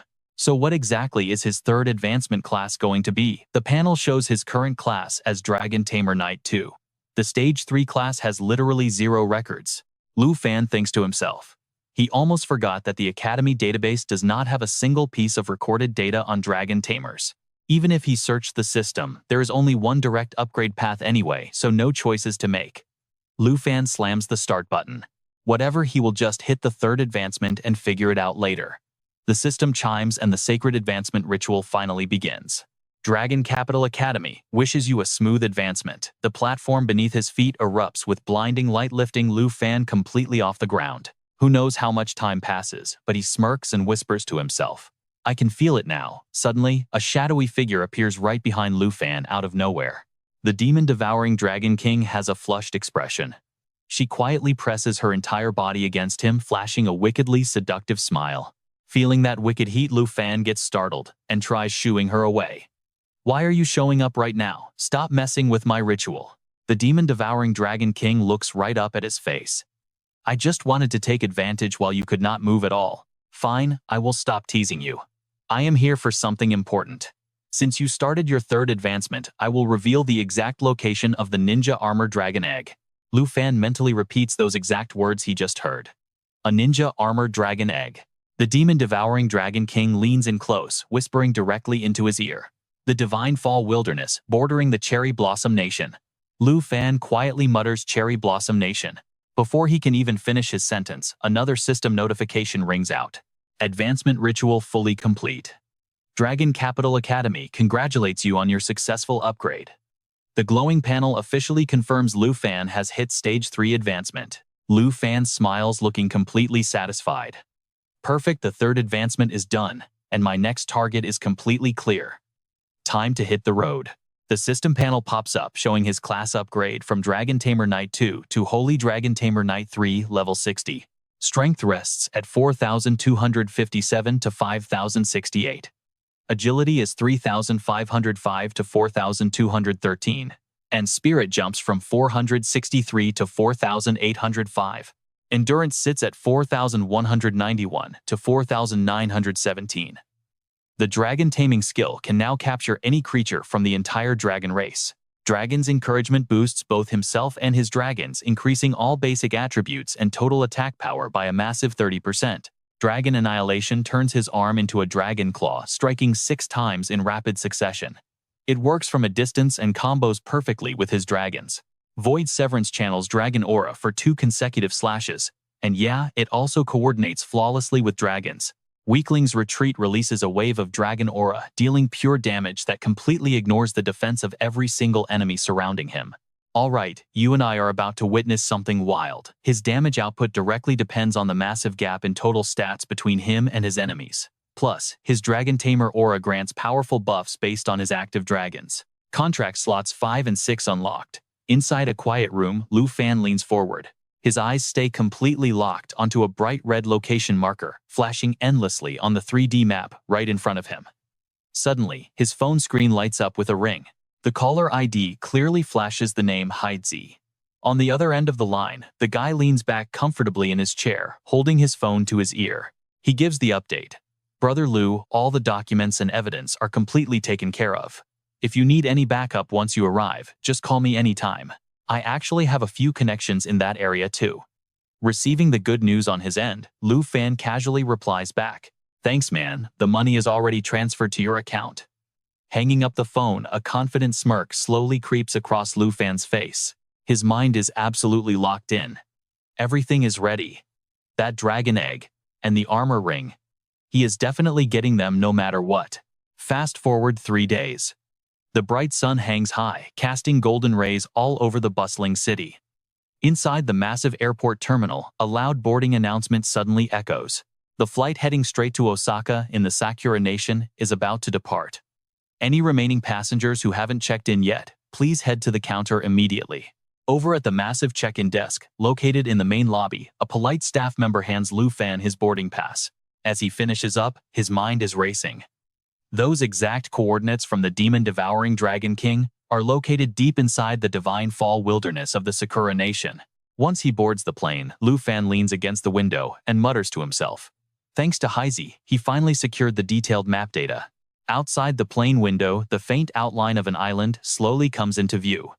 Sitting there, he starts running through all the critical information he had just memorized.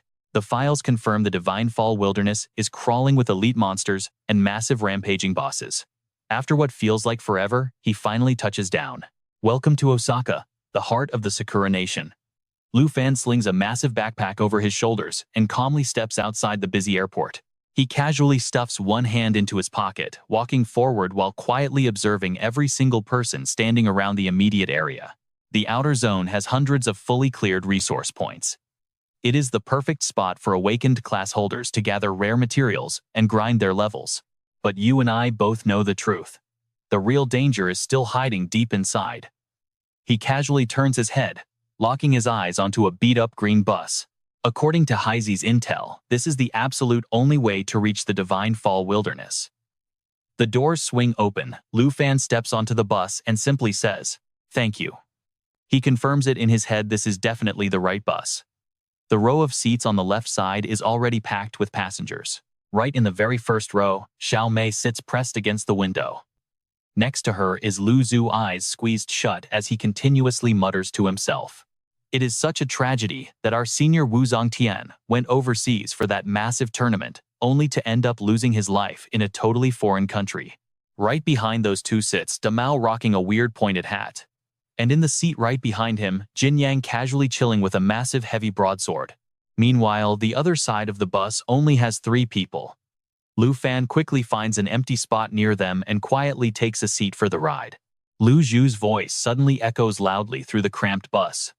If we can actually manage to bring back some super rare resources this time around, we will definitely make our instructors look at us completely differently. Then, maybe they will finally stop endlessly praising that annoying Dragon Tamer guy from the Dragon Nation. The geniuses of our Sakura Nation are just as strong. Meanwhile, Lu Fan absolutely does not care about a single word happening in the seats around him. He just props his cheek on his hand, closes his eyes, and leans his head against the glass window for a while. When he finally opens his eyes again, he quietly watches the beautiful lush green fields outside the window as they continuously blur past his view at an incredibly high speed. The bus drives for hours, rolling from noon all the way until dusk without arriving. High above the sky is slowly painted with a stunning orange and pink sunset. The street lamps on both sides of the road quickly flicker to life. The yellow bus just keeps rumbling forward down the long, lonely highway. After who knows how long, the heavy vehicle finally comes to a stop. The driver yells out, "Station 137 has officially arrived." An old lady sitting near Lu Fan immediately gets off at this exact stop. From the front seat, the driver suddenly calls out a question. "The next stop is the absolute end of the line. Are you all sure you're not getting off, Jin?" Yang looks up laughing with pure excitement. "We are heading straight to station number 138. The resource drops over there are worth multiple times more than anywhere else." Xiao Mei nods and confidently confirms it. "Don't worry at all. We are all 3rd stage awakened class holders sitting pretty at level 60. If we team up, we have more than enough power to handle absolutely any danger." Lu Zhu crosses his arms, giving a cocky little signal. "Hey driver, just focus on driving the bus." Hearing this, the driver slowly looks up. The rear-view mirror reflects his intensely creepy, unfriendly face. 3rd stage and level 60. Very good. In that case, let's roll out. The thick black tires spin at a terrifying speed. The heavy friction kicks up huge clouds of dirt and sharp rocks all over the rough road.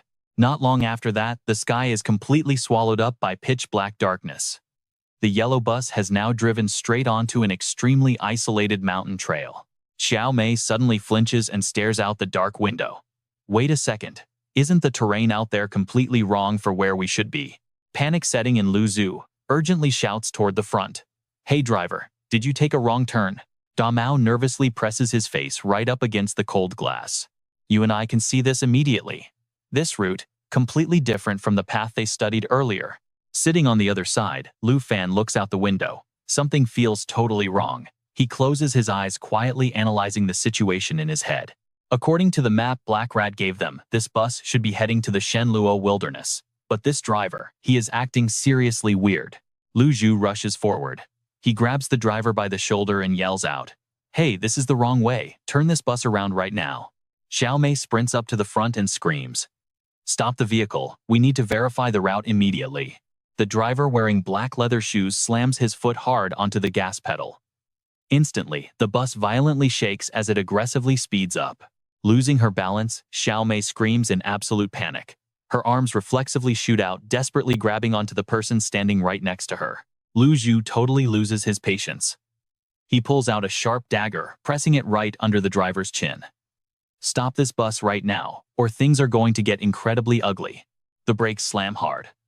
The massive wheels violently scrape against the rough pavement, sending a thick cloud of white smoke right into the air. The yellow bus screeches to a halt in an empty clearing halfway up the mountain.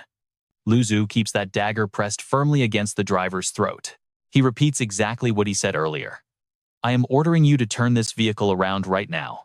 The strange driver completely ignores him. Instead, he slowly and calmly pulls off his white glove, then casually aims his bare hand right at Lu Zhu. A glowing magic circle suddenly appears right in front of them.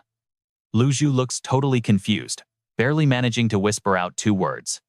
Teleportation array. Meanwhile, Lu Fan is still sitting quietly, in the very back, arms casually crossed. Suddenly, the space completely around them twists and shifts. He furrows his brows, staring intensely forward as a blinding, brilliant light slowly swallows up Lu Fan's entire body. Boom! The scenery completely changes. Now, Lu Fan and the other 4 students are standing right in the middle of an incredibly dark, eerie forest. Damao collapses onto the ground, totally exhausted.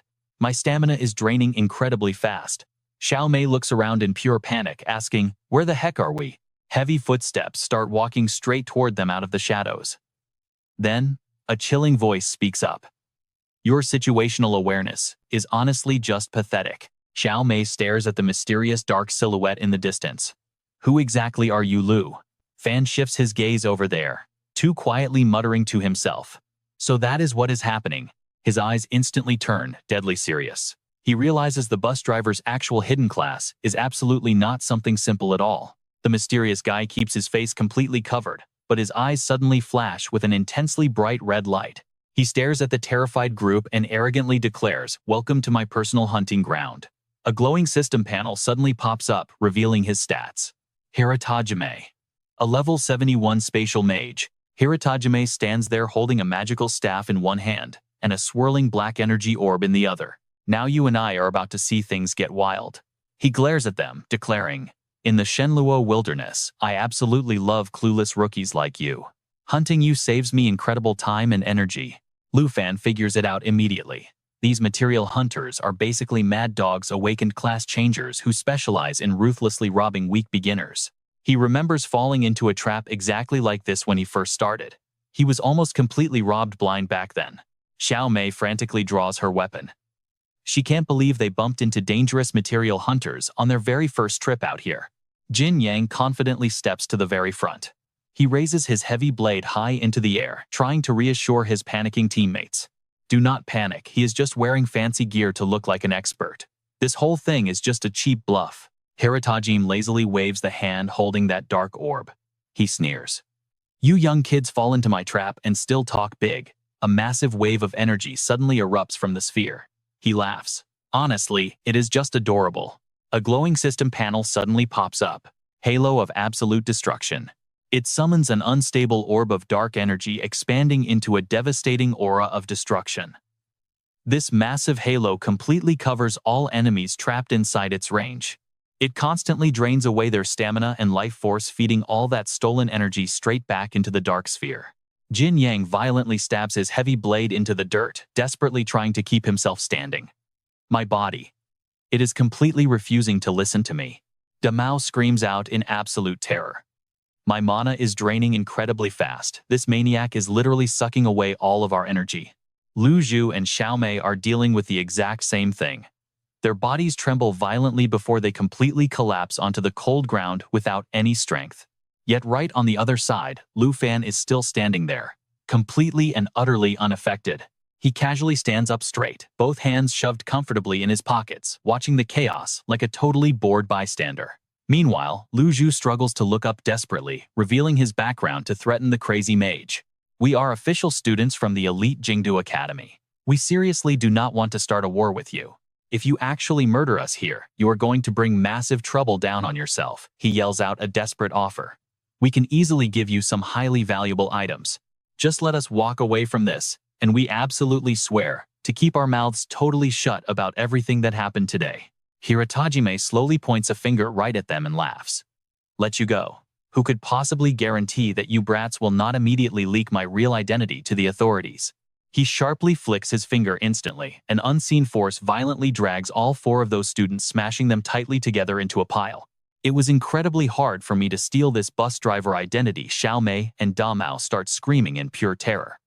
Heavy sweat pours down Lu Zhu's face as the pressure crushes him. So what do you and I think happens next? Lu Zhu screams at his pinned friends. Fight back. If we all join forces right now, we can actually take this guy down. Hearing those words, Ken totally flexes his power. With one massive swing of his arm, he shatters the energy ring, trapping them, and screams out loud, "All right, let's do this." Mei reaches her hand out toward Luke and yells, "Hey, you need to come with us."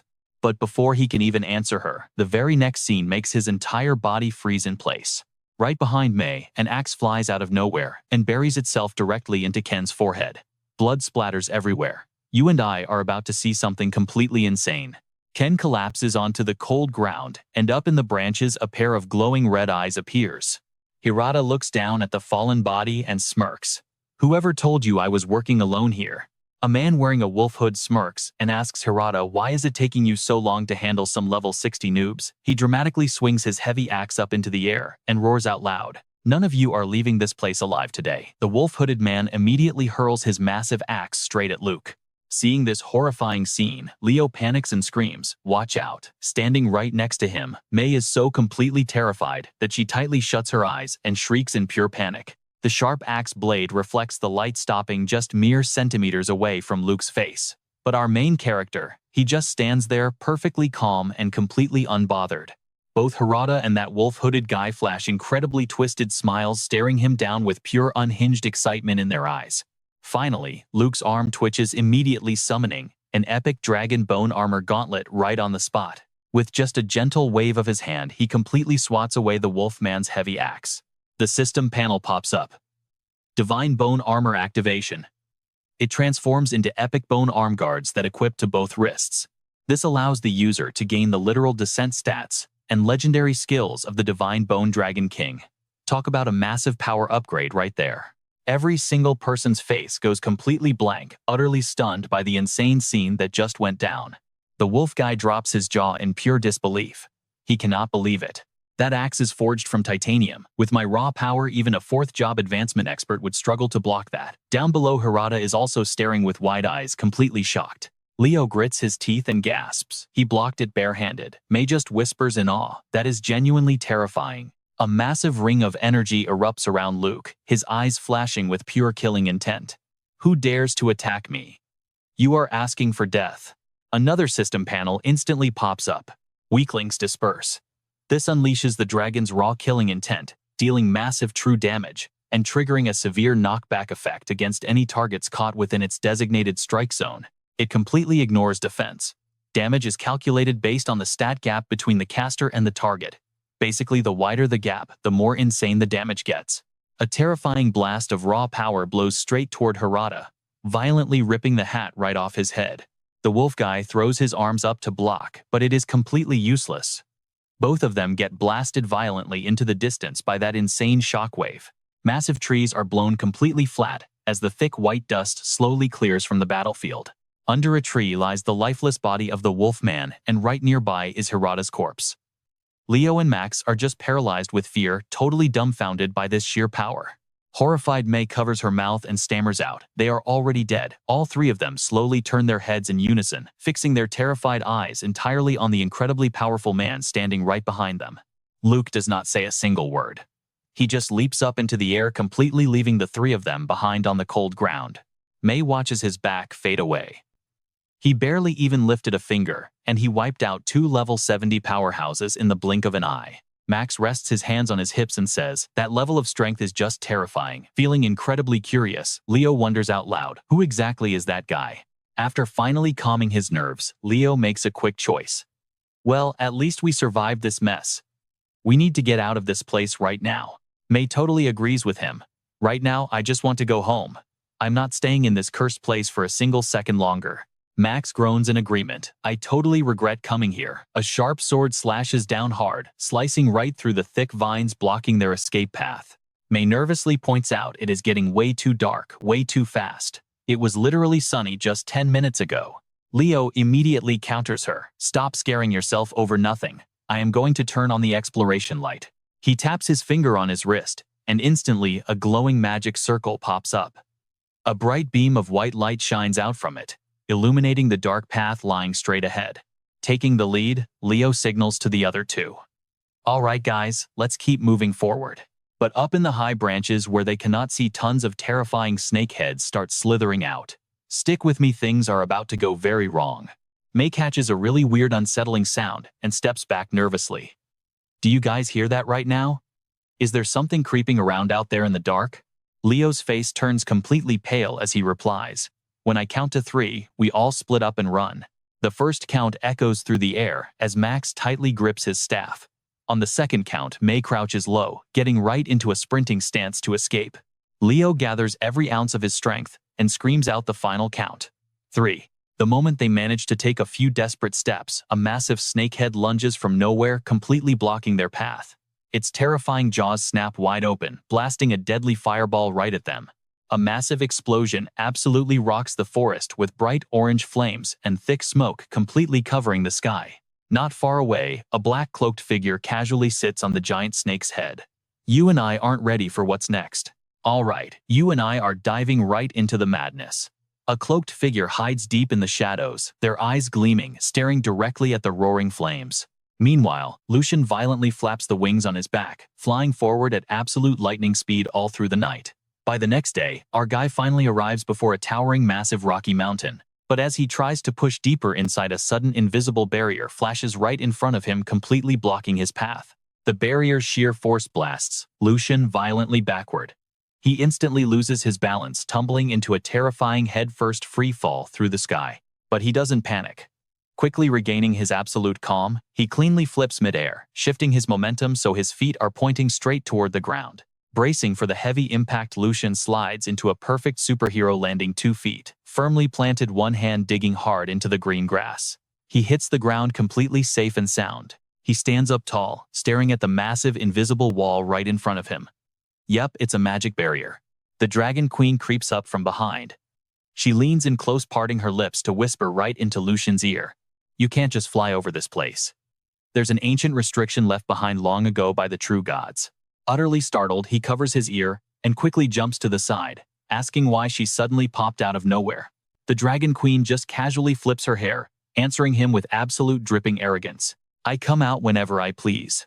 Our little contract doesn't restrict my freedom at all. Lucian glances around at the dead leaves slowly fluttering through the empty air. He repeats her ominous warning. A heavy restriction left behind by the ancient gods means flying straight over is impossible. He reaches out and snatches a glowing leaf covered in weird magic runes, asking her straight up, who exactly are these almighty gods anyway? Are they anything like the ancient gods? The Dragon Queen doesn't hold back, brutally breaking it down for him. These so-called gods, just a bunch of overly strong creatures who managed to steal the fundamental laws of power. She slowly closes her eyes casually, continuing her thought. As for where those ancient gods actually came from, she honestly has no real clue. But Lucian immediately pivots to another burning question: what about her? How many awakening tears would she be compared to a human expert? The Dragon Queen smirks, slowly revealing her past. Back in my absolute prime, I completely transcended the 6th tier. Killing a god was as easy as snapping my fingers. She stares him down boldly, stating that if she wasn't still recovering from ancient wounds, a brat like him wouldn't even be worthy to look at her for another 100 years. Hearing this wild lore, Lucian breathes a massive sigh of relief. Thank goodness. When he first fought her, she didn't even have 1% of her true terrifying power. Highly curious now, he quickly asks another question. Can every single adult dragon eventually reach that insane god-killing level of power? In his head, he's already celebrating. If that's true, he could practically walk sideways through this world without fearing anyone. But the Dragon Queen just marches over and violently flicks Lucian straight on the forehead. She tells him to stop daydreaming. Dragons mature incredibly slowly. He loudly groans, rubbing his sore head in pain. Getting dead serious, the Dragon Queen explains the harsh reality. For his pet dragon to ever reach the Dragon King stage, it needs to hit the equivalent of a human's 6th awakening tier. Only then can they even dream of slaughtering gods. Lucian closes his eyes, letting out a long, heavy sigh of absolute defeat. All right, got it. Looks like this grinding journey ahead is gonna take forever. The Dragon Queen gives him one last piece of cold advice. Instead of daydreaming about god-level powers, he better watch the dangerous road right under his own feet. Floating ahead of him into the deep, dark forest, she glances back with a grim warning. This mountain trail will literally eat people alive. Then she starts aggressively grumbling again. She honestly doesn't understand his logic sometimes. She clearly explained that his godbone armored equipment could be taken directly into the Divine Ruin's secret realm. Visibly confused, she asks why he didn't just stay inside the dungeon to safely grind levels before hunting for the elusive blade armor, Dragon King's egg. Lucian closes his eyes, replying with absolute confidence. He wants that newborn armor dragon to completely absorb the realm's rich spiritual energy power, leveling itself as fast as humanly possible. Floating in slow circles around him, the queen scoffs. He really is an annoyingly calculating, manipulative little guy when it comes to leveling up. Now, watch this. Suddenly, without warning, swish, 3 deadly arrows shoot straight out of the shadows, aiming right for their backs. Both Lucian and the Dragon Queen instantly sense the lethal killing intent, snapping their heads around. Moving purely on instinct, they both leap back perfectly, dodging the 3 incoming arrows. A pair of massive crystal legs brutally stomps onto a nearby boulder as a booming voice roars out. Who dares trespass into this forbidden land seeking death? Absolutely. No filthy mortals are allowed to defile this sacred divine resting place. A system panel suddenly flashes into view. Crystal Tribe Zealot. Level 95. And they are charging up a devastating fang spear-piercing strike. This Crystal Tribe monster violently channels raw power straight into its stone spear, launching a terrifying charge that completely obliterates anything in its path. It deals massive armor-piercing physical damage to absolutely everything caught in its line of fire, inflicting an insane knockback effect. It even shatters defenses, drastically dropping enemy armor stats. Up next, Earth-tearing Quake Strike. The monstrous Crystal Zealot raises its massive spear up high violently, slamming it straight into the solid ground beneath. This triggers a violent, devastating shockwave ripping through a wide cone area right ahead. Any enemy caught inside that zone takes heavy physical damage, instantly falling into a hard, stunned state for a deadly few seconds. The tremor also kicks up razor-sharp rubble, creating a lingering, slow-down zone. The Dragon Queen casually side-eyes Lucian, smirking as she asks if he needs her to obliterate this trash for him. Consider it our second transaction. Let's see what our guy decides. All right, you and I are diving right into the madness. Lu Fan smiles. Why use a massive blade on a chicken? Save your energy for the armored Dragon King later. The Demon Dragon King closes her eyes with a smirk. I know. She leans back looking completely relaxed. Then start your show, Dragon Slayer, Lu Fan mutters to himself. Good. I wanted to test out my new move anyway. He drops low to the ground and shouts out Shadow Dragon King Aura. The system panel flashes Dragon Tamer aura shifts to Shadow Dragon King. He channels the Shadow bloodline, unlocking the aura. This boosts his speed by 300% and grants total stealth camouflage. Every single strike will now bypass 55% of the enemy's armor. Lu Fan dashes forward to attack. Let us see just how crazy this new third job advancement skill really is in action. The Crystal Clan Zealots raise their weapons, locking into a combat stance to defend themselves. They fire an endless wave of arrows right at Lu Fan. But his movement speed is totally off the charts, flawlessly dodging every single incoming shot. Lu Fan instantly teleports right in front of one of the Crystal Clan Zealots. He roars out, slashing his blade twice. Void Sever. The system panel pops up. Void Sever channels pure dragon energy, continuously slashing twice, which can buff his dragon pets. Taking the double slash head on the Zealot is instantly sliced perfectly in half, its shattered crystal body raining down onto the ground below. Lu Fan looks down at his glowing body, totally satisfied. This aura really packs a punch. But when he looks up, he is already completely surrounded by more incoming Zealots. Lu Fan stays dead silent. His eyes erupt with white light, and multiple shadow clones burst directly from his own body. He just stands completely still, while his clones rush out to absolutely obliterate the remaining Crystal Zealots. Before long, the brutal fight ends, and every single shadow clone absorbs right back into him. He closes his eyes and clenches his fist tight as shattered fragments of the destroyed Zealots fall from the sky like brutal rain. The system panel flashes again. Void Sever channels dragon energy for 2 rapid strikes supporting pets. The Demon Dragon King crosses her arms and approaches. You can actually use the Shadow Dragon Clan ultimate. Little Dragon Tamer, you really always manage to surprise me. Lu Fan checks his arm and replies.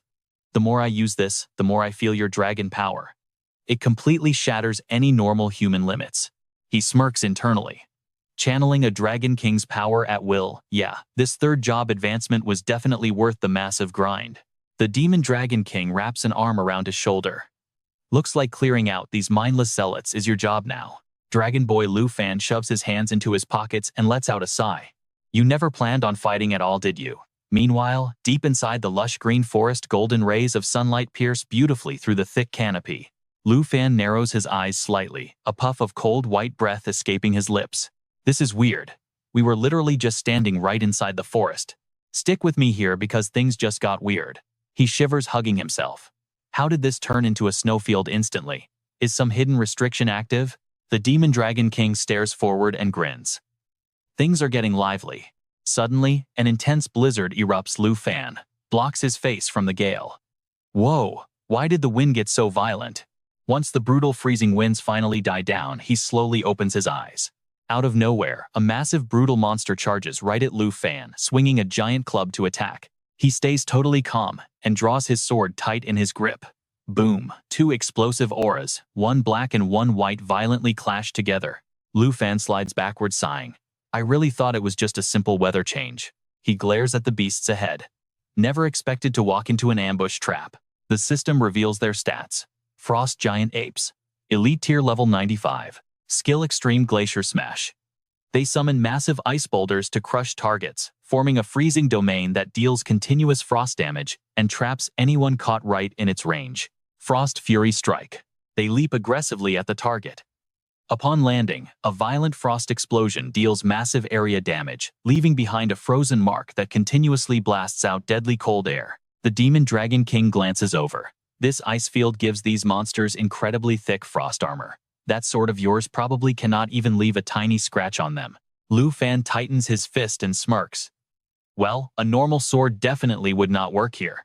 An intense orange aura erupts around his body. He looks up. But if I wrap my blade in pure magma fire, that changes everything. The system flashes again. Dragon Tamer aura shifts to Black Dragon, activating the ultimate Black Dragon bloodline, unlocking the Black Dragon aura. Now, every single attack deals devastating fire attribute damage while stacking a brutal weakening debuff on enemies. Alright, you and I are watching Lu Fan swing his sword and charge right in. Now he is absolutely certain. His massive slash unleashes a gigantic wave of pure fire. The system screen flashes. Void Severing infused with Dragon Aura, a double strike combination that actually supports his dragon companion. The roaring flames completely swallow those frost fiends whole. They scream in absolute agony as the intense heat burns them down to absolutely nothing. Just like that, the surrounding illusion breaks and the environment turns back into a normal forest. Lu Fan speaks up. Using the Dragon Tamer Halo to counter monsters with totally different elements is definitely the way to go here. He turns his head and smirks. The actual combat effectiveness is way beyond what anyone could imagine. The demon-devouring Dragon King crosses her arms and thinks to herself. This kid's deep understanding of dragon magic is insane. She realizes his comprehension goes so much deeper than anything she originally expected from a human. Lu Fan looks right over at the demon-devouring Dragon King and gives a signal. The environment up ahead is finally back to normal, so let us keep moving forward. As they continue their epic journey, Lu Fan and his dragon companion predictably run into all sorts of incredibly weird mountain god believers. Things like the level 95 Crimson Wasp believers and the highly dangerous Magma Wasp Hive. The system shows summoning a Magma Wasp Hive smashes the target area, creating a literal pool of lava.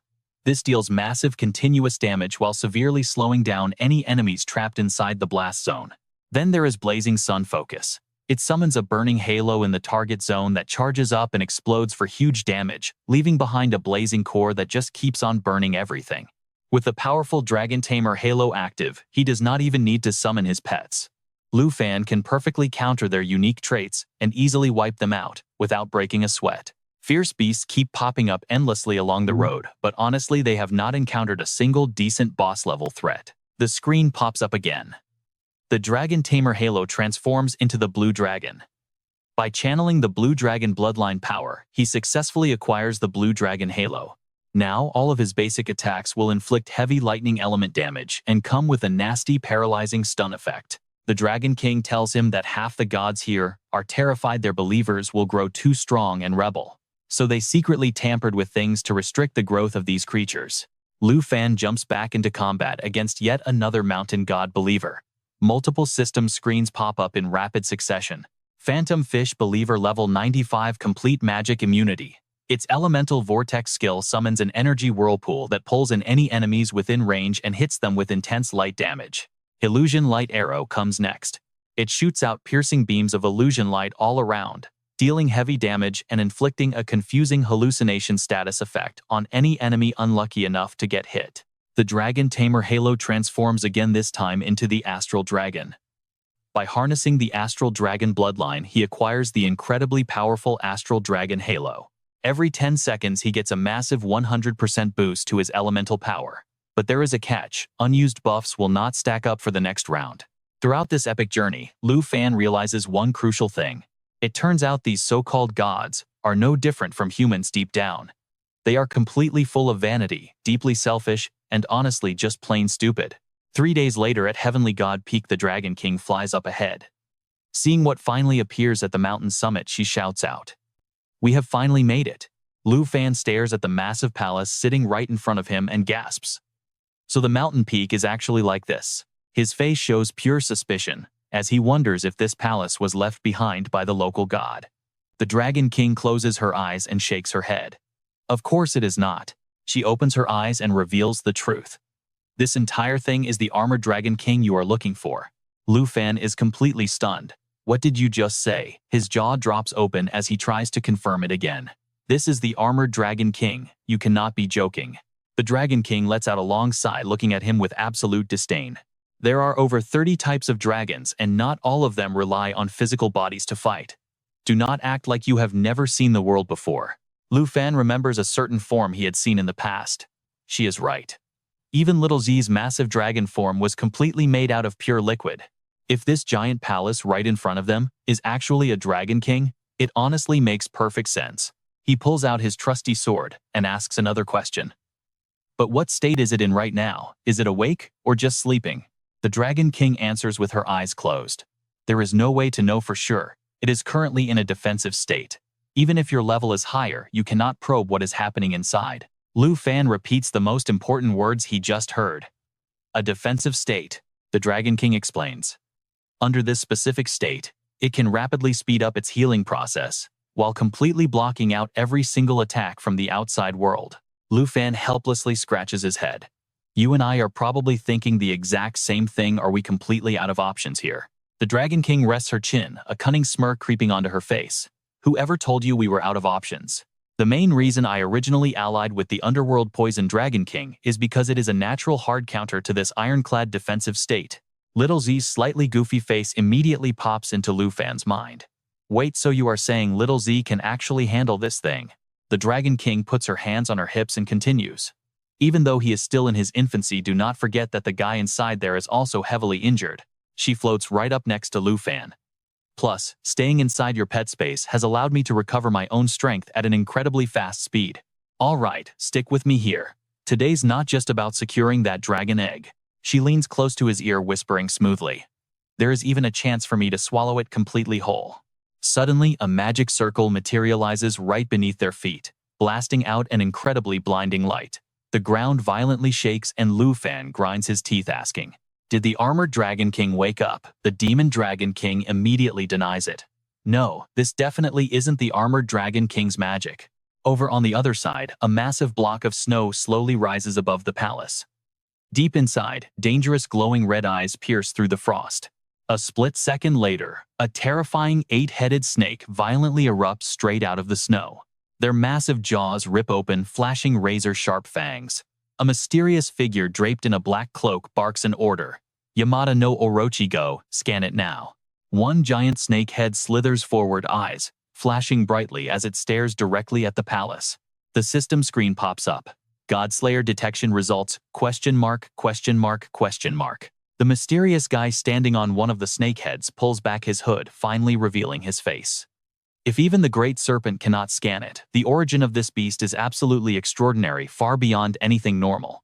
Thank you, Dragon Master of the Dragon Empire, for leading me to this incredibly rare God Slayer. Hearing his arrogant words from behind, the Demon Dragon King peeks her head out, completely amused by this guy. God Slayer now, that is a fresh term. Lu Fan looks up, raising his voice to demand, "You know me. Who the heck are you?" The mysterious man spreads his arms wide and replies, "Deepest apologies, I forgot to introduce myself. Even back in the Sakura Empire, only the absolute highest elites know who I am. This is my God Slayer Yamada no Orochi. It is quite similar to your dragon pet."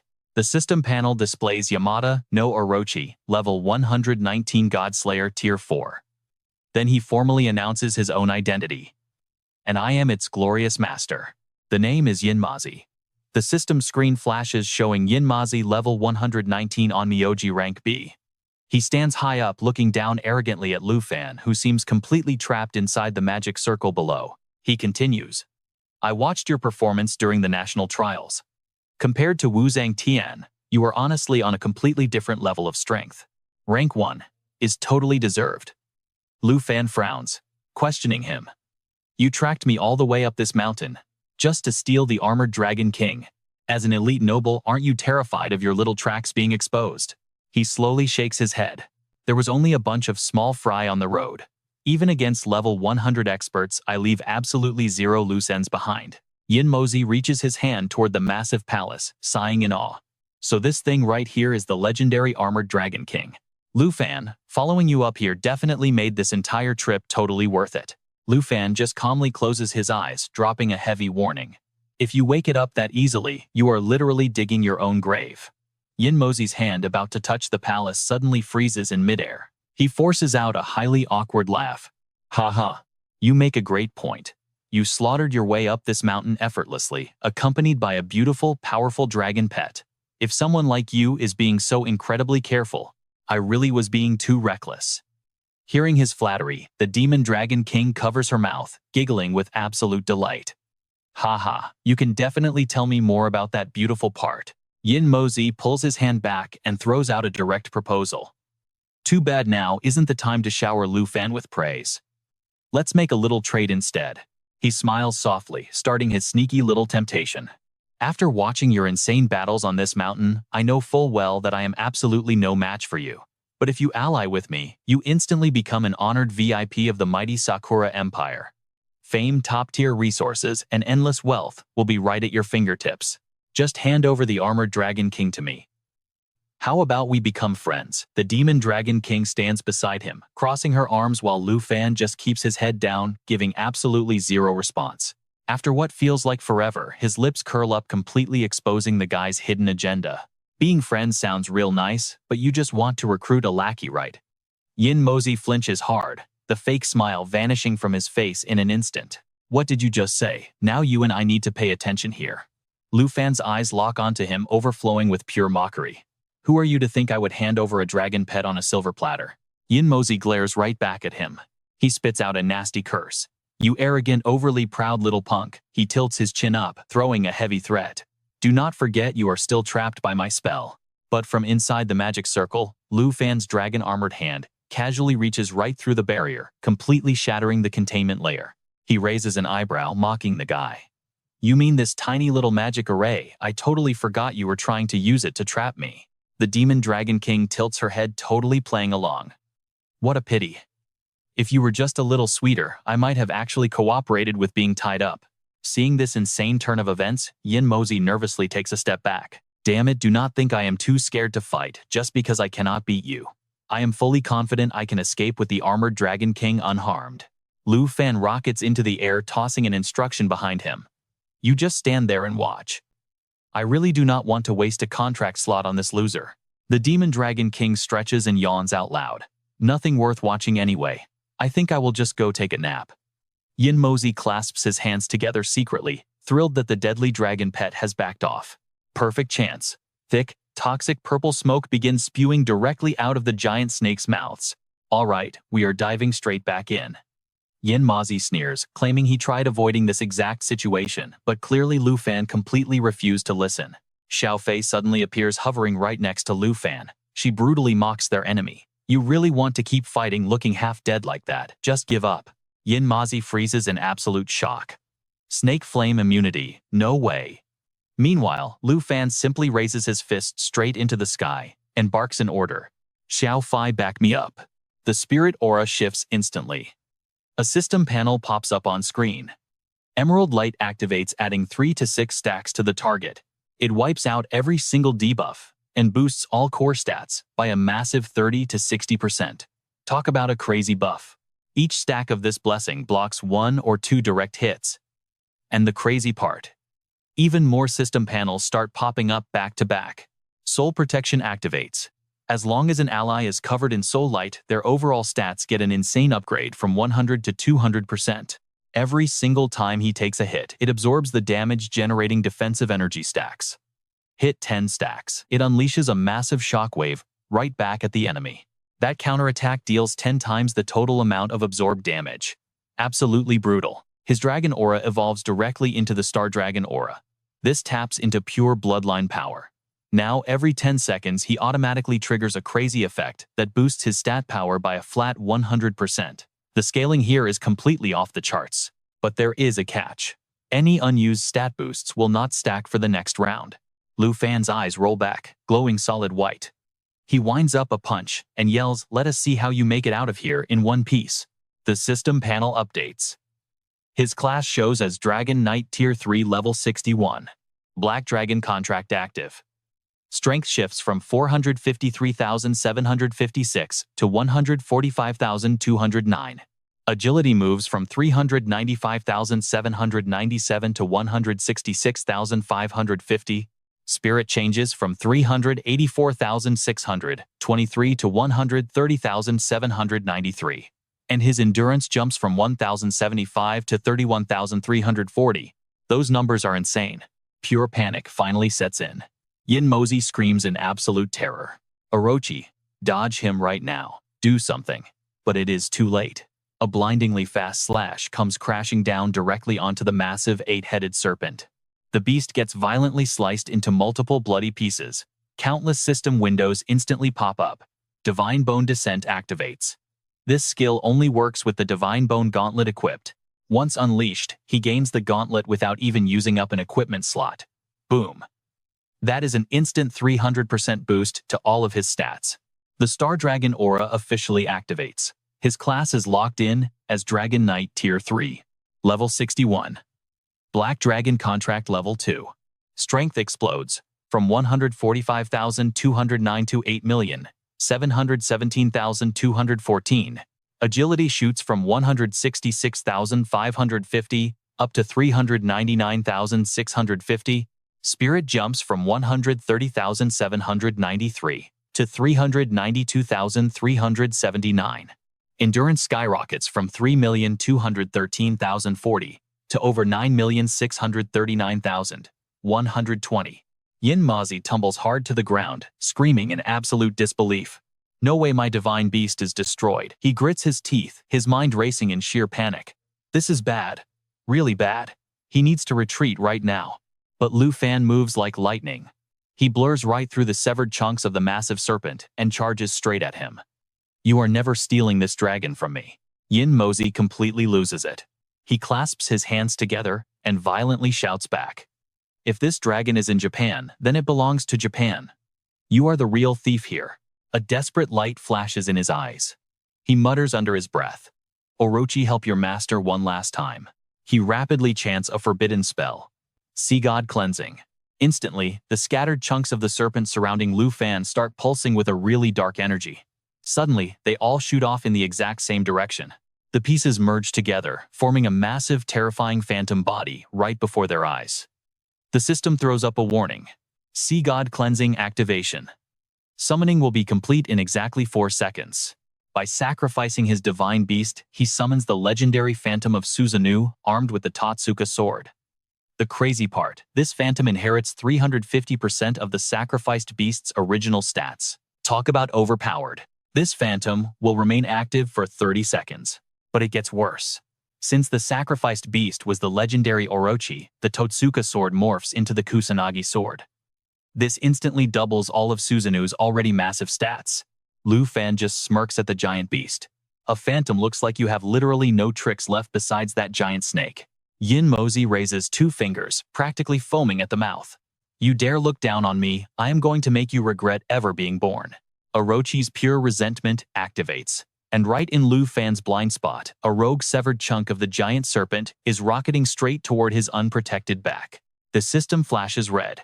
See God cleansing summoning completes in exactly 1 second.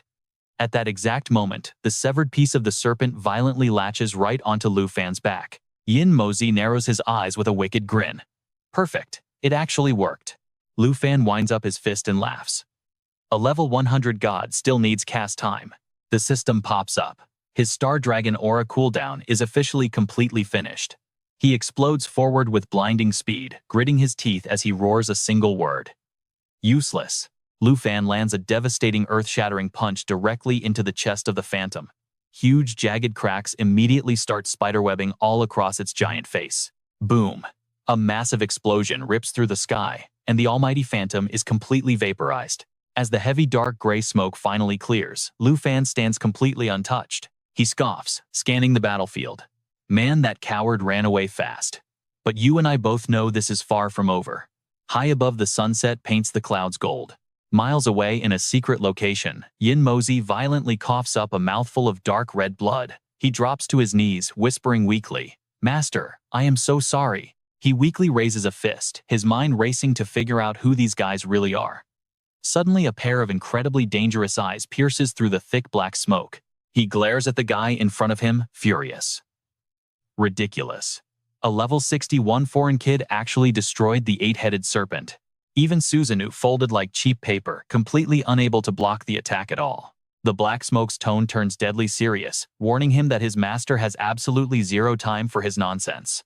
Trembling Yin Mozi stays plastered to the floor, firmly swearing that every single detail is true.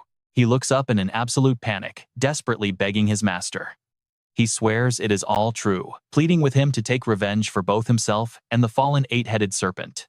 Yin Mozi's face twists into an absolute sneer, screaming out at the top of his lungs. The attacker is none other than the National Trial Rank 1 Lu Fan. Hearing this name, the black smoke pauses, asking if Lu Fan really managed to kill Wu Zhangtian. 2 glowing eyes flash from within the black smoke. He immediately orders his disciple to spit out every single detail of what just went down. Bowing again, Yin Mozi begs for help. Since his master is a legendary 5th stage expert, he can definitely rip that brat into 1,000 bloody pieces. He literally cries out his mighty master's legendary name, Yin Tianzi. Yin Tianzi responds coldly. If the kid is truly that strong, Lu Fan's power might actually equal his own.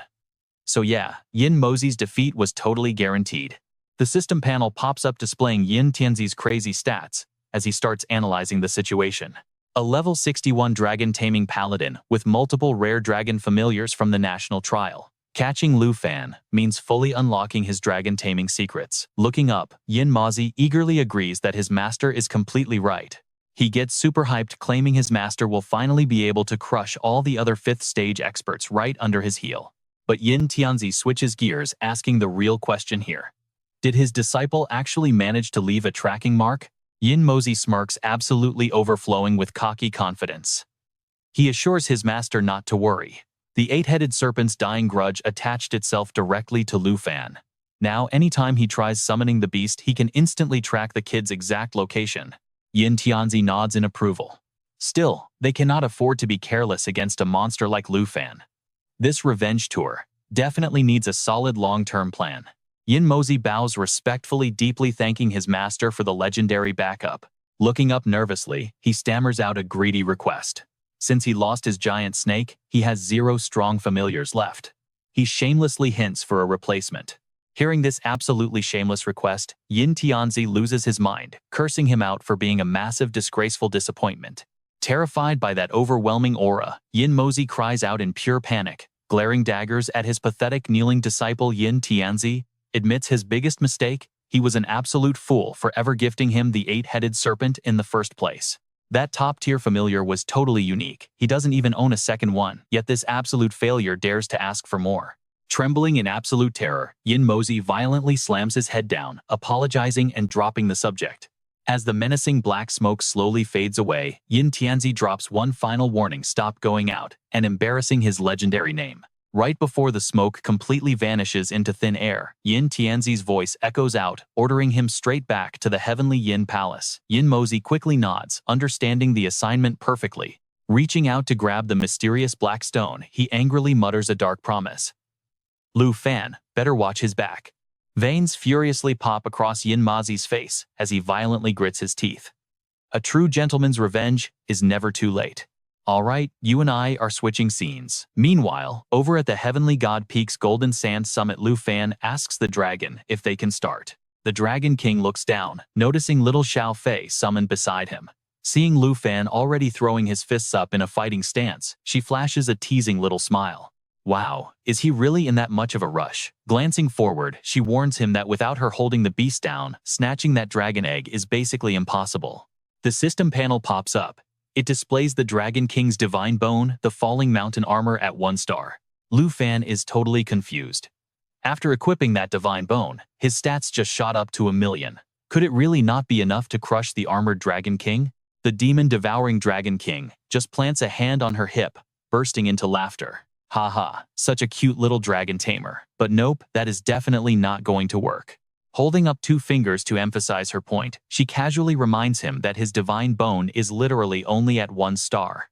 Back during her epic battle with the armored Dragon King, that beast was pushing 4 stars. If he wants to survive today, keeping his distance is totally mandatory. She starts laying out the master plan. The moment they wake the boss up, it will instantly drop its defensive form. When that split second happens, she will use absolutely everything to pin the monster down. He needs to summon every familiar he has for cover fire while he grabs that dragon egg. Once the prize is secured, they are out of there. Clenching his fists tight, Lu Fan agrees. Honestly, it looks like even this mighty dragon lady is not completely sure they can win a straight fight. Taking a confident step forward, the mighty Dragon King actually admits he is right on the money. She casually explains that both of them completely drained their powers during that insane war at the Fallen Dragon Valley. Right now, she is absolutely nowhere near her peak form. She states dead seriously, if that armored Dragon King recovered faster than she did, their odds of surviving this clash are looking extremely bad. Lu Fan simply closes his eyes, nodding. Yeah, message totally received. In a flash, 4 glowing spatial portals rip open right behind his back. All his epic dragon familiars soar out ready for absolute war. Hands stuffed casually in his pockets, Lu Fan confirms the master plan. She fakes an attack, he strikes from the shadows, grabs the egg, pops a territory portal, and they vanish. Staring dead ahead, he hypes himself up. Alright, everything is completely locked and ready for action.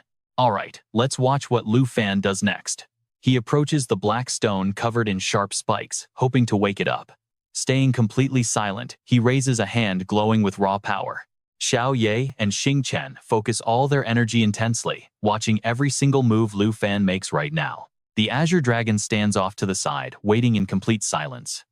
Xiao Fei tightly hugs little Squeak, her face showing a mix of heavy suspense and total worry. Down below, Lu Fan steps closer and closer to that massive stone.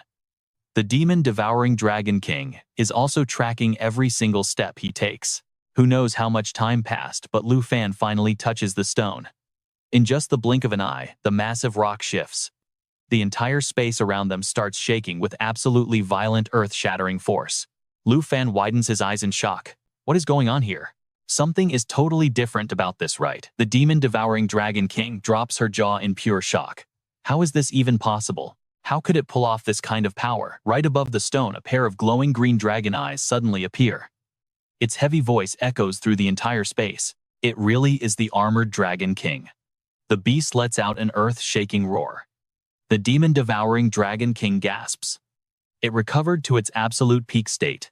The system panel pops up. Armored Dragon King Black Steel Pillar 3-star level. Lu Fan frowns, already calculating. What hump change of plans? If this goes wrong, Xing Chen will use Star Shuttle to get us out of here fast. Suddenly, the demon-devouring Dragon King behind him starts laughing with pure excitement, flapping her massive wings and taking off into the air. Ha ha ha. She charges straight forward and yells out. This is absolutely perfect. Let me remember what you looked like during our Great War. The demon-devouring Dragon King shoots a glance at Lu Fan. Little Dragon Master, let's risk it all right now. At the heavenly peak, Lu Fan narrows his eyes, thinking hard. If we leave this place now, we are basically handing the armored Dragon King right over to the Yin Demon. A smirk crosses his lips. He grits his teeth hard and spits out one word. Done. Lu Fan raises both arms, now fully covered in dragon armor. He decides to trust her on anything related to the Dragon Kings. Time to risk everything. Over on this side, Xing Chen already raises one arm up. The system panel lights up. Star Shatter is charging up. Xiaoye also activates his power, charging the Heavenly Retribution Tribulation. The demon-devouring Dragon King gets into an attack stance. The panel shows Magma Blaze is charging. She gives the final signal to all the other dragon pets. Xiaoye, Ah Bao, Xing Chen, get ready. The demon-devouring Dragon King swings her arm and screams out loud, now is our chance. Instantly, every dragon pet and Lu Fan launch their attacks at the exact same time. Stick with me here. He knows success completely depends on this one single strike. Countless attacks fly straight at the target, but the armored Dragon King just stands there completely frozen, not reacting to them at all. Its eyes just stare widely at a single spot. The demon-devouring Dragon King flies in to deliver a slash, but her claws pass right through its massive body. Lu Fan freezes his eyes, going wide as he thinks to himself. What? So this isn't even the real body. The demon-devouring Dragon King turns her head, highly suspicious. Just an empty bluff. Armored Dragon King, could you actually be dead already? The image of the armored Dragon King slowly starts fading away into thin air. Lu Fan flies right next to the demon-devouring Dragon King and asks, what exactly happened? The real body isn't here. She answers him straight. Correct. The armored Dragon King is already dead. Lu Fan stands in pure shock, repeating the exact word he just heard. Dead. The demon-devouring Dragon King glances over and breaks it down. This giant defensive form seems to be nothing but a lingering illusion. It definitely gave up on recovering, choosing to burn its own core essence instead. Looks like it died a long time ago. She looks up at the strange particles floating around them. These floating steel fragments are all that remains of the armored Dragon King's real body. Lu Fan asks another question. So, after the big war, it stayed far away from Fallen Dragon Valley, sacrificing itself right here, just to protect the dragon egg. The demon-devouring Dragon King also feels skeptical. That is probably right. But the weird thing is, with its level of power, it could have easily recovered. It didn't need to do this. Lu Fan steps right inside the stone cave. So the dragon egg has to be somewhere inside here, right? I am going to check it out. The demon-devouring Dragon King crosses her arms and waits right outside the entrance. After what feels like forever, his voice finally echoes from deep inside the cave. I found it. Inside the quiet cave, Xiao Fei and Little Squeak stand close by. The bright light from Lu Fan's gear shines right onto a black egg resting on the ground, completely surrounded by black and white crystal cores on both sides. He gasps out loud. It really is the armored dragon egg. 2 system panels pop up right away. Armored Dragon Egg, Level 3 ? Drain Divine Crystal Core Legendary Quality. This core comes from the divine level, holding onto the original master's leftover power, but every single drop has been completely absorbed. Lu Fan picks up the 2 cores, but notices there are also 2 weird jade blocks he has never seen before. The panel updates. It absorbed the deadly toxins from the glowing mushrooms, allowing its own body to naturally emit that bright fluorescent light. He slowly mutters the words flashing on the system panel. A divine crystal core. The demon-devouring Dragon King appears right behind him. Staring at the jade, she speaks. A divine crystal core. Well, you and I finally see how this whole crazy mystery unraveled. I get it now. These are crystal cores formed only by god-tier beings. We're talking about a level humans can only reach at the 7th awakening, all the way up at level 180. Absolute peak power. You can only extract these cores by destroying a god. Simple as that. The leftover power of those ascended gods is still trapped inside. Even a tiny fraction holds unimaginable energy for anyone under the 6th awakening tier. Truly insane. She slowly pieces the whole crazy puzzle together in her head. So the armored Dragon King came here and actually ran into 2 ascended gods. Dragging a heavily injured body into a fight like that, it must have been an absolute nightmare. But the armored Dragon King somehow killed them both for their cores. Then, with its dying breath, it created this massive illusion just to protect its precious dragon egg. It could have totally devoured those cores to heal itself, but instead, it made the ultimate sacrifice, leaving them behind for its unborn child. Luke stares at the 2 crystal cores in his hands, quietly processing everything he just heard. After battling 2 Dragon Kings, it pushed through to fight 2 ascended gods, leaving those cores for the egg to absorb. The armored Dragon King literally sacrificed absolutely everything for its baby. The Demon Eater Dragon King suddenly speaks up. "Hey little Dragon Tamer, what exactly is on your mind?" Luke glances her way. "Oh, it is nothing." He lowers his head slightly and continues. "I am just feeling the absolute greatness of the armored Dragon King right now. Deep down, I truly and deeply respect it." A pair of sharp high heels steps firmly onto the rocky ground. The Demon Eater Dragon King gives a sharp warning. "Drop that weak human compassion. You came all the way down here just to take that egg." She locks her gaze right onto the resting dragon egg. "And do not go thinking I am the villain here. Life and death, those are not things we get the luxury to choose." The Demon Eater Dragon King drops the cold hard truth. "I can only keep fighting and devouring. The strong eat the weak. That is the one unbreakable rule of this brutal world." Luke shoots her a super cautious glare as she talks about eating the egg. She just smirks back, voice dripping with hidden meaning. "What is wrong? Are you scared I will break our contract and devour this egg?" She closes her eyes and continues. "Staying alert is smart. Since we made a pact, I will not hide anything from you." The Demon Eater Dragon King drops the act and confesses completely. "I honestly planned on devouring it at first, but the armored Dragon King saw that coming miles away.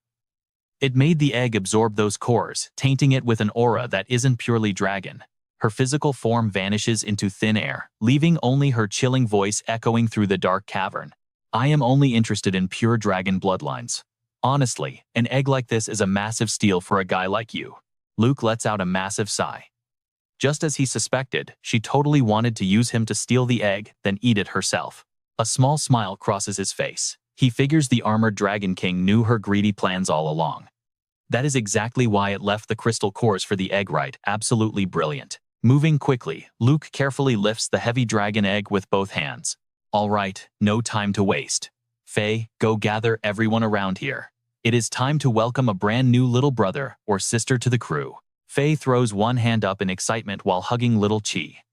Yes, yes. Inside the cave, Luke quickly checks to make sure everyone is ready. Awesome. So besides Stella, absolutely everyone else is here, right? Outside the cave, Stella stands with arms crossed, showing zero interest. "Meanwhile, you and I need to watch this closely." Everyone inside is glued to the magical egg in Luke's hands. He announces it loudly. "All right, I'm starting the process." He shuts his eyes and begins chanting the ancient dragon taming technique. The system panel flashes up. Dragon taming successfully activates. Suddenly, the massive egg in Luke's hands bursts with an absolutely blinding brilliant light. Midnight and Azure let their jaws drop in pure shock. Even Stella, waiting outside, suddenly perks up at the massive surge of wild energy. Faye and little Chi are completely paralyzed by the insane spectacle. After a long blinding glow, the tough eggshell finally cracks open into countless jagged pieces. Luke lets out a massive cheer. It actually worked. Sitting right there on the broken shells is a tiny brand new baby dragon. He excitedly introduces the little guy to the crew. "Quick, everyone, come welcome our newest member, the newborn heir of the legendary armored Dragon King." Faye stares at it with huge wide eyes. Little Chi watches intently with a curious hum, while Midnight breaks into a massive, super excited smile. Azure looks up totally curious. But the little armored dragon completely ignores everyone, giggling happily as it dramatically flaps its tiny wings and takes off. Luke watches it closely. Well, it doesn't seem super friendly right now, but hey, at least its emotional state looks perfectly stable. Down below, Azure is absolutely furious. He stomps his feet, roaring loudly. "Hey, what is up with that terrible attitude of yours, huh?" The tiny armored dragon just keeps laughing, flying straight out of the dark cave. Even Stella, waiting outside, catches sight of the little troublemaker. A minute later, Luke and the rest of the gang finally step outside. He freezes at the totally bizarre sight in front of him. What in the world? The little armored dragon is completely passed out, sleeping peacefully right next to a glowing illusion fragment. Luke sees the armored Dragon King's fading illusion gently wrapping around the baby. It suddenly clicks for him. Ah, the poor thing just misses its mother. Luke lowers his head deep in thought. Every single dragon pet he has right now was essentially given to him by the system. He looks over at midnight in Azure, realizing they do not even know their own parents exist. Then you and I watch as Luke shifts his gaze to Faye, who is happily holding little Kai. He mutters quietly to himself. But the armored Dragon King, totally different. Its mother sacrificed everything just to protect it. Xing Chen just stood quietly off to the side, both eyes shut completely tight. Lu Fan was completely lost in his own thoughts right then. He figured that even before actually hatching, this little dragon definitely knew exactly what was happening outside its egg. Both hands in his pockets, Lu Fan quietly stared at the tiny armored Dragon King resting right there on the ground in front of him. Figuring things out, he decided to let the creature mourn its mother a little longer. There was absolutely no rush to leave right now anyway. Suddenly remembering something important, he reached out and popped open the system panel. You and I are about to see something completely insane. Once those numbers actually loaded on screen, Lu Fan just froze in pure shock. Wait, how is this even possible? Beads of cold sweat rolled down his face. His eyes went wide as he stared at the screen, muttering to himself, how could this actually be real? The system panel showed contracted steel dragon, level 1, genderless, strength, 3000, agility, also 3000 flat, spirit and endurance were both 3000. The armored blade skill summoned rapid piercing spikes, dealing massive armor penetration damage to absolutely every single target caught within melee range. It completely ignores 45% of enemy defense and reflects 99% of incoming damage back to the attacker. In this state, the armored sickle skill shoots out high-speed scythe chains, dealing heavy piercing damage and forcefully dragging the target right into striking distance. Then there was armored possession. This skill transforms the beast into actual equipment, serving as an epic chest plate. Whoever equips this insane armor immediately gains every single stat and all the skills of the steel dragon. God Breath uses the pure energy from 2 divine cores, letting the user freely switch between light armor and dark armor forms. A totally broken combat mechanic. The Steel Dragon Bloodline passive reduces all incoming damage by 50% and then bounces 50% of that hurt right back at the attacker. It also grants total immunity to every single debuff out there, though it only triggers auto-recovery when you are safely out of combat. Lu Fan stood there with his jaw totally dropped. It just hatched at level 1, yet every single stat was already at 3000 points. Absolutely unbelievable. Shaking his head, he pulled out the 2 energy cores he had looted from the cave just a little while ago. He held the core left behind by the mother dragon. That thing had not only protected her baby from the demon Dragon King, but it also gave the newborn those ridiculously high starting stats. It even granted the insane bonus skill known as God Breath. The screen labeled it the Depleted Divine Core. Legendary grade. An item born from actual gods, holding the original master energy, though it had been almost completely drained to protect the egg. Lu Fan glanced at the tiny armored dragon sleeping peacefully on the dirt, then went right back to analyzing its absolutely broken main skills. The armored possession ability was just like the Bone God Dragon trick. They both transformed the beast into literal gear, granting the user all their monstrous stats and unique combat abilities instantly. A confident smirk tugged at his mouth. God Bone gauntlets for his arms, and now this invincible dragon as his literal chest plate. Swiping to close the system window, Lu Fan nodded in satisfaction. Stick with me here, because with this setup, he could absolutely crush Ning Chang inside the Divine Void Realm. Xiao Ye and the Azure Dragon were busy bickering nearby. Lu Fan just turned his head in their direction and gave a firm order. All right, that is enough teasing, time to rest up. Lu Fan turned back around to his crew. We are just gonna wait right here until the new dragon wakes up. Staring softly at the sleeping beast on the ground, he added, let us give it a little more time by its mother's side. Deep in its dreams, the tiny dragon was happily playing with its lost mother. Then a weird realization suddenly hit Lu Fan like a truck. Wait a minute, this dragon is totally genderless. Fast forward to the next morning.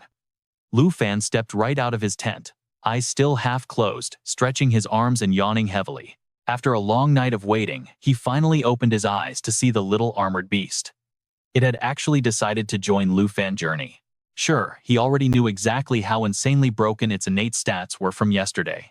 But as Lu Fan crouched down next to it, he noticed a big issue. Moving around with this newborn was going to be a hassle. Gently petting its armored head, he offered a solution. How about you activate armored possession? I will wear you as armor and carry you along. The tiny dragon immediately nodded in agreement. Standing up straight, it focused its spirit, pulling out that raw energy deep inside its body to activate the wild armor skill. In an instant, the dragon dissolved into a blinding cloud of white smoke, swirling up and directly wrapping itself right across Lu Fan's chest. The system glowed. Armored possession. This transforms the beast into actual armor, serving as a chestplate. The user inherits every single broken stat and combat skill of the steel dragon. As that thick white smoke finally cleared, a brilliantly glowing set of armor was locked tightly onto his chest. His status board updated instantly with the massive buff. Class Holy Knight Dragon Tamer level 61. Strength 5084, plus a flat 3000 boost. Agility 4315, plus another solid 3000 points. Spirit jump to 4897 plus 3000. Endurance hit 4923 plus 3000. Raising both of his glowing arms, Lu Fan gasped. Is this really the legendary armored chestplate? He could physically feel every single stat and skill of the new dragon coursing through his veins. Then system prompt started spamming his vision. Skill acquired armored blade. Skill acquired armored. Sickle skill. Acquired god breath, flexing this absolute god tier power.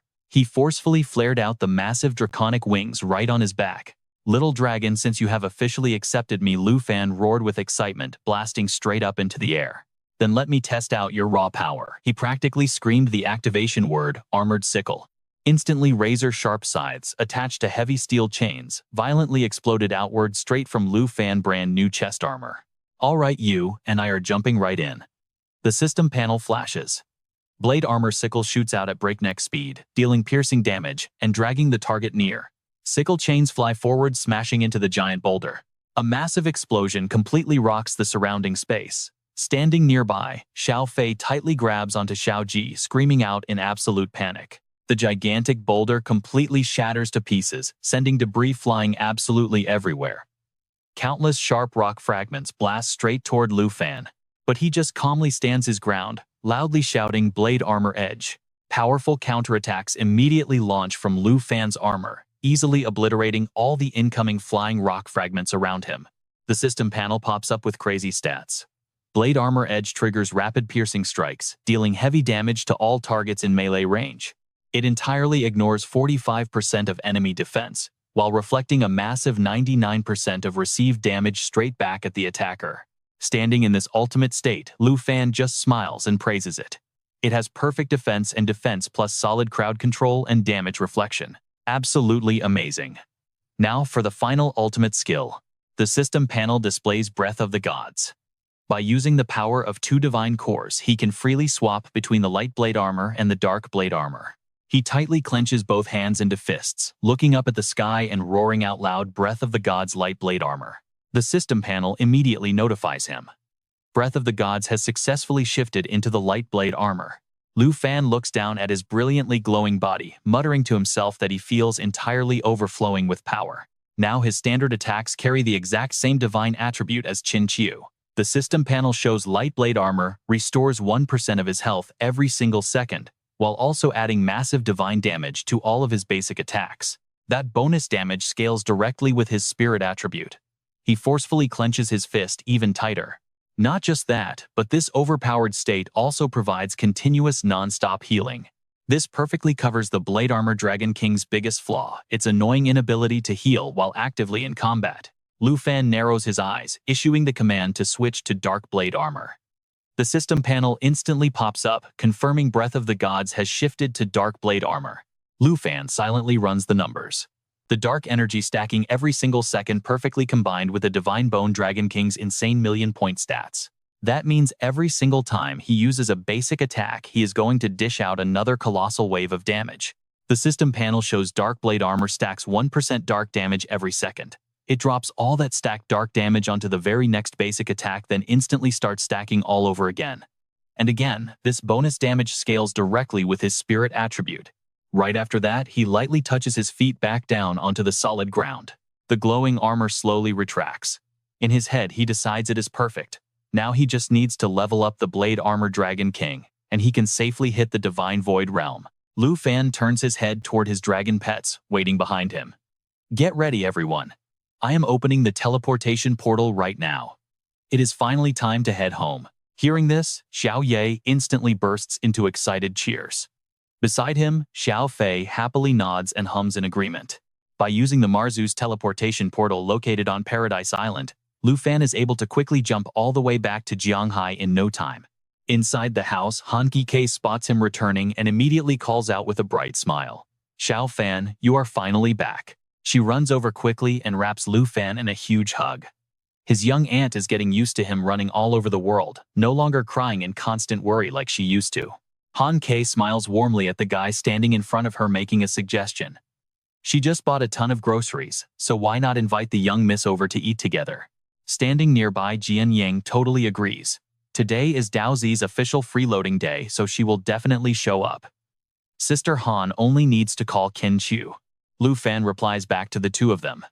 That works out perfectly, because he actually has something important he needs to discuss with everyone anyway. Later that same afternoon at Jiangshan Garden, Xiao Man's completely shocked voice rings out from inside the house. Traveling all the way to the west on foot. At the dining table, Xiao Man sits on the left side looking deeply confused. Why would you even need to do that? You are basically just asking to suffer. Sitting on the right side, Han Ke completely agrees. She is right, Xiao Fan, it is way too easy to run into trouble doing that. You could easily just use those dozen teleportation scrolls that Miss Ye gifted you. Qin Chu is super worried and tries to advise him. Just take a plane or even ride your divine bone clone over there. Jian Ying also speaks up to analyze the situation. Walking is not only incredibly dangerous, but it will take you at least several months to reach the west. Lu Fan looks at them calmly, reassuring everyone. Right now, he cannot summon the corrupted zombie puppets anymore. But get this, you and I don't need to worry. The fallen corpse Holy Dragon absorbed all of them, transforming into the Divine Bone Dragon King with absolutely insane stats. He gives a totally serious guarantee to all the girls sitting right in front of him. On this upcoming trip, he won't just be grinding with his new Blade Armor Dragon King. They can actually help him rack up millions of attribute points, so there is literally zero reason to worry about him running into trouble. Xiao Man cannot believe her ears, needing to confirm. Attribute points in the millions, literal millions. Lu Fan quickly answers her. Yeah, he originally planned to enter the secret realm to level up the Blade Armor Dragon King, but the Divine Void realm won't open for another month. He clearly lays out his upcoming master plan for the group, so he decided to use this exact downtime to travel all the way to the west. It farms experience, and by the time he arrives, that dragon will be fully leveled up. You and I know it's going to be wild when that realm finally opens. All right, you and I are back. Jian Ying and Qin Chu sat in dead silence after hearing his plan. Han Ke asked, leaving right now. Lu Fan nodded at her. Yes, I leave tomorrow at dawn. The very next morning, Lu Fan bid everyone his final goodbyes. Pushing west entirely alone, our guy blasted his way through 14 different hostile zones. Lu Fan faced down massive, terrifying threats along the way. The system panel flashed brightly. A level 95 lion roar beast. It unleashed an absolutely deafening, furious battle cry. The skill created a massive sonic shockwave, tearing forward in a wide arc, bringing a huge chance to completely stun any target caught inside. Earth-splitting claw strike. It slammed razor-sharp claws violently into the ground. This triggered a brutal shockwave, ripping forward, dealing massive physical damage to absolutely anything unlucky enough to stand in its path. He completely slaughtered endless bosses and rare elite monsters, including the terrifying level 95 giant crown bird. Its signature dive grapple skill lets it plummet from the sky at breakneck speed, dealing devastating lethal damage to a single target while also inflicting temporary paralysis. With giant wind feather, it flapped its massive wings to fire off countless razor-sharp energy feathers, launching an overwhelming attack that blanketed a massive blast radius. Lu Fan even managed to solo clear an absolutely brutal nightmare tier secret dungeon. The system panel lit up. Level 92 Magic Devouring Mushroom. Its numbing spore cloud releases a slowly expanding wave of toxic gas, instantly paralyzing anyone it touches while constantly draining away their magic power reserves. Violent reproduction. This nasty trick triggers a massive self-detonation when its health drops too low.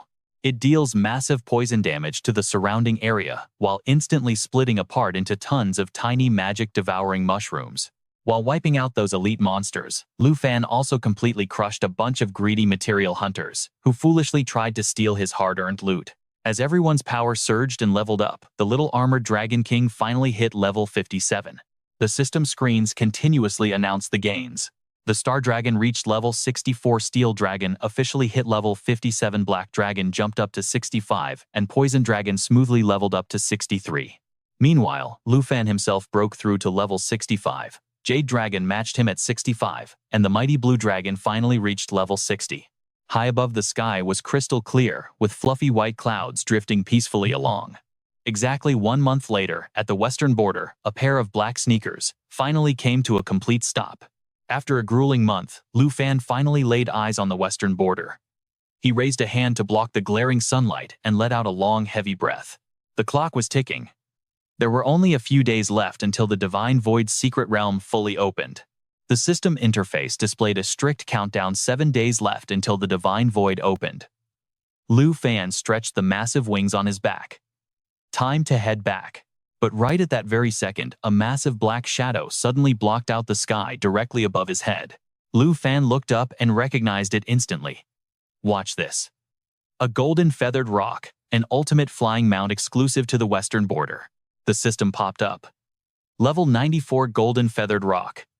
Its dive intimidation skill lets it plummet from above, violently slamming its giant wings straight into the earth. This deals massive damage while triggering a violent circular shockwave from the impact zone, blasting back any enemies caught nearby.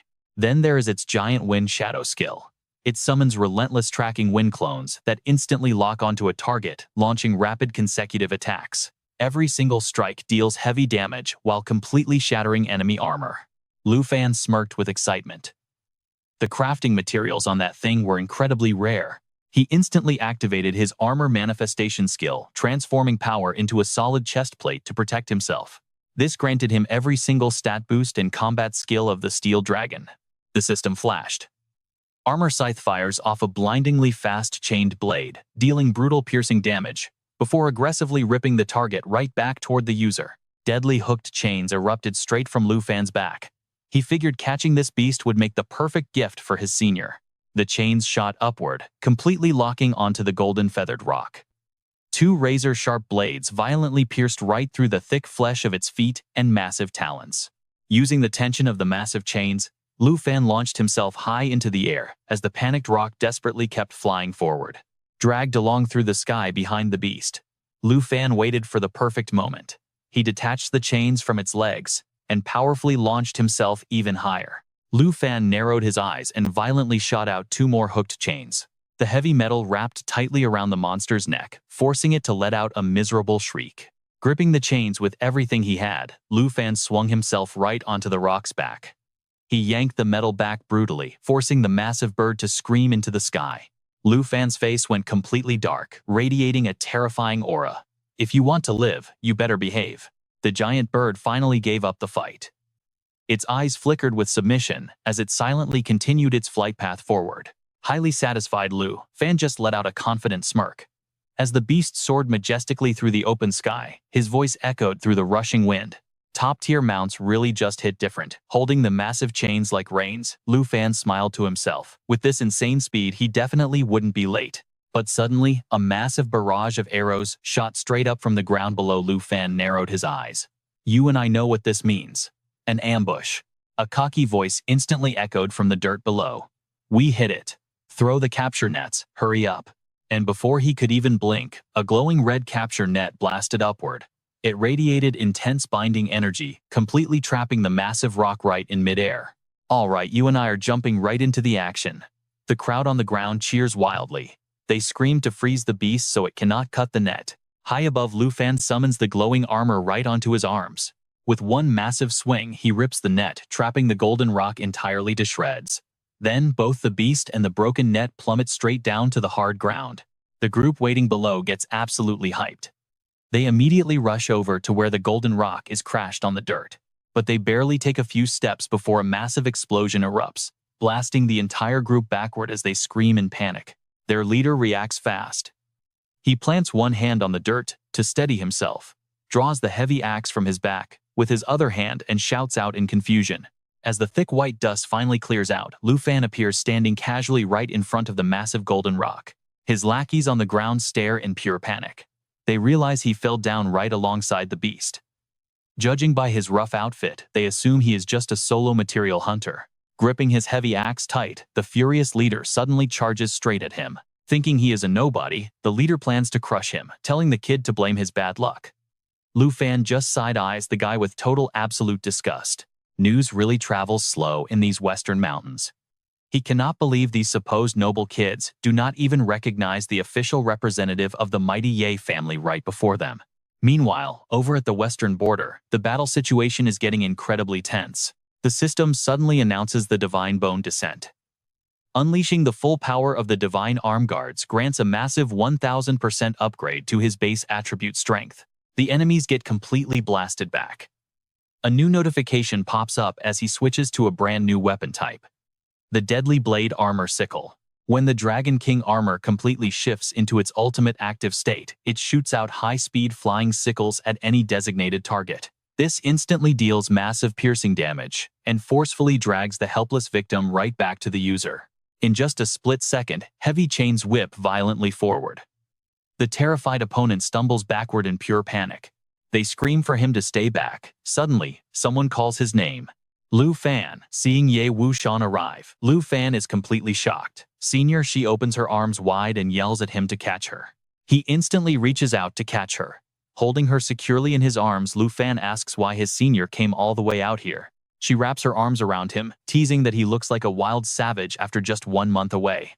Lu Fan smirks, guessing she came here specifically just to pick him up. Ye Wuxian steps down, admitting she counted the days. Knowing he was returning, she waited at the outskirts every single day to greet him. Then she looks around curiously, asking what on earth caused such a massive explosion out here. He explains the situation, saying he actually caught this massive golden rock to give her as a special gift. Lu Fan points right at the trio behind him. He says these exact guys suddenly showed up, shot down his flying ride, and completely ruined the perfect present. Hearing this, Ye Wuxian's face turns totally cold. So that is what happened. Pure rage explodes around her like an aura. She asks how they dare to steal from Ye Wuxian. The thugs tremble in absolute terror.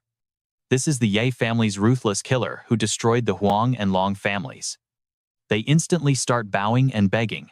They scream it is a huge misunderstanding. They claim to be from the Jia noble family, promising massive rewards and a personal apology at her door if she just spares them. Ye Wuxian simply summons her weapon. She does not care about their pathetic family name. Anyone who touches her things pays with their life. If they want revenge, she will gladly wait for it. But suddenly Lu Fan firmly grabs her wrist. He tells her to hold on. Confused, she asks why he is stopping her. He calmly replies that these small fry are absolutely not worth dirtying her hands. Lu Fan's real plan. You and I know the leader is dead, so teaching the rest a little lesson is completely enough. As he suddenly releases his power, the system announces the retreat of the weak skill. He unleashes the dragon's killing intent. This deals massive true damage and a heavy knockback effect to any targets caught inside the impact zone. It completely ignores all defenses. The damage scales off the massive gap in power levels between him and his victims. Bigger gap equals deadlier damage. The group writhes on the ground in pure agony as their terrifying screams echo out. Lu Fan coldly declares that he is the one who killed and injured them. If the Jia family wants revenge, come find him. He then turns around asking if she is satisfied now. Ye Wuxian pouts, annoyed that he handled everything before even asking her. Lu Fan casually sweeps her up into his arms, saying it is too late to complain now. Blushing hard, she tells him to put her down immediately, complaining that he absolutely stinks of battle sweat. He ignores her and takes off into the sky, warning her not to squirm or she might fall. By nightfall, they finally arrive safely back at the Yi family mansion. Ye Wuxian is practically begging now. She eagerly tells him to summon the Dragon King armor out so she can finally see it. She thinks a newly hatched baby dragon must be incredibly cute, and she just cannot wait to cuddle the little guy. Lu Fan gives her a serious look. He kindly advises her to drop that incredibly dangerous idea right this second. Confused, she asks how hugging it could possibly hurt. He finally caves and agrees. A bright glowing ring appears over Lu Fan's hand, making Ye Wuxian light up with absolute joy. This is the Dragon King armor. He rests his chin and warns her not to underestimate its small size. Stick with me, because its defense is absolutely insane. He bets that even if Xiao Ye showed up, that guy could not easily break through this crazy armor. Alright, you and I are back. Wuxian observes the beast. Are you absolutely sure you can control this thing? It looks at me like I'm a rock. Seeing the armored Dragon King turn around, Lu Fan gives a command. Naturally, it extends its claw right into the palm of his hand. Lu Fan glances her way. Watch closely. He signals the armored beast to lie down, and it obeys without hesitation. Lu Fan knows this dragon inside out. Sure, it looks downright terrifying and completely unapproachable. But when it comes to absolute loyalty and following orders, it's literally number one. Wu Xian places an apple right on the table. Can it slice this? The dragon's sharp scales split the apple perfectly in half. She literally cheers. This thing is the ultimate weapon for traveling, taking out enemies, and scoring major loot. Lu Fan asks about the situation. While I was gone this month, was there any trouble from the Ning family? Not openly, Wu Xian explains. But tons of major families are secretly hoarding dungeon supplies across the board. I'm guessing they're all frantically gearing up for the God Ruin realm. Don't sweat it, he reassures her. I'm on a whole different level now. Suddenly, a massive tremor hits, and she jumps shrinking against him in total shock. What was that? A subordinate suddenly rushes in. Miss Young Master Lu. That dormant volcano, over at the western border, it just erupted out of nowhere. Wu Xian realizes that direction belongs to the Ning family's territory. Lu Fan doesn't hesitate. Let's go check it out. $10 says this has everything to do with Ning Shuang. Over at the erupting volcano, massive plumes of pitch-black smoke pour out from the crater, completely suffocating the entire sky. This is the western border, home to a massive, raging volcanic cave system. Ning Shuang takes the form of a blazing phoenix soaring across the sky. As our duo arrives, Lu Fan instantly feels that absolutely terrifying pressure radiating downward. The air itself feels like it's straight up burning. Lu Fan glances up. Yep, it's her. But listen, you and I can feel it. This new aura is easily more than 10 times stronger than their last encounter. Absolutely insane. Wu Xian frowns hard. The Ning family. Who knows what crazy storm they're stirring up now? He actually praises it. Leveling up this fast AC rank family actually has some real skills. They're training like absolute maniacs, she adds. Looks like they've made up their minds. They want to exploit the God Ruin realm rules against dragon pets and wipe you out right there. Lu Fan just smiles. Well, then I'm afraid she's setting herself up for a massive disappointment. Even though her strength has multiplied significantly since the beginning to me, she's still not even worth a second glance. She warns him quickly. You seriously shouldn't underestimate them. Ning Shuang has a fiancé from the Luo family, another C-rank family. His name is Luo Lixiu. This guy's power is unbelievable. Rumor has it he's actually even stronger than Ning Shuang. He awakened a super rare hidden class, the Eight-Eyed Demon Envoy. He's a top-tier transformation user. Since the Ning family hates your guts, they'll probably team up with the Luo family inside the realm to crush you together. And the other families, they'll likely be too scared to offend those two, meaning they might join the hunt and gang up on you. Lu Fan casually wraps an arm around her waist, teasing. Are you really that worried about me? She immediately flusters. Hey, what are you doing? You're the head of the Ye family now, Wu. Shen's face flushes bright red. Of course I don't want to see you get killed. He reassures her. Relax. I'm 100% confident I can handle them. Not just the Ning family. Every single person stepping into that God Ruin realm will end up crushed beneath my feet. Wu Xian is not satisfied with that attitude. Please just don't be so reckless. Even if you can sneak the Armored Dragon and Divine Bone Dragon King inside a combined C-rank family alliance, is absolutely not something you can just ignore. He fires back with a question. Tell me, after Ning Shuang uses her transformation skill, what do you think her max attribute stats will look like? She analyzes it quickly. Well, my total attributes just barely crossed the 10,000 mark. Ning Shuang was practically raised on an endless mountain of elite C-rank family resources. When you throw in the insane bonus traits of a transformation class user, her peak attribute value could easily be 10 times higher than mine. Lu Fan shrugs. Over 100,000, that's not really high. Wu Xian is completely stunned. Excuse me, what did you just say? He simply chuckles. Just open your eyes and witness my true power right now. The system panel appears. Armored Possession activated. This skill basically transforms the beast into fully equipable chest armor, granting the wearer every single stat point and all the devastating combat skills possessed by the giant dragon.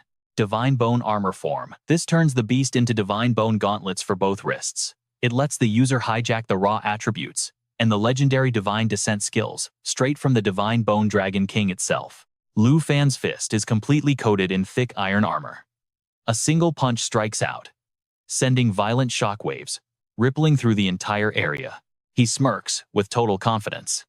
With the massive boosts from the Divine Bone Dragon King and the Armored Dragon, the raw stats behind this punch can break 1 million points. Do you really think Ning Shuang could survive a punch like this?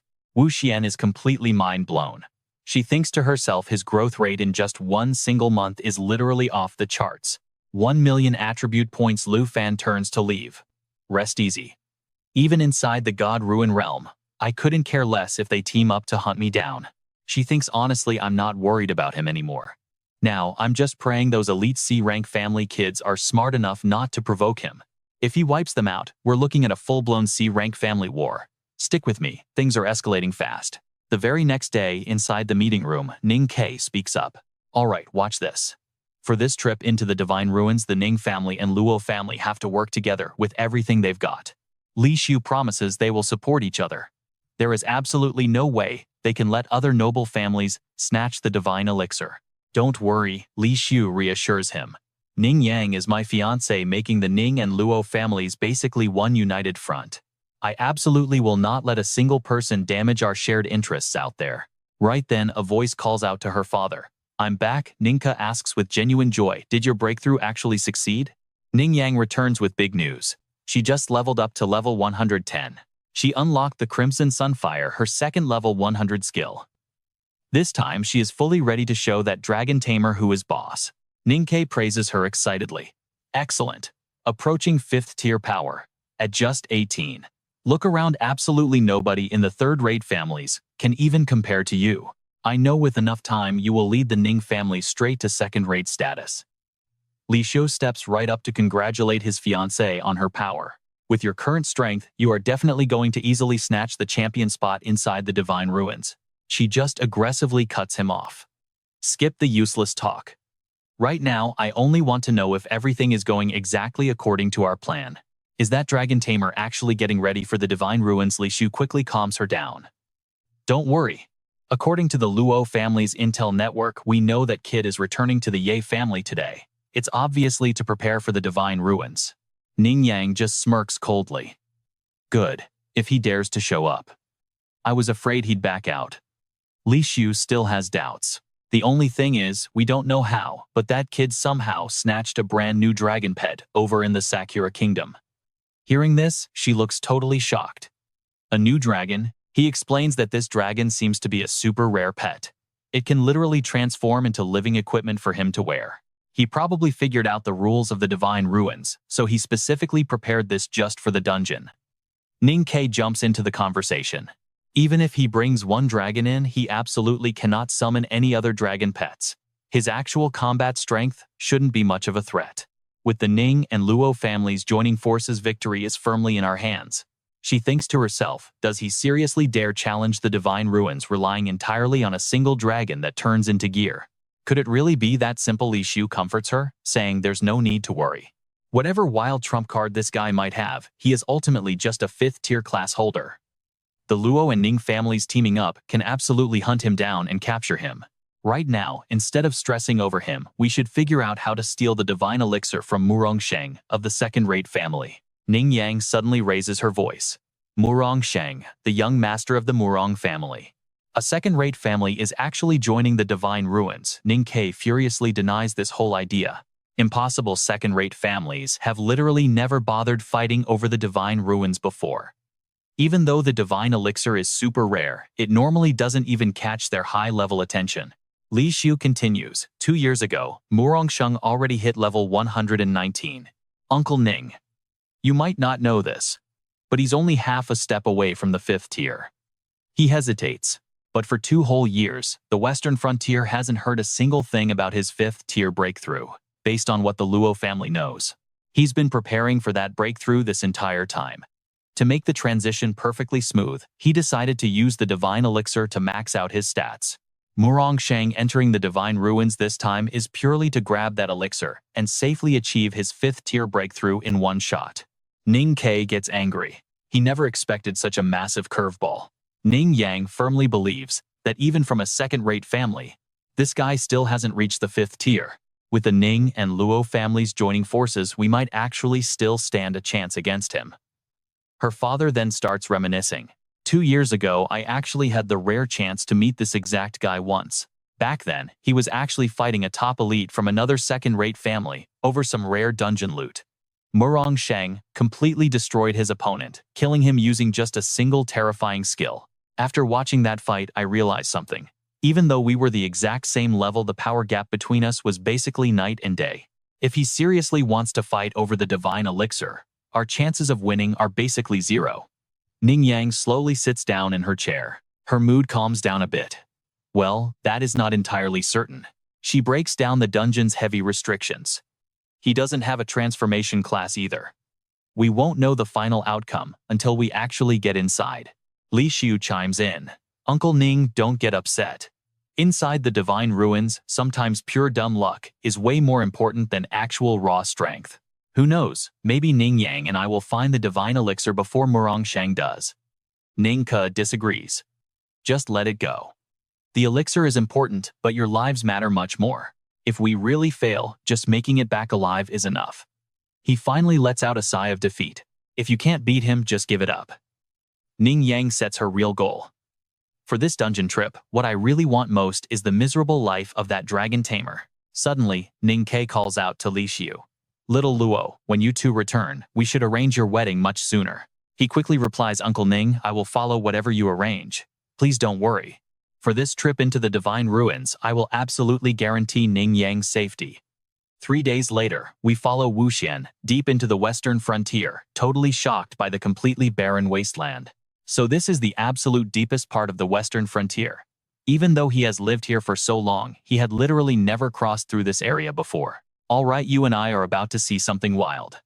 Lucas follows closely. They are barely 2,000 miles from the Yates territory. How has she never been here?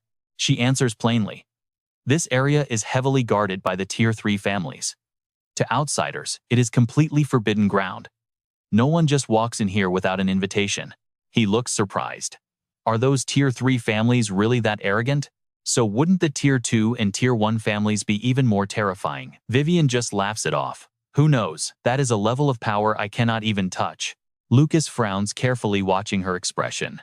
He flies forward, shrugging it off. Well, that was only in the past. She scans the apocalyptic landscape below them. Look down there, see that massive crater? That is the exact entrance to the deadly divine ruins. Vivian and Lucas land smoothly on the ground. The massive crowd totally shocks her. So many survivors gathered in one spot. The competition here will be absolutely brutal, and they are already drawing stares. Hey look, that is the Yates family Dragon Tamer. I cannot believe he actually dared to show his face. Whispers erupt through the crowd. He is just coming here as cannon fodder. Did he really think wiping out 2 weak Tier 4 families makes him a god? What an absolute frog in a well. Rumor has it the Nelson family sent him that portal stone just to brutally slaughter him inside the ruins. Vivian tries to comfort him. Do not worry about their garbage talk. You reached level 65 and made it here. That is enough to make them insanely jealous. Lucas literally could not care less. It is fine, I am used to being the center of attention. She points at the crowd. Today, more than half the people here are hardcore shape-shifting class warriors. Just look at that guy over there. Level 110 Victor, a giant ape brawler from a Western Tier 3 family. His name is Victor, level 110. In a fight, he transforms into a massive bloodthirsty ape. Vivian points somewhere else. And check out that guy. That one right there is Thomas, level 110. He is a crane mage from another Western Tier 3 family. That is Thomas of the Lewis clan. He fights by turning into a giant deadly spirit crane. Honestly, those two are easily the most dangerous threats here besides the Nelson family. Suddenly, a loud squawk echoes from the sky, making the entire group look up. Lucas sees her arriving. Someone in the crowd yells out that is Laura from the Luo family and Nick from the Nelson clan. Nick and Laura drop down to the ground, looking incredibly intimidating. She immediately notices them, her eyebrows knitting together in clear, undisguised annoyance. Lucas and his team go on high alert. Suddenly, a massive beam of light crashes down from the sky. Someone screams, "Look, the realm is opening." Lucas and the others instantly lock their eyes on the glow. In the western desert crater, Vivian cheers loudly. The divine ruins are finally opening up. Victor looks completely thrilled. Finally, I have been preparing for this brutal survival test for ages. Lucas pulls out his precious item. Exactly. Time to use the Divine Ruins portal stone now. The system prompt flashes bright. Divine Ruins opened. Divine Ruins portal stone. Legendary quality. A consumable item that instantly teleports the user right into the deadly entrance of the Divine Ruins upon activation. He gives a harsh warning. You all better watch your backs. Everyone heading in there is just my future defeated prey. Now, you and I need to pay close attention to this next part. Lucas glances at the ring resting on his hand. Time to enter the ruins. Vivian points eagerly at the sky. Lucas, someone else is dropping in. This newcomer radiates pure, overwhelming power. Laura mutters in awe. Top-tier masters always know how to make an insanely dramatic entrance. The women in the crowd start screaming. How is that guy so incredibly handsome? So gorgeous I would gladly lose to him any day. The guy stealing all the spotlight right now is none other than Mason. The men are totally stunned too. That is Mason level 119. A powerhouse from a Western Tier 2 family. Mason. Why is a Tier 2 elite joining this chaotic Divine Ruins event? Vivian asks, completely confused. Who is this guy? Why is he being so insanely flashy? Lucas chimes in. Looks like he is also here for the ruins, right? Do you really not know who he is, senior? She shakes her head. I honestly do not know him. But this makes no sense. I know every Tier 3 family capable of entering this deadly zone. Did some family hire him as a mercenary? Lucas stares sharply at the newcomer. I can feel it. This guy is vastly stronger than Nick ever was. Thomas sneers, mocking her. You are just from a trash Tier 4 family after all. Not even recognizing someone as famous as Mason. He proudly introduces him. This handsome prodigy is prepping for his 5th class change. He is the official heir to the Tier 2 Mason family. Vivian is completely shell-shocked. Mason, are you kidding me right now? Why would a Tier 2 family stoop down to steal from Tier 3 families? Laura laughs coldly. The Yates family intelligence network is truly a pathetic joke. Mason is obviously here to claim the divine liquid for his 5th class change. With him here, who could possibly steal it away? Thomas chimes back in. But he is not a shape-shifting class. Thanks to the realm rules, my Lewis family might still have a fighting chance. Lucas thinks to himself. Wait, Mason is not a shape-shifting class at all. Behind him, Laura bows respectfully. Please forgive us for making you laugh, Master Mason. There are way too many brainless brutes among the Tier 3 families. Thankfully, my family intelligence network keeps my eyes wide open. Mason then vanishes straight into the deadly ruins. He sighs heavily. Guess I failed to make a good impression. Well, we have seen the setup. Most people have entered. Time to hit the Divine Ruins too. Alright, you and I are jumping right in. Seeing her scowl, Liam calls to Sarah. Vivian apologizes. So sorry, I had no clue a Class B family was coming. Be incredibly careful inside. Lucas just smiles, eyes curving. It is totally fine. I won't be taking any losses anyway. Hurry back and be careful not to get noticed by the other powerful families. She knows her own limits perfectly. I understand that with my current strength, it is really hard to defend the Jaeger family. But trust me on this. Before long, I will hit level 100 so the Jaeger family can upgrade to a Class C status. Lucas confidently grabs her hand right there. Then we have a promise. Vivian shyly agrees to the deal. A promise, I swear that by then the Jaeger family and I will be your ultimate backup. I will be waiting for your good news. Lucas vanishes straight into the survival realm. Do not worry, Sarah stands there gazing at the bright light where he disappeared. Liam pats her shoulder. Sarah, we need to enter the realm too. She waves him off in pure disgust. So annoying, let us go. The moment he steps inside, the stone dissolves completely. He realizes the teleportation stone just lost its magical effect. Lucas immediately starts speeding up. Looks like once you enter the God Ruin realm, you only leave by winning or barely surviving. Quitting halfway, absolutely not an option. The God Ruin realm is now officially open. Right now, there are a total of 13 unlucky participants inside. Please memorize the completion rules down below. A massive system notification suddenly rings out to remind everyone the brutal God Ruin realm officially starts right now. The ultimate grand prize for this realm is the Divine Elixir. Once someone uses the God Pool key to grab that final reward, the entire realm officially ends. The system updates. Remaining participants 13 out of 13. Remaining fragments out there 26 out of 39. Available fragments 1 out of 3. Available keys exactly 0 out of 1. There are exactly 3 God Pool keys in total. Every single one is divided into 13 fragments. Every starting participant gets 1 single fragment. Meanwhile, 26 more fragments are dropped randomly across the realm. For the top participant who actually collects 13 fragments to forge the God Pool key, the final ultimate reward will be announced later. 1 God Pool key fragment has successfully been obtained. Now here is where you and I need to pay attention. Lucas gets interested. This is actually pretty interesting. So this realm means collecting 12 more fragments. You can hunt for dropped ones or just violently snatch them from others. The catch: after combining the key, your exact location will be broadcasted to every single person who can see it.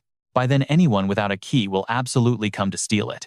Without the strength to keep the elixir, you are basically just delivering it to them. Our main guy is completely ready. Bring it right on. The countdown alarm violently blasts.